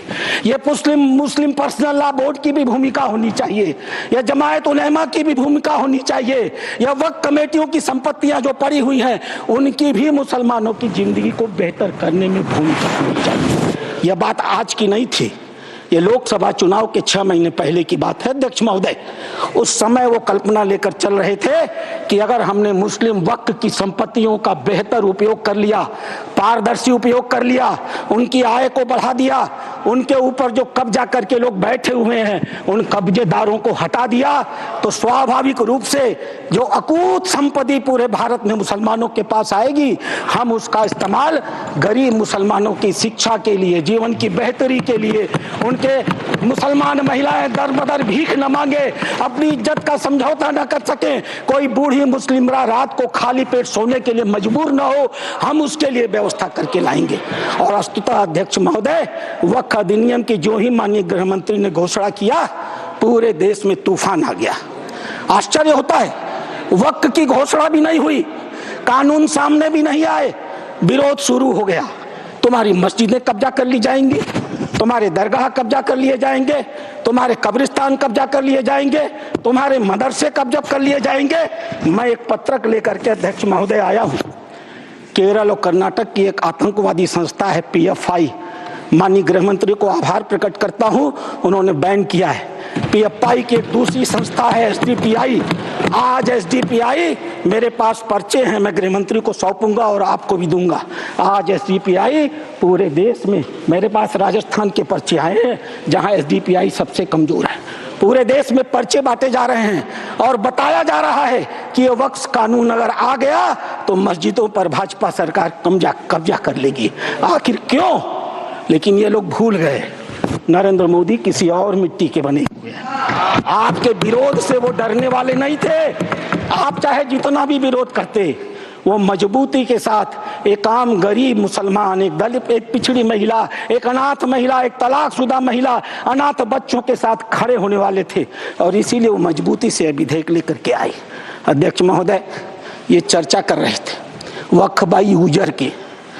क्या होता है वक्फ बाई यूजर? हजरत मोहम्मद साहब ने क्या कहा था? आपके पास अपनी कोई संपत्ति हो तो दूसरों को भले के लिए दान करो। हदीसों ने क्या लिखा था?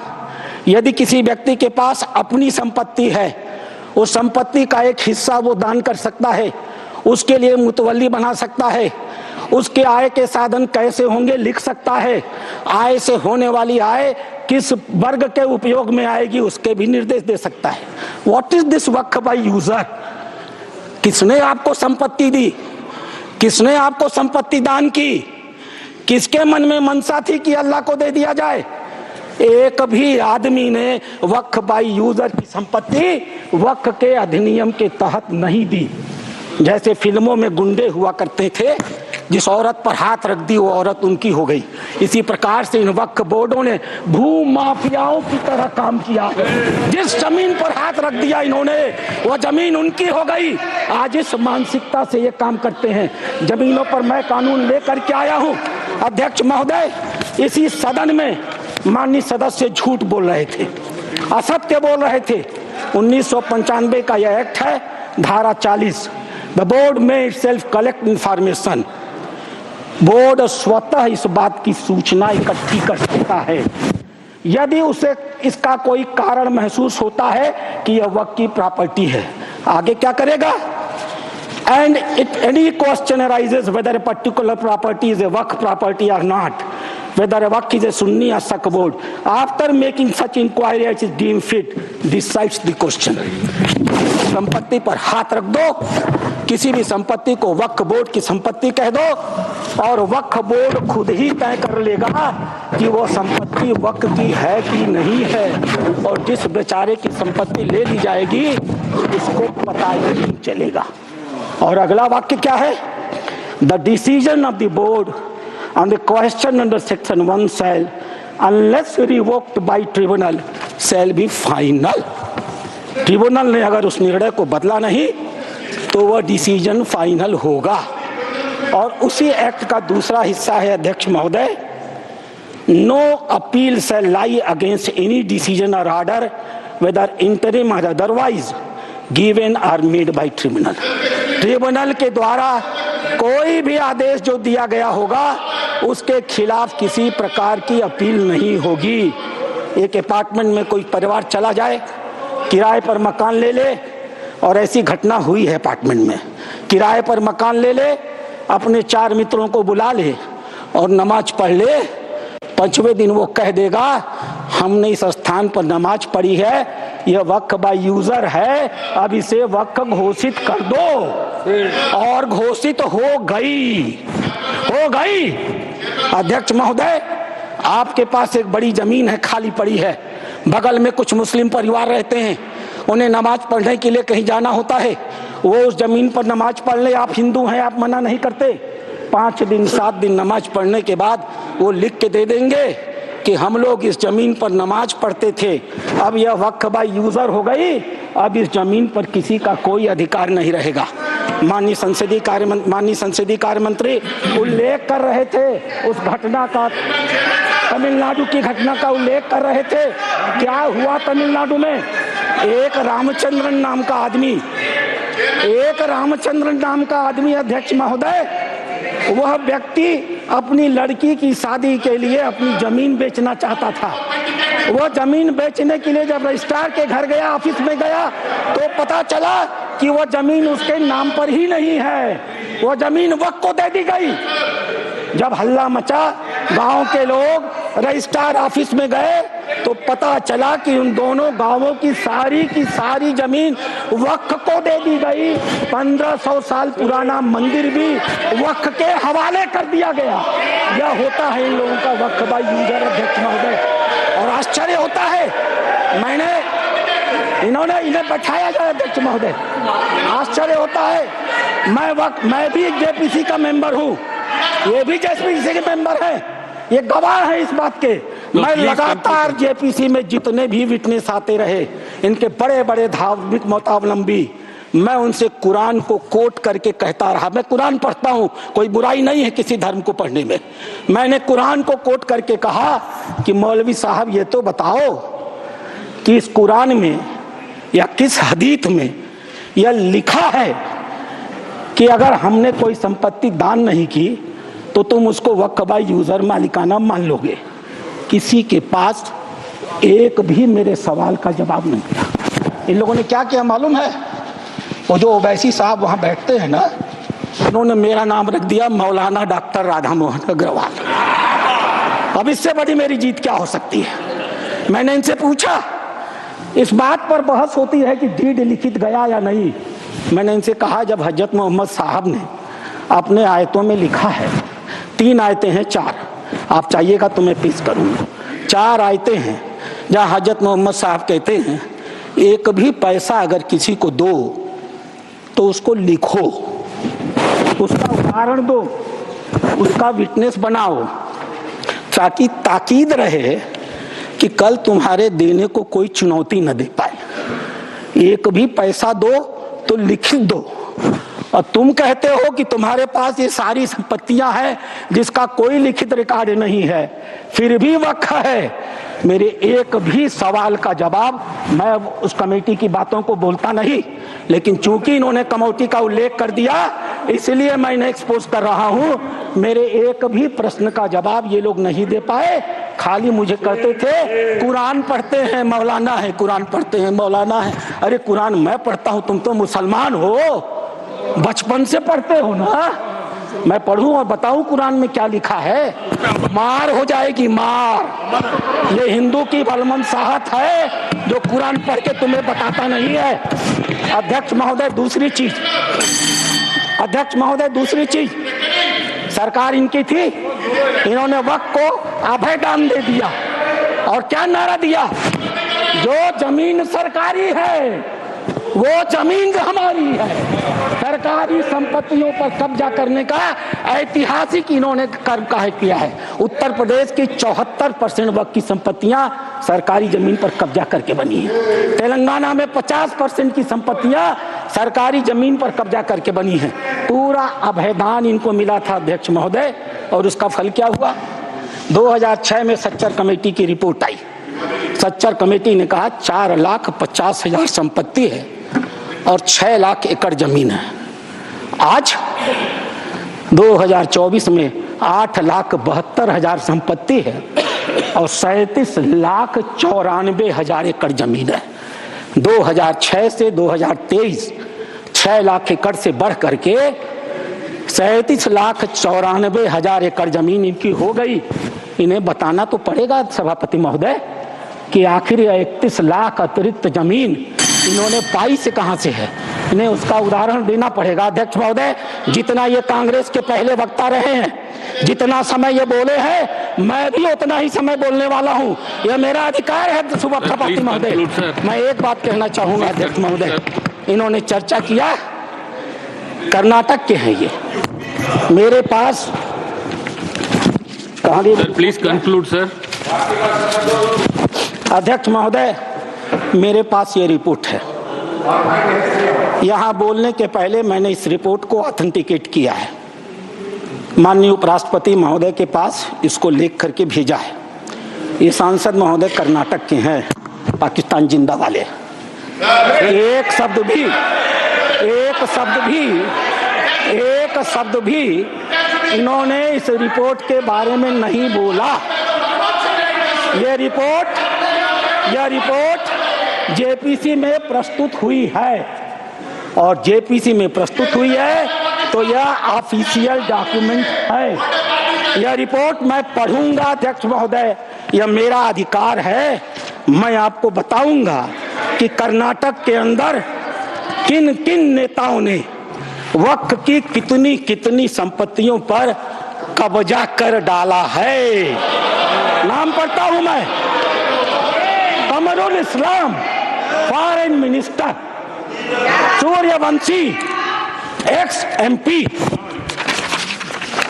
CM Ibrahim ex union minister, Rahman Khan ex union minister, Abdullah Sharif waqf board official, NA Haris MLA, MA Khalid ex CO, Mumtaz Ahmed Khan chairman, Mohammad Sanaulla IAS, mister Sindhu Sagiri former minister, MF Pasha IPS, Kaneez Fatima MLA, CK Jaffer Sharif foreign minister. और एक नाम अध्यक्ष महोदय, प्लीज कंक्लूड, एक नाम अध्यक्ष महोदय, we will take it from the party time की मर्यादा में। Sir please conclude, otherwise we have to take it from the party time। मैं कंक्लूड कर रहा हूं। इस सदन की मर्यादा में मैं एक नाम लेने से इनकार करता हूं। वो इस समय सदन में है भी नहीं। नाम क्या है अच्छी तरह से जानते होंगे। अध्यक्ष महोदय, मैं अपनी बातें समाप्त करूंगा। रामधारी सिंह दिनकर की एक कविता के साथ। सीमा पर एक सैनिक मर रहा था। मैं कंक्लूड कर रहा हूं। सीमा पर एक सैनिक मर रहा था। मरते हुए सैनिक से एक कवि ने पूछा, हे वीर बंधुदाई है कौन विपद का, हम दोषी किसको कहें तुम्हारे बद का। मरते हुए सैनिक ने कहा, यह गहन प्रश्न कैसे रहस्य समझाएं, 10-20 बधिक हो तो हम नाम गिनाएं। हर कदम कदम पर खड़ा यहाँ पातक है, हर तरफ लगाए घात बड़ा घातक है। देवता सदस्य दिखता है पर कमरे में वह गलत हुक्म लिखता है। जिस पापी को गुण नहीं गोत्र प्यारा है, समझो उसने ही हमें आज मारा है। जो सत्य जानकर भी न सत्य कहता है या किसी लोभ के विवश चुप रहता है, उस कुटिल राजतंत्री करदय को धिक है। वह मूक सत्यहंता कम नहीं बधिक है। चोरों के जो हितु ठगों के बल हैं, जिनके प्रताप से पलते पाप सकल हैं। जो छल प्रपंच सबको प्रश्रय देता है या चाटुकार जन की सेवा लेता है, यह पाप उन्हीं का हमको मार प्लीज गया कंक्लूड है। सर। भारत अपने ही घर में हार गया है।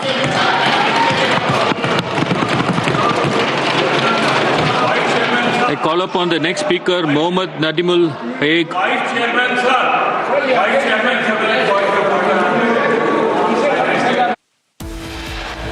Sir, please tell the rules, sir. Rule 238A. मैंने बहुत ही विनम्रता से इंतजार किया और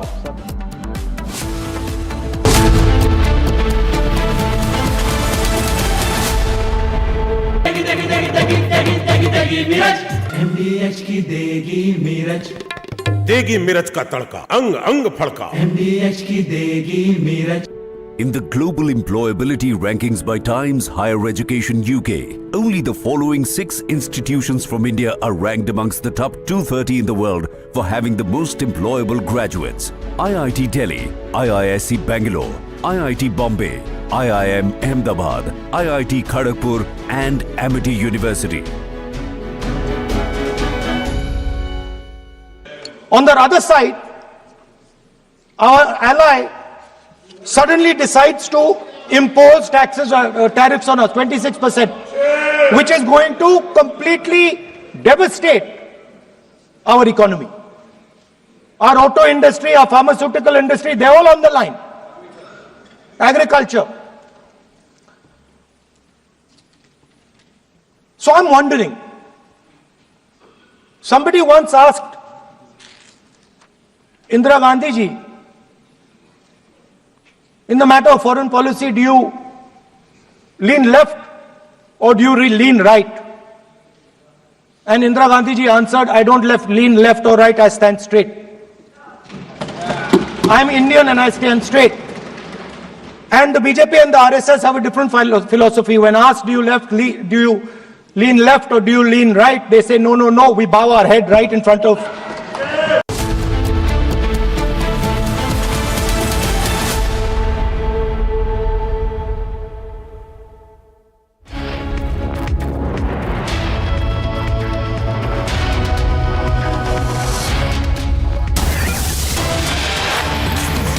Getting in some breaking news right now.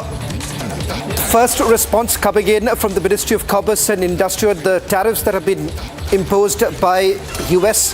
In fact, this is what India has to say. US tariffs that have been imposed, that are being carefully examined, the implications of the various measures and the announcements that have been made by the President. The ministry, in fact, is keeping in view the vision of Viksit Bharat. The department is engaged with all stakeholders, including Indian industry, exporters, taking feedback of their assessment of the tariffs and assessing the situation. Remember, late last night, United States of America, as part of what they are basically calling it Liberation Day, has imposed reciprocal tariff, effectively meaning that the tariff that has been imposed by a country, a reciprocal tariff, which would be half of what is being imposed on the United States of America, would be imposed on them. In fact, as far as India is concerned, the United States of America has now imposed 26% tariff. Let me also go across to my colleague Krutharth, who's joining us on this broadcast from the newsroom. In fact, this was on the expected lines as far as the tariff that is going to be imposed by the United States of America. It's got a ripple effect. Having said that, India says that they're carefully examining the situation and will be able to stabilize the situation over the days to come. Indeed, Shravan, and there has been high-level talks happening between the Commerce Ministry since the start of the month of March. At first, we saw between March 4th and March 6th, Union Minister for Commerce and Industry Piyush Goyal was in Washington, where he held high-level talks with U.S. Trade Representative Jamieson Greer, along with the Commerce Secretary in the United States, Howard Lutnick. Following which there was a very high-level meeting by Brendan Lynch, who is a very high-level senior representative of the US Trade Representative, who was in India just last week. And between 26th of March and 29th, for 4 long days, India and US had deep collaboration and talks on the sectoral level talks that are soon to begin for an eventual bilateral trade agreement that is expected to be finalized by later fall this year. The official stance of the government of India has been that they are working along with the government in the US towards a $500 billion bilateral trade plan to reach by the year 2030. In fact, this was also the official response given by Union Minister of State for External Affairs Kriti Vardhan Singh to a query that was put into the Lok Sabha 6 days ago, and this was the official reply that the government had given back then as well. Today we have the first official response of the government of India after Trump's proclamation of the Liberation Day, so to speak, and the exact statement is very cleverly worded. It says we are carefully examining the implications of various measures, announcements made by the President of the United States. Now, this is in reference to the 10% baseline tariff that has been imposed by the United States. On top of it, Trump has imposed something which he is referring to as discounted reciprocal tariffs. Initially, what Trump had projected was that there is going to be 100% rebuttal of whatever tariff is put on US goods versus whatever he can put it back against the same country, being the reciprocal nature of the tariff. However, what was told to us is that very late last night on April 1st, with less than 24 hours left on the clock, there was very serious high-level conversations happening between President Trump, the US Trade Representative, along with the Commerce Secretary on the actual implications of these high-level reciprocal tariffs that will go onto the US economy. Remember that these reciprocal tariffs will have a preliminary wave of impact on the US economy first, following which Trump has said that he's going to put up some historic income tax cuts in the US to offset the inflation that is going to rise as a result of these reciprocal tariffs going into place. So that is something that will be closely watched. But for now, India is looking not to stir the pot lot. They want to keep the negotiations open and free. The sectoral level talks will start in the upcoming weeks, which will lay down for a further in-person meeting, which is expected sometime around June. We know Vice President Vance is expected to visit India very soon, and President Trump is also expected to visit in India later this year for the Quad Leadership Summit. At that time, during fall of 2025, maybe in September or October, India and US are willing to sign a bilateral trade agreement. Back to the studio. Well, in fact, the government basically indicating that they are certainly aiming for a particular target as far as trade is concerned, the trade deficit that they are looking at right now. Krutat, with regards to the stakeholders that they are essentially talking about, does that really have a direct impact with the trade deal that both the countries are expected to sign? Well, the direct impact on the bilateral trade is something that India is not extremely concerned about, because India and US have a massive trade imbalance. We import a lot more from the US than we export. As far as that is concerned, I believe there is the $1 billion trade between India and US in terms of India's exports or US's imports from India is concerned is only about $25 billion, which is obviously a substantial amount. But in the larger scheme of things, India is one of those nations which fortunately was not largely dependent on the US imports for its overall exports around the world. So clearly there will be some impact which is looked at probably in the agricultural sector, because India also has some very high tariffs on the agri sector. So the reciprocity will surely hit some of the agricultural industries. At the same time, automobile industry has been one of the preliminary points of contention on which these tariffs are directly looked at. And India does not have a substantial automotive market in the United States as far as compared to other global players. So clearly Indian industries are looking at some form of insulation, and they are not really concerned about the bilateral level talks. In fact, India only has a lot more to gain out of the bilateral agreement than lose on the tariff front.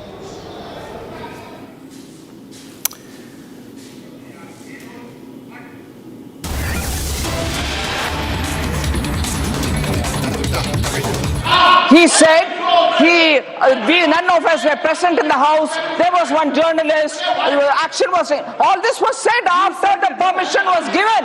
How many times for one reference will he have to be given the chance to speak? He was given the chance. He spoke. We all heard it. Matter closed.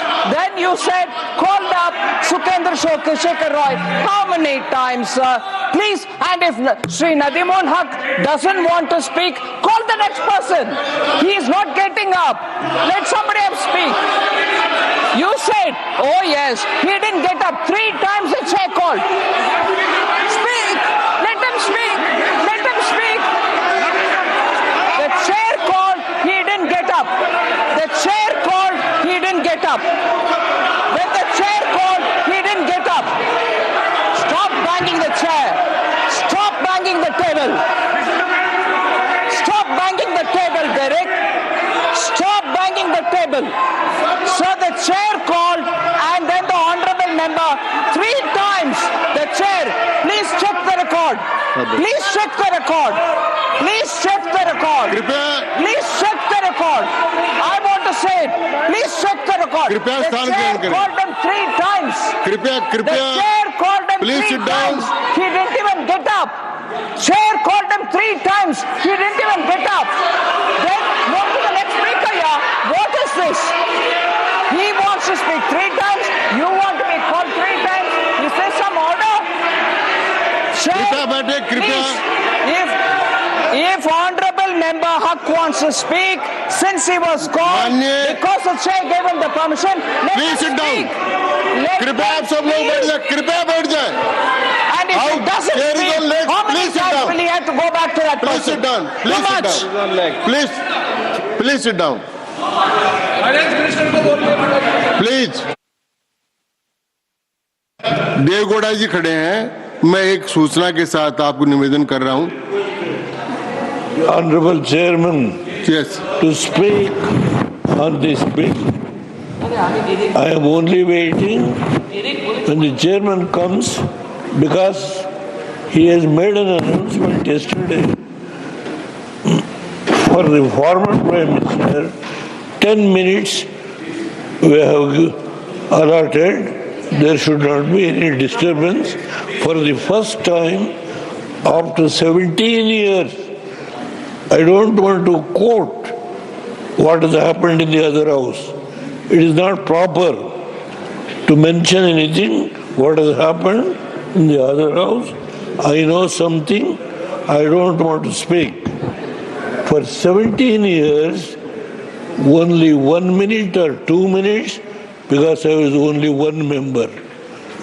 I suffered, I was humiliated. Now, yesterday, the chairman has given at least 10 minutes to speak. I am waiting when the chairman comes. speak, I'll speak on this bill. There is no need of any hesitation.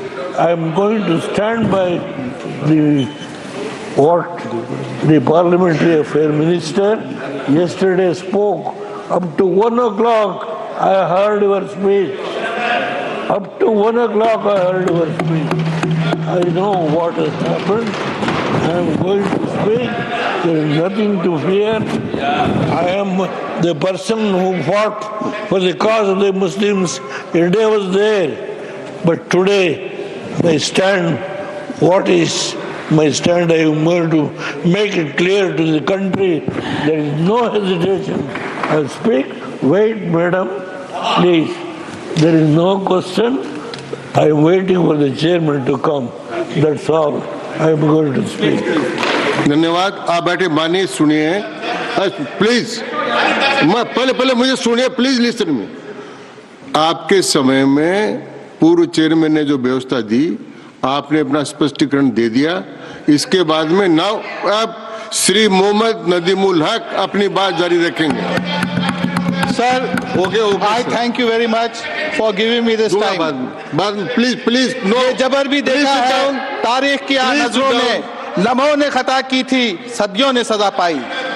Sir, मोहतरम chairman साहब, आज मैं जिस bill पर गुफ्तगू के लिए खड़ा हुआ हूँ, ये सिर्फ कोई कानूनी मसूदा नहीं है, बल्कि ये हमारे मुल्क की तामीर, हमारे कॉन्स्टिट्यूशन की रूह और एक निहायती पुरानी रवायत से जुड़ा हुआ मुस्तकबिल का मामला है।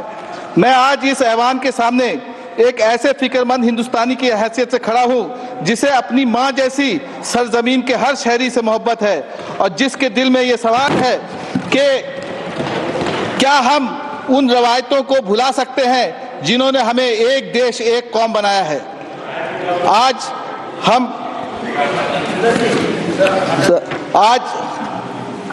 आज हम जिस वक़्फ़ तरमीमी बिल पर गुफ्तगू कर रहे हैं, ये मामला सिर्फ मुसलमानों से वाबस्ता नहीं है, बल्कि ये पूरे हिंदुस्तान के समाजी तवाज़ुन और शहरी तहजीब से जुड़ा है। सर, जिस बिल को हुकूमत लाना चाहती है वो हमारे फंडामेंटल राइट्स को शदीद नुकसान पहुंचाता है। हमारी बुनियादी बात यह है कि ये सिर्फ एक मजहबी मसला नहीं बल्कि एक कॉन्स्टिट्यूशनल इशू भी है। मैं एक बार फिर कहूँगा, ये एक निहायत अहम और संगीन आईनी मसला भी है। सर, और मौसम नूर, समीरुल इस्लाम, दूल्हा सेन और मैं खुद यहाँ मौजूद हूँ। हमारे सारे मेंबरान भी मौजूद हैं। हमारी party all India Trinamool Congress और हमारी दीदी ममता बनर्जी ने मुझे ये जिम्मेदारी दी है कि मैं यहाँ अपनी पार्टी की जानिब से कॉन्स्टिट्यूशन का दफा करूँ। मैं उम्मीद करता हूँ कि मेरी बात तवज्जो से सुनी जाएगी और किसी भी फैसले से पहले इन ज़रूरी बातों का ख्याल रखा जाएगा। सर, हमारे लिए कॉन्स्टिट्यूशन सिर्फ एक किताब नहीं बल्कि हमें रास्ता दिखाती है। यही फ़र्क है आज की सरकार और हमारे नज़रिए में, और यही वजह है कि हम भारत के आइन की हिफाजत के लिए अपना आखिरी कतरा खून भी देने को तैयार है। सर, वक़्फ़ तरमीमी बिल 2025 में कई संगीन खामियां मौजूद हैं। इसमें कानूनी ज़ाब्तों में खिलाफ वर्जियाँ हैं, आइनी उसूलों की पामाली है और ये एक गैर मुनासिब कदम है। इस बिल में बहुत सारे गैर मंतकी फैसले हैं। इसमें किसी भी तब्दीली की वाज़ेह तौजीह नहीं है और सबसे बढ़कर ये अक़लियतों के हुकूक को पामाल करता है। यहाँ तक कि ये बेसिक स्ट्रक्चर ऑफ कॉन्स्टिट्यूशन के खिलाफ है, एंटी फेडरल है और फंडामेंटल राइट्स की भी खिलाफ वर्जी करता है। सर, मैं अपनी बात 10 पॉइंट में कहूँगा। पहला पॉइंट, उम्मीद। वक़्फ़ दरअसल सदका जारिया है, यानी ऐसी खैरात जो हमेशा के लिए हो। और लेकिन ये बिल वक़्फ़ की पहचान को कमज़ोर करता है और इस बात को रीडिफाइन करने की कोशिश कर रहा है कि वक़्फ़ क्या है। ये हुकूमत इस फैसले के नताइज को समझने में नाकाम है। ये बिल वक़्फ़ को उसकी तारीखी और मजहबी हैसियत से महरूम कर देगा। सर, रिफॉर्म्स के नाम पर हमारी सदियों पुरानी दीनी व समाजी इदारों को नया नाम देना वक़्फ़ की रूह के साथ एक भयानक मजाक है। मैं समझता हूँ कि ये ऐवान माने हाउस को खुद से पूछना चाहिए कि ऐसा डाइल्यूशन क्यों ज़रूरी है। ये करोड़ों मुसलमानों को क्या पैगाम दे रहा है, जिनके लिए वक़्फ़ ईमान, अकीदा और इज्तिमाई फ़क्र की अलामत है। ये बिल वक़्फ़ को हद से ज़्यादा सरकारी कंट्रोल में लाकर हमारी सदियों पुरानी रवायत और खिदमत के निज़ाम को ख़त्म करने की कोशिश कर रहा है। और अलमिया ये है कि जिस बिल को उम्मीद का नाम दिया गया है, वो दर हकीकत लोगों के लिए मायूसी और बेचैनी लेकर आया है। हमको उनसे वफा की है उम्मीद जो नहीं जानते वफा क्या है। हमको उनसे वफा की है उम्मीद जो नहीं जानते वफा क्या है। सर, मैं दूसरे पॉइंट पर आता हूं कि यहाँ पर इस बिल में ये शर्त रखी गई है कि कोई भी शख्स 5 साल तक इस्लाम पर अमल करने के बाद ही कोई दुरुस्त वक़्फ़ कायम कर सकता है। ये शर्त आर्टिकल 25 और 26 की खुली खिलाफ वर्जी है, जो हर फर्द को बगैर किसी गैर ज़रूरी मुदाखलत के मजहबी आज़ादी, अमल, तबलीग और इदारा चलाने का हक देता है। हैरत की बात यह है कि पाबंदी सिर्फ मुसलमानों पर लागू होती है, जबकि हिंदू, सिख और ईसाई चैरिटीज़ पर ऐसी कोई शर्त नहीं है। सर, मैं यह पूछना चाहता हूं कि जब 5 साल की शर्त लगाई गई है, तो इसका सर्टिफिकेट कौन देगा कि ये मुसलमान 5 साल तक प्रैक्टिसिंग मुसलमान है कि नहीं है? और प्रैक्टिसिंग माने क्या है कि 5 वक्त के नमाज पढ़े, रोजा रखे, हज पर जाए कि ज़कात दे? इसका कहां से इसका डेफिनेशन होगा, ये मुझे समझ में नहीं आया। और जेपीसी में जब ये बात उठी, जहां का मैं भी मेंबर था, तो जेपीसी ने अपने आखिरी जो रिकमेंडेशन में इसको और कह दिया कि ना सिर्फ प्रैक्टिसिंग होना होगा बल्कि उनको डेमोन्स्ट्रेट भी करना होगा कि वो प्रैक्टिसिंग मुस्लिम है। तो सर, क्या अब एक मुसलमान को किसी अथॉरिटी के पास जाके रजिस्टर करना होगा क्या, ताकि उसके मुसलमान होने का रिकॉर्ड रखा जाए? तो ये मुकम्मल तौर पर अनकॉन्स्टिट्यूशनल है सर, और आर्टिकल 14 की खुली खिलाफवर्जी है, जो कहता है कानून के सामने सब बराबर है और बराबरी के दरमियान इम्तियाज नहीं किया जा सकता। मुसलसल जहर घोला जा रहा है, सरासर झूठ बोला जा रहा है, तराजू है तवाजुन में नहीं। जब शब्द निकाल दीजिए सर, झूठ शब्द निकल गया। अच्छा ठीक है सर। मुसलसल जहर घोला जा रहा है, सरासर असत्य बोला जा रहा है, तराजू है तवाजुन में नहीं, जब बराबर कैसे तोला जा रहा है? सर, मैं तीसरे पॉइंट में आता हूं, ओरल वक़्फ़ और वक़्फ़ बाय यूजर पर। सर, इस बिल के तहत यह लाजमी करार दिया गया है कि हर वक़्फ़ के लिए तहरीरी दस्तावेज यानी फॉर्मल डॉक्यूमेंटेशन होना जरूरी है। यह शर्त सदियों से राइज ज़बानी वक़्फ़ और वक़्फ़ बाय इस्तेमाल के उसूलों को मुकम्मल तौर पर खारिज कर देती है। मुस्लिम फ़िक़्ह ने हमेशा इस बात को तस्लीम किया है कि ज़बानी ऐलान से भी वक़्फ़ कायम किया हो सकता है, और ऐसी ज़मीनें जो अवामी तौर पर मसाजिद, कब्रिस्तान या मदरसे के तौर पर इस्तेमाल होती रही हैं, वो भी वक़्फ़ के दायरे में आ जाती हैं। इस हकीकत को नज़रअंदाज करके ये कानून हज़ारों ऐसे मौजूदा औक़ाफ़ को ख़त्म कर देगा जिनके पास कागजी सबूत मौजूद नहीं है। इस तब्दीली से न सिर्फ तनाज़ात पैदा होंगे बल्कि कम्युनिटी प्रॉपर्टी का नुकसान भी रातों रात हो सकता है। ऐसी तारीखी मस्जिद, कब्रिस्तान और तालीमी इदारे जो शायद कभी सरकारी तौर पर रजिस्टर्ड ना हुए मगर नस्लों से आवाम की खिदमत कर रहे थे, अब वो अपनी कानूनी हैसियत से महरूम हो जाएंगे। ये और कुछ नहीं बल्कि एक कल्चरल वैंडलिज्म है।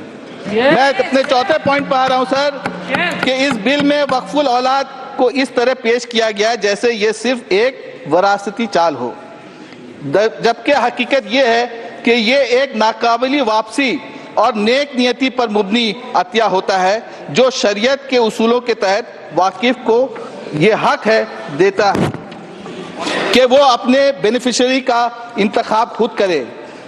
मेरे हिसाब से ये मुदाखलत अननेसेसरी है। मैं 5वें अपने पॉइंट पर आता हूँ, डिजिटल निज़ाम और वामसी पोर्टल।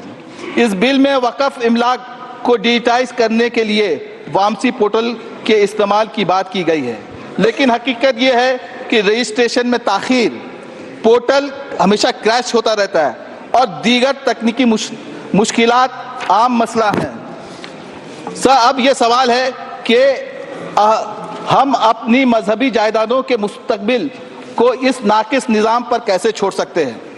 क्या आप कहना चाहते हैं कि सिर्फ वही वक़्फ तस्लीम किया जाएगा जो 6 महीने में रजिस्टर्ड हो जाए, और जो ना हो सकेगा तो उसका क्या हाल होगा? क्या वो हमेशा के लिए गैर कानूनी हो जाएगा? सब मंत्री जी बैठे हैं, जब ये जवाब देंगे तो इस पर थोड़ा अगर वाजा कर दें तो मैं इनका शुक्रगुजार होऊंगा। मैं छठे पॉइंट पर आ रहा हूं सर, कि वक़फ बोर्ड और हमारे सेंट्रल वक़फ काउंसिल के कंपोजिशन पर। इस बिल का मकसद मरकजी वक़फ काउंसिल और रियासती वक़फ बोर्ड में मुसलमानों की नुमाइंदगी कम करना है। सर, सेंट्रल वक़फ काउंसिल में 22 में से 12 और स्टेट वक़फ बोर्ड में से 11 में से 7 अरकान अब गैर मुस्लिम हो सकते हैं। सीओ भी, जो सीओ होता है वो भी गैर मुस्लिम हो सकता है, लेकिन ये ज़रूरी है कि उसको वक़फ के लॉ से या जो जूरिस्प्रूडेंस है वक़फ का, उससे उसको वाकिफ होना ज़रूरी है। इसके अलावा कई ओहदों से मुसलमान होना लाजमी की शर्त भी हटा दी गई है। ये एक वाज़ा कोशिश है कि मुसलमानों का अपनी ही मजहबी इमलाक पर अख्तियार कम किया जाए। और Getting in some more breaking news right now, a decision that has now been taken by the Ministry of Home Affairs. We're given to understand that 25 extra CAPF companies have already been deployed in Uttar Pradesh.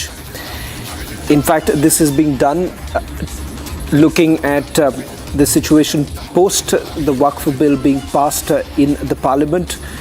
9 extra CAPF companies have been deployed in Haryana, 3 in Madhya Pradesh. I'm told our political editor Aishwarya Kapoor getting us the latest details. Aishwarya, some precautionary measures now being taken by the government, keeping in mind there are already threats that have been issued by All India Muslim Personal Law Board and a few others. Well, that's right, keeping in mind that today the bill is all set to be passed and will be up for implementation after Rajya Sabha approves it. What we are being told that after a thorough discussion with the state chief secretaries, we are being told, as you mentioned, 25 in Uttar Pradesh, 9 in Haryana, 3 in Madhya Pradesh, 6 in Bihar, 4 in Gujarat and 3 in Maharashtra. Extra company requirement has been raised by the state home secretaries and chief secretaries, and same has been approved by the central MHA, and hence by late tonight or early morning tomorrow, these companies will land at their particular required locations and will be keeping a very, very strict vigil, keeping in mind that there are certain pockets which will be sensitive, and as there is a demand of protest, as we saw during the farm law implementation, and the government is in no mood to entertain or even to allow such kind of protest to precipitate. Hence, we are being told that these are the details. 25 extra companies of CAPF in Uttar Pradesh, 9 in Haryana, 3 in MP, 6 in Bihar, 4 in Gujarat, and 3 in Maharashtra have been deployed as soon as Waqf Bill is passed in Rajya Sabha late tomorrow. Shaman, back to you. Well, thank you very much, Aishwarya, for getting us the latest details. Some precautionary measures that have been taken by the Ministry of Home Affairs, keeping in mind some threats that have already been issued post.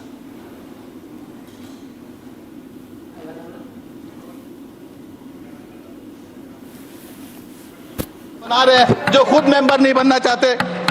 मैं अपने 7 point पर आता हूं sir, limitation act पर।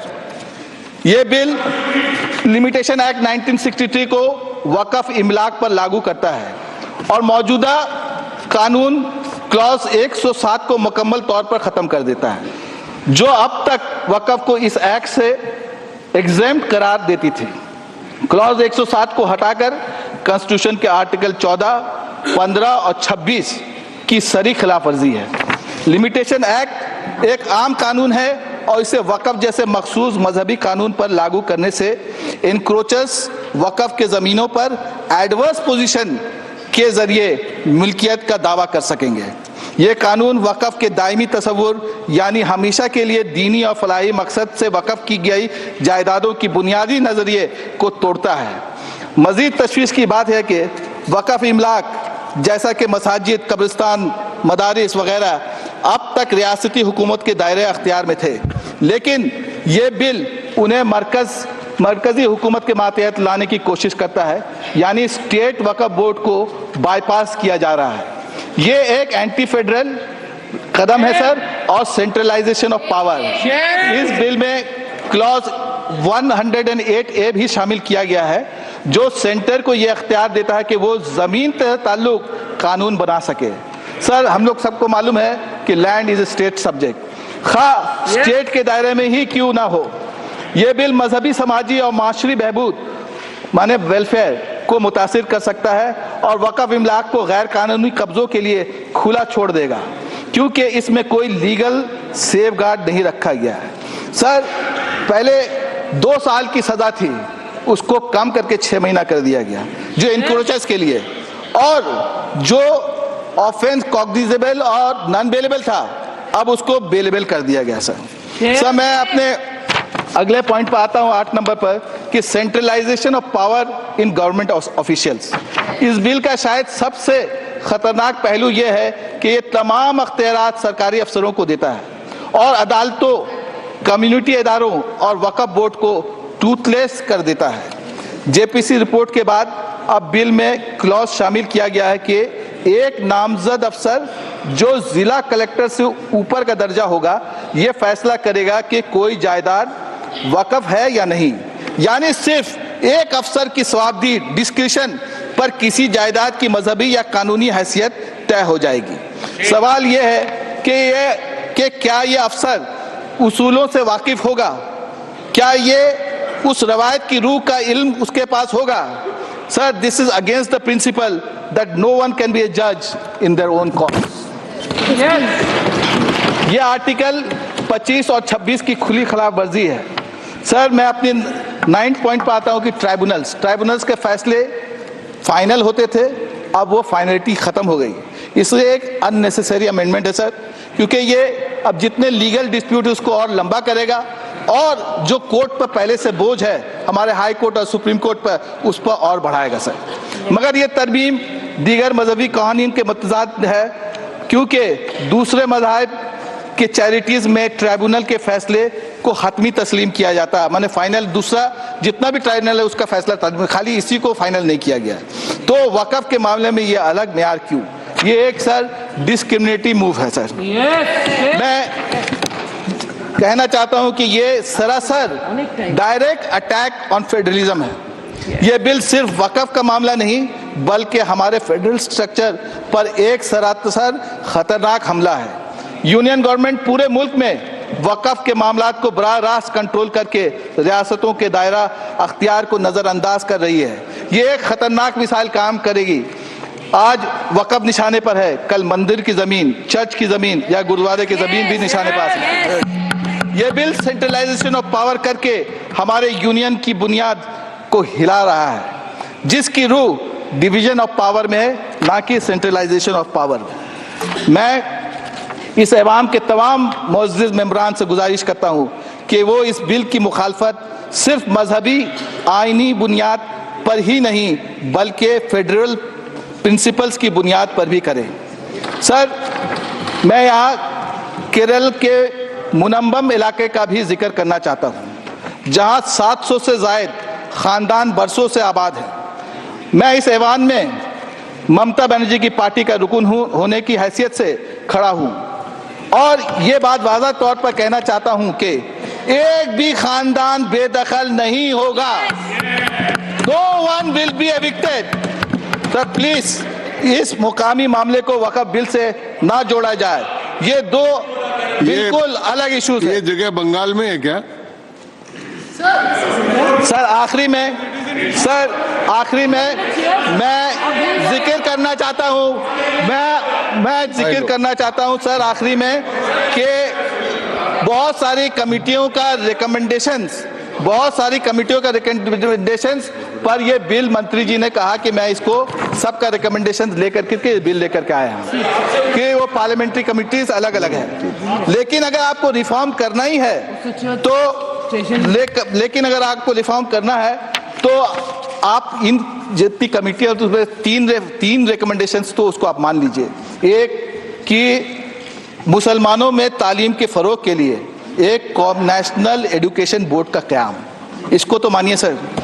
दूसरा, इन्हीं committee ने recommend किया था कि वो वक्फ जायदाद जिन पर सरकारी एजेंसियां काबिज हैं उन्हें वापस वक्फ बोर्ड को दिया जाए। और उनका लास्ट रिकमेंडेशन में जिसको मैं पढ़ रहा हूं कि पब्लिक प्रेमिसेस ब्रैकेट में eviction of unauthorised occupants act 1971 के तहत वक्फ को लाया जाए। सर, मैं हैरान हूं कि इन्होंने ये सब रिकमेंडेशन का कहीं पर भी जिक्र नहीं किया। इसमें जो बिल आया इसमें नहीं है, बल्कि अभी जो 2014 में एंटी एनक्रोचमेंट एक्ट वक्फ का जो था, जो राज्यसभा में लाइव था, उसको ये बिल पेश करने से पहले उन्होंने विड्रॉ कर लिया। सर, आखिर अगर आज वक्फ निशाने पर है तो याद रखिए कल किसी को भी मंदिर, चर्च, गुरुद्वारे पर भी यही कानून लागू किया जा सकता है, किसी के भी। आइए हम खुलकर बात करें।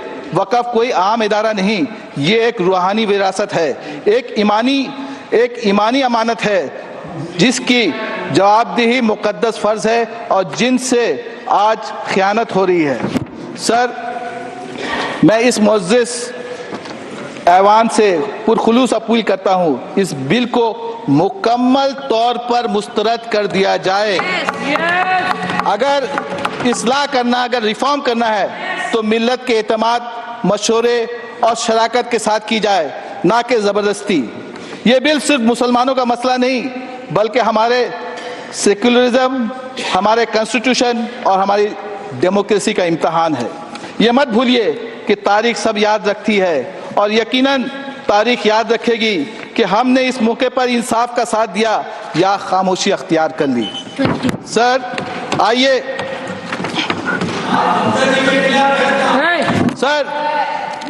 सर, बुलडोजर राज का हमने बहुत नाम सुना है, लेकिन बुलडोजर राज हमारे दिल से हिंदुस्तान की बू नहीं निकाल सकती।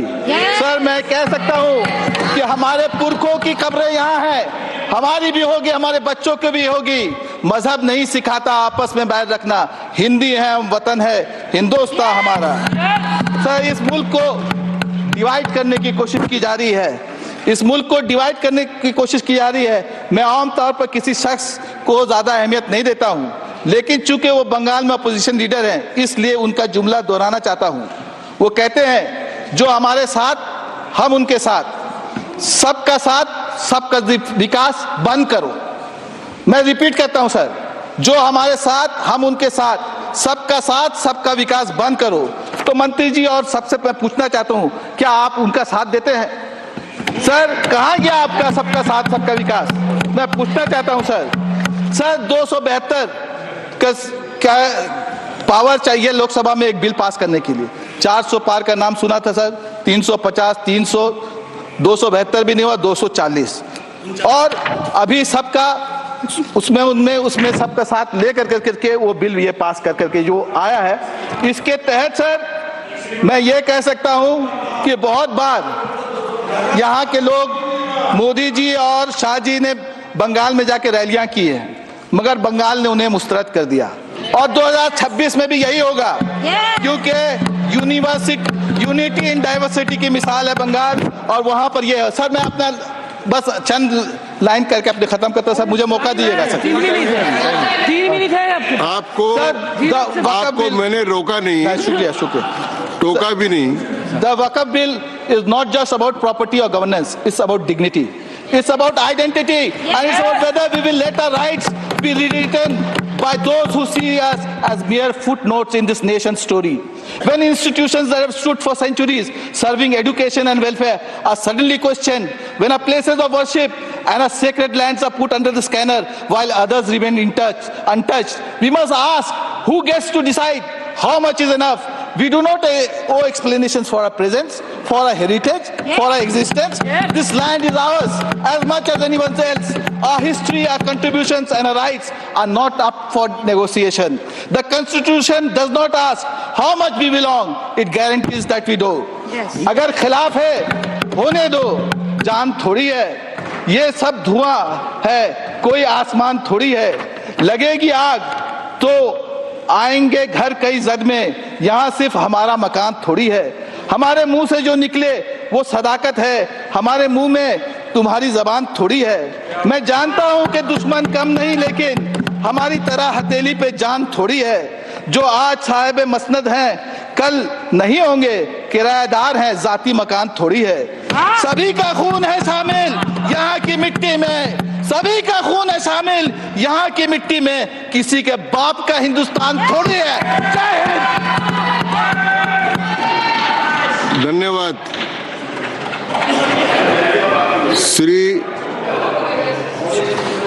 Shri Tiruchi Shiva.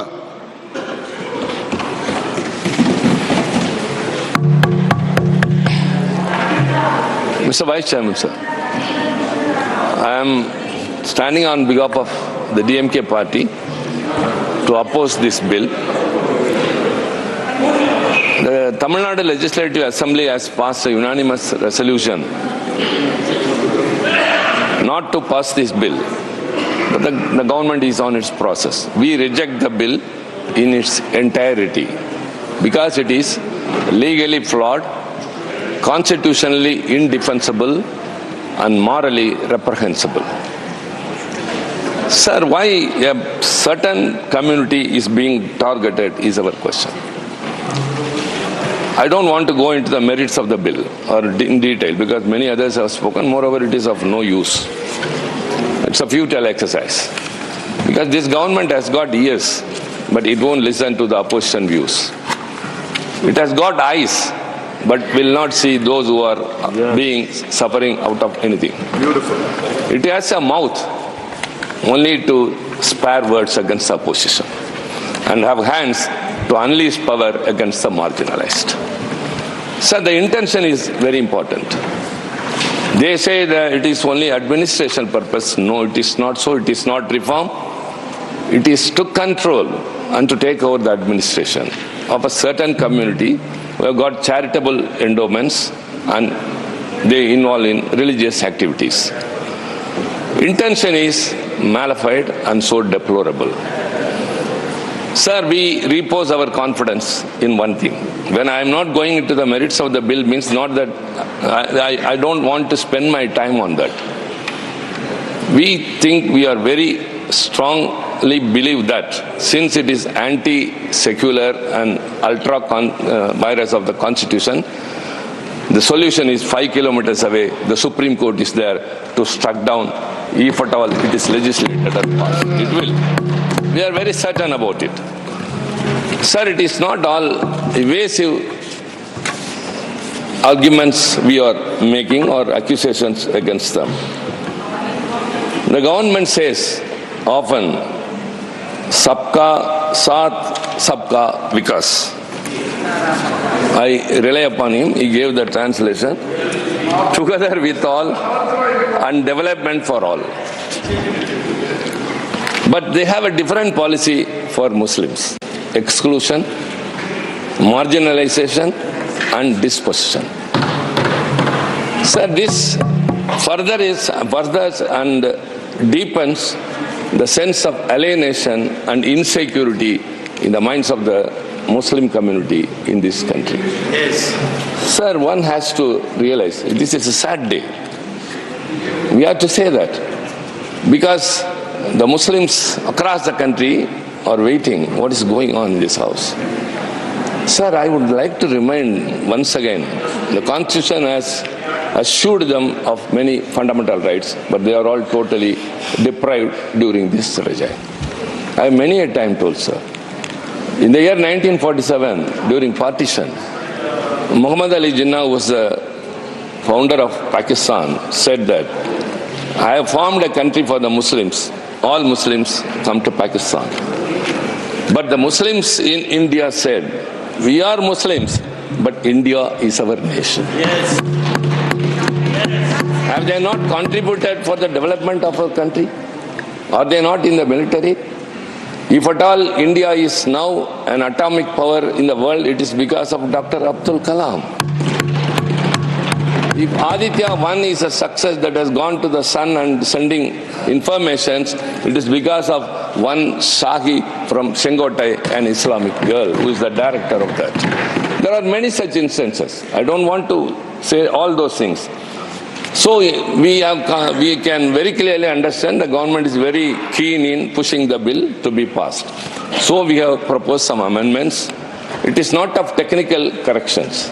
but to safeguard against a grave injustice to a section of the people in this country. Sir, we are afraid that once again and again, blows are being given to the secular thread of this nation. The framers of the Constitution debated elaborately. No other constitution in the world debated for 3 years. They debated every aspect because India is a multilingual, multi-regional, multicultural and multi-religious country. So this country cannot be for one. But this government is advocating for one language, multilingual, they don't accept. They advocate for one culture and one religion, that cannot be accepted. See, we are all very much close and affiliated with each other. Sir, earlier my friend Derek often used to raise a concern that the bills referred to the committees are decreasing day by day. And last year he said that is 1.4% or something.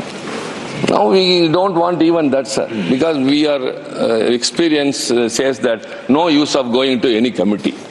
The example is the Joint Parliamentary Committee on the Waqf Amendment Bill 2025. My Tambi, Muhammad Abdullah, yes, he is my Tambi, I am his Anna. He is a Muslim, I am a Hindu. He is my younger brother, I am his elder brother. Mr. Syed Nazim, Nadimullah, who spoke, all were in the committee. And the Parliament Minority Affairs Minister yesterday spoke, and today also is repeatedly telling 248 stakeholders appeared before the committee. But how many recommendations you have included in your report? None of them. All the recommendations which have been given by the opposition side members have been disregarded, and whatever the ruling faction have given, the members in majority, they have been adopted. So the JPC, in the exercise it went on, what for we sent it to the Joint Parliamentary Committee? Because we should have a good outcome. The scrutiny will be more elaborate. Because the Parliament, because of the consent of time, every party will be limited. Whereas well, in fact, the debate continues in the Rajya Sabha. Passed in the Lok Sabha. About 22 speakers are going to speak today in the Rajya Sabha. Remember, this has been the longest sitting in the budget session. But what's going to happen over the next few hours? And what are the scenarios like, ladies and gentlemen? Let me just quickly take you through the numbers right now. The majority mark is about 114, but there are multiple scenarios. Now, this, remember, is the most likely scenario. The AIADMK, YSRCP, along with the BJD, with about 18 of their parliamentarians, NDA itself about 124, and India 87. So as far as the NDA is concerned, they're well poised, and the bill basically passes by the end of it as it crosses the 114 mark. Now, what are the other possible scenarios where the bill may not go through in the Rajya Sabha? That is only if the JDU and the TDP does not really go in for it, and if they at all abstain. That's again very unlikely. NDA without their allies, about the TDP and JDU, minus them, it's 118. The majority mark at 122. There is another scenario, that is NDA 124, JDU 4, minus TDP, again it stands about 118, and the bill basically fails. But having said that, the most likely scenario is with these numbers really coming in. The PRS has made it very clear that they are not coming together. The BJD, remember, in the Lok Sabha had clearly indicated that they are not going to support the bill. The YSRCP 7 and AIADMK about 4, there are others 11. They are hoping with the AIADMK coming on board, the number basically changes. There are total 34. These are the game changers that we are really looking at inside the Rajya Sabha. Well, in fact, let me also take you through the other details that are basically emerging from the Rajya Sabha, with one, Union Minister Kiren Rijiju tabling it, once again making it very clear that the opposition has been largely talking about this bill being unconstitutional, challenging the opposition that mark out a single aspect of this bill which is unconstitutional in nature, saying that almost every aspect that was discussed in the Joint Parliamentary Committee has now been accepted in this particular bill, and saying that it is not going to be unconstitutional, first of all, and perhaps also looks into all aspects of the JPC. My colleague Saubya is also joining us on the broadcast. Saubya, you spoke earlier in the day with the chairman of the JPC, and largely they have indicated that almost every aspect that was discussed within the JPC has been incorporated in this particular bill.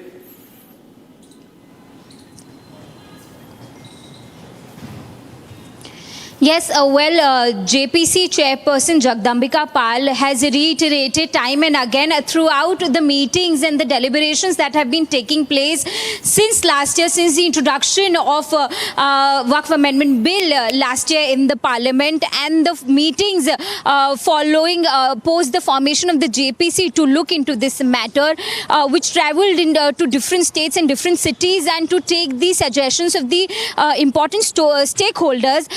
Various suggestions and the amendments have been taken care of, and that's how the reforms that were introduced on 30th of January earlier this year. So this has been a stance made clear by Jagdambika Pal, who happens to be the chairperson of JPC, and he has time and again made this very clear that it is not anti-Muslim, a rhetoric that has been on the go ever since this bill was introduced by the opposition parties, or to say the Indie bloc leaders as well.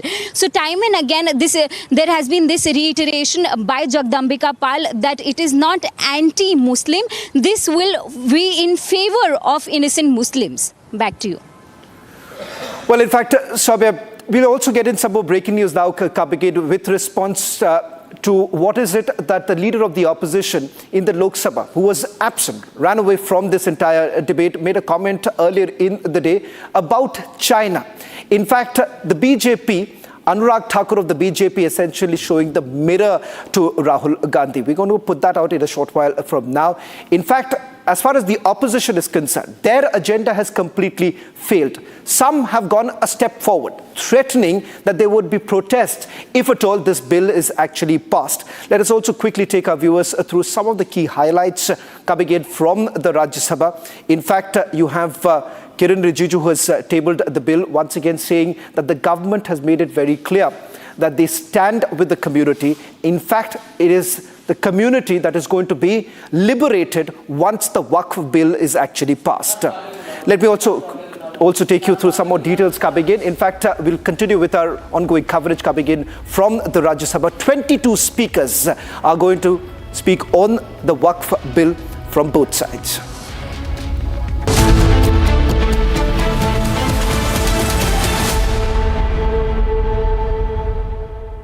सस्ते वाले दाल मसाले स्वाद हुआ बेकार MDH की हल्दी मिर्ची धनिया करे कमाल ये रंग दे ये खुशबू दे ये तीखा ये कम पड़े क्या निराला MDH masala. On the other side, our ally suddenly decides to impose tariffs on us, 26%, which is going to completely devastate our economy. Our auto industry, our pharmaceutical industry, they're all on the line. Agriculture. So I'm wondering, somebody once asked Indira Gandhi ji, in the matter of foreign policy, do you lean left or do you lean right? And Indira Gandhi ji answered, I don't lean left or right, I stand.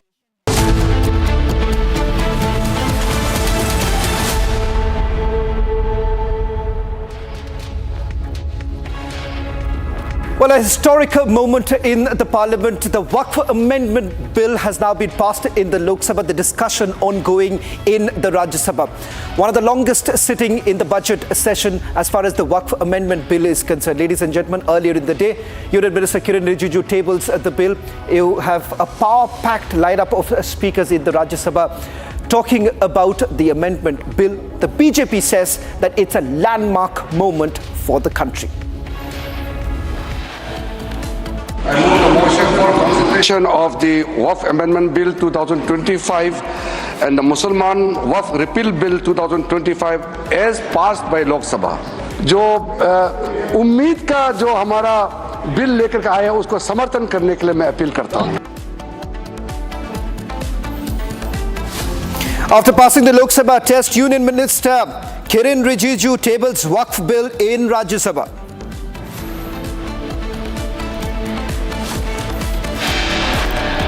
शायद वो भोले भाव से गलत information सदन के सामने रख रहे हैं, तो मैं थोड़ा करेक्ट करना चाहता हूं. जो ट्रिब्यूनल का फैसला होता है वो फाइनल होने के चांसेस 99% हो जाते हैं. जिनकी भूमि है इसका अधिकार जाता रहता है. मान्यवर एक गलतफहमी फैला रहे हैं.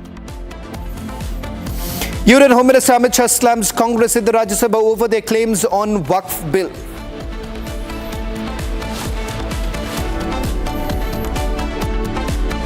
कौन सी मजबूरी थी जब एक्साइज चीन का एरिया किसके समय वो चीन ने हथिया लिया, किसकी सरकार थी?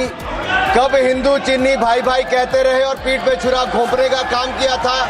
जो डोकलाम की घटना के समय चाइना के अधिकारियों के साथ चाइनीज सूप पीते रहे.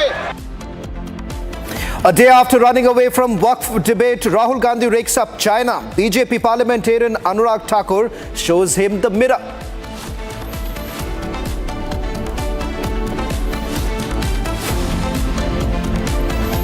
Ministry of Commerce and Industry says carefully examining the implications as Trump administration announces tariffs.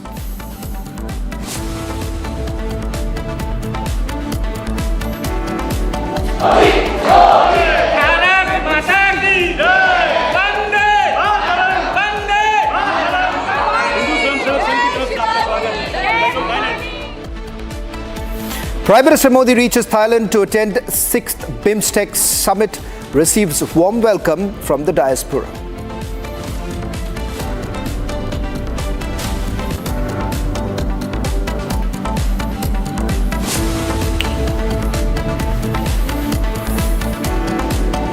Well, the leader of the opposition, Rahul Gandhi, ran away from the Waqf debate. In fact, he was seen late last night entering the Lok Sabha. And there are certain images that are also doing the rounds of Rahul Gandhi inside the parliament. But today, all that his contribution has been is a remark that he makes in Lok Sabha about land grab by the Chinese. It's the usual position that has been taken by the Congress party. In fact, the government has now basically responded. BJP's Anurag Thakur has basically shown the mirror, saying that who is the person who's talking about China? It's the same person who was seen having a soup with the Chinese ambassador. This is what happened in the parliament earlier in the day.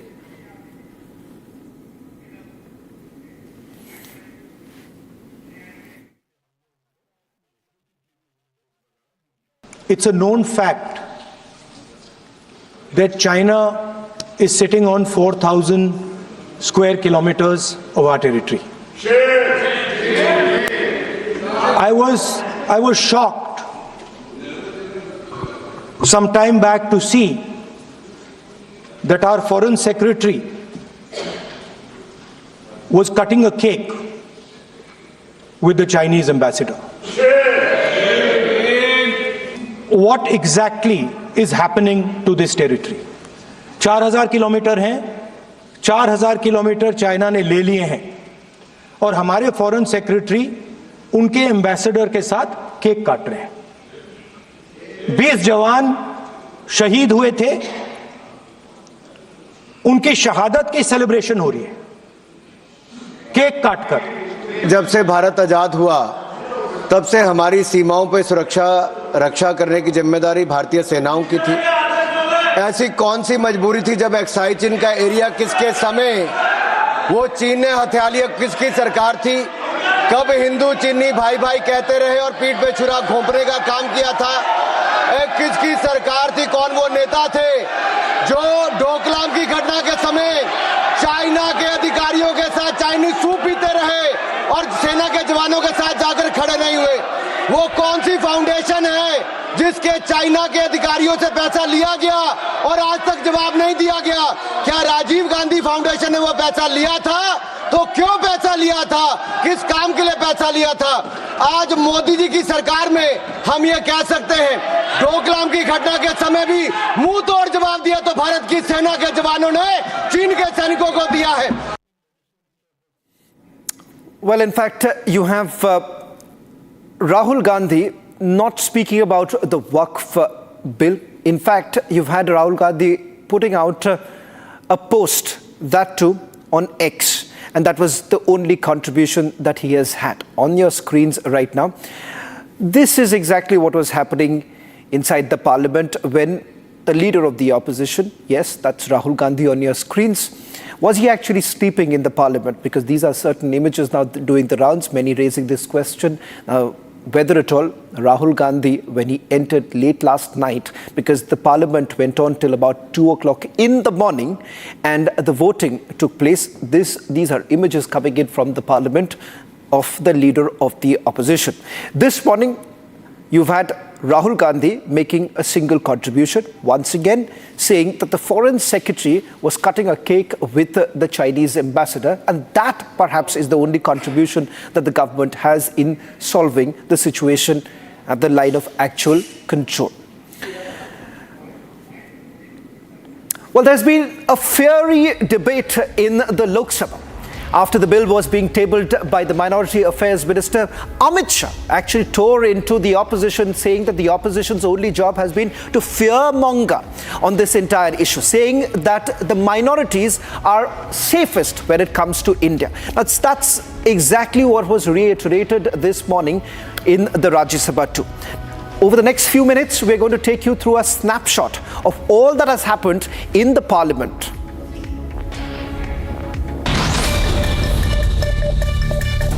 A bill against the minorities of this country was passed, and after that,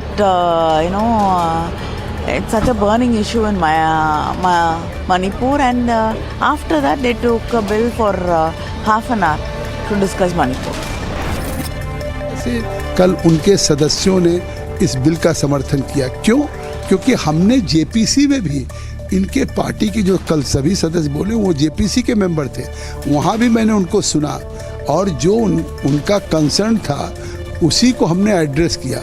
सरकार के amendment पे भी हमने amendment और recommendation भेजा, जिसको सरकार ने अक्षरशः स्वीकार किया। तो ये मुंगेरी लाल के हसीन सपने देख रहे थे।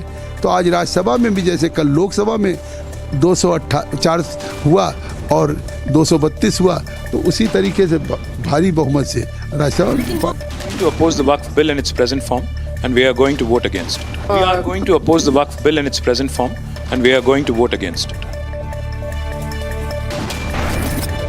It's a great moment for the entire country, because the issue of Waqf was long pending. From decades, thousands and thousands of people were suppressed by this Waqf board, especially by Section 40. And there was demand from so many decades to abolish the Section 40 due to Prime Minister Narendra Modi ji. The bill has been passed in the parliament yesterday. It's a very historic moment. So Bharatiya Janata Party will welcome this amendment. Today in Rajya Sabha, DMK will oppose tooth and nail about. We are opposing the bill and rejecting it in its entirety. There are many things to be spelled out that we will during the course of our debate. देखिए, कल सदन में वक्फ संशोधन अधिनियम 2024 जो पेश हुआ, वो लोकसभा में जो पास हुआ है, इसका पूरा देश का आम मुसलमान, पिछड़ा पासमानदा मुसलमान इसका स्वागत करता है। ये देखिए, वक्फ अमेंडमेंट एक्ट आज मुसलमानों के लिए बहुत अहम था, बहुत ज़रूरी था। जिस तरीके से वक्फ बोर्ड की ज़मीनों का मिसमैनेजमेंट हो रहा था, उसके ऊपर अवैध कब्जे हो रहे थे। कुछ खास लोगों ने, कुछ खास ग्रुप्स ने वक्फ की संपत्तियों को अपनी जागीर समझ लिया था। ये अमेंडमेंट इस तमाम चीज़ों में सुधार लाने का काम करेगा।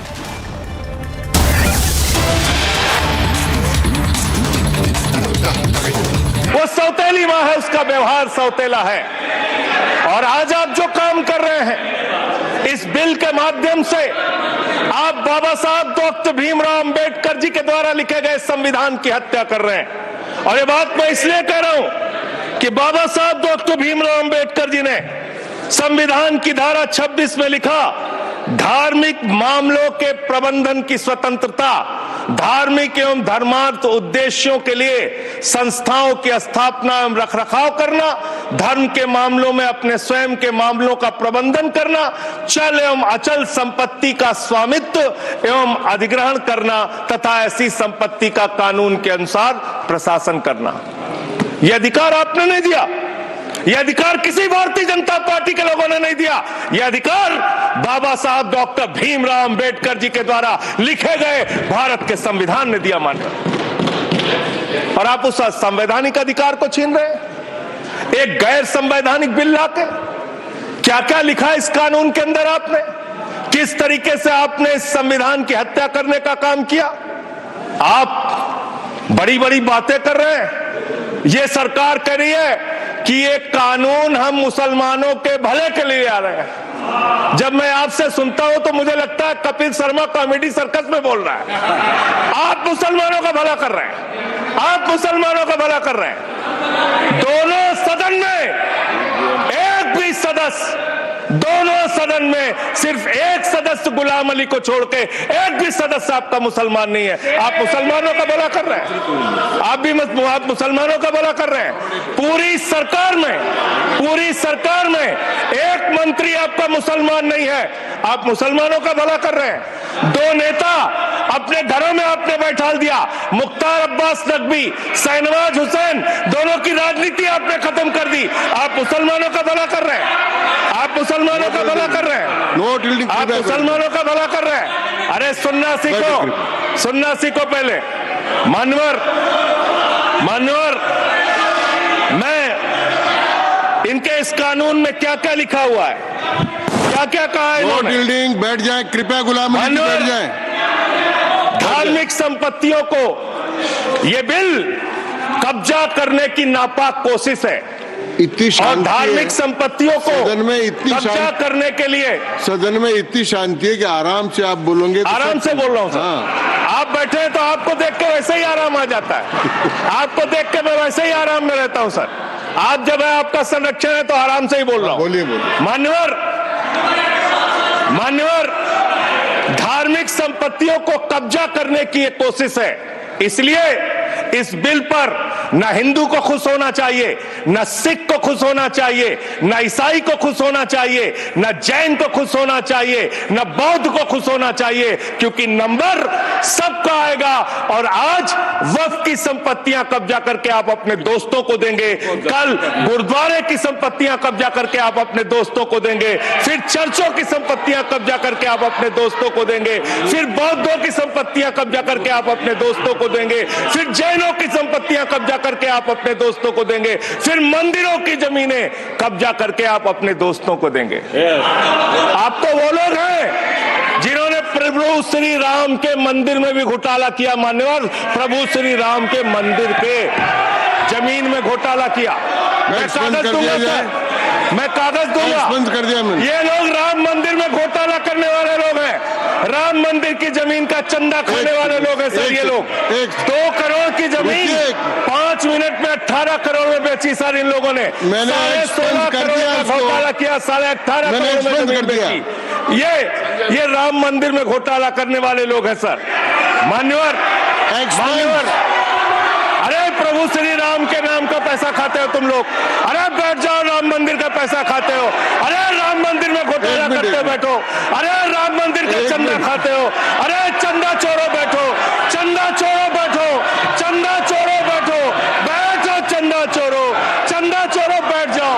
चंदा चोरो तुम लोग चंदा चोरो, चंदा चोरो तुम लोग, चंदा चोरो, चंदा चोरो, चंदा चोरो बैठो। 1 मिनट को प्लीज। चंदा चोरो बैठो। सभापति महोदय,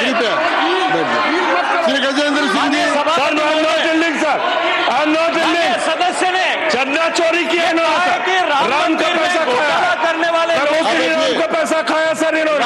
मंदिर का पीछे राम मंदिर में चंदा चोरी किया इन्होंने, चंदा चोर है सर ये लोग, इन्होंने प्रभु श्री राम का चंदा खाया, कृपया बैठ जाए, चंदा चोरी किया सर, कृपया बैठ जाए। राम मंदिर के संबंध में सर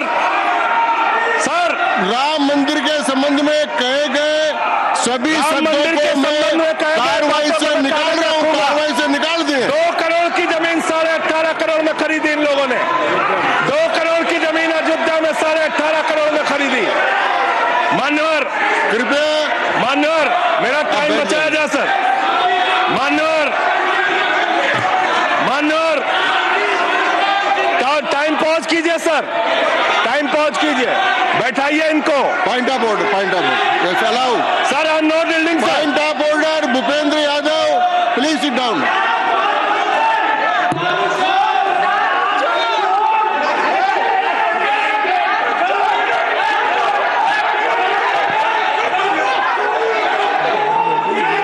भाई पॉइंट ऑफ ऑर्डर मैंने दिया, आप जाइए स्थान पर, कृपया अपने स्थान पर जाएं।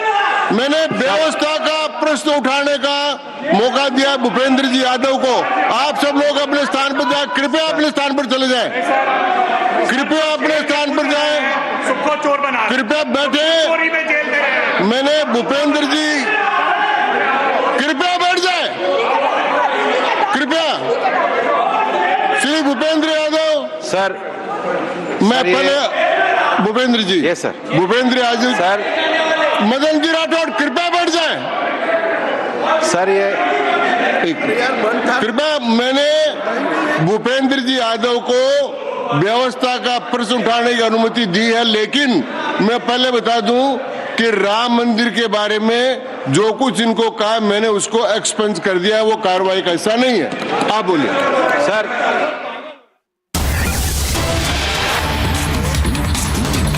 Is a special presentation of the World Jupiter Chaya recitation, King Bhumipan Adelaide and Queen Siriki, commemorative 2016 editions. Please proceed to the speaker.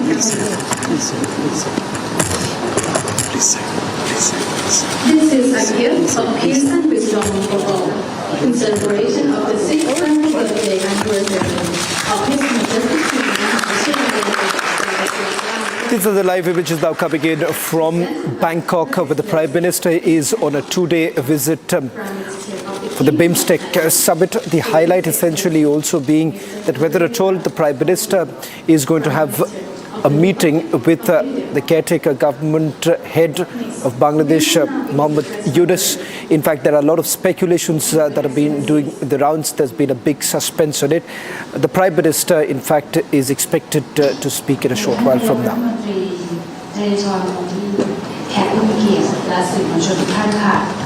สวัสดีค่ะในนามของรัฐบาลและประชาชนไทยดิฉันขอต้อนรับท่านนายกนเรศวร โมทีนายกรัฐมนตรีสาธารณรัฐอินเดียและคณะในโอกาสเดินทางมาเยือนประเทศไทยอย่างเป็นทางการและเข้าร่วมประชุมผู้นำบิมสเต็กครั้งที่ 6 ซึ่งไทยเป็นเจ้าภาพ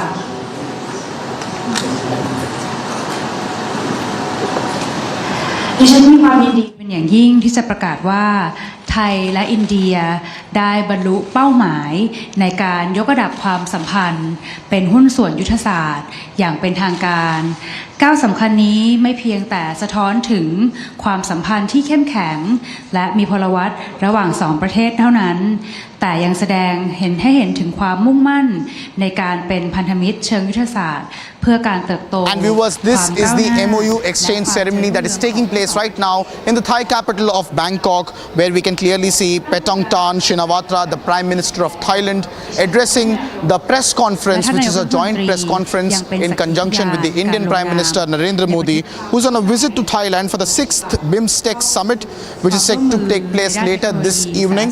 This is the 6th edition of the BIMSTEC Summit, and it is the first edition that has been taking place since 2022 when it was held last time in Sri Lanka. And this time now the summit is in Bangkok, where Prime Minister Narendra Modi is attending, and Prime Minister Narendra Modi on this multiple leg trip is also set to visit Sri Lanka as part of his two-nation tour after visiting Thailand. But at the moment, these are live visuals coming in from Thailand, where Prime Minister Narendra Modi will hold a joint press conference with his Thai counterpart Petangton Shinawatra, who is speaking at the moment after signing of multiple memorandums of understanding which have furthered bilateral trade and cooperation between the two nations. This is ahead of the BIMSTEC summit that is set to take place later today. This press conference has been held after just a few hours ago a delegation level talk was held between Prime Minister Narendra Modi and the Thai Prime Minister Shinawatra. Prime Minister Narendra Modi also had a very warm reception earlier this morning when he visited Thailand on an official state visit. We saw members of the Indian diaspora with various cultural programs welcoming the Indian Prime Minister in Bangkok. And now the bilateral meetings are ongoing, and the signing of the MOUs has taken place. We also see Minister S. Jaishankar being present along with Prime Minister Narendra Modi. BIMSTEC is a very important South Asia forum for all the countries in the Bay of Bengal region. BIMSTEC, as we all know, stands for the Bay of Bengal Council for Cooperation on Economic Affairs. So BIMSTEC is holding its 6th edition of the summit. Previously this year, Thailand is the chair of BIMSTEC, and they are holding this summit in Bangkok, for which Prime Minister Narendra Modi was invited. Along with Prime Minister Narendra Modi, we will also see top leaders from Bhutan, Nepal, Bangladesh, Sri Lanka and Myanmar also in attendance, which are the other BIMSTEC nations. And that visual we will get later this evening, where Prime Minister Narendra Modi will attend the BIMSTEC Summit, the 6th edition of it. At the moment, Prime Minister Shinawatra is explaining the deepening of bilateral ties between Prime Minister Narendra Modi and her government, and how Thailand and India can work together. Interestingly, this visit of Prime Minister Narendra Modi comes just a few days after Thailand was rocked by one of the worst earthquakes that it has seen in recent memory. Remember, viewers, last week we saw terrible visuals coming in from Myanmar, in which a 7.7 magnitude earthquake had rocked about 50 kilometers away from the Mandalay city, which is the second biggest city in Myanmar. Myanmar will also be in attendance today at the BIMSTEC summit, and India was one of the first responders in this entire situation, launching the Herculean Operation Brahma, in which a field hospital was sent to Bangkok, in Myanmar. Along with that, a lot of relief material and aid was also supported. In fact, Prime Minister Narendra Modi was one of the first leaders in the entire Asia Pacific region who was the first global leader to take note of this unfortunate tragedy, and India, being the first responder of the world, immediately dispatched various navy ships with relief material and paramedics to Myanmar to aid in the relief operations. Prime Minister Narendra Modi's visit to Thailand just a few days after this unfortunate earthquake that rocked the Thai capital of Bangkok very severely. We saw multiple buildings collapse there and a lot of people lose their life. It is also a show of solidarity, a further step of deepening of ties of India's not just look east but act east policy. We have seen back-to-back bilateral meetings taking place between India and various global leaders. We saw the Prime Minister of New Zealand was in the national capital recently. Just a couple of days ago, we saw the Chilean president holding bilateral talks with Prime Minister Narendra Modi at the Hyderabad house. And live right now are the visuals from Bangkok, where Prime Minister Narendra Modi has already embarked for another bilateral visit. First, holding it with Thailand. Later, deepening the strategic cooperative ties in the entire BIMSTEC region with Nepal, Bhutan, Bangladesh, Sri Lanka, Myanmar and Thailand in attendance. Subsequently, he is also going to visit in Sri Lanka.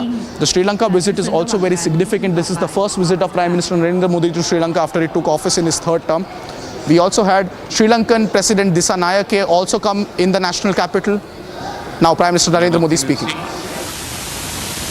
प्रधानमंत्री Sinbad,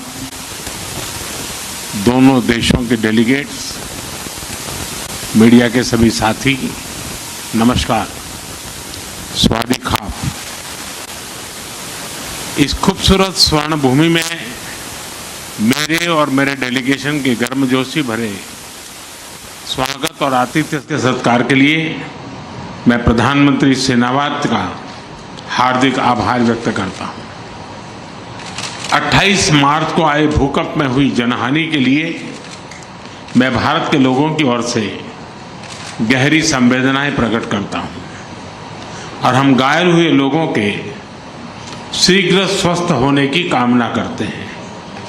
friends, Bharat और Thailand के सदियों पुराने संबंध हमारे गहरे सांस्कृतिक और आध्यात्मिक सूत्रों से जुड़े हैं। बौद्ध धर्म के प्रसार ने हमारे जन जन को जोड़ा है। अयोध्या से नालंदा तक विद्वानों का आदान प्रदान हुआ है। रामायण की कथा थाई लोक जीवन में रची बसी है और संस्कृत पाली के प्रभाव आज भी भाषाओं और परंपराओं में झलकते हैं। मैं थाईलैंड सरकार का आभारी हूं कि मेरी यात्रा के उपलक्ष्य में 18वीं शताब्दी की रामायण म्यूरल पेंटिंग्स पर आधारित एक विशेष डाक टिकट जारी किया गया है। प्रधानमंत्री सेनावाद ने अभी मुझे त्रिपिटक की भेंट की। बुद्ध भूमि भारत की ओर से मैंने इसे हाथ जोड़कर स्वीकार किया। पिछले वर्ष भगवान बुद्ध के पवित्र रेलिक्स को भारत से थाईलैंड भेजा गया। यह बहुत खुशी की बात है कि 4 मिलियन से अधिक श्रद्धालुओं को दर्शन करने का अवसर मिला। मुझे यह घोषणा करते हुए अत्यंत खुशी है कि 1960 में गुजरात के अरावली में मिले पवित्र रेलिक्स को भी थाईलैंड दर्शन के लिए भेजा जाएगा। इस वर्ष भारत में महाकुंभ में भी हमारा पुराना कनेक्शन दिखाई दिया।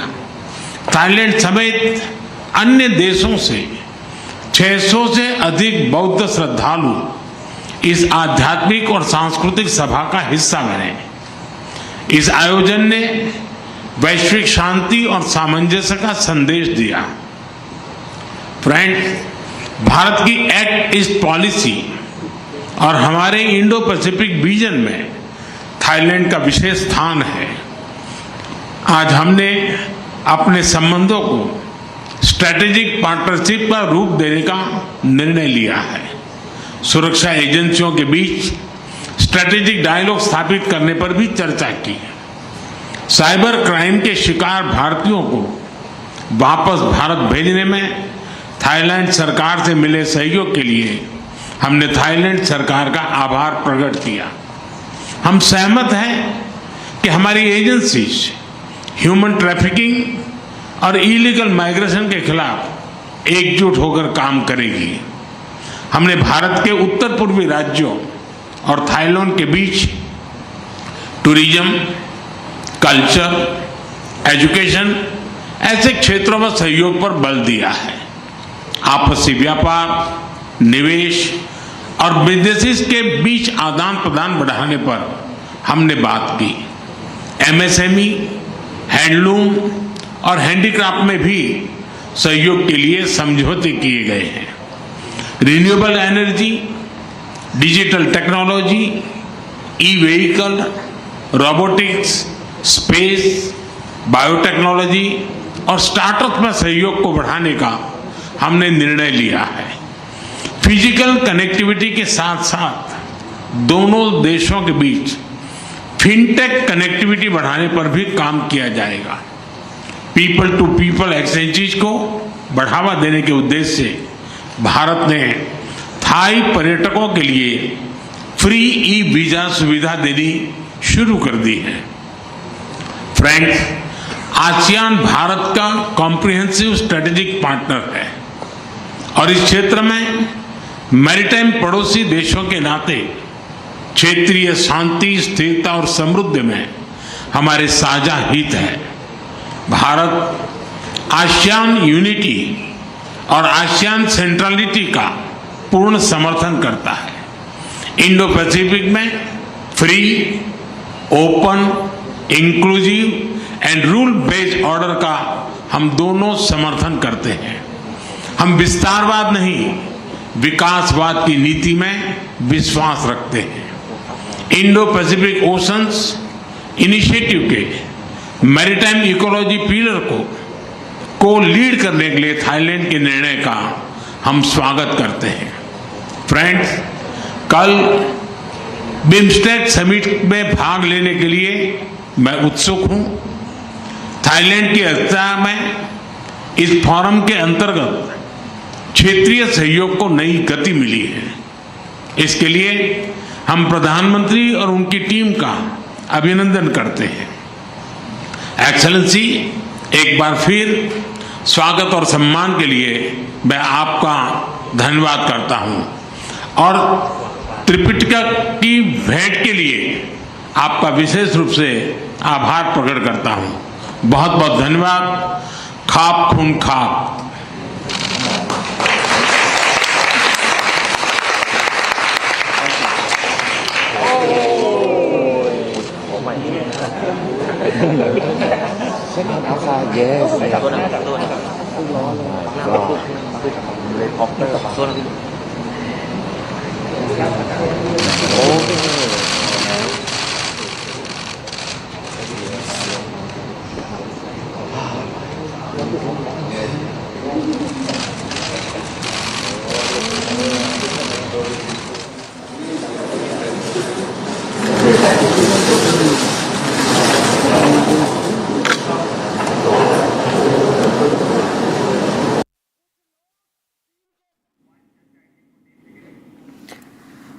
All right, so that was Prime Minister Narendra Modi, who is in Bangkok, and he was addressing the BIMSTEC summit.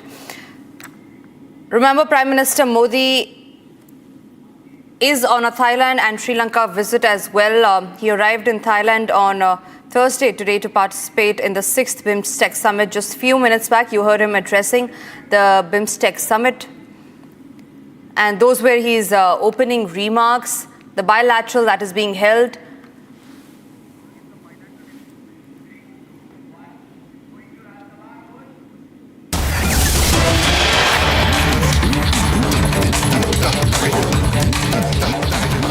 in a very crucial legislation that is having potential to change the fate and faith, of course, of our Muslim brothers and sisters.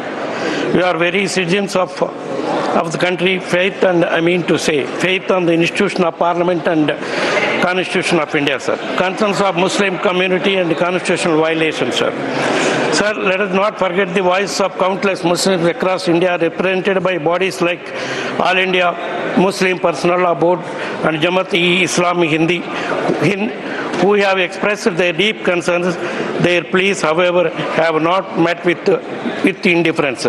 This bill does not address their grievances. Instead, it threatens to undermine the constitutional property rights of Muslims and interfere in religious affairs, thus violating freedoms that are sacred to our democracy. Andhra Pradesh alone is home to over 50 lakh Muslims, sir.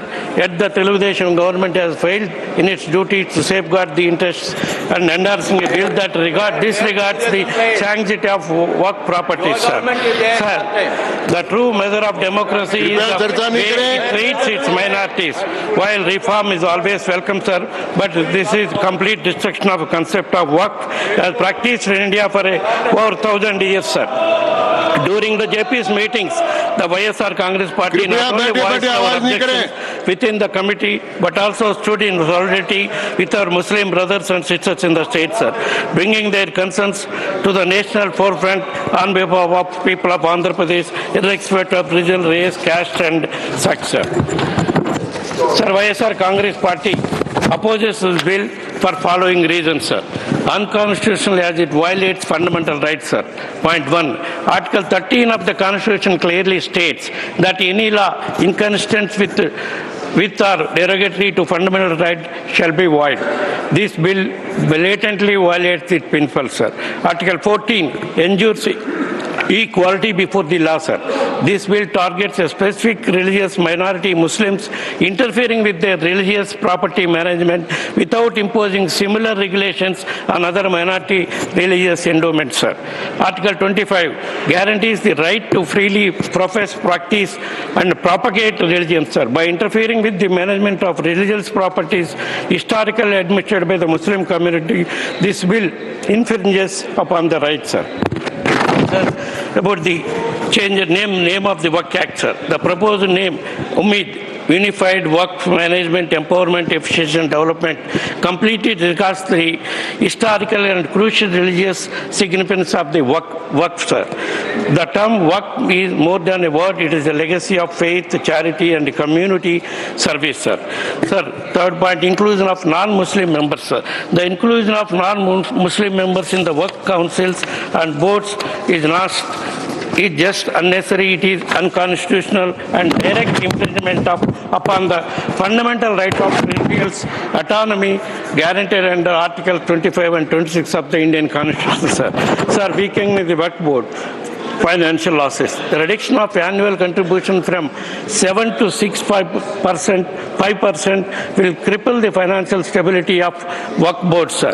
The deletion of Section 32E from the existing Act in the 2024 bill further weakens their authority over the management and utilization of Waqf income, sir. Arbitrary restrictions on donations, sir. Section 3A imposes arbitrary conditions stating that only those practicing Islam for at least 5 years can dedicate property as waqf, sir. This is unjust. The right to donate property is a fundamental right protected under the Transfer of Properties Act and Article 30 of the Constitution, sir.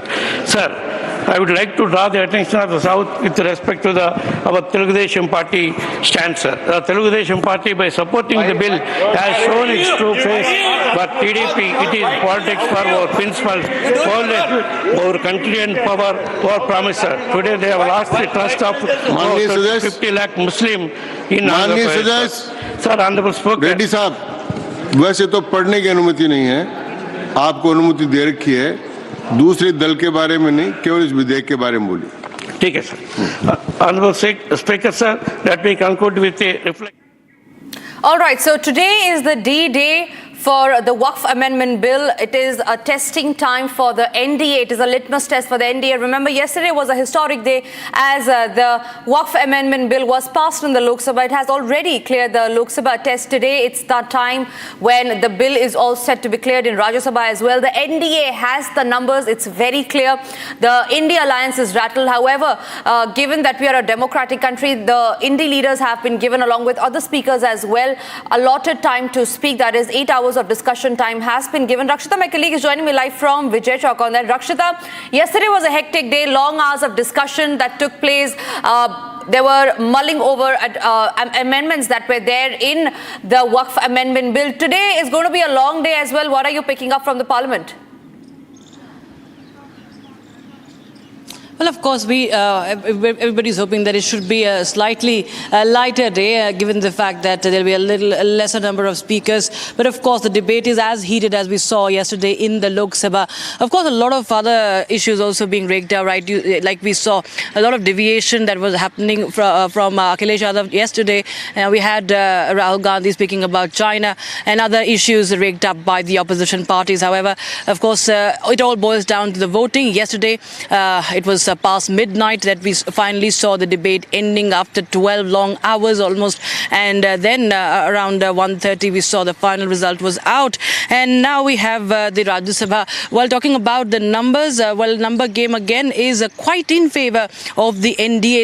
It's a very big victory, of course, in Lok Sabha for the NDA, one of the biggest, of course, in its rule. And today also, if we talk about the scenarios, there could be abstentions if not voting against by some of those who are the fence sitters as far as the NDA allies are concerned. And we talk about TDP and JDU, if they abstain, the majority mark being 122, it comes down, and then without it, it becomes 118, and in that case, it will be again passed. We talk about if TDP, JDU, if they walk out, well, then it will be 118, and then it could be a problem, and then it will become 118. The number, the bill will be failing. Otherwise, we see that if AIADMK, YSRCP, and also the BJD, if they walk out, the bill will be passing with the majority mark being 114, and we'll have NDA still comfortable with 124. So these are some of the scenarios that, Tanisha, that the NDA will be looking out for. Everybody has their eyes on the number game because it's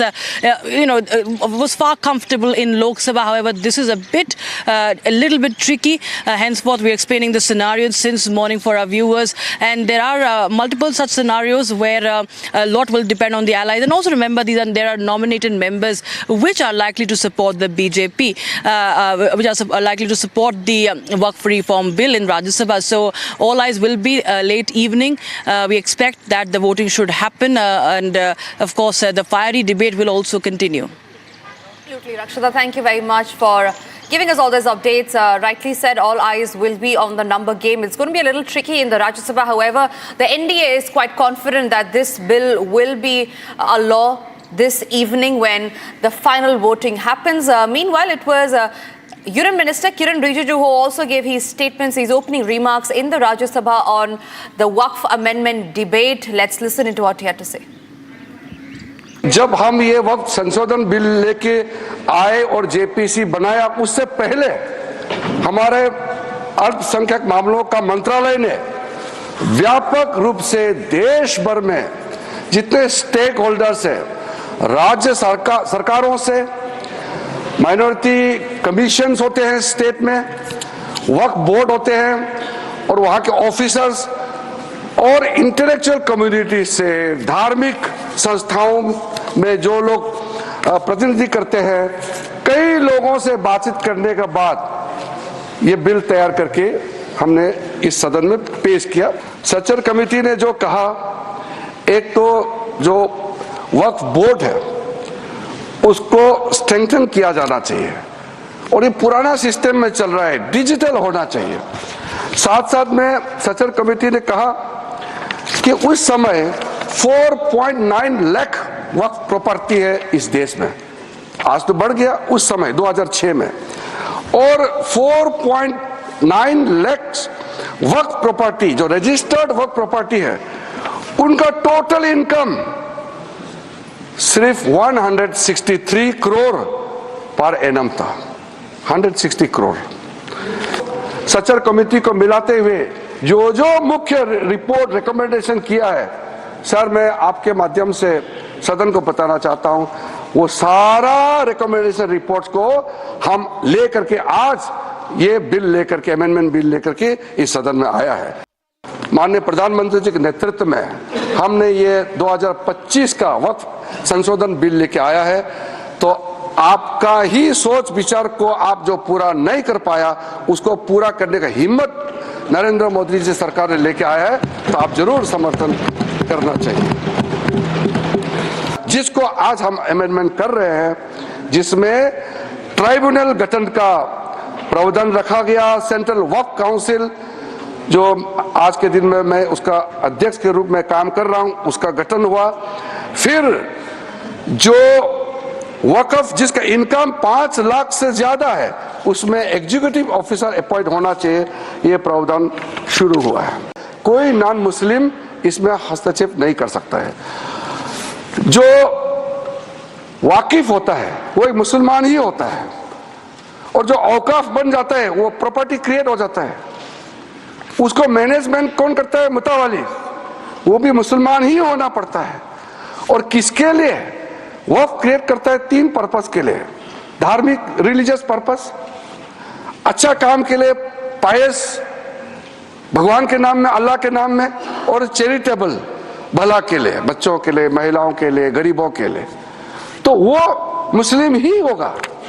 तो यहां ये सवाल ही नहीं उठता है कि non Muslim, मुस्लिम धार्मिक भावना और धार्मिक व्यवस्था या वे किसी भी तरीके से मुस्लिम प्रॉपर्टी में, मैनेजमेंट में नॉन मुस्लिम हस्तक्षेप कर रहा है, ये सवाल ही नहीं उठता है। हमने सर जो प्रावधान किया है, बेसिकली ट्रांसपेरेंसी को, अकाउंटेबिलिटी को, एफिशिएंसी को, ये तीन बड़ा पैमाना है। जवाबदेही तो होना चाहिए, क्षमता होना चाहिए, पारदर्शिता होना चाहिए। तो ये तीन जो व्यवस्था है, ये हमारा पूरा एक्सरसाइज जो है इस पे केंद्रित होता है। उस समय का यूपीए सरकार ने देश का राजधानी दिल्ली के अंदर में सबसे प्राइम प्रॉपर्टी 123 प्राइम प्रॉपर्टी को डी नोटिफाई करके दिल्ली वक्फ बोर्ड को सौंप दिया है। हर वक्फ बोर्ड में मुसलमानों में जो रिकॉग्नाइज्ड सेक्ट है, सब मिलकर के वक्फ बनेगा। उसमें सुन्नी भी होगा, शिया भी होगा, और जितने बाकी जो पिछड़े वर्ग है वो भी वक्फ बोर्ड में मेंबर होगा, ताकि सबका इंटरेस्ट का ख्याल रखा जा सकता है। इसमें तो किसी का आपत्ति होने का कोई सवाल ही नहीं होना चाहिए। हम इतना इंक्लूसिव बना रहे हैं। 3 members of parliament, 10 members from Muslim community, 2 former judges from the Supreme Court or High Court, 1 advocate of national eminence, 4 persons of national eminence from various fields, an additional secretary or joint secretary to the government of India dealing with waqf matter. जो ministry में concern officer है वही हो सकता है। और out of 10 Muslims, 2 members minimum shall be women. 2 महिला सदस्य होना अनिवार्य। Not more than 4 will be non-Muslims, including ex-officio members. In that case, the Minister of Minority Affairs. There will be 3 members of Parliament. अब member of parliament तो किसी के धर्म हो सकता है।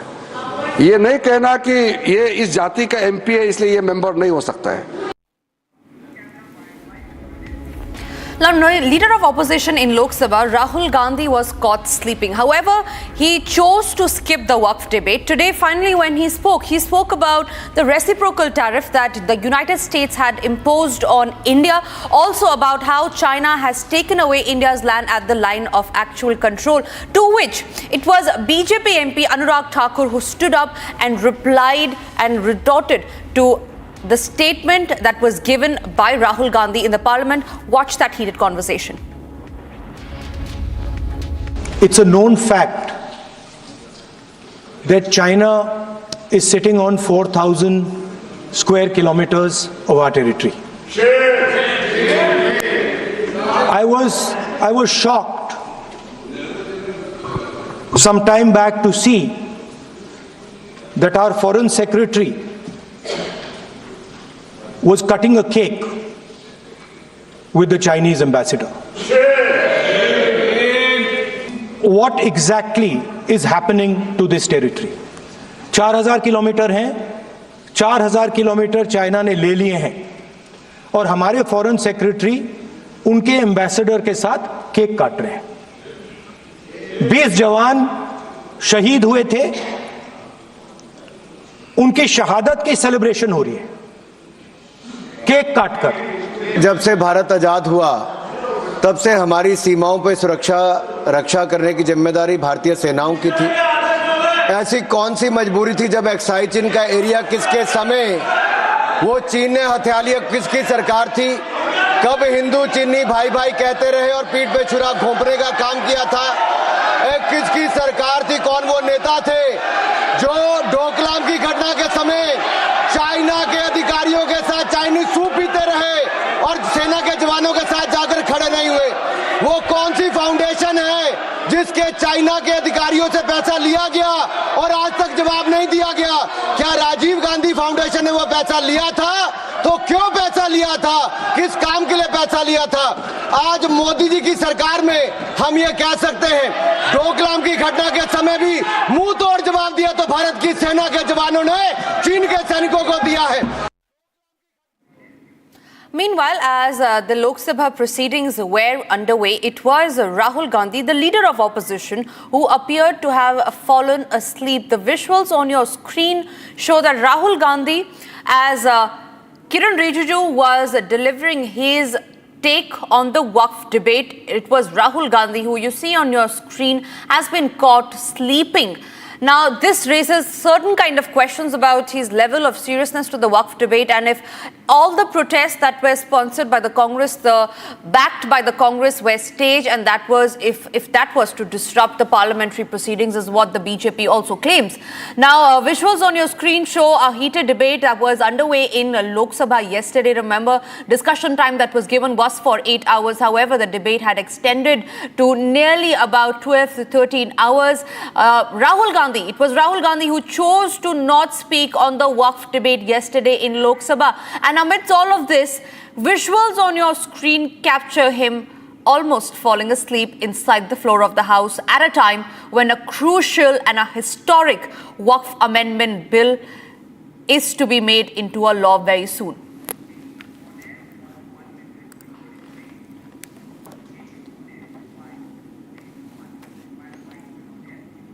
Moving on, viewers, BJP continues to protest and fight against Karnataka government over the price hikes in the state. Meanwhile, BJP state president B.S. Yediyurappa and other leaders were detained by the police today. Here's a detailed report on all that you need to know about the case.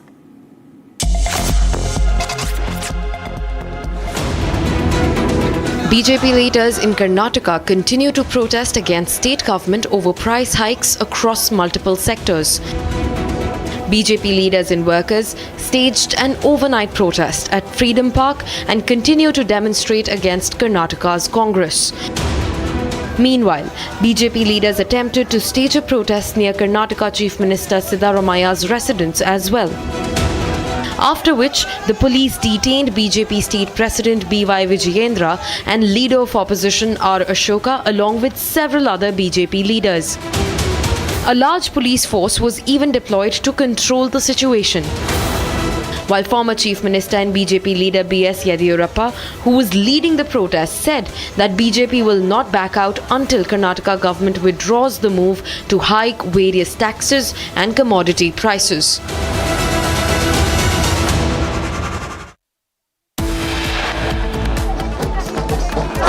Well, it's a huge victory for the students staging protests here at the Hyderabad Central University after Supreme Court has given guidelines not to take any sort of action, and also at the same time Supreme Court has asked that if any directions are not compiled in true spirit, then the Chief Secretary of the state will be held personally responsible, and massive celebrations begin as Supreme Court orders protection of the 400 acres of Kanche Gachipoli land here at the Hyderabad Central University. We'll be right back after a short break. Keep watching Republic TV.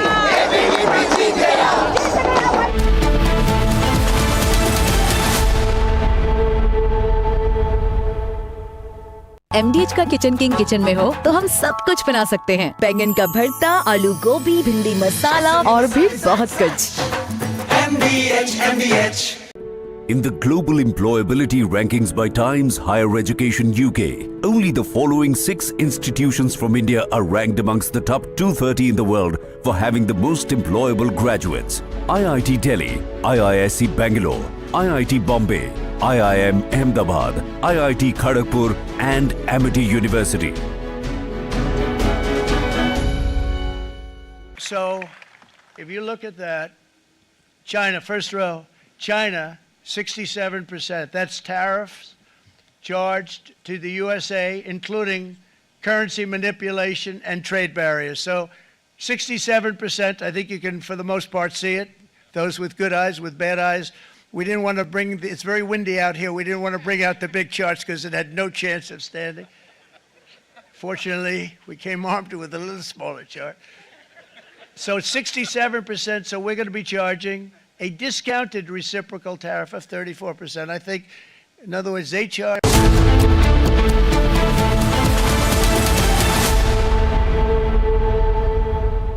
गाहे बगाहे places of worship act पे सवाल उठता है। Sir, इस तरह के माहौल में आपके बिल का कंटेंट और आपके बिल का इंटेंट दोनों सवालिया निशान खड़े करता है। ये महत्वपूर्ण है। चिंता इस बात की नहीं है, अभी चुन के आए हैं, हम भी चुन के आए हैं, लेकिन चुन के आने के बाद बहुमत विजडम की गारंटी नहीं होता है। आप लोग अक्सर ये सोचते हैं कि बहुत बड़ी बहुमत है तो सारा विजडम आप ही के पास है। सर, माननीय सभापति महोदय, खान पान, वस्त्र, आभूषण, भाषा, इबादत, इतनी तकरार, उसमें क्या होता है ना, एक समुदाय को लग रहा है। सर, मैं आपके माध्यम से एक चीज कहना चाहता था। मेरी भतीजी ने मुझसे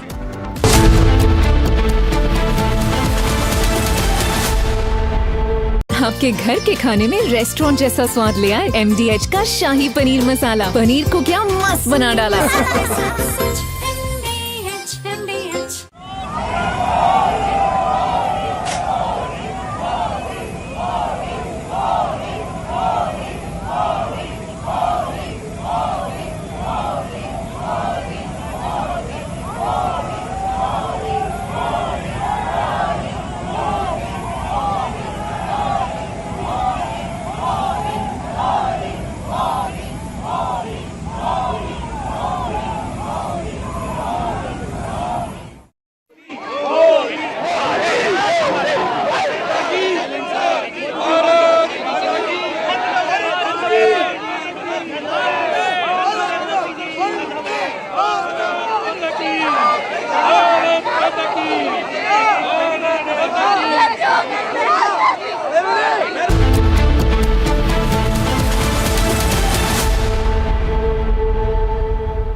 Welcome. You're watching live and breaking at 4:30 p.m. I am Tanisha Avasthi. It's a heated debate that is underway in Rajya Sabha over the Waqf Amendment Bill.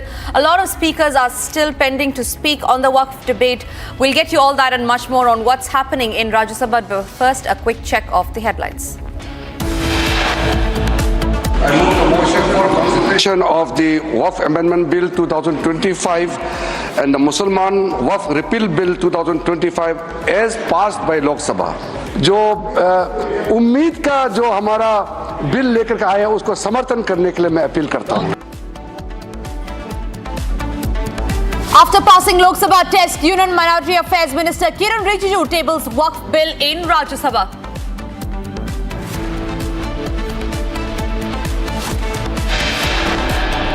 शायद वो भोले भाव से गलत इंफॉर्मेशन सदन के सामने रख रहे हैं, तो मैं थोड़ा करेक्ट करना चाहता हूं। जो ट्रिब्यूनल का फैसला होता है वो फाइनल होने के चांसेस 99% हो जाते हैं। जिनकी भूमि है इसका अधिकार जाता रहता है। मान्यवर, एक गलतफहमी फैला रहे हैं।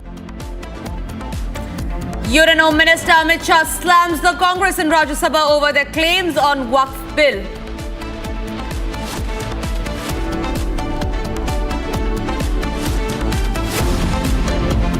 सी मजबूरी थी जब एक्साइज चीन का एरिया किसके समय वो चीन ने हथिया लिया, किसकी सरकार थी?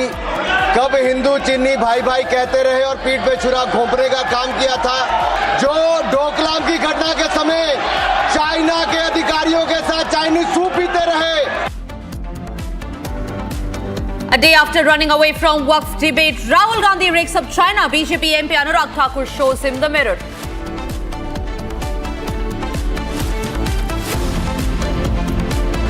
Ministry of Commerce and Industry says carefully examining the implications as Trump administration announces tariff.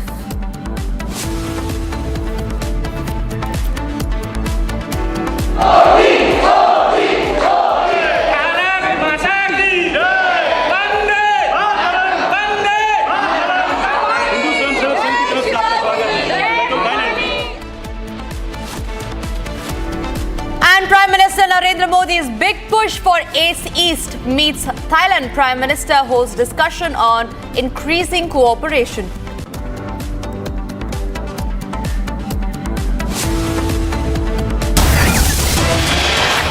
And we move across to breaking news coming in where there's a big update in the Kacha Gachibowli land row, where, remember, it was just days before when the Hyderabad University students were protesting. Supreme Court has now ordered that no activity of any sort can take place until further orders. So it's a huge win for the Hyderabad University students who were protesting against the alleged land grab, where, remember, there were bulldozers that were brought by the Revanth Reddy government. The students were protesting. Many of them were also detained. Aneri, my colleague, is joining me live from Hyderabad on that. Aneri, what's the sentiment on ground like? It's a huge win for the students who were protesting against the Revanth Reddy government's move.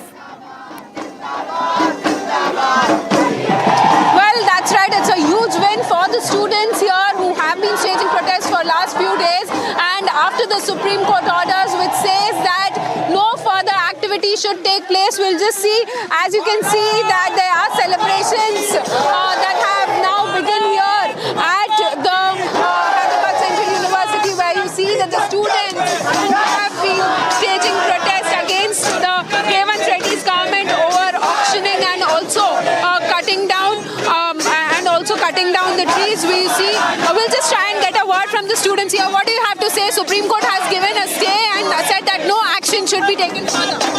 This is completely the power of student. This is completely the voice of nation that it has happened, because you are clearly seeing that the registrar and VC are completely negligent about this so very important issue. So I think it is a students' power that has today become the nation's power, and because of which we can see the success, we can see the stay. Right, as you can see, there are celebrations which have been going on here. We'll just try and get some word from the students as well, here as well. And also at the same time, what we are seeing is that the Supreme Court has now clearly given out a statement where he says the Supreme Court has issued orders that there will be this is a completely sumo moto case, and also the Supreme Court has ordered that in case we find that any directions is not compiled in true spirit, the Chief Secretary will be taken, will be held up in this personally. We'll just try and get a word from some of the students here. What do you have to say? Supreme Court has given us Hindi क्या कहना चाहते हैं? अभी court का stay decision आया है और ये तेलंगाना सरकार के खिलाफ ये स्टे डिसीजन एक प्रतिरोध है कि तेलंगाना सरकार सुन ले, उसकी ये मनमानी नहीं चलने वाली है, तानाशाही नहीं चलने वाली है, क्योंकि यहाँ छात्र, प्रोफेसर, वर्कर्स एकजुट हो चुके हैं, इनकलाब का अपना ऐलान कर चुके हैं, और ये ऐलान तब तक जारी रहेगा जब तक ये 400 एकड़ जमीन हमारे हाथों में सुरक्षित नहीं आ जाती है। So, as you can see here, celebrations have begun. On one side, we see that how the Supreme Court has also mentioned about what was the urgency of the state government to take up such huge activity, and also about the wildlife, the species here which have been there. Well, however, this land which belongs to the state government, which was given by the state by the Supreme Court in 2024, but the Supreme Court orders also mentions that it is difficult to appreciate what was alarming such urgency to start activities immediately after the second day of the committee being formed, and also it is huge no to the trees of being fallen down and cut down. So now no further activities will be taken place until there is a proper report that will be submitted in the Supreme Court. Absolutely, Aneri. Thank you very much for joining us with those details. Clearly, it is a win for the students. It was students versus the Revanth Reddy government, in which this time it is the students that have won after the Supreme Court has given an order in their favor. We cut across to Rajya Sabha, where it is Manoj Jha currently who is speaking on the Waqf debate. Listen.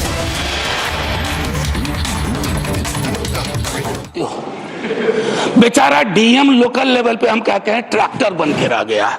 जितनी आपकी योजनाएं हैं, जयंत भाई की विभाग की योजनाएं हो, किसी की डीएम नोडल ऑफिसर, और हम ये मान के भी चलते हैं कि डीएम है तो ज्ञान का सारा भंडार उसके पास है। डीएम को एक एक महकमे की मीटिंग का टाइम नहीं मिलता है, क्या क्या करेगा डीएम। मैं आपके माध्यम से माननीय सभापति महोदय, वीकर सेक्शंस की बड़ी चर्चा इसमें की गई है। कम से कम पसमानदा, अपने हिंदू समाज में भी पसमानदा बहुत बड़े। जब जब आप लोगों के पास आग्रह करता हूं 0 आवर के माध्यम से या किसी उपकरण से कि साहब कास्ट सेंसस करवा दो, तो आप चुप हो जाते हैं। अभी संजय जी ने कहा कि भगवान ने अगर ये व्यवस्था नहीं बनाई ऊंच नीच की, जाति व्यवस्था की, तो भगवान के समक्ष जो इबादत का है, जो मंदिर है, वहां क्यों ये व्यवस्था बनी रहे? क्यों नहीं आरक्षण हो? क्यों नहीं हम सुनिश्चित करें कि पूजा पद्धति किसी एक जाति विशेष के हाथ में ना हो, हर कोई उसमें भागीदारी कर सके। सर तब तो जो राष्ट्र की संकल्पना थी हमारी, हम उसको साकार कर पाएंगे। अब देखिए कंसल्टेशन, रिजिजू जी बहुत इनोसेंट चरित्र के हैं, बहुत इनोसेंट चेहरा भी है। कंसल्टेशन के इतने आंकड़े बता दिए। अब भूपेंद्र जी आप उठते हैं, लगता है पॉइंट ऑफ ऑर्डर ले लीजिएगा। हाँ sir, consultation, there is absolute lack of consultation. Consultation is not about, we called so many meetings. Consultation is about, did you listen to them? सुना या सुना दिया? आप सुनते नहीं हो, सुनाते हो। इसको संवाद नहीं कहते हैं, इसको संवाद नहीं कहते हैं। संवाद का मतलब होता है दोनों चीजें। और एक चीज मैं कहूंगा और वही खत्म करूंगा, संस्थागत गैर मौजूदगी मुस्लिम्स की आप इंश्योर कर रहे हैं। मैं आज इतिहास के इस कालखंड में हूं, माननीय लीडर ऑफ द हाउस है, हमारे साथी है यहाँ। 2 मिनट के बाद मेरी कही गई बात भी हिस्ट्री हो जाएगी, इतिहास बन जाएगा। लेकिन मैं आपसे आग्रह करता हूं मंत्री जी, डोंट हरी अप। इस देश के मुसलमान का इस मिट्टी पे कर्ज है और इस मिट्टी का मुसलमान पे कर्ज है।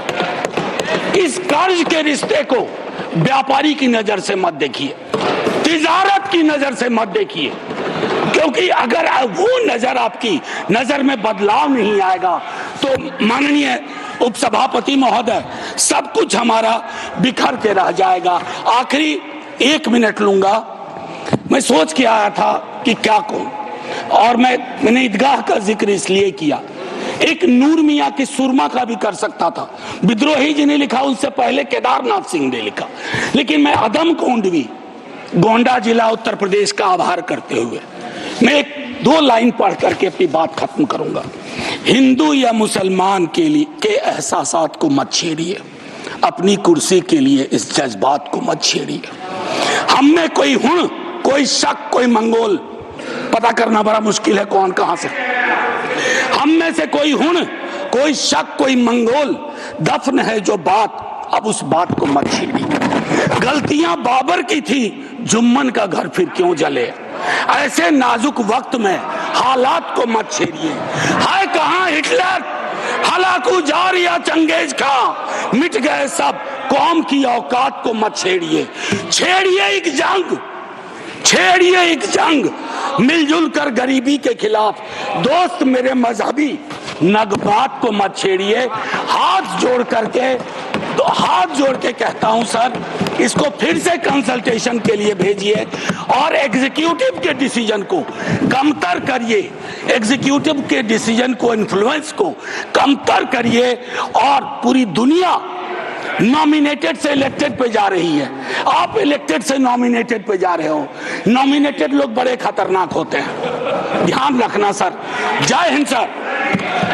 धन्यवाद मनोज जी।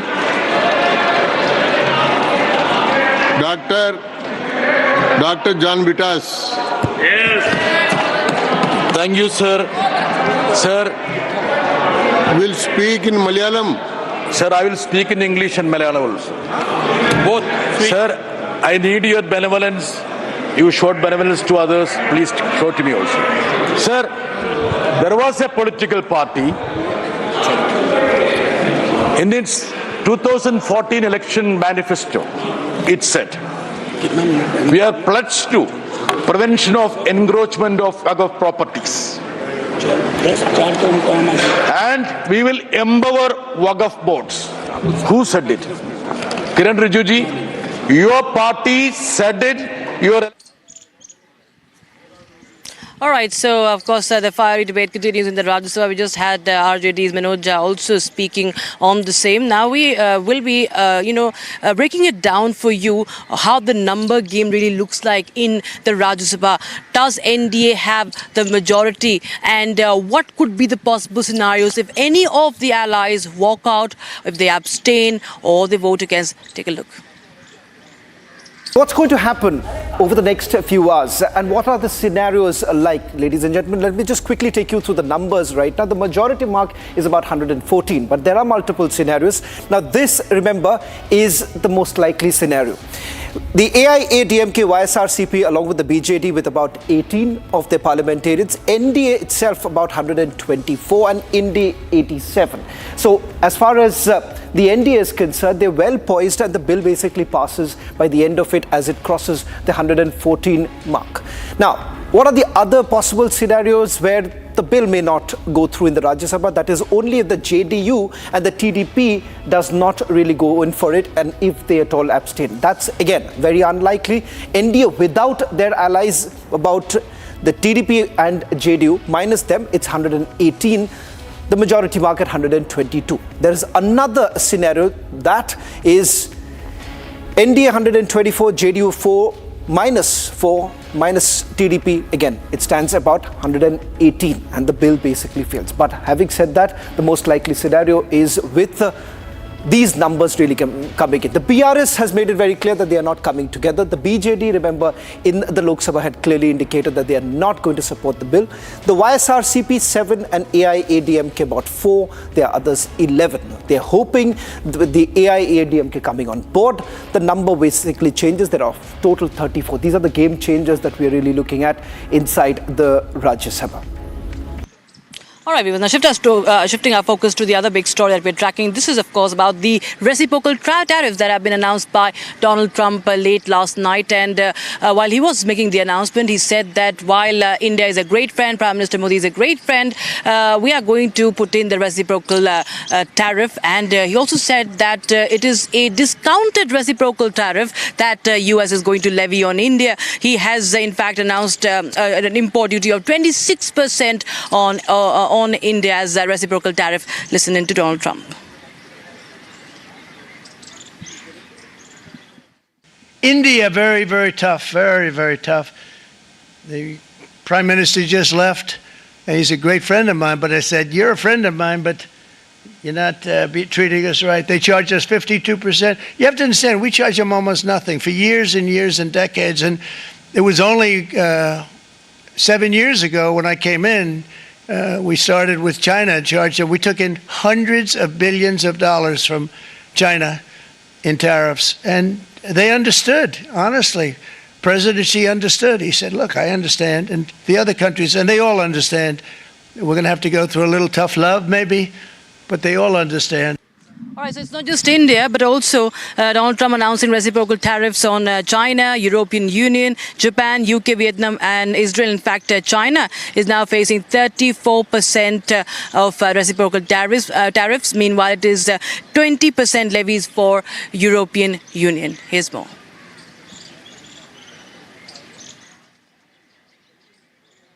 Very, very tough, very, very tough. In a bid to counter the long-looming discrepancies, US President Donald Trump announced sweeping tariffs on the US to trading partners.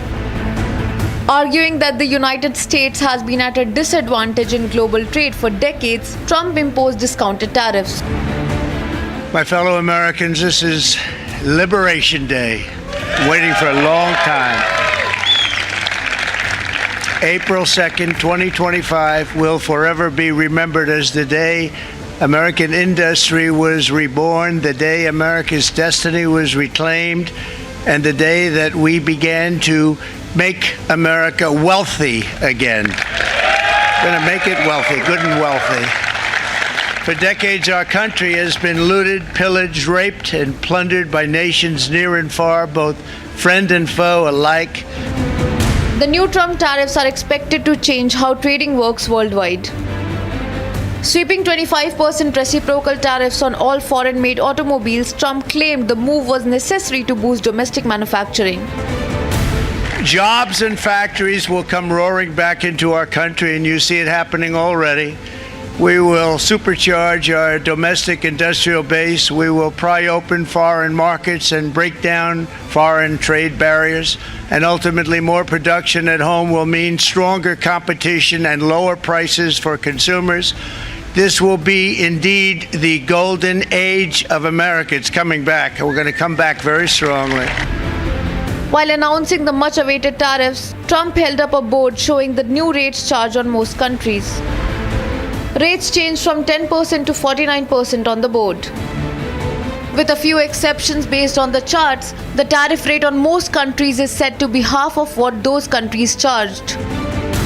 Tariffs from China will jump a further 34%, adding to an existing 20% levy, including 10% for UK and 20% for the European Union. So it's 67%, so we're going to be charging a discounted reciprocal tariff of 34%. I think, in other words, they charge us, we charge them less. So how can anybody be upset? They will be, because we never charge anybody anything. But now we're going to charge. European Union, they're very tough, very, very tough traders. You think of European Union, very friendly. They rip us off. It's so sad to see. It's so pathetic. 39%, we're going to charge them 20%, so we're charging them essentially half. And while Trump did not blame foreign nations for the imbalance, he claimed it was the product of incomplete work of past presidents. All right, viewers. Now, of course, it all boils down to the voting tonight, but there were, of course, fiery exchanges in the Rajya Sabha today. All the top leaders from the opposition and the ruling NDA have spoken today. Let's take a glimpse of some of those statements. A bill against the minorities of this country was passed, and after that, it's such a burning issue in Manipur, and after that they took a bill for half an hour to discuss Manipur. इस तरह से कल उनके सदस्यों ने इस bill का समर्थन किया। क्यों? क्योंकि हमने जेपीसी में भी इनके पार्टी के जो कल सभी सदस्य बोले वो जेपीसी के मेंबर थे, वहाँ भी मैंने उनको सुना और जो उनका कंसर्न था उसी को हमने एड्रेस किया। सरकार के अमेंडमेंट पे भी हमने अमेंडमेंट और रिकमेंडेशन भेजा, जिसको सरकार ने अक्षरशः स्वीकार किया। तो ये मुंगेरी लाल के हसीन सपने देख रहे थे। तो आज राज्यसभा में भी जैसे कल लोकसभा में 204 हुआ और 232 हुआ, तो उसी तरीके से भारी बहुमत से Rajya Sabha to oppose the Waqf Bill in its present form, and we are going to vote against it. We are going to oppose the Waqf Bill in its present form, and we are going to vote against it. It's a great moment for the entire country, because the issue of Waqf was long pending. From decades, thousands and thousands of people were suppressed by this Waqf board, especially by Section 40. And there was demand from so many decades to abolish the Section 40 due to Prime Minister Narendra Modi ji. The bill has been passed in the Parliament yesterday. It's a very historic moment. So Bharatiya Janata Party will welcome this amendment. It will come up today in Rajya Sabha. DMK will oppose tooth and nail about it. We are opposing the bill and rejecting it in its entirety. There are many things to be spelled out that we will during the course of our debate. सदन में वक्फ संशोधन अधिनियम 2024 जो पेश हुआ, वो लोकसभा में जो पास हुआ है, इसका पूरा देश का आम मुसलमान, पिछड़ा पासमानदा मुसलमान इसका स्वागत करता है। ये देखिए, वक्फ अमेंडमेंट एक्ट आज मुसलमानों के लिए बहुत अहम था, बहुत ज़रूरी था। जिस तरीके से वक्फ बोर्ड की ज़मीनों का मिसमैनेजमेंट हो रहा था, उसके ऊपर अवैध कब्जे हो रहे थे। कुछ खास लोगों ने, कुछ खास ग्रुप्स ने वक्फ की संपत्तियों को अपनी जागीर समझ लिया था। ये अमेंडमेंट इस तमाम चीज़ों में सुधार लाने का काम करेगा। और राज्यसभा के अंदर अगर से बिल पास होता है तो हमारा अगला कदम ये होगा कि हम ऑल इंडिया चिया पतला बोर्ड की एग्जीक्यूटिव कमेटी की मीटिंग करके बाकायदा हम सुप्रीम कोर्ट का रास्ता खटखटाएंगे, और जब सुप्रीम कोर्ट का दरवाज़ा खटखटाएंगे तो हमें उम्मीद है कि वहाँ से इंसाफ मिलेगा। कहीं से विपक्ष के लोगों ने सिर्फ एक ही काम है उनका, लोगों को गुमराह करना, और वो गुमराह करने की कोशिश कर रहे हैं। कांग्रेस पार्टी का जो इकोसिस्टम है, कुछ मुस्लिम ऑर्गेनाइजेशन है जिसमें बड़ी तादाद में कांग्रेसी हैं, वो भी मुल्क को गुमराह करने का काम कर रहे हैं। वक्फ बोर्ड में बैठे हुए लोगों ने सिर्फ लूटने का काम किया था, अब लूट की छूट नहीं मिलेगी इस अमेंडमेंट एक्ट के आने के बाद। देखिए, हम लोग इस बिल का जेपीसी में भी विरोध कर रहे थे, हमने वहाँ पे अपना विरोध दर्ज कराया, और यहाँ राज्यसभा में भी आएगा तो वहाँ भी विरोध दर्ज कराएंगे। कल लोकसभा में भी अपना विरोध दर्ज कराया हमने।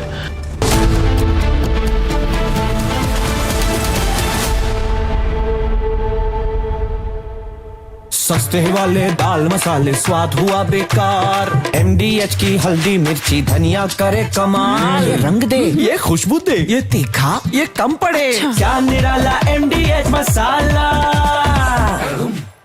So, if you look at that, China, first row, China, 67%. That's tariffs charged to the USA, including currency manipulation and trade barriers. So 67%, I think you can, for the most part, see it. Those with good eyes, with bad eyes. We didn't want to bring, it's very windy out here, we didn't want to bring out the big charts because it had no chance of standing. Fortunately, we came armed with a little smaller chart. So it's 67%, so we're going to be charging a discounted reciprocal tariff of 34%. I think, in other words, they charge us, we charge them less. So how can anybody be upset? They will be, because we never charge anybody anything, but now we're going to charge. European Union, they're very tough, very, very tough traders. You know, you think of European Union, very friendly. Malayalam film industry. I do not wish to take his name because he is a noble soul. Do they have the guts? Does the Chief Minister of Kerala have the guts to have...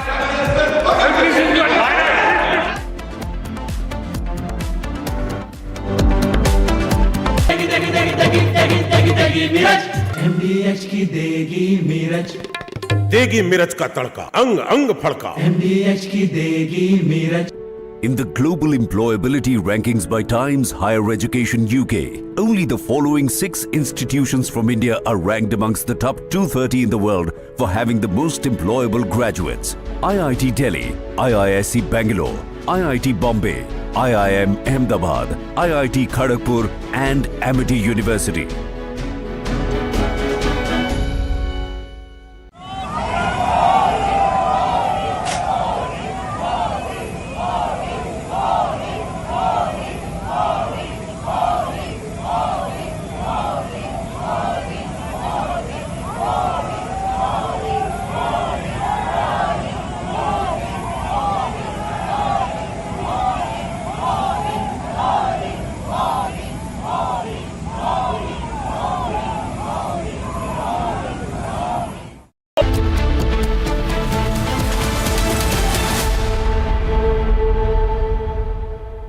आपके घर के खाने में restaurant जैसा स्वाद ले आए MDH का शाही पनीर मसाला। पनीर को क्या मस्त बना डाला। So, if you look at that, China, first row, China, 67%. That's tariffs charged to the USA, including currency manipulation and trade barriers. So 67%, I think you can, for the most part, see it. Those with good eyes, with bad eyes. We didn't want to bring, it's very windy out here, we didn't want to bring out the big charts because it had no chance of standing. Fortunately, we came armed with a little smaller chart. So it's 67%, so we're going to be charging a discounted reciprocal tariff of 34%. I think, in other words, they charge us, we charge them less. So how can anybody be upset? They will be, because we never charge anybody anything, but now we're going to charge. European Union, they're very tough, very, very tough traders. You know, you think of European Union, very friendly. They rip us off. It's so sad to see. It's so pathetic. 39. Through you, sir, I will tell Mr. Britas, with due respect, നിങ്ങൾക്ക് രാഷ്ട്രീയത്തിന്റെ കൈ മാത്രമല്ല പൊള്ളിയിരിക്കുന്നത്, മറ്റ് പലതും പൊള്ളിയിട്ടുണ്ട്, ഇനിയും പൊള്ളും. അതിന്റെ മുറിവ് നിങ്ങൾ കേൾക്കും.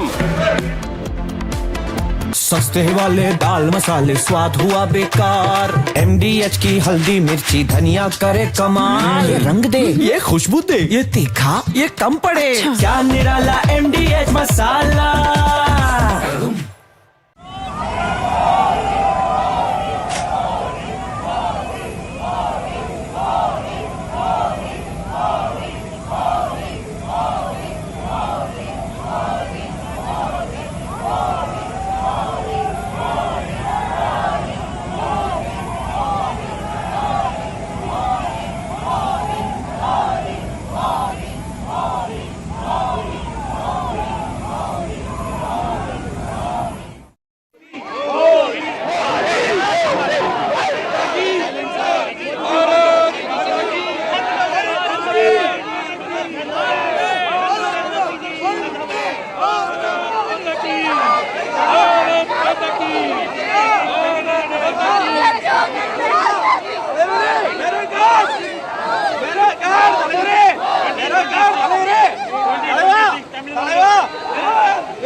MDH का किचन किंग किचन में हो तो हम सब कुछ बना सकते हैं। बैंगन का भरता, आलू गोभी, भिंडी मसाला और भी बहुत कुछ।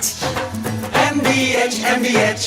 So, if you look at that, China, first row, China, 67%. That's tariffs charged to the USA, including currency manipulation and trade barriers. So, 67%, I think you can, for the most part, see it. Those with good eyes, with bad eyes. We didn't want to bring, it's very windy out here. We didn't want to bring out the big charts because it had no chance of standing. Fortunately, we came armed with a little smaller chart. So it's 67%, so we're going to be charging a discounted reciprocal tariff of 34%. I think, in other words, they charge us, we charge them less. So how can anybody be upset? They will be, because we never charge anybody anything, but now we're going to charge. European Union, they're very tough, very, very tough traders. You know, you think of European Union, very friendly. They rip us off. It's so sad to see. It's so pathetic. 39%, we're going to charge them 20%, so we're charging them essentially half. Vietnam, great negotiators, great people. They like me, I like them. The problem is they charge us 90%. We're going to charge them 46% tariff. Taiwan, where they took all of our computer chips and semiconductors. We used to be the king, right? We were everything. We had all of it. Now we have almost none of it, except the biggest company is coming in. We're going to end up with almost 40%. Lee Zeldin's working to get their approvals. And it's an amazing company. Mr. Wei of one of the great companies.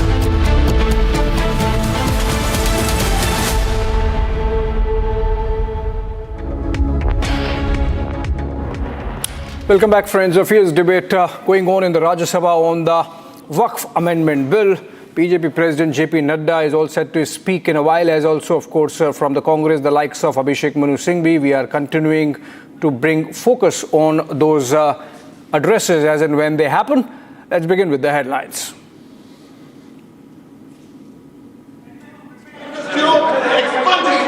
Please sit down. I have to. पहले point of order पर point of order नहीं आता, एक point of order है, मुझे उसका निर्णय करना है, पहले मैं निर्णय करूंगा, उसके बाद आपको अवसर दूंगा. नो पहले no, I am not giving, not at all. Please sit down. Not at all अंकित नहीं होगा, बिल्कुल नहीं होगा. Nothing going on record. Please sit down. First I have to decide. मैंने एक व्यवस्था दी है कि पॉइंट ऑफ ऑर्डर पर पॉइंट ऑफ ऑर्डर नहीं आता, तो पहला पॉइंट ऑफ ऑर्डर है, मैं उसको डिसाइड करूं, उसके बाद आपका कोई पॉइंट ऑफ ऑर्डर हो तो आप उठना. Please sit down. माननीय डॉक्टर जॉन बिटोस ने जो बात कही उसमें माननीय मंत्री महोदय का नाम पुकारा. यस. और जब नाम पुकारा तो मैंने मंत्री जी को बोलने का अवसर दिया. आपने अपनी बात कही, उन्होंने अपनी बात का स्पष्टीकरण किया. इस पॉइंट ऑफ ऑर्डर नहीं है. अब आगे चलते हैं. Doctor Sarfaraz Ahmad.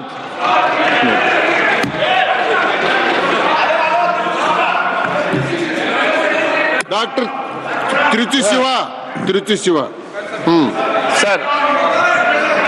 Sir, Mr. Suresh Gopi is my very best friend, sir.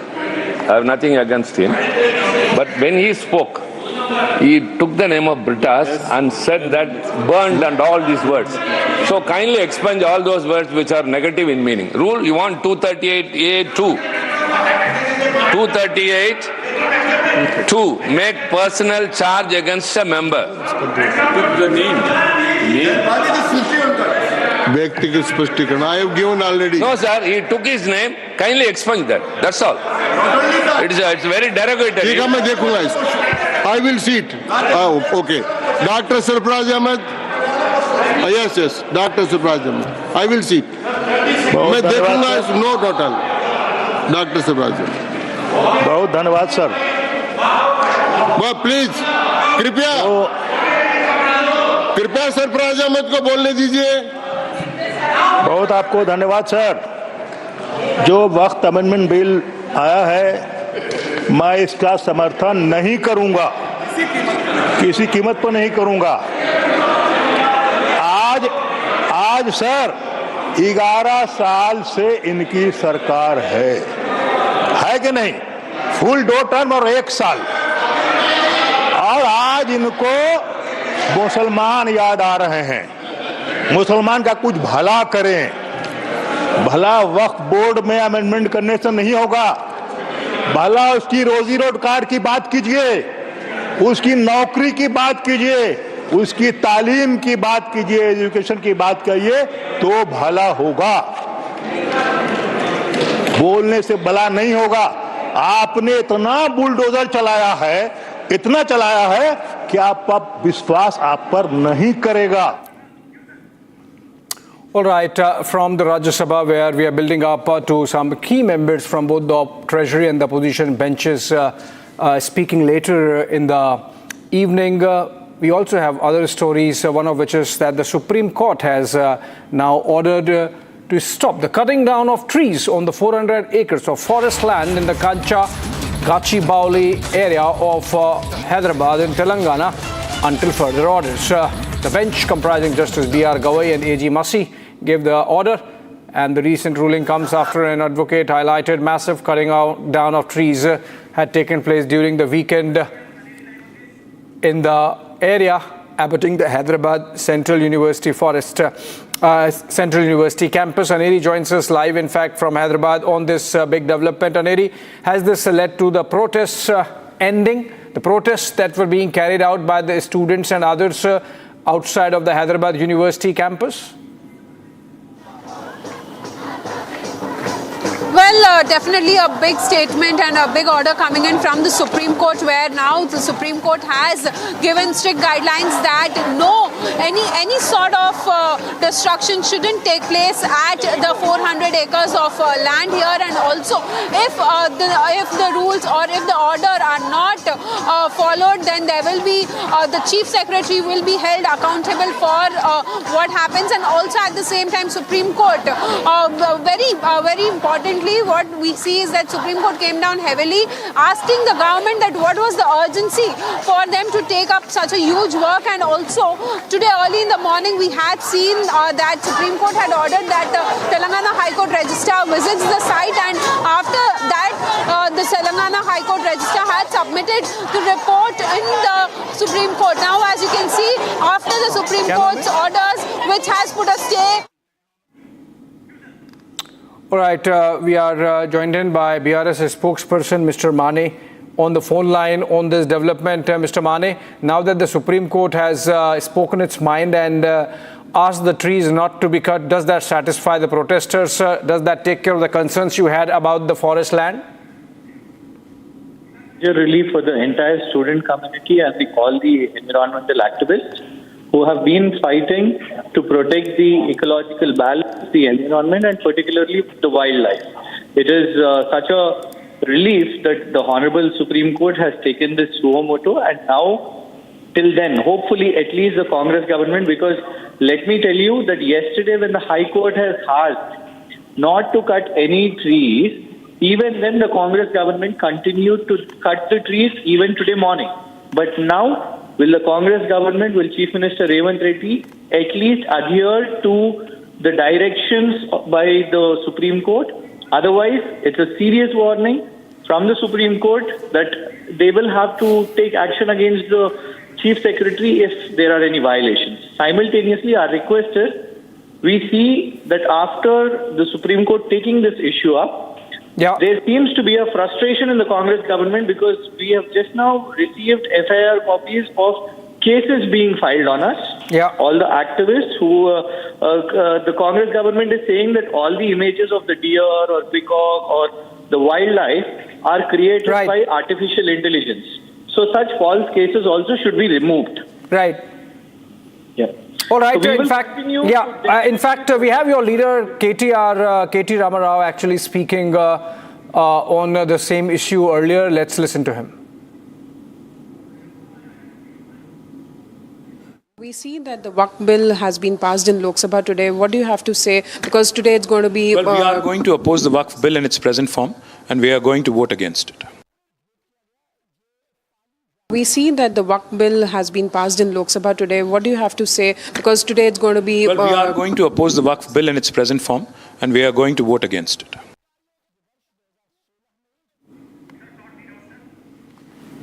All right, the protests at the Hyderabad University tapering off.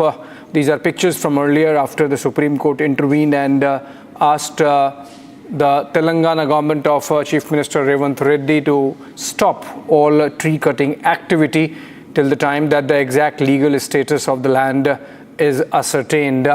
And moving on from Hyderabad to Lucknow, where we are getting a breaking news development, which is that Chief Minister of Uttar Pradesh, Yogi Adityanath, has spoken his mind on the ongoing Waqf debate. He has said that there have been attempts to capture the land in Prayagraj in the name of Waqf. The Chief Minister, in fact, was in the pilgrimage town earlier in the day, and he questioned whether it is the Waqf board or the land mafia board. Yogi Adityanath there really taking the battle right there in the opposition camp. Let's listen in to Chief Minister Yogi Adityanath on Waqf Amendment Bill. जो लोग प्रयागराज की पहचान को छुपाते थे, वे नहीं चाहते थे इस पौराणिक सिटी को एक पहचान मिले। वे नहीं चाहते थे कि निषाद राज और भगवान राम के इस मिलन स्थल को एक पहचान मिले, क्योंकि उनके लिए अपना वोट बैंक महत्वपूर्ण था। देख रहे हो ना, देख रहे हो, यहां पर भी निषाद राज की पौराणिक भूमि पर कब्जा और जगह जगह शहरों पर भी वक्फ के नाम पर कब्जे किए गए हैं। अब तो हम प्रधानमंत्री जी के प्रति आभार व्यक्त करते हैं। देखा ना, वक्फ बोर्ड ने कैसा मनमानापन उस समय बयान दे रहे थे। जब हम कुंभ का आयोजन करने जा रहे थे, उस समय वो बयान दे रहे थे कि प्रयागराज में कुंभ की भूमि भी वक्फ की भूमि है। अबे हमने कहा ये बोर्ड क्या भूमाफिया बोर्ड हो गया क्या? भूमाफिया प्रदेश में नहीं चल सकते। माफियाओं को तो हम पहले ही विदा करा चुके हैं प्रदेश से। अब उत्तर प्रदेश में माफियागिरी नहीं चलेगी। महाकुंभ भव्य और दिव्य होगा। और बहनों और भाइयों, और भव्य और दिव्य कुंभ वहां है। हम आभारी हैं प्रधानमंत्री मोदी जी के, गृह मंत्री अमित शाह जी के, जिन्होंने वक्फ बोर्ड की मनमानी पर लगाम लगा करके वेलफेयर के कार्य के साथ ये सभी बोर्ड जुड़े। इसके लिए वक्फ बोर्ड से संबंधित एक अत्यंत महत्वपूर्ण अधिनियम को संसद में, लोकसभा में पारित किया है। आज राज्यसभा में भी पारित होगा। US President Donald Trump has announced significant reciprocal tariffs on India. But while doing so, he said he's being kind to us, charging roughly just half of what India charges the United States, calling these as discounted reciprocal tariffs. President Trump said the US will charge an import duty of 26% on India. Meanwhile, we're getting reports that the Ministry of Commerce and Industries has said that India is carefully examining the implications of the various measures, announcements made by the US President. Keeping in view the vision of Viksit Bharat, the department is engaged with all stakeholders, including Indian industry and exporters, taking feedback of their assessment of the tariffs and assessing the situation. Essentially, the bureaucrats of the Ministry of Commerce burning midnight oil to understand what these countermeasures by the US are going to mean for India's overall exports to the United States, and in fact, what are going to be the dominoes, or what is going to be the dominoes effect with the rest of the world also calibrating its response. Trump's tax deluge is now 20% tariff on the European Union. In fact, we have a big voice from India's industry, Mr. Mohandas Pai, joining us over the phone. Very good afternoon to you, Mr. Pai. And you would have, of course, tracked yourself the announcement made by US President Donald Trump, and it has been building up for a while. What's your first assessment of the tariffs that are now announced by Trump last evening? Well, I think President Trump wants to balance the tariffs that other countries charge for U.S. exports to that country, which is a good thing. For too long, U.S. has been a dumping ground for all the goods of the world, whereas countries have put up barriers against U.S. goods, and that has to go. And as far as India is concerned, he has put tariffs on us too, but I think India needs to negotiate with President Trump. India has already suggested is going to reduce the tariffs a lot for the U.S. We need to sign a free trade agreement which will open up the market for us. Many of our competitors like China, Vietnam have got unfettered access to the U.S. market. They've been dumping. Now with higher tariffs, we will become more competitive. So we have to move fast, use this to our advantage, and expand our business in the United States. China will have a tough time because China has got a $400 billion trade surplus in the United States. It has a $1 trillion trade surplus in the whole world. It's a mercantilist economy which dumps goods in all countries with huge capacities, doesn't bother about profits, and you can't compete with them. So what is Trump doing, in my view, is good for the world. He'll rebalance trade. If countries reduce the tariff to the United States, it means that costs will come down everywhere. There'll be greater trade and better prosperity. If they do not, they have to pay the price. And I think India has to play it very, very smartly and look after our own interest. Right. Mr. Pai, just one more question before I let you go, which is that some people are already seeing in this an arbitrage opportunity given the higher tariffs that have been slapped on China and particularly Vietnam, knowing that China was misusing the Vietnam route. You think there is an opportunity for us there?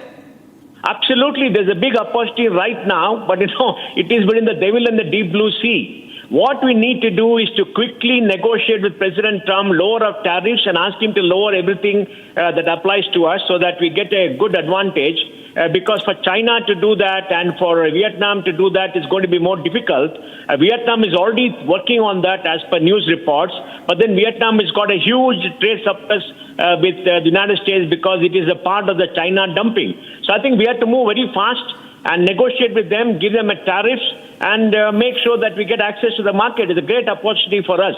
The arbitrage does exist, but overall I think we have to take it positively and open up the market so we can grow along with the United States. Right. Thank you so much, Mr. Pai. I appreciate you joining us with that perspective. But let's also listen to President Trump, what he said when he introduced those tariffs, calling Prime Minister Modi his great friend also.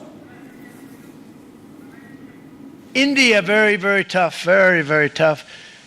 The Prime Minister just left, and he's a great friend of mine, but I said, you're a friend of mine, but you're not treating us right. They charge us 52%. You have to understand, we charge them almost nothing for years and years and decades. And it was only 7 years ago when I came in, we started with China charge. We took in hundreds of billions of dollars from China in tariffs. And they understood, honestly.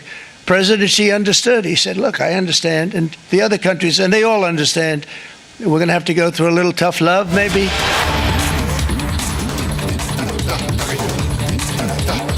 बहुत आभार और धन्यवाद, आपने मुझे बोलने का अवसर दिया। हम वक्फ अमेंडमेंट बिल 2024 इस पर बोलने के लिए और इसके समर्थन में खड़े हुए हैं, और मुझे पूरी उम्मीद है कि सदन भी इस बिल का समर्थन करेगा। जैसा कि मैंने कहा कि मेरी उम्मीद है, तो मैं पूरा वाक्य इस तरीके से बोलता हूं कि मुझे उम्मीद है कि उम्मीद का समर्थन होगा। यह बिल का मूल उद्देश्य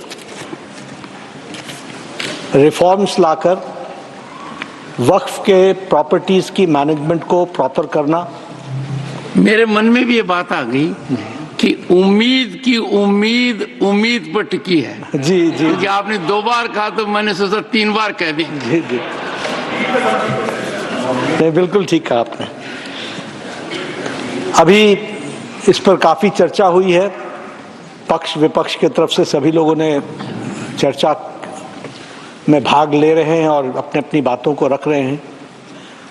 कुछ बातें इस प्रकार से ध्वनि उसकी आती है जैसे कि सरकार, भारत सरकार आदरणीय मोदी जी के नेतृत्व में इस वक्फ बिल, इस उम्मीद को जो लेकर के आई है, वो कहीं बुलडोज कर रही है।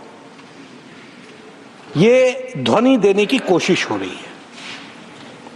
मैं इसको सबसे पहले एक जिम्मेवार राजनीतिक दल के राष्ट्रीय अध्यक्ष के रूप में इस ध्वनि को समाप्त करके, इस नैरेटिव को जो बनाया जा रहा है उसका पुरजोर विरोध करता हूं, और आपके माध्यम से, इस सदन के माध्यम से देश की जनता को यह बताना चाहता हूं कि प्रधानमंत्री मोदी जी के नेतृत्व में चलने वाली सरकार पूरी तरीके से डेमोक्रेटिक नॉर्म्स को फॉलो करके आगे बढ़ रही है।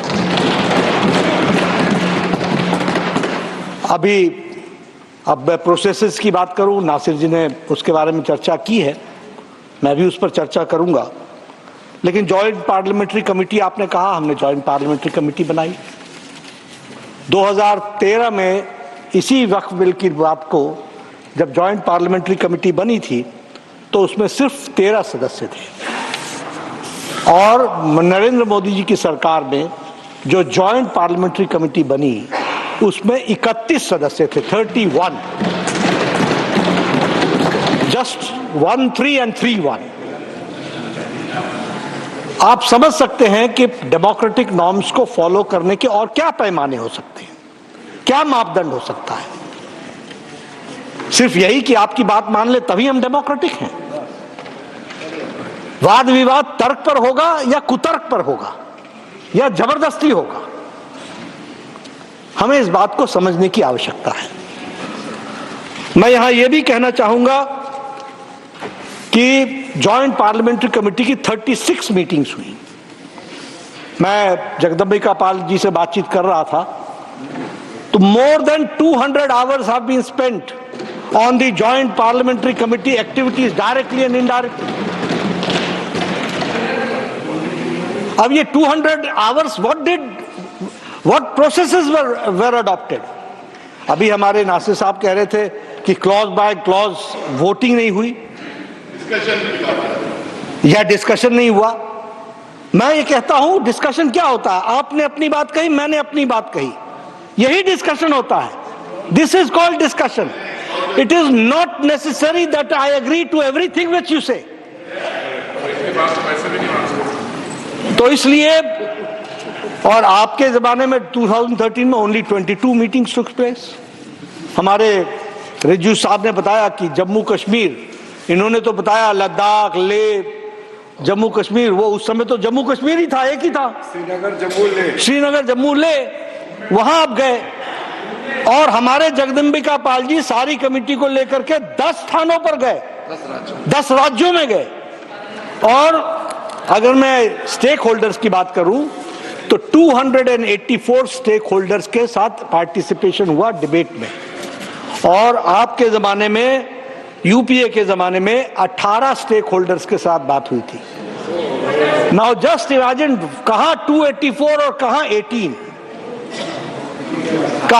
कहां सरसरी तौर पर डिस्कशन हुआ और कहां गहराई से डिस्कशन हुआ. कौन से पैमाने हैं जिन पैमानों पर हम खड़े ना उतरे हो. हम यह भी बताना चाहते हैं कि 25 स्टेट्स के वर्क बोर्ड के साथ बातचीत हुई, 15 स्टेट गवर्नमेंट्स के साथ बातचीत हुई, 5 माइनॉरिटी कमीशंस के साथ बातचीत हुई, और सैकड़ों एमएलए, एमपीज और मिनिस्टर्स के साथ बातचीत हुई. अब इससे ज्यादा एग्जॉस्टिव डिस्कशन क्या हो सकता था. और यूपीए के जमाने में जब 2013 का बिल आया तो सिर्फ 13 स्टेट्स में बातचीत हुई थी. और उसी तरीके से, जैसा मैंने कहा कि, और बिल को हम लोकसभा में लेकर के चले आए थे. मुझे एक बात और भी ध्यान में आ रही है जो मैं कहना चाहूंगा. हमारे यहां कहा जाता है, यहाँ कपिल सिब्बल साहब दिखे थे मुझे, कोर्ट में चर्चा होती है कि when you have got arguments you are contented and you speak accordingly. आप तो जानते ही हैं. और when you are lacking arguments you raise your voice to put and you try to sensationalize. मैंने देखा कि डिबेट को बहुत डिविएट करने की, डिरेल करने की. माननीय नड्डा जी, वो ये बात है, if you are a lawyer you are strong in law, hammer law. If you are strong on facts, hammer facts. If you are strong on neither, hammer the table. Sir, thank you very much. Very good advice. But I'll not hammer the table. I will use my. तो ये Daryl हुआ और Daryl के साथ साथ deviate भी हुआ. कल मुझे लोकसभा में भी देखने का मौका मिला. अब इस बिल में कहीं राम मंदिर आ रहा है, इस बिल में कहीं कुंभ मेला दिख रहा है, इस बिल में बिहार का इलेक्शन दिख रहा है, इसमें एयर इंडिया बिक गया, केरला का सिनेमा दिख रहा है.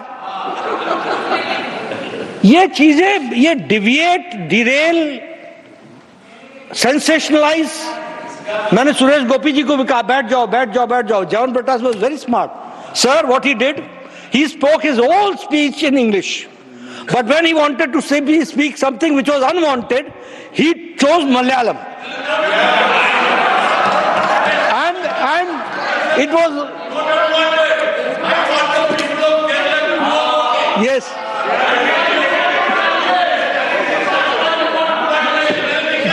John Mittas, yes. No, legally you are sound, John Mittas, nothing. Legally you are sound. But I said it's a smart move. Yes, smart move. You wanted something to be told to this house and you wanted something to be told to the Kerala people. So that smartness... It's a compliment. It's a compliment.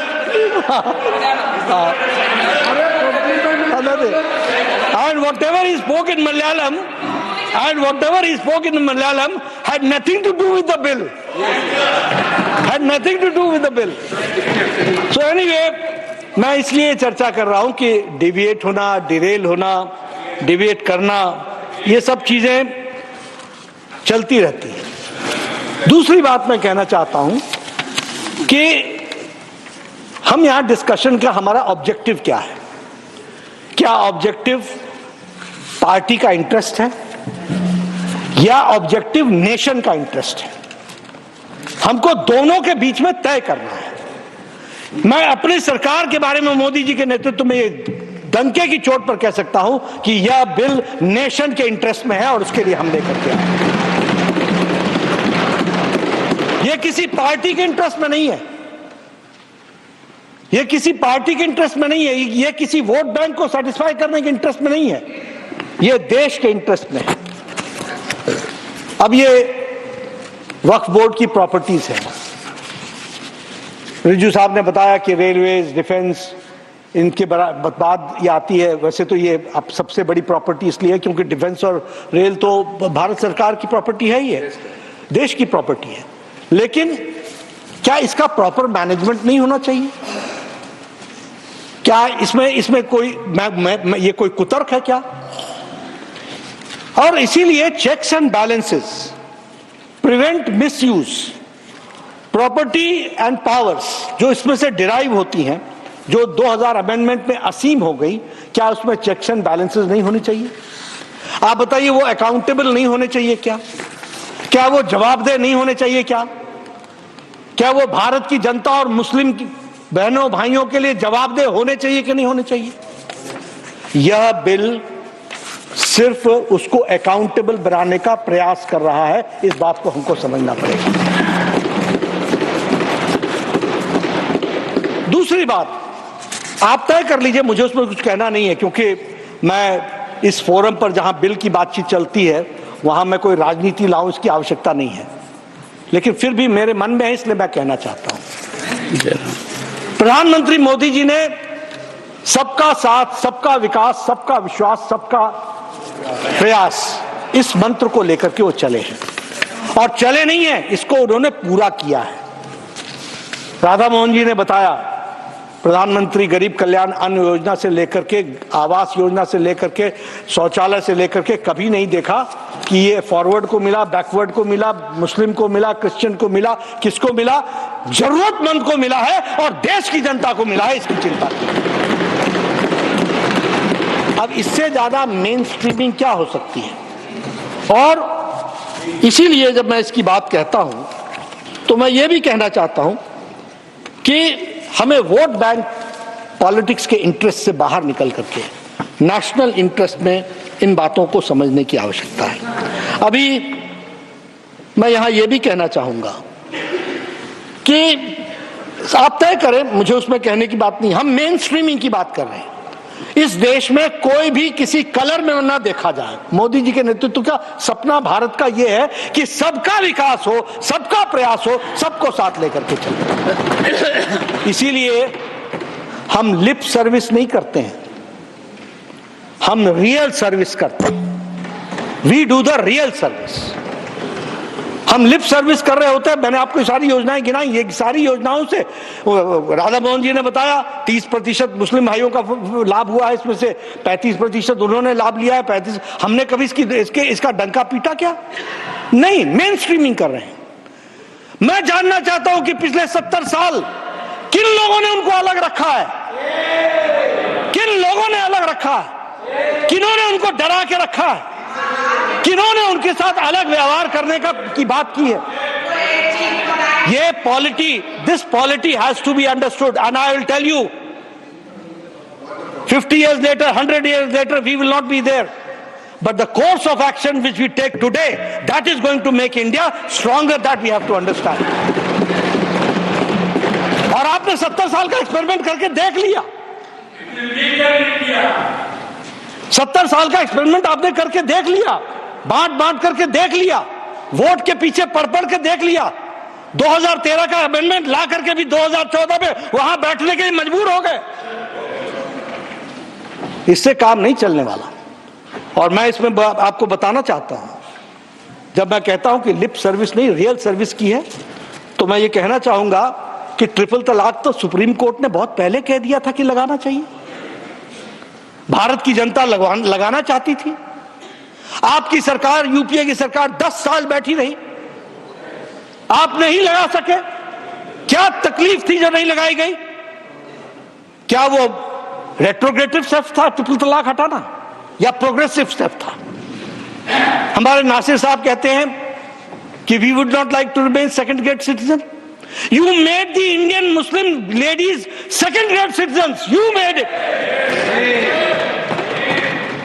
Second grade citizens.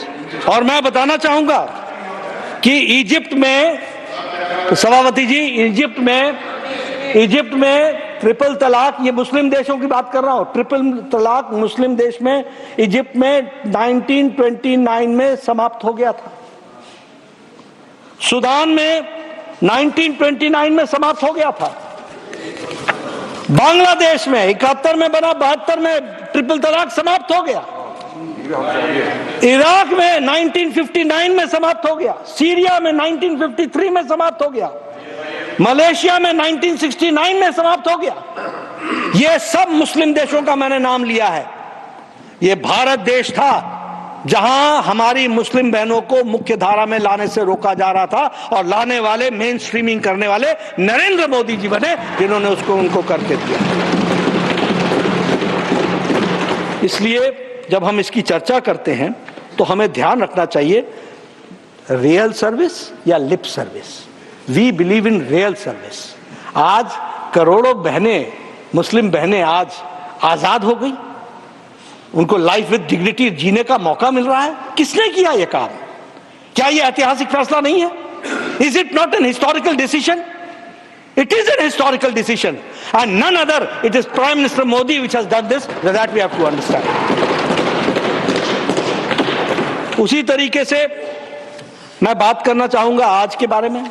आज हम, ऐसा लग रहा है जैसे पता नहीं हमने वक्फ बोर्ड पर हाथ डाल दिया, ये तो बहुत गड़बड़ बात हो गई है, और ये एक तरीके से हमारे को कब्जे में लेने की बात है, और हम कोई बड़े रेट्रोग्रेड चल रहे हैं.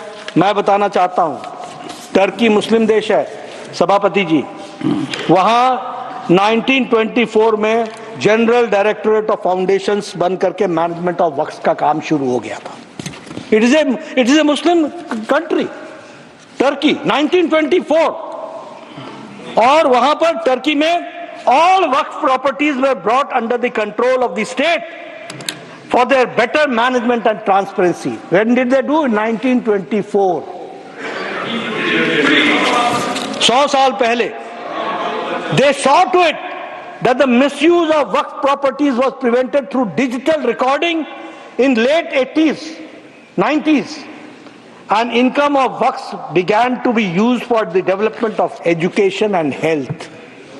ये किसने किया? टर्की ने. हम यहां कर रहे हैं, आप तो कर, यूपीए की सरकार को कर देना चाहिए था. क्यों नहीं किया? क्यों हमारा इंतजार कर रहे थे? मलेशिया मुस्लिम डोमिनेटेड स्टेट है. In Malaysia authority of Waqf management, वहां क्या बोलते हैं? State Islamic religious council, state चलाता है.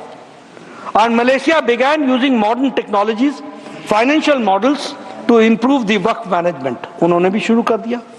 वहां उन्होंने नई बात शुरू कर दी, waqf shares. Waqf shares were implemented which increase the community participation and the rise in the waqf income. सब कोई प्रोग्रेसिव तरीके से चलने की प्रयास कर रहे हैं. Transparency and accountability was ensured and digital database of Waqf properties through geo mapping. यानी ये भी मलेशिया में भी जियो मैपिंग और डिजिटलाइजेशन से प्रॉपर्टी को उसको देखा जा रहा था. Saudi Arabia, reforms were made in Saudi Arabia in 2016 and the management of the waqfs. और वहां पर सऊदी वक्फ अथॉरिटी बनाई गई which was established, and new policies were implemented to make the waqf properties more economically beneficial. Economically कैसे beneficial हो सकते हैं? और the waqf income was used to empower the religious and educational and social services. ये मुस्लिम देश जब वक्फ को सरकार कब्जे में लेकर के जब उसका मैनेजमेंट कर रही है तो कोई तकलीफ नहीं हो रही है. यहां तो हम भी नहीं कर रहे हैं. यहां तो वक्फ बोर्ड और वक्फ ट्रिब्यूनल और वक्फ काउंसिल ही चलाएगा. हम तो सिर्फ उनको नियम के अनुसार लाने का प्रयास कर रहे हैं ताकि वो अकाउंटेबल हो सके. उस तरीके का हम प्रयास कर रहे हैं. Indonesia again a Muslim dominated country. यहां इंडोनेशिया बिगेस्ट. इंडोनेशिया वक्फ बोर्ड, जिसको वो बदान वक्फ इंडोनेशिया बोलते हैं, in 2004 Waqf Act was amended incorporating modern practices and registration for the management of Waqf properties, or the concept of cash Waqf was implemented for maximizing the benefits derived from the Waqf assets. यानी उन्होंने नए नए प्रयोग करने शुरू किए ताकि वक्फ की प्रॉपर्टी का ज्यादा से ज्यादा सदुपयोग हो सके और लोगों के लिए काम आ सके। ईरान में the management of Waqf properties is under the organisation of endowments and charitable act affairs, ये भी सरकार के पास है। After 1979 Islamic revolution extensive reforms were made in the management of the Waqf properties. मैंने आपको इसलिए सारी बातें बताई और इन देशों का नाम लिया कि ये लोग जो मुस्लिम देश हैं, जब वो वक्फ की प्रॉपर्टीज को ट्रांसपेरेंट कर रहे हैं, जब वो वक्फ की प्रॉपर्टीज को डिजिटलाइज कर रहे हैं, जब वो वक्फ की प्रॉपर्टीज को अकाउंटेबल कर रहे हैं, तो भारत की धरती पर करने में दिक्कत क्या आ रही है। और इसीलिए मैं इस बात को आपके सामने रखना चाहता हूं कि इसके माध्यम से हम लोगों ने कोशिश की है कि हम ज्यादा से ज्यादा मुस्लिम समुदाय का वक्फ की प्रॉपर्टी का उपयोग हो सके, उनकी शिक्षा का, उनके स्वास्थ्य का, और उनकी प्रॉपर्टी सही हाथों में रहे, इसकी चिंता की गई है। मैं यहां आपको बताना चाहता हूं, 2013 की बात कही गई। हमारे नासिर साहब ने कहा कि 2013 में तो आप भी साथ थे। हाँ थे, साथ हम थे, लेकिन 2020-21 में हमें ध्यान में आया कि 1913 से लेकर 2013 तक वक्फ की प्रॉपर्टी भूमि 18 लाख हेक्टेयर थी, और 2013 से 2025 में नई भूमि 21 लाख हेक्टेयर जुड़ गई, 21 लाख हेक्टेयर जुड़ गई।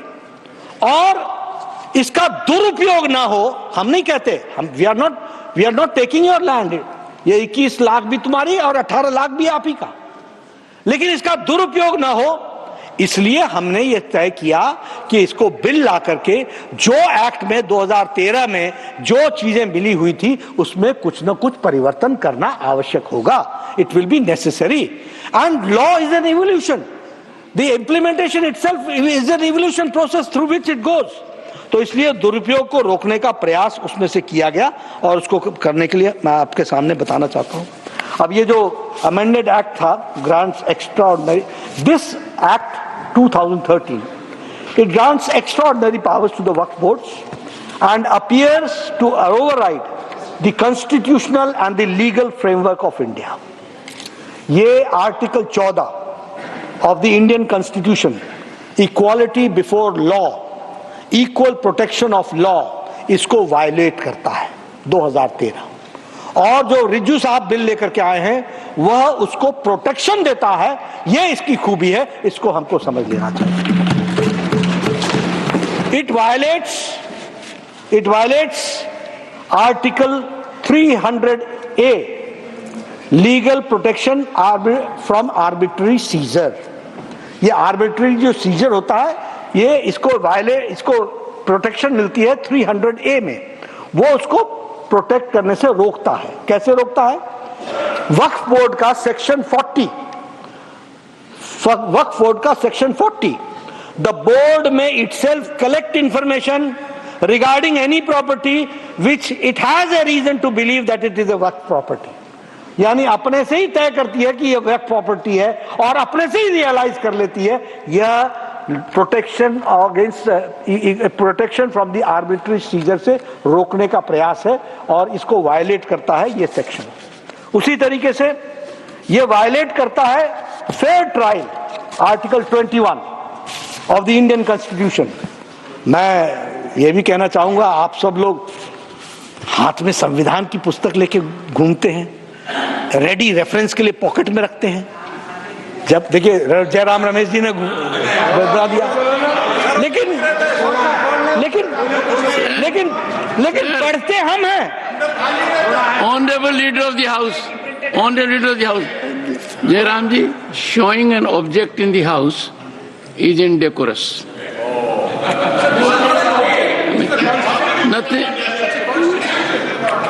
ये संविधान की किताब को And a constitution should never be treated like an object. It's a sacred book, testament for our democracy.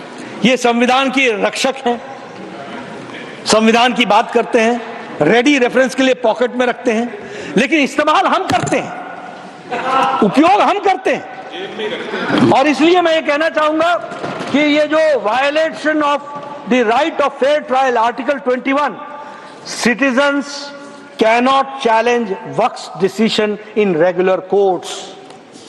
हम 21वीं शताब्दी में जी रहे हैं क्या कि citizens cannot challenge the decision of the Waqf in the civil court? क्या ये आर्टिकल 21 का वायलेशन नहीं है? और सुप्रीम कोर्ट का ऑब्जर्वेशन क्या है कि violation of property is in a way violation of the right to life. It is also the violation of life. तो मैं आपको संविधान की दृष्टि से उन अनुच्छेदों के बारे में बता रहे हैं। It became more powerful than judiciary. Waqf board का section 54, removal of encroachment from the property through Waqf tribunal order, इसका ऑर्डर भी वक्फ ट्रिब्यूनल का ऑर्डर देगा। वक्फ board section 6 and 7, it bars on the civil courts for there's no legal action is allowed. आप बताइए ये draconian law बन गया था कि नहीं बन गया था? ये ओवर पावरिंग था कि नहीं था? मैं तर्क कर रहा हूं, आपको कुतर्क लग रहा है? बताइए। मैं तर्क रख रहा हूं कि क्या ये ओवर रीचिंग नहीं था क्या? और ये ओवर रीचिंग संविधान के बेसिक स्पिरिट को चैलेंज करने वाला नहीं था क्या? नहीं है क्या? और इसीलिए इन सारे सेक्शंस को उसी तरीके से वक्फ बोर्ड का section 85, bar of the jurisdiction of the civil courts, waqf board का section 83 bracket 7, finality of the decision as mentioned the subsection declares the tribunal decision as the final and binding having the force of the civil court decree. यानी civil court की power ये section 83.7 रखता है और उसकी final decision होगा बिना appeal के। और waqf board section 83 bracket 9, the sub section explicitly states, अब ध्यान से सुनिएगा, the sub section explicitly states no appeal shall lie against any decision or order whether interim or otherwise given or made by the Waqf tribunal. Against the constitutional rights. क्या ये भारत के मूल संविधान, आप नासिर जी कॉन्स्टिट्यूशन के लाल किताब को खोल के देख लीजिएगा, वो संविधान के मूल धारा को टच को उल्लंघन करती है कि नहीं करती? और ये आर्टिकल 12 के भी पावर्स को टेक ओवर कर रही है। द रेवेन्यू डिपार्टमेंट और the local authorities will have a limited power over the Waqf properties, यानी वक्फ की प्रॉपर्टीज पर रेवेन्यू डिपार्टमेंट का भी बहुत लिमिटेड पावर होगा। Even the state governments have a limited interference in the Waqf properties, operate outside the normal revenue system, यानी वो normal revenue system की से अलग हट करके ही काम करते हैं, इस तरीके का है। बहुत सी बातें हमारे माइनॉरिटी मिनिस्टर किरण रिजिजू ने बताई हैं, लेकिन मैं मूल बात बताना चाहता हूं कि एक तो ये जो बिल आया है इसमें क्या है, ये वक्फ बाय यूजर, ये इसको रिमूव करता है। Waqf by user, only declaration of endowment allowed and the donors must be practising Muslims for at least 5 years। अब मैं कहना नहीं चाहता ये क्यों, इसके पीछे कोई मैं धार्मिक विषयों को छेड़ना नहीं चाहता, अनकंफर्टेबल बात नहीं कहना चाहता, लेकिन मैं इतना जरूर कहना चाहता हूं कि हाँ, जो देने वाला है वो जेन्युइन तो होना चाहिए ना, और उसकी जेन्युइननेस को देखने के लिए एक पैमाना ये है कि वो प्रैक्टिसिंग इस्लाम होना चाहिए। हमने सीसीटीवी का कैमरा तो लगाया नहीं है, वो बोलेगा कि हम इस्लाम मानते हैं, नमाज पढ़ते हैं, बहुत अच्छी बात है, वहां के मुल्ला बोलेंगे तो हो जाएगा। लेकिन फीमेल का इनहेरिटेंस को रोकना यह एक बहुत बड़ा रेट्रोग्रेटिव स्टेप था, उसको ताकत देना यह इस बिल का काम है, इसको हमको ध्यान में रखना चाहिए। मैं ये भी बताना चाहूँगा कि earlier anyone without any proper documents called on the property as the Waqf property, Waqf board made the claim on it, Waqf board उस पर claim कर देता था।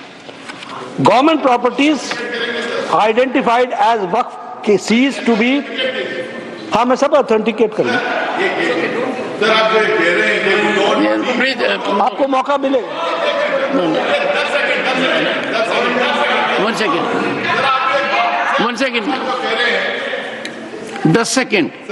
ये बार बार जो कहा जा रहा है कि वक्फ बोर्ड बिना डॉक्यूमेंट्स क्लेम कर देती है, हिंदुस्तान में कितने ऐसे प्रॉपर्टीज और कौन से वक्फ बोर्ड क्लेम है, प्लीज ऑथेंटिकेट कीजिए। Leader of the house, leader of the house, ये जेपीसी को जिसके ये भी सदस्य थे, जो 285 स्टेक होल्डर्स मिले हैं और जिन्होंने जो डॉक्यूमेंट्स दिए हैं वही रख दें यहाँ पर, तो वो ऑथेंटिकेट हो जाता है। We will authenticate 2000-year-old temple they are claiming is in Waqf board property. How it is possible? हाँ? नासिर हो गया अब।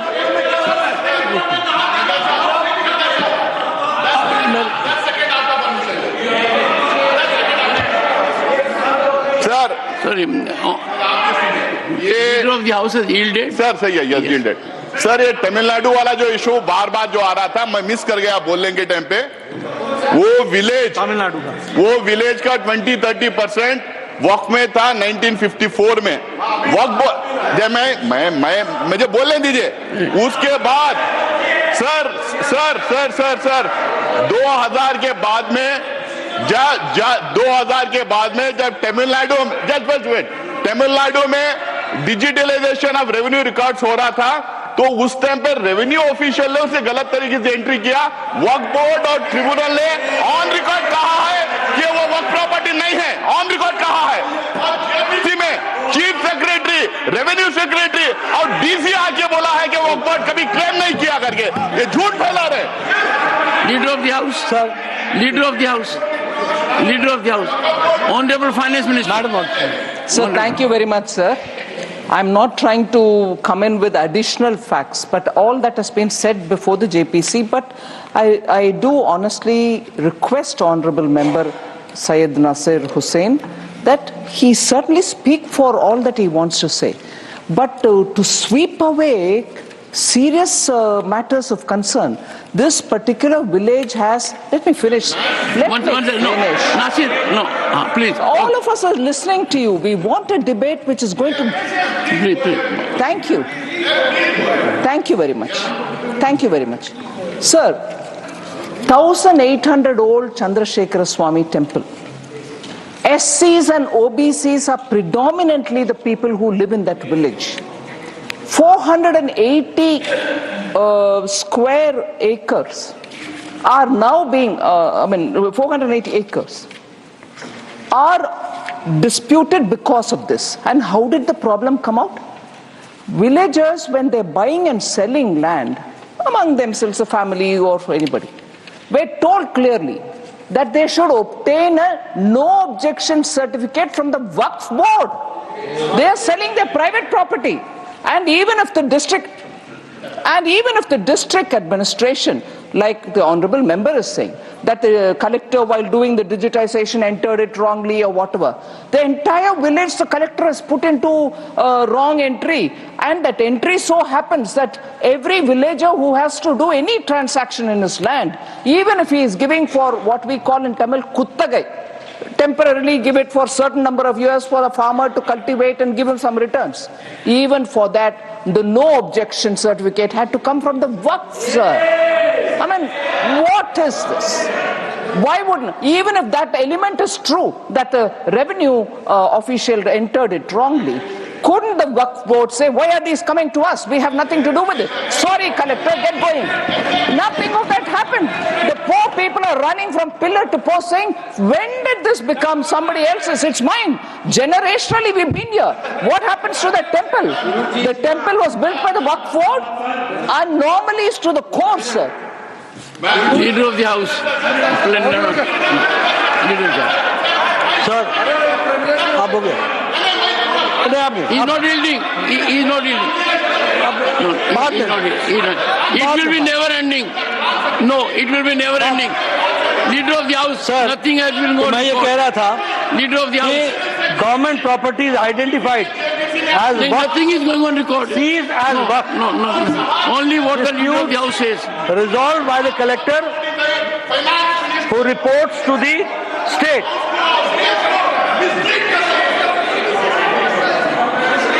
Government properties identified as Waqf ceased to be Waqf.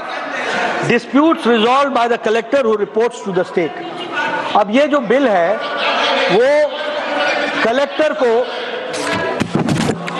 Collector को ये ताकत देता है कि वह निर्णय करे कि यह प्रॉपर्टी किसकी है, इसका ओनर कौन है, और तब उसके तरीके से उसका उपयोग किया जा सकता है। और ये जो बिल है वो प्रॉपर्टी को असर्टेन करने का जो वक्फ की ताकत थी उससे रोकता है, और यह पावर कलेक्टर को देता है कि वो तय करे कि whether this property can be added into the उसमें रेवेन्यू रिकॉर्ड्स में ये प्रॉपर्टी वक्फ को दी जा सकती है कि नहीं दी जा सकती, इसका टाइटल वो तय कर सकता है। एक बात किरण रिजिजू जी ने क्लियर कर दी है, मैं खाली उसको रीइटरेट करना चाहता हूं कि ये जो हमारे मॉन्यूमेंट्स हैं और जो एएसआई के जो अधीन आता है वो, और जो हमारी ट्राइबल लैंड शेड्यूल 5 और 6 की, these land can not be brought into the Waqf property, इस बात को हम लोगों ने सुनिश्चित किया है। और ये मुझे नहीं लगता कि किसी को इसके लिए एतराज होना चाहिए। ट्राइबल्स को संभालना, ट्राइबल्स की सैंक्टिटी को बनाए रखना, उनके अस्तित्व को बनाए रखना, ये हम करने का प्रयास कर रहे हैं। तो बिल का मूल मंत्र है कि ट्रांसपेरेंसी आए, अकाउंटेबिलिटी आए, और उसके साथ साथ स्ट्रिक्ट रेगुलेशंस के तहत इसको इंश्योर किया जा सके। अब वक्फ बोर्ड के पावर्स का मिसयूज कैसे हुआ? सितंबर 2024 में 25 राज्यों और केंद्र शासित प्रदेशों में वक्फ बोर्डों के आंकड़ा से पता चलता है कि 5,970 सरकारी संपत्तियों को वक्फ घोषित कर दिया गया। गवर्नमेंट प्रॉपर्टी वक्फ ने कर दिया घोषित। उसी तरीके से सितंबर 2024 को मिनिस्ट्री ऑफ अर्बन डेवलपमेंट ने उनके मंत्रालय में 108 संपत्तियां भूमि और विकास कार्यालय के नियंत्रण में है, और 130 संपत्तियां दिल्ली विकास प्राधिकरण के नियंत्रण में है, और सार्वजनिक डोमेन में 123 संपत्तियां वक्फ संपत्ति घोषित की गई हैं। 123। उसी तरीके से कर्नाटक में 1975 से 2020 40 वक्फ संपत्तियों को अधिसूचित किया गया, जिनमें कृषि भूमि, सार्वजनिक स्थान, सरकारी भूमि, झीलें, मंदिर शामिल हैं। चालुक्य समय के मंदिर है सर, चालुक्य समय। अच्छा, इसमें अपना पराया नहीं है, इसमें अपने पराये की बात नहीं है, बात लॉ ऑफ द लैंड की है। आखिर कानून चलता कौन है, कैसे है, कौन चलाता है, कैसे चलता है, कैसे 40 प्रॉपर्टियां वो सरकारी संपत्ति वक्फ की हो जाती है, कैसे झील वक्फ की हो जाती है। ये मैं किसी पर एस्पर्शन नहीं कर रहा हूं, लेकिन मैं ये कह रहा हूं कि गलत चल रहा था, उसको हम ठीक करने का प्रयास कर रहे हैं, और उसमें कांग्रेस पार्टी को भी साथ देना चाहिए। अभी मैंने पहले कहा, इन 2006 there were 4.9 lakh work properties which increased to 8.7 lakh properties। ठीक है, आप 4 लाख से 8 लाख आपकी प्रॉपर्टी हो गई। However, the total income which was 163 crores in 2013, that only increased after 2013 to 166 crore। 3 crore का ही मुनाफा हुआ, यानी 4 4.9 लाख वक्फ प्रॉपर्टीज जो 8.7 लाख प्रॉपर्टी हो गई, उसकी कमाई 166 से 163 से 166 हुई। और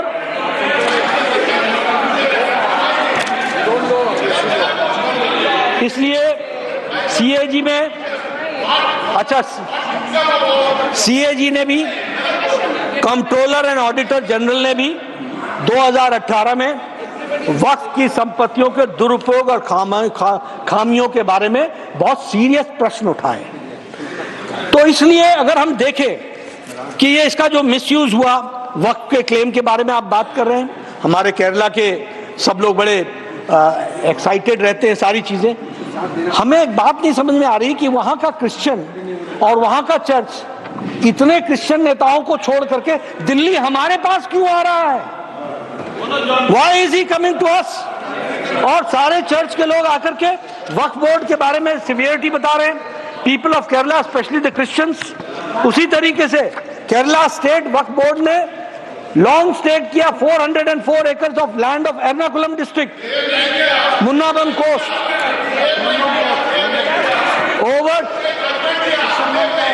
over 200 families in Chavakkar. Waqf board staked the claim of their land. Dr. Nasir Hussain, please, no, nothing wrong, no.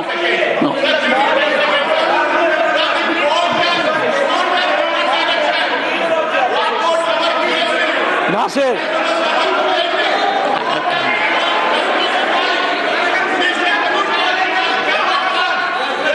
Only what the leader of the house says will go on record. Nothing else. Leader of the house. Sir. Honorable Finance Minister. Sir, leader of the opposition in the morning very clearly said, when somebody is speaking, let's all listen. Of course, you're going to give each one of us. Of course, I'm taking. Yeah. And you are there to give us each one. There, my God.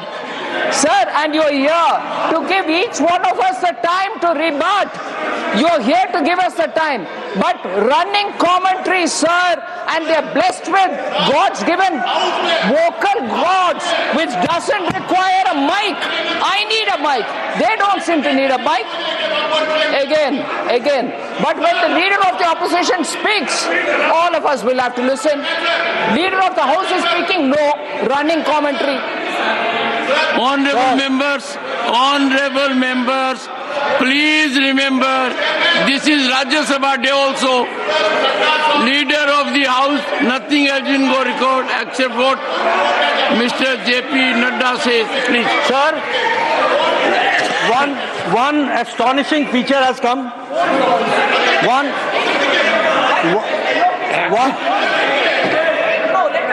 Sir, मेरे में patience की कोई कमी नहीं है, मैं patiently सबको सुनता हूं। इच्छा ये रहती है कि मेरे साथ भी पेशेंस रखा जाए तो अच्छा रहेगा।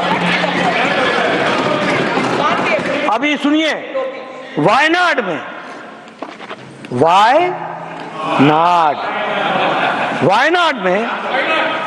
4.7 एकर्स तालापूजा वायनाड में यहां पर क्लेम कर दिया। अब वहां से कोई आवाज ही नहीं उठती है। वो लोग चल करके हमारे पास आ जाएं तो हमको ये पूछना तो पड़ेगा ना कि भाई आप अपने एमपी से मिल करके आए हो क्या? उनको बताया क्या? जब नहीं बताया, भरोसा नहीं है तो मैं क्या करूं?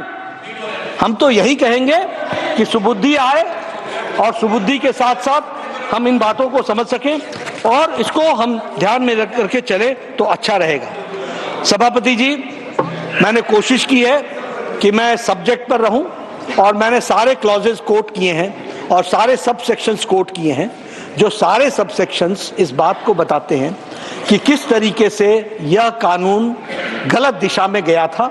2013 से 2025 के बीच में मुस्लिम भाइयों का बहुत नुकसान हुआ है और जमीन माफियाओं ने बहुत इसमें से मलाई खाई है और जमीन माफिया ने बहुत मलाई खाई है।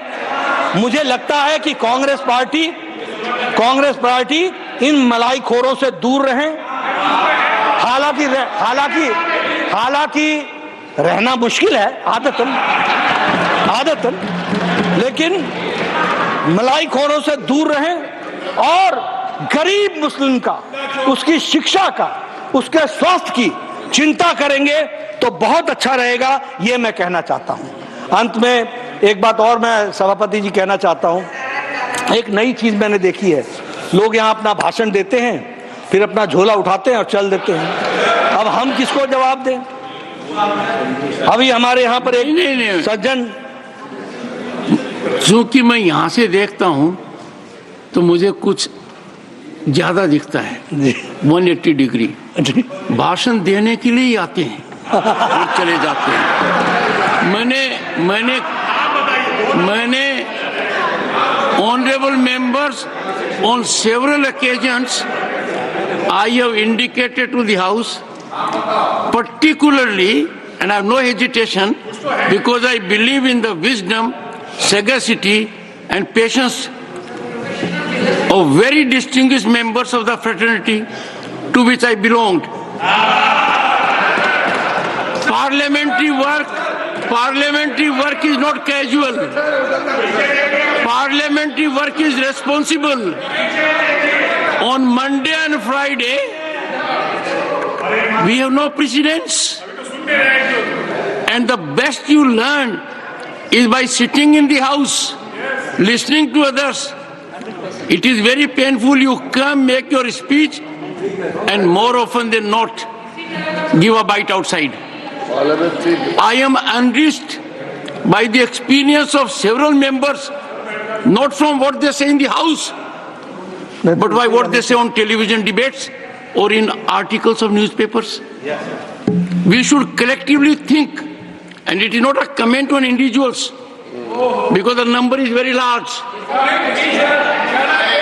Sir, मैं सिर्फ इतना कहना चाहता हूँ, उन्होंने बहुत बात की। Company close by.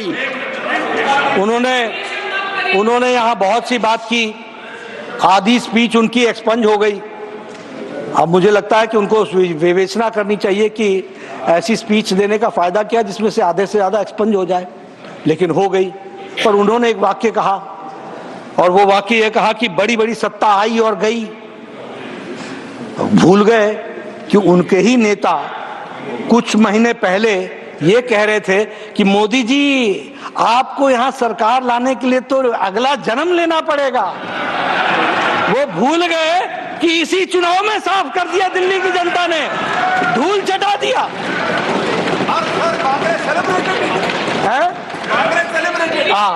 और कांग्रेस ने सेलिब्रेट किया। अब मैं इतना कहना चाहता हूं कि बुरा जो देखन मैं चला, बुरा ना मिलिया कोई, जो दिल खोजो आप ना, मुझसे बुरा ना कोई। चले थे दुनिया में ढूंढने, अपने आप को तो जरा ढूंढ लेते कि अपनी क्या गतिविधि है और किस तरीके से आप काम करते रहे हो और किस तरीके से दिल्ली की जनता ने आपको सबक सिखा दिया है। मैं बाकी महाराष्ट्र नहीं जाना चाहता, अभी हरियाणा नहीं जाना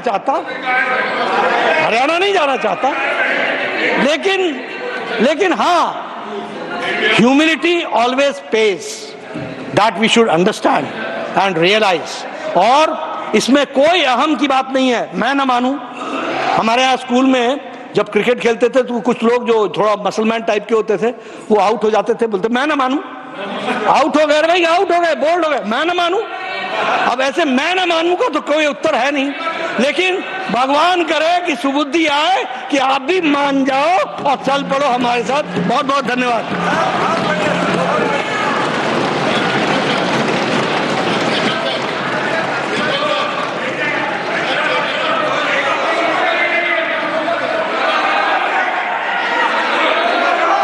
Former Prime Minister,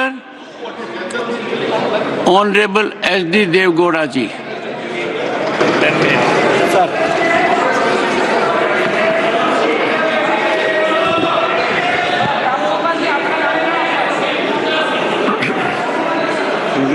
Respected Chairman, sir. You would like to speak? The leader of the House, Narda ji, After heard his speech,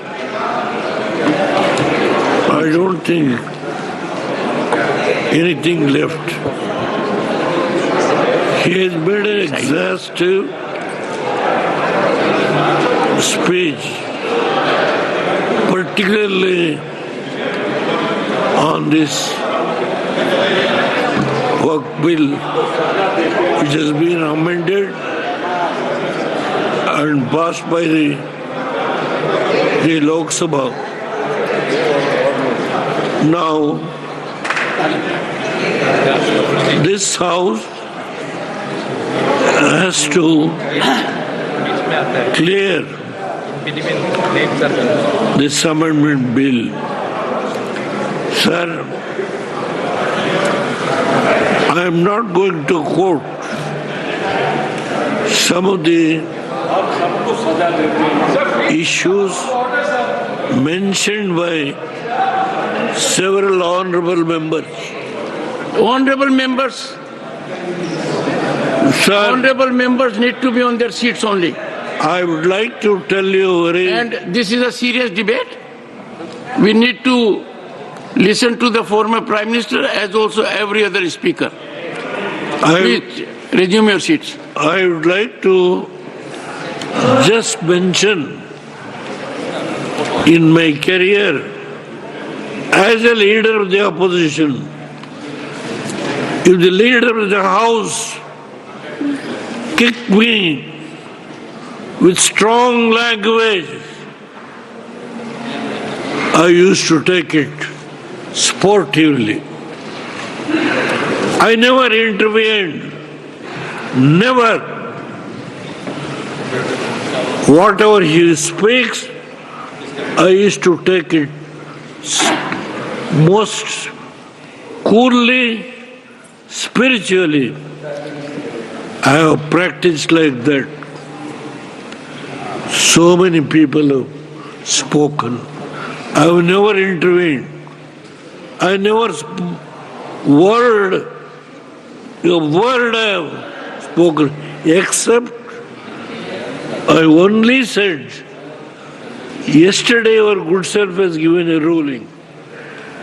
I allowed Mr. Gowda to speak for 10 minutes. Today, I humbly request all the members to speak little more time. This is a very important issue. Sir, I must congratulate the Prime Minister. Why? Why? The property which has been mentioned, that is about 1.2 lakh crores. It is not the government has given. It is the donors has given. This property, it has been given by the donors. If the donors has given, if that has been misused, if that has been vested interest has tried to swallow, now the present Prime Minister wants to put a seal not to allow this donor's property, which is given for a particular purpose to a community, that should not be swallowed by rich people or the people who are strong enough in the community to swallow this property. That is the background. That is the background.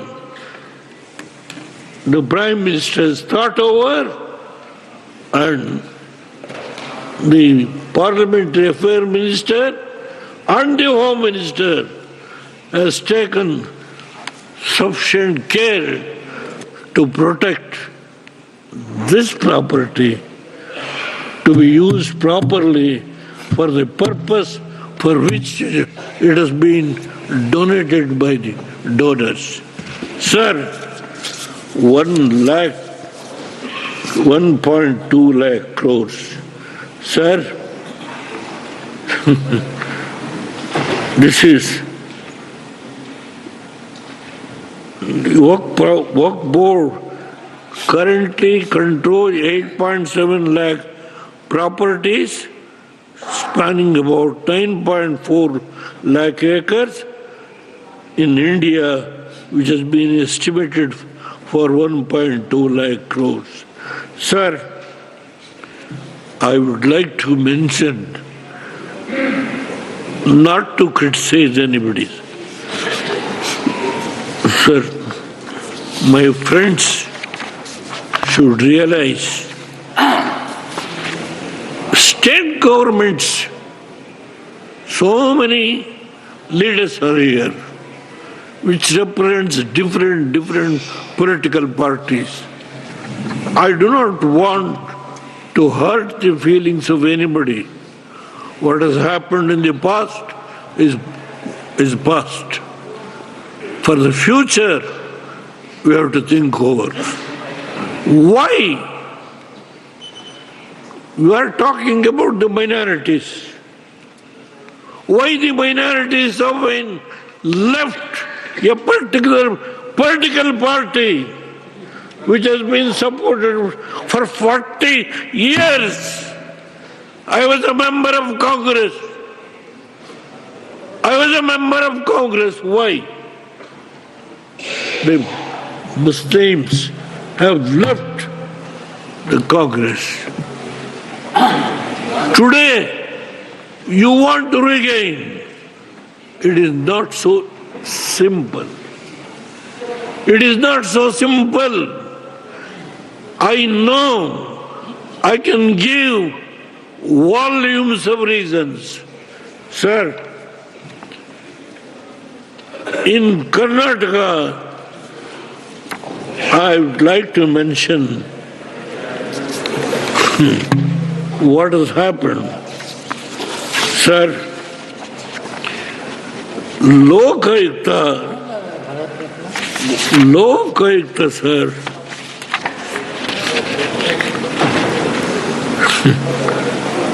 Justice Anand has given the report.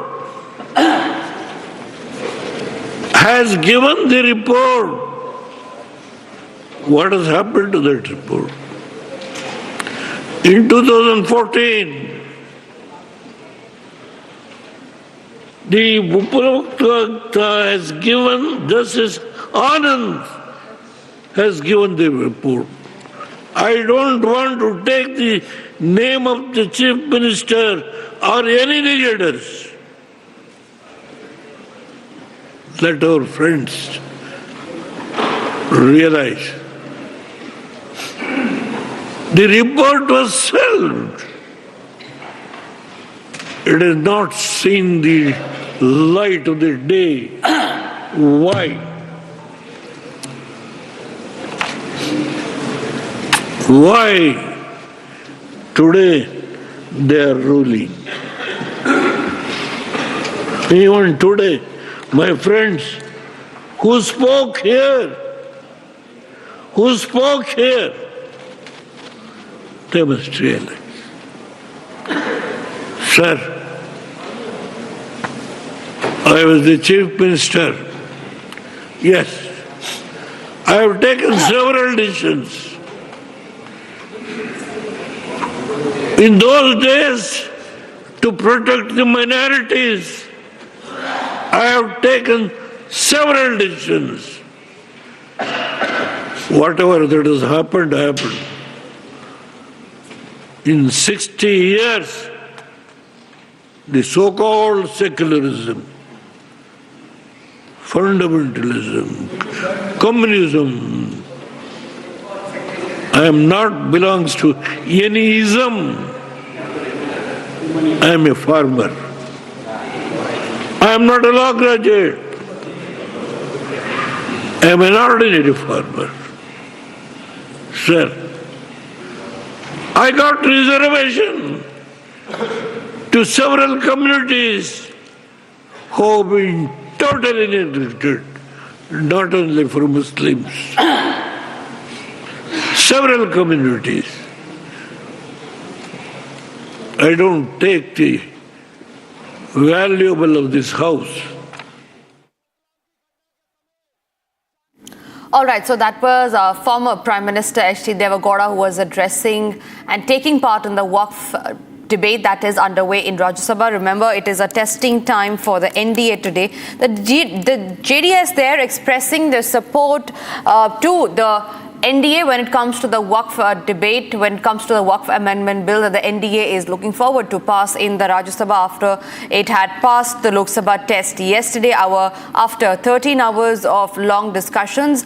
Meanwhile, it was Kiran Rijiju also as well who spoke in the assembly just a few moments back. Let's listen into what he had to say.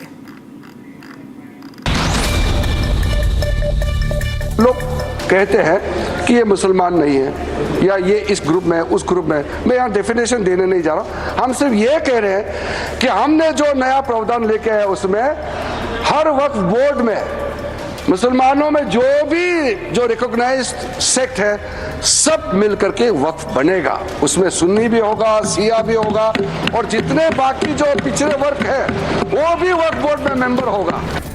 Out of 22 members in the Central Waqf Council, not more than 4 will be non-Muslims, including ex-officio members. In that case, the Minister of Minority Affairs. There will be 3 members of Parliament. A member of Parliament तो किसी का धर्म हो सकता है। ये नहीं कहना कि ये इस जाति का MP है इसलिए ये member नहीं हो सकता है। 3 members of Parliament, 10 members from Muslim community, or out of 10 Muslims, 2 members minimum shall be women. 2 महिला सदस्य होना अनिवार्य।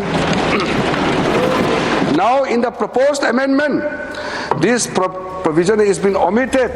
This facilitates the legal harmonization of the Waqf Act with all other property laws. इस देश में बहुत सारा property laws है ताकि सब में एक समन्वय हो जाए।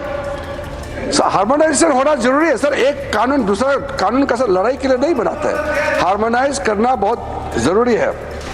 दुनिया का सबसे ज्यादा वक्फ प्रॉपर्टी हिंदुस्तान में है और कई लोगों ने कहा कि डिफेंस रेलवेज के बाद तीसरा डेटा बैंक देखा जाएगा तो वक्फ प्रॉपर्टी जो लैंड प्रॉपर्टी जो है वक्फ बोर्ड के पास है।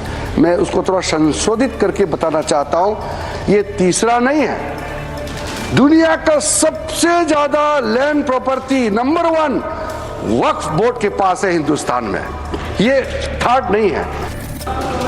जो आज हम बिल लेके आया है, एक आप इसको कह सकते हैं नए सवेरा, एक अच्छा सोच के साथ जब हम आए हैं तो हम बिल का नाम को भी, नाम से तो आपत्ति नहीं होना चाहिए, नाम को हमने अच्छा नाम लेकर के आया है। अब ये नया बिल का नाम होगा, इस एक्ट का नाम हो जाएगा उम्मीद सर, उम्मीद नाम।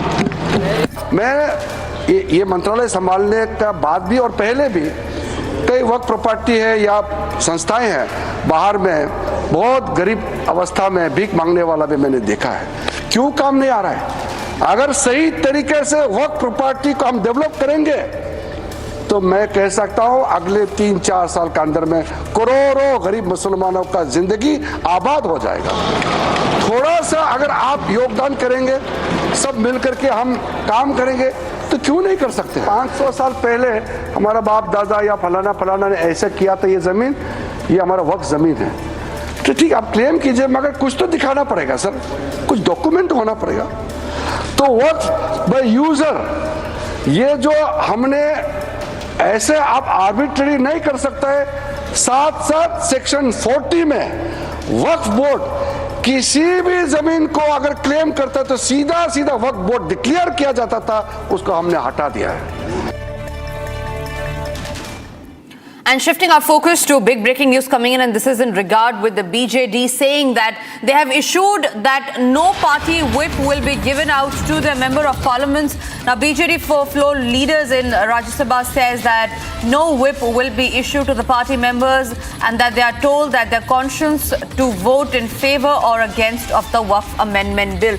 So the BJD there walking on a tightrope, sitting on the fence there and saying that no whip has been issued to their MPs or to the party members, and that it is on the individual's conscience to vote in favor or against of the Waqf Amendment Bill, which is in test in Rajya Sabha today.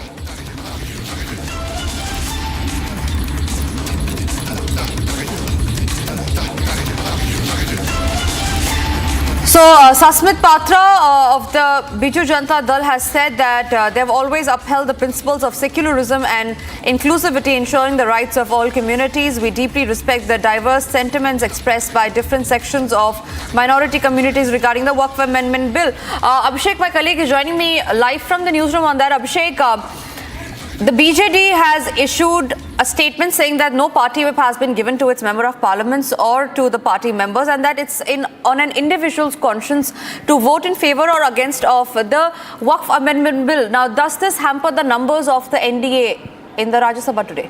No, to the contrary, it helps the NDA. And while in theory, what the BJD is saying is well within its right, but what this means is that its members are free to abstain, they are free to walk out, they are free to vote in favor of the Waqf Bill also.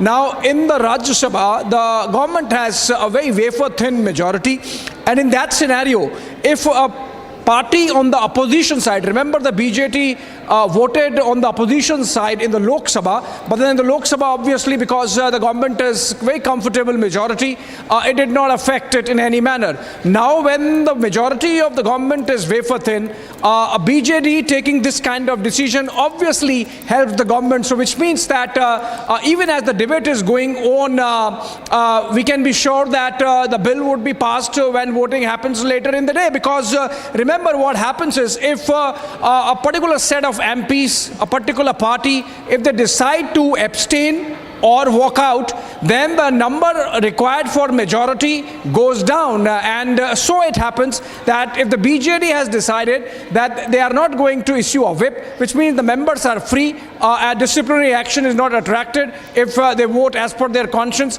Possibly some of them can vote either in favor of the Waqf Act, they can abstain, they can walk out, they can just absent themselves, and in which case, of course, the majority mark, the halfway mark comes down and the government sails through, because the government has 124 and the majority mark, which stands at 119 as of now for a 234 or 118 actually for a 234 member Rajya Sabha as of now, it goes down even further and the government really sails through with comfortable majority. So it seems that the Waqf Amendment Bill is all slated to be passed later in the day when the voting happens, with this BJD decision sort of helping strengthen that majority that the government has, even if wafer thin, in the Rajya Sabha.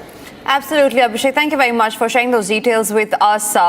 We move on to the other stories that we are tracking. Remember, it is a crucial test for the NDA government today, as the Waqf Amendment Bill is all set to be passed in the Rajya Sabha. It remains a little tricky and it remains to be seen on which way does the voting incline towards. Meanwhile, just a few minutes back, it was Union Minister JP Nadda who spoke in the Parliament. Let's listen in.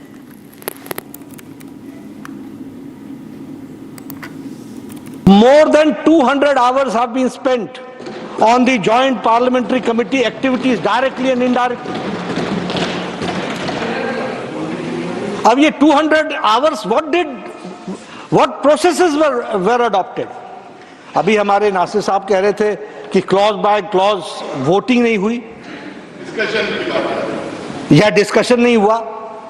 मैं ये कहता हूं discussion क्या होता है? आपने अपनी बात कही, मैंने अपनी बात कही, यही discussion होता है. This is called discussion. It is not necessary that I agree to everything which you say. तो इसलिए, और आपके ज़माने में 2013 में only 22 meetings took place. हमारे रिजू साहब ने बताया कि जम्मू कश्मीर, इन्होंने तो बताया लद्दाख, लेह, जम्मू कश्मीर, वो उस समय तो जम्मू कश्मीर ही था, एक ही था, श्रीनगर जम्मू ले, वहां आप गए। और हमारे जगदम्बिका पाल जी सारी कमेटी को लेकर के 10 स्थानों पर गए, 10 राज्यों में गए।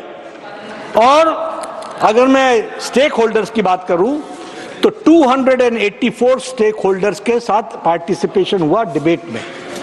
और आपके जमाने में, यूपीए के जमाने में 18 स्टेक होल्डर्स के साथ बात हुई थी।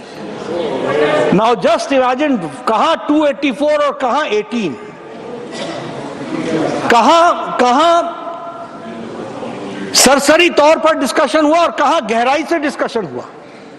कौन से पैमाने हैं जिन पैमानों पर हम खड़े ना उतरे हो। हम यह भी बताना चाहते हैं कि 25 स्टेट्स के वर्क बोर्ड के साथ बातचीत हुई, 15 स्टेट गवर्नमेंट्स के साथ बातचीत हुई, 5 माइनॉरिटी कमीशंस के साथ बातचीत हुई और सैकड़ों एमएलए, एमपीज और मिनिस्टर्स के साथ बातचीत हुई। अब इससे ज्यादा एग्जॉस्टिव डिस्कशन क्या हो सकता था। और यूपीए के जमाने में जब 2013 का बिल आया तो सिर्फ 13 स्टेट्स में बातचीत हुई थी। और उसी तरीके से जैसा मैंने कहा कि और बिल को हम लोकसभा में लेकर के चले आए थे। All right, shifting our focus to big breaking news coming in now. It is Akhilesh Yadav, the Samajwadi Party chief, who has told what Rahul Gandhi has said. He has exactly told Rahul Gandhi's line in the Rajya Sabha, where he said that whenever the BJP brings a new bill, it actually hides its failure. The BJP is unable to solve problems like demonetization, GST, recession, inflation, unemployment, starvation, electricity, water, etc. And this bill is being brought to divert the attention. In fact, he also goes on to say that a bigger issue than the Waqf land is the land on which China has settled its villages. But this bill is being brought so that no one raises or creates a fuss about external threats. So Akhilesh Yadav there doubting our armed forces, saying and giving it away, saying that China has actually taken away some parts of land of India, thereby exactly towing Rahul Gandhi's line on China. It's time for us to slip into a short break, but after the break we'll get you details of all that's happening in the Rajya Sabha, where the Waqf Amendment debate is underway.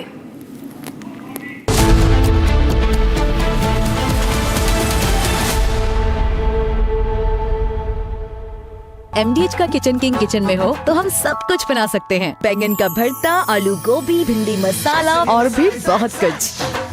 MDH।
सस्ते वाले दाल मसाले स्वाद हुआ बेकार। MDH की हल्दी मिर्ची धनिया करे कमाल। ये रंग दे, ये खुशबू दे, ये तीखा, ये कम पड़े। क्या निराला MDH मसाला।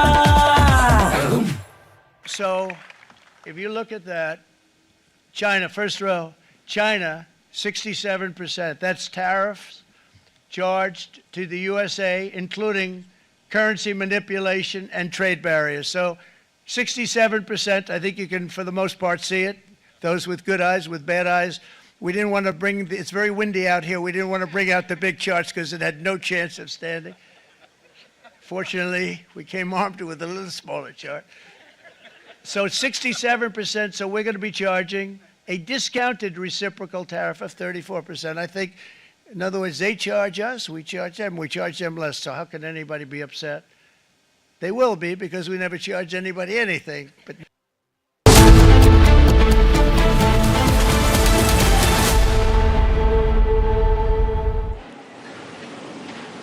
उनको इस कानून के संदर्भ में लागू करके देखते हैं किस कसौटी पे निकलते हैं। और इसमें मेरे को दूसरा बिंदु आता है। Sir, I spoke yesterday mostly in English. आज रियायत है कि हिंदी में ज्यादा बोलना है, लेकिन बोलूंगा। Doctor Singhvi, but I hope the translator is working well. यह मेरा दूसरा बिंदु है। बिल के क्लॉज 11 के अंतर्गत 100% मेंबरान, और मुझे बड़ा हास्यास्पद लगा, माननीय नड्डा जी कह रहे थे कुछ और अभी। क्लॉज 11 के अंतर्गत 100% मेंबरान प्रादेशिक वक्फ बोर्ड के ऐसे व्यक्ति होंगे जिनको प्रदेश सरकार नियुक्त नॉमिनेट करेगी। स्वायत्तता, ऑटोनॉमी, अधिकार क्षेत्र कहां बचा एक इस्लामिक मुस्लिम ऑर्गेनाइजेशन का? 100% नुमाइंदे नॉमिनेटेड और 0% चुनावित। क्या अधिकार क्षेत्र बचा इस धर्म और समुदाय को अपने वर्गों को चुनावित करने का? तीसरा, वक्फ बोर्ड में बड़े तरकीब से लिखा गया है न्यूनतम 3 यानी 11 में से 3 मुसलमान होने चाहिए। इसको अगर विपरीत भाषा में पढ़ा जाए तो 8 गैर मुसलमान 11 में से आप नियुक्त कर सकते हैं। लिखा तो खैर विपरीत भाषा में है। अनुच्छेद 26 का कौन सा स्वायत्त, मैं पूछना चाहता हूं, का हक अपने समुदाय के साथ छोड़ा गया है? और दूसरा जो एक बॉडी है, संस्था है, वक्फ काउंसिल, वहां गनीमत है 22 में से कम 12 मुसलमान होने चाहिए। चौथा बिंदु, अनुच्छेद 25 और 26 में अपने धर्म के लोगों को अपनी संस्थाएं खुद चलाने का हक दिया गया है। इस बिल में क्लॉज 14 द्वारा वक्फ बोर्ड के अध्यक्ष के विरुद्ध कोई मेंबरान अविश्वास मत नहीं ला सकता। उसको हटाने की अविश्वास मत द्वारा प्रक्रिया नहीं की जा सकती। क्या गणतांत्रिक प्रक्रिया छोड़ी है सरकार ने इस बिल में? क्या स्वायत्तता बची है? बचा है तो सिर्फ सरकारी नियंत्रण। पांचवा बिंदु, पहले पुराने कानून में वक्फ बोर्ड के सीईओ को मुसलमान होना अनिवार्य था, और साथ साथ 2 व्यक्ति जिनके नाम बोर्ड देता था उनमें से एक नियुक्त करना आवश्यक था। बिल का क्लॉज 15 इस वर्तमान बिल का इस सबको हटा देता है, क्योंकि इसका आधार है अब बिग ब्रदर नॉमिनेशन के आधार पर इसको चलाएगा। छठा, मैं आपके सामने 6-7 एक्ट्स का नाम लेना चाहता हूं। Karnataka Hindu religious institution charitable endowments act 1997, Jagannath temple act 1955, Mata Vaishno Devi shrine act 1988, Tamil Nadu religious charitable endowments act et cetera 1959, Uttar Pradesh Kashi Vishwanath temple act 1983, Sikh Gurdwara act 1925, और मेरे पास ये सूची बहुत लंबी है भारत के विभिन्न धार्मिक संस्थाओं के विषय में, भारत के विभिन्न प्रदेशों के विषय में। मैं ये पूछना चाहूंगा इस सम्मानित सभा से कि क्या इसमें से एक भी आप किसी समुदाय धर्म का नाम ले सकते हैं जिसमें उस समुदाय धर्म के अलावा लोगों को नॉमिनेट करने का अधिकार क्षेत्र दिया गया है? किसी एक में? मैं तो सराहना करता हूं और पूरा समर्थन करता हूं बीजेपी के नए नवेले दोस्त माननीय नायडू साहब, चंद्रबाबू नायडू, मैं वास्तव में सराहना और समर्थन करता हूं उनका, जब उन्होंने कहा कि तिरुपति बोर्ड में गैर हिंदू कैसे आ सकता है। बात सही है बिल्कुल। तो किस आधार पर ये सरकार ये आडंबर कर रही है, ये स्वतःला व्यवहार, ये भिन्न कसौटी एक समुदाय पे? इसका मतलब ये नहीं है कि आप दूसरे समुदायों पे भी ये प्रहार करें। इसका मतलब है कि आप ठीक ठाक तरीके से द्वेष की भावना से यहां नहीं चलें। 7वां मुद्दा, ये जो भी बात हुई वक्फ बाय यूजर की, ये बड़ी रोचक एक कानूनी सिद्धांत की बात है। अब सर्वोच्च न्यायालय ने दुर्भाग्यवश इस बिल के निर्माताओं को ये शायद ध्यान नहीं दिया, बार बार कहा, और अभी हाल में 2020 में कहा, एक निर्णय आया कि सैकड़ों वर्षों से, कई दशकों से वक्फ बाय यूजर प्रचलित है, एम्बेडेड है, स्थापित है कानून में, धर्म में, प्रैक्टिस में। ये निर्णय आखिरी जो मेरे पास है वो है 2020 का, उसकी 2 लाइन पढ़ लूं मैं। Waqf need not necessarily be an express declaration in every case, the same can reasonably be inferred from the facts and circumstances. उसके बाद बड़े लंबे चौड़े इसमें डिस्कशन हुए हैं। तो मेरा मुद्दा ये है कि अगर सर्वोच्च न्यायालय ने निर्णय द्वारा ये स्थापित कर दिया है कि वक्फ बाय यूजर कानूनी है, सही है, संवैधानिक है, तो उसको हटाने का तरीका एक ही होता है, कानून निरस्त नहीं कर सकता। हम सब जानते हैं कि कानून की बड़ी एक स्थापित मर्यादा है कि कानून द्वारा आप किसी निर्णय को निरस्त नहीं कर सकते। आप सबसे ज्यादा ये कर सकते हैं कि उस निर्णय के आधार को हटा सकते हैं। तो अब मैं पूछना चाहूंगा कि आप इस निर्णय का आधार जो है कि कई दशकों से ये स्थापित कस्टम है वक्फ बाय यूजर, उसका आधार आप कैसे हटाएंगे? इस बिल का जो पहला प्रारूप था उसमें उसको हटाने का प्रयत्न किया गया, यानी निर्णय को निरस्त करने का, न कि कोई आधार का हटाना। जब कोई प्रोटेस्ट आए शायद मिलीजुली पार्टीज के, तो एक और रोचक प्रसंग निकला। उन्होंने कहा कि ठीक है, हम इसको हटा तो रहे हैं लेकिन इसको भविष्य से हटाएंगे, रेट्रोस्पेक्टिव नहीं, यानी वक्फ बाय यूजर आगे से नहीं होगा। जो गलती पहले की आपने, अगर कोई चीज कानून द्वारा स्थापित पाई गई है और आप उस चीज का, उस निर्णय का, उस उच्चतम न्यायालय के जूरिस्प्रूडेंस का आधार नहीं हटा सकते हैं, तो आप उसको नहीं हटा सकते हैं भूत के लिए भी और भविष्य के लिए भी, retrospective also and prospective also. तो इसका कोई तर्क, इसका कोई खास मुझे समझदारी नहीं दिखी। 8वां, क्लॉज 3 के अंतर्गत 5 साल के इस्लाम के अनुयायी की, जिसकी अभी जिक्र हुआ, आवश्यकता है। लेकिन साथ साथ एक बड़ा रोचक वाक्य और है जिसकी जिक्र नहीं हुआ। वो 5 साल के इस्लाम के अनुयायी के बाद जो वाक्य है वो कहता है, quote, having ownership of such property and that there is no contrivance involved in the dedication of such property, unquote. या तो हमारे ड्राफ्ट्समैन साहब साहिबा बहुत सरल हैं या अत्यंत शातिर हैं। ये कंट्राइवेंस क्या होता है? ये युक्ति, ये तरकीब कौन, कैसे, किस आधार पर, किन तथ्यों पर निर्णित करेगा? यानी अगर एक व्यक्ति 5 नहीं 30 साल से इस्लाम का अनुयायी है, उसके पास सेल डीड है, वो मालिकाना हक है उस जमीन का, फिर भी वो जिंदगी भर कलेक्ट्रेट और सरकारी दफ्तरों के चक्कर लगाएगा, ये बताने की कंट्राइवेंस नहीं है। और इसीलिए वो हमारे शासकों के नियंत्रण में रहेगा।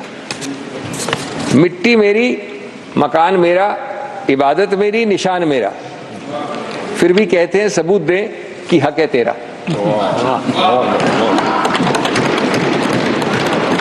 9th and my final point for the day, I'll finish within time.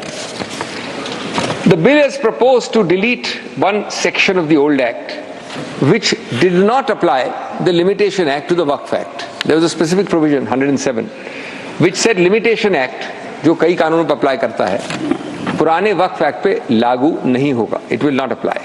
In other words, this new bill says that the Limitation Act will apply to the Waqf Act. Now this at first blush may seem to be a positive measure, but on deeper reflection, it is actually designed in favor of persons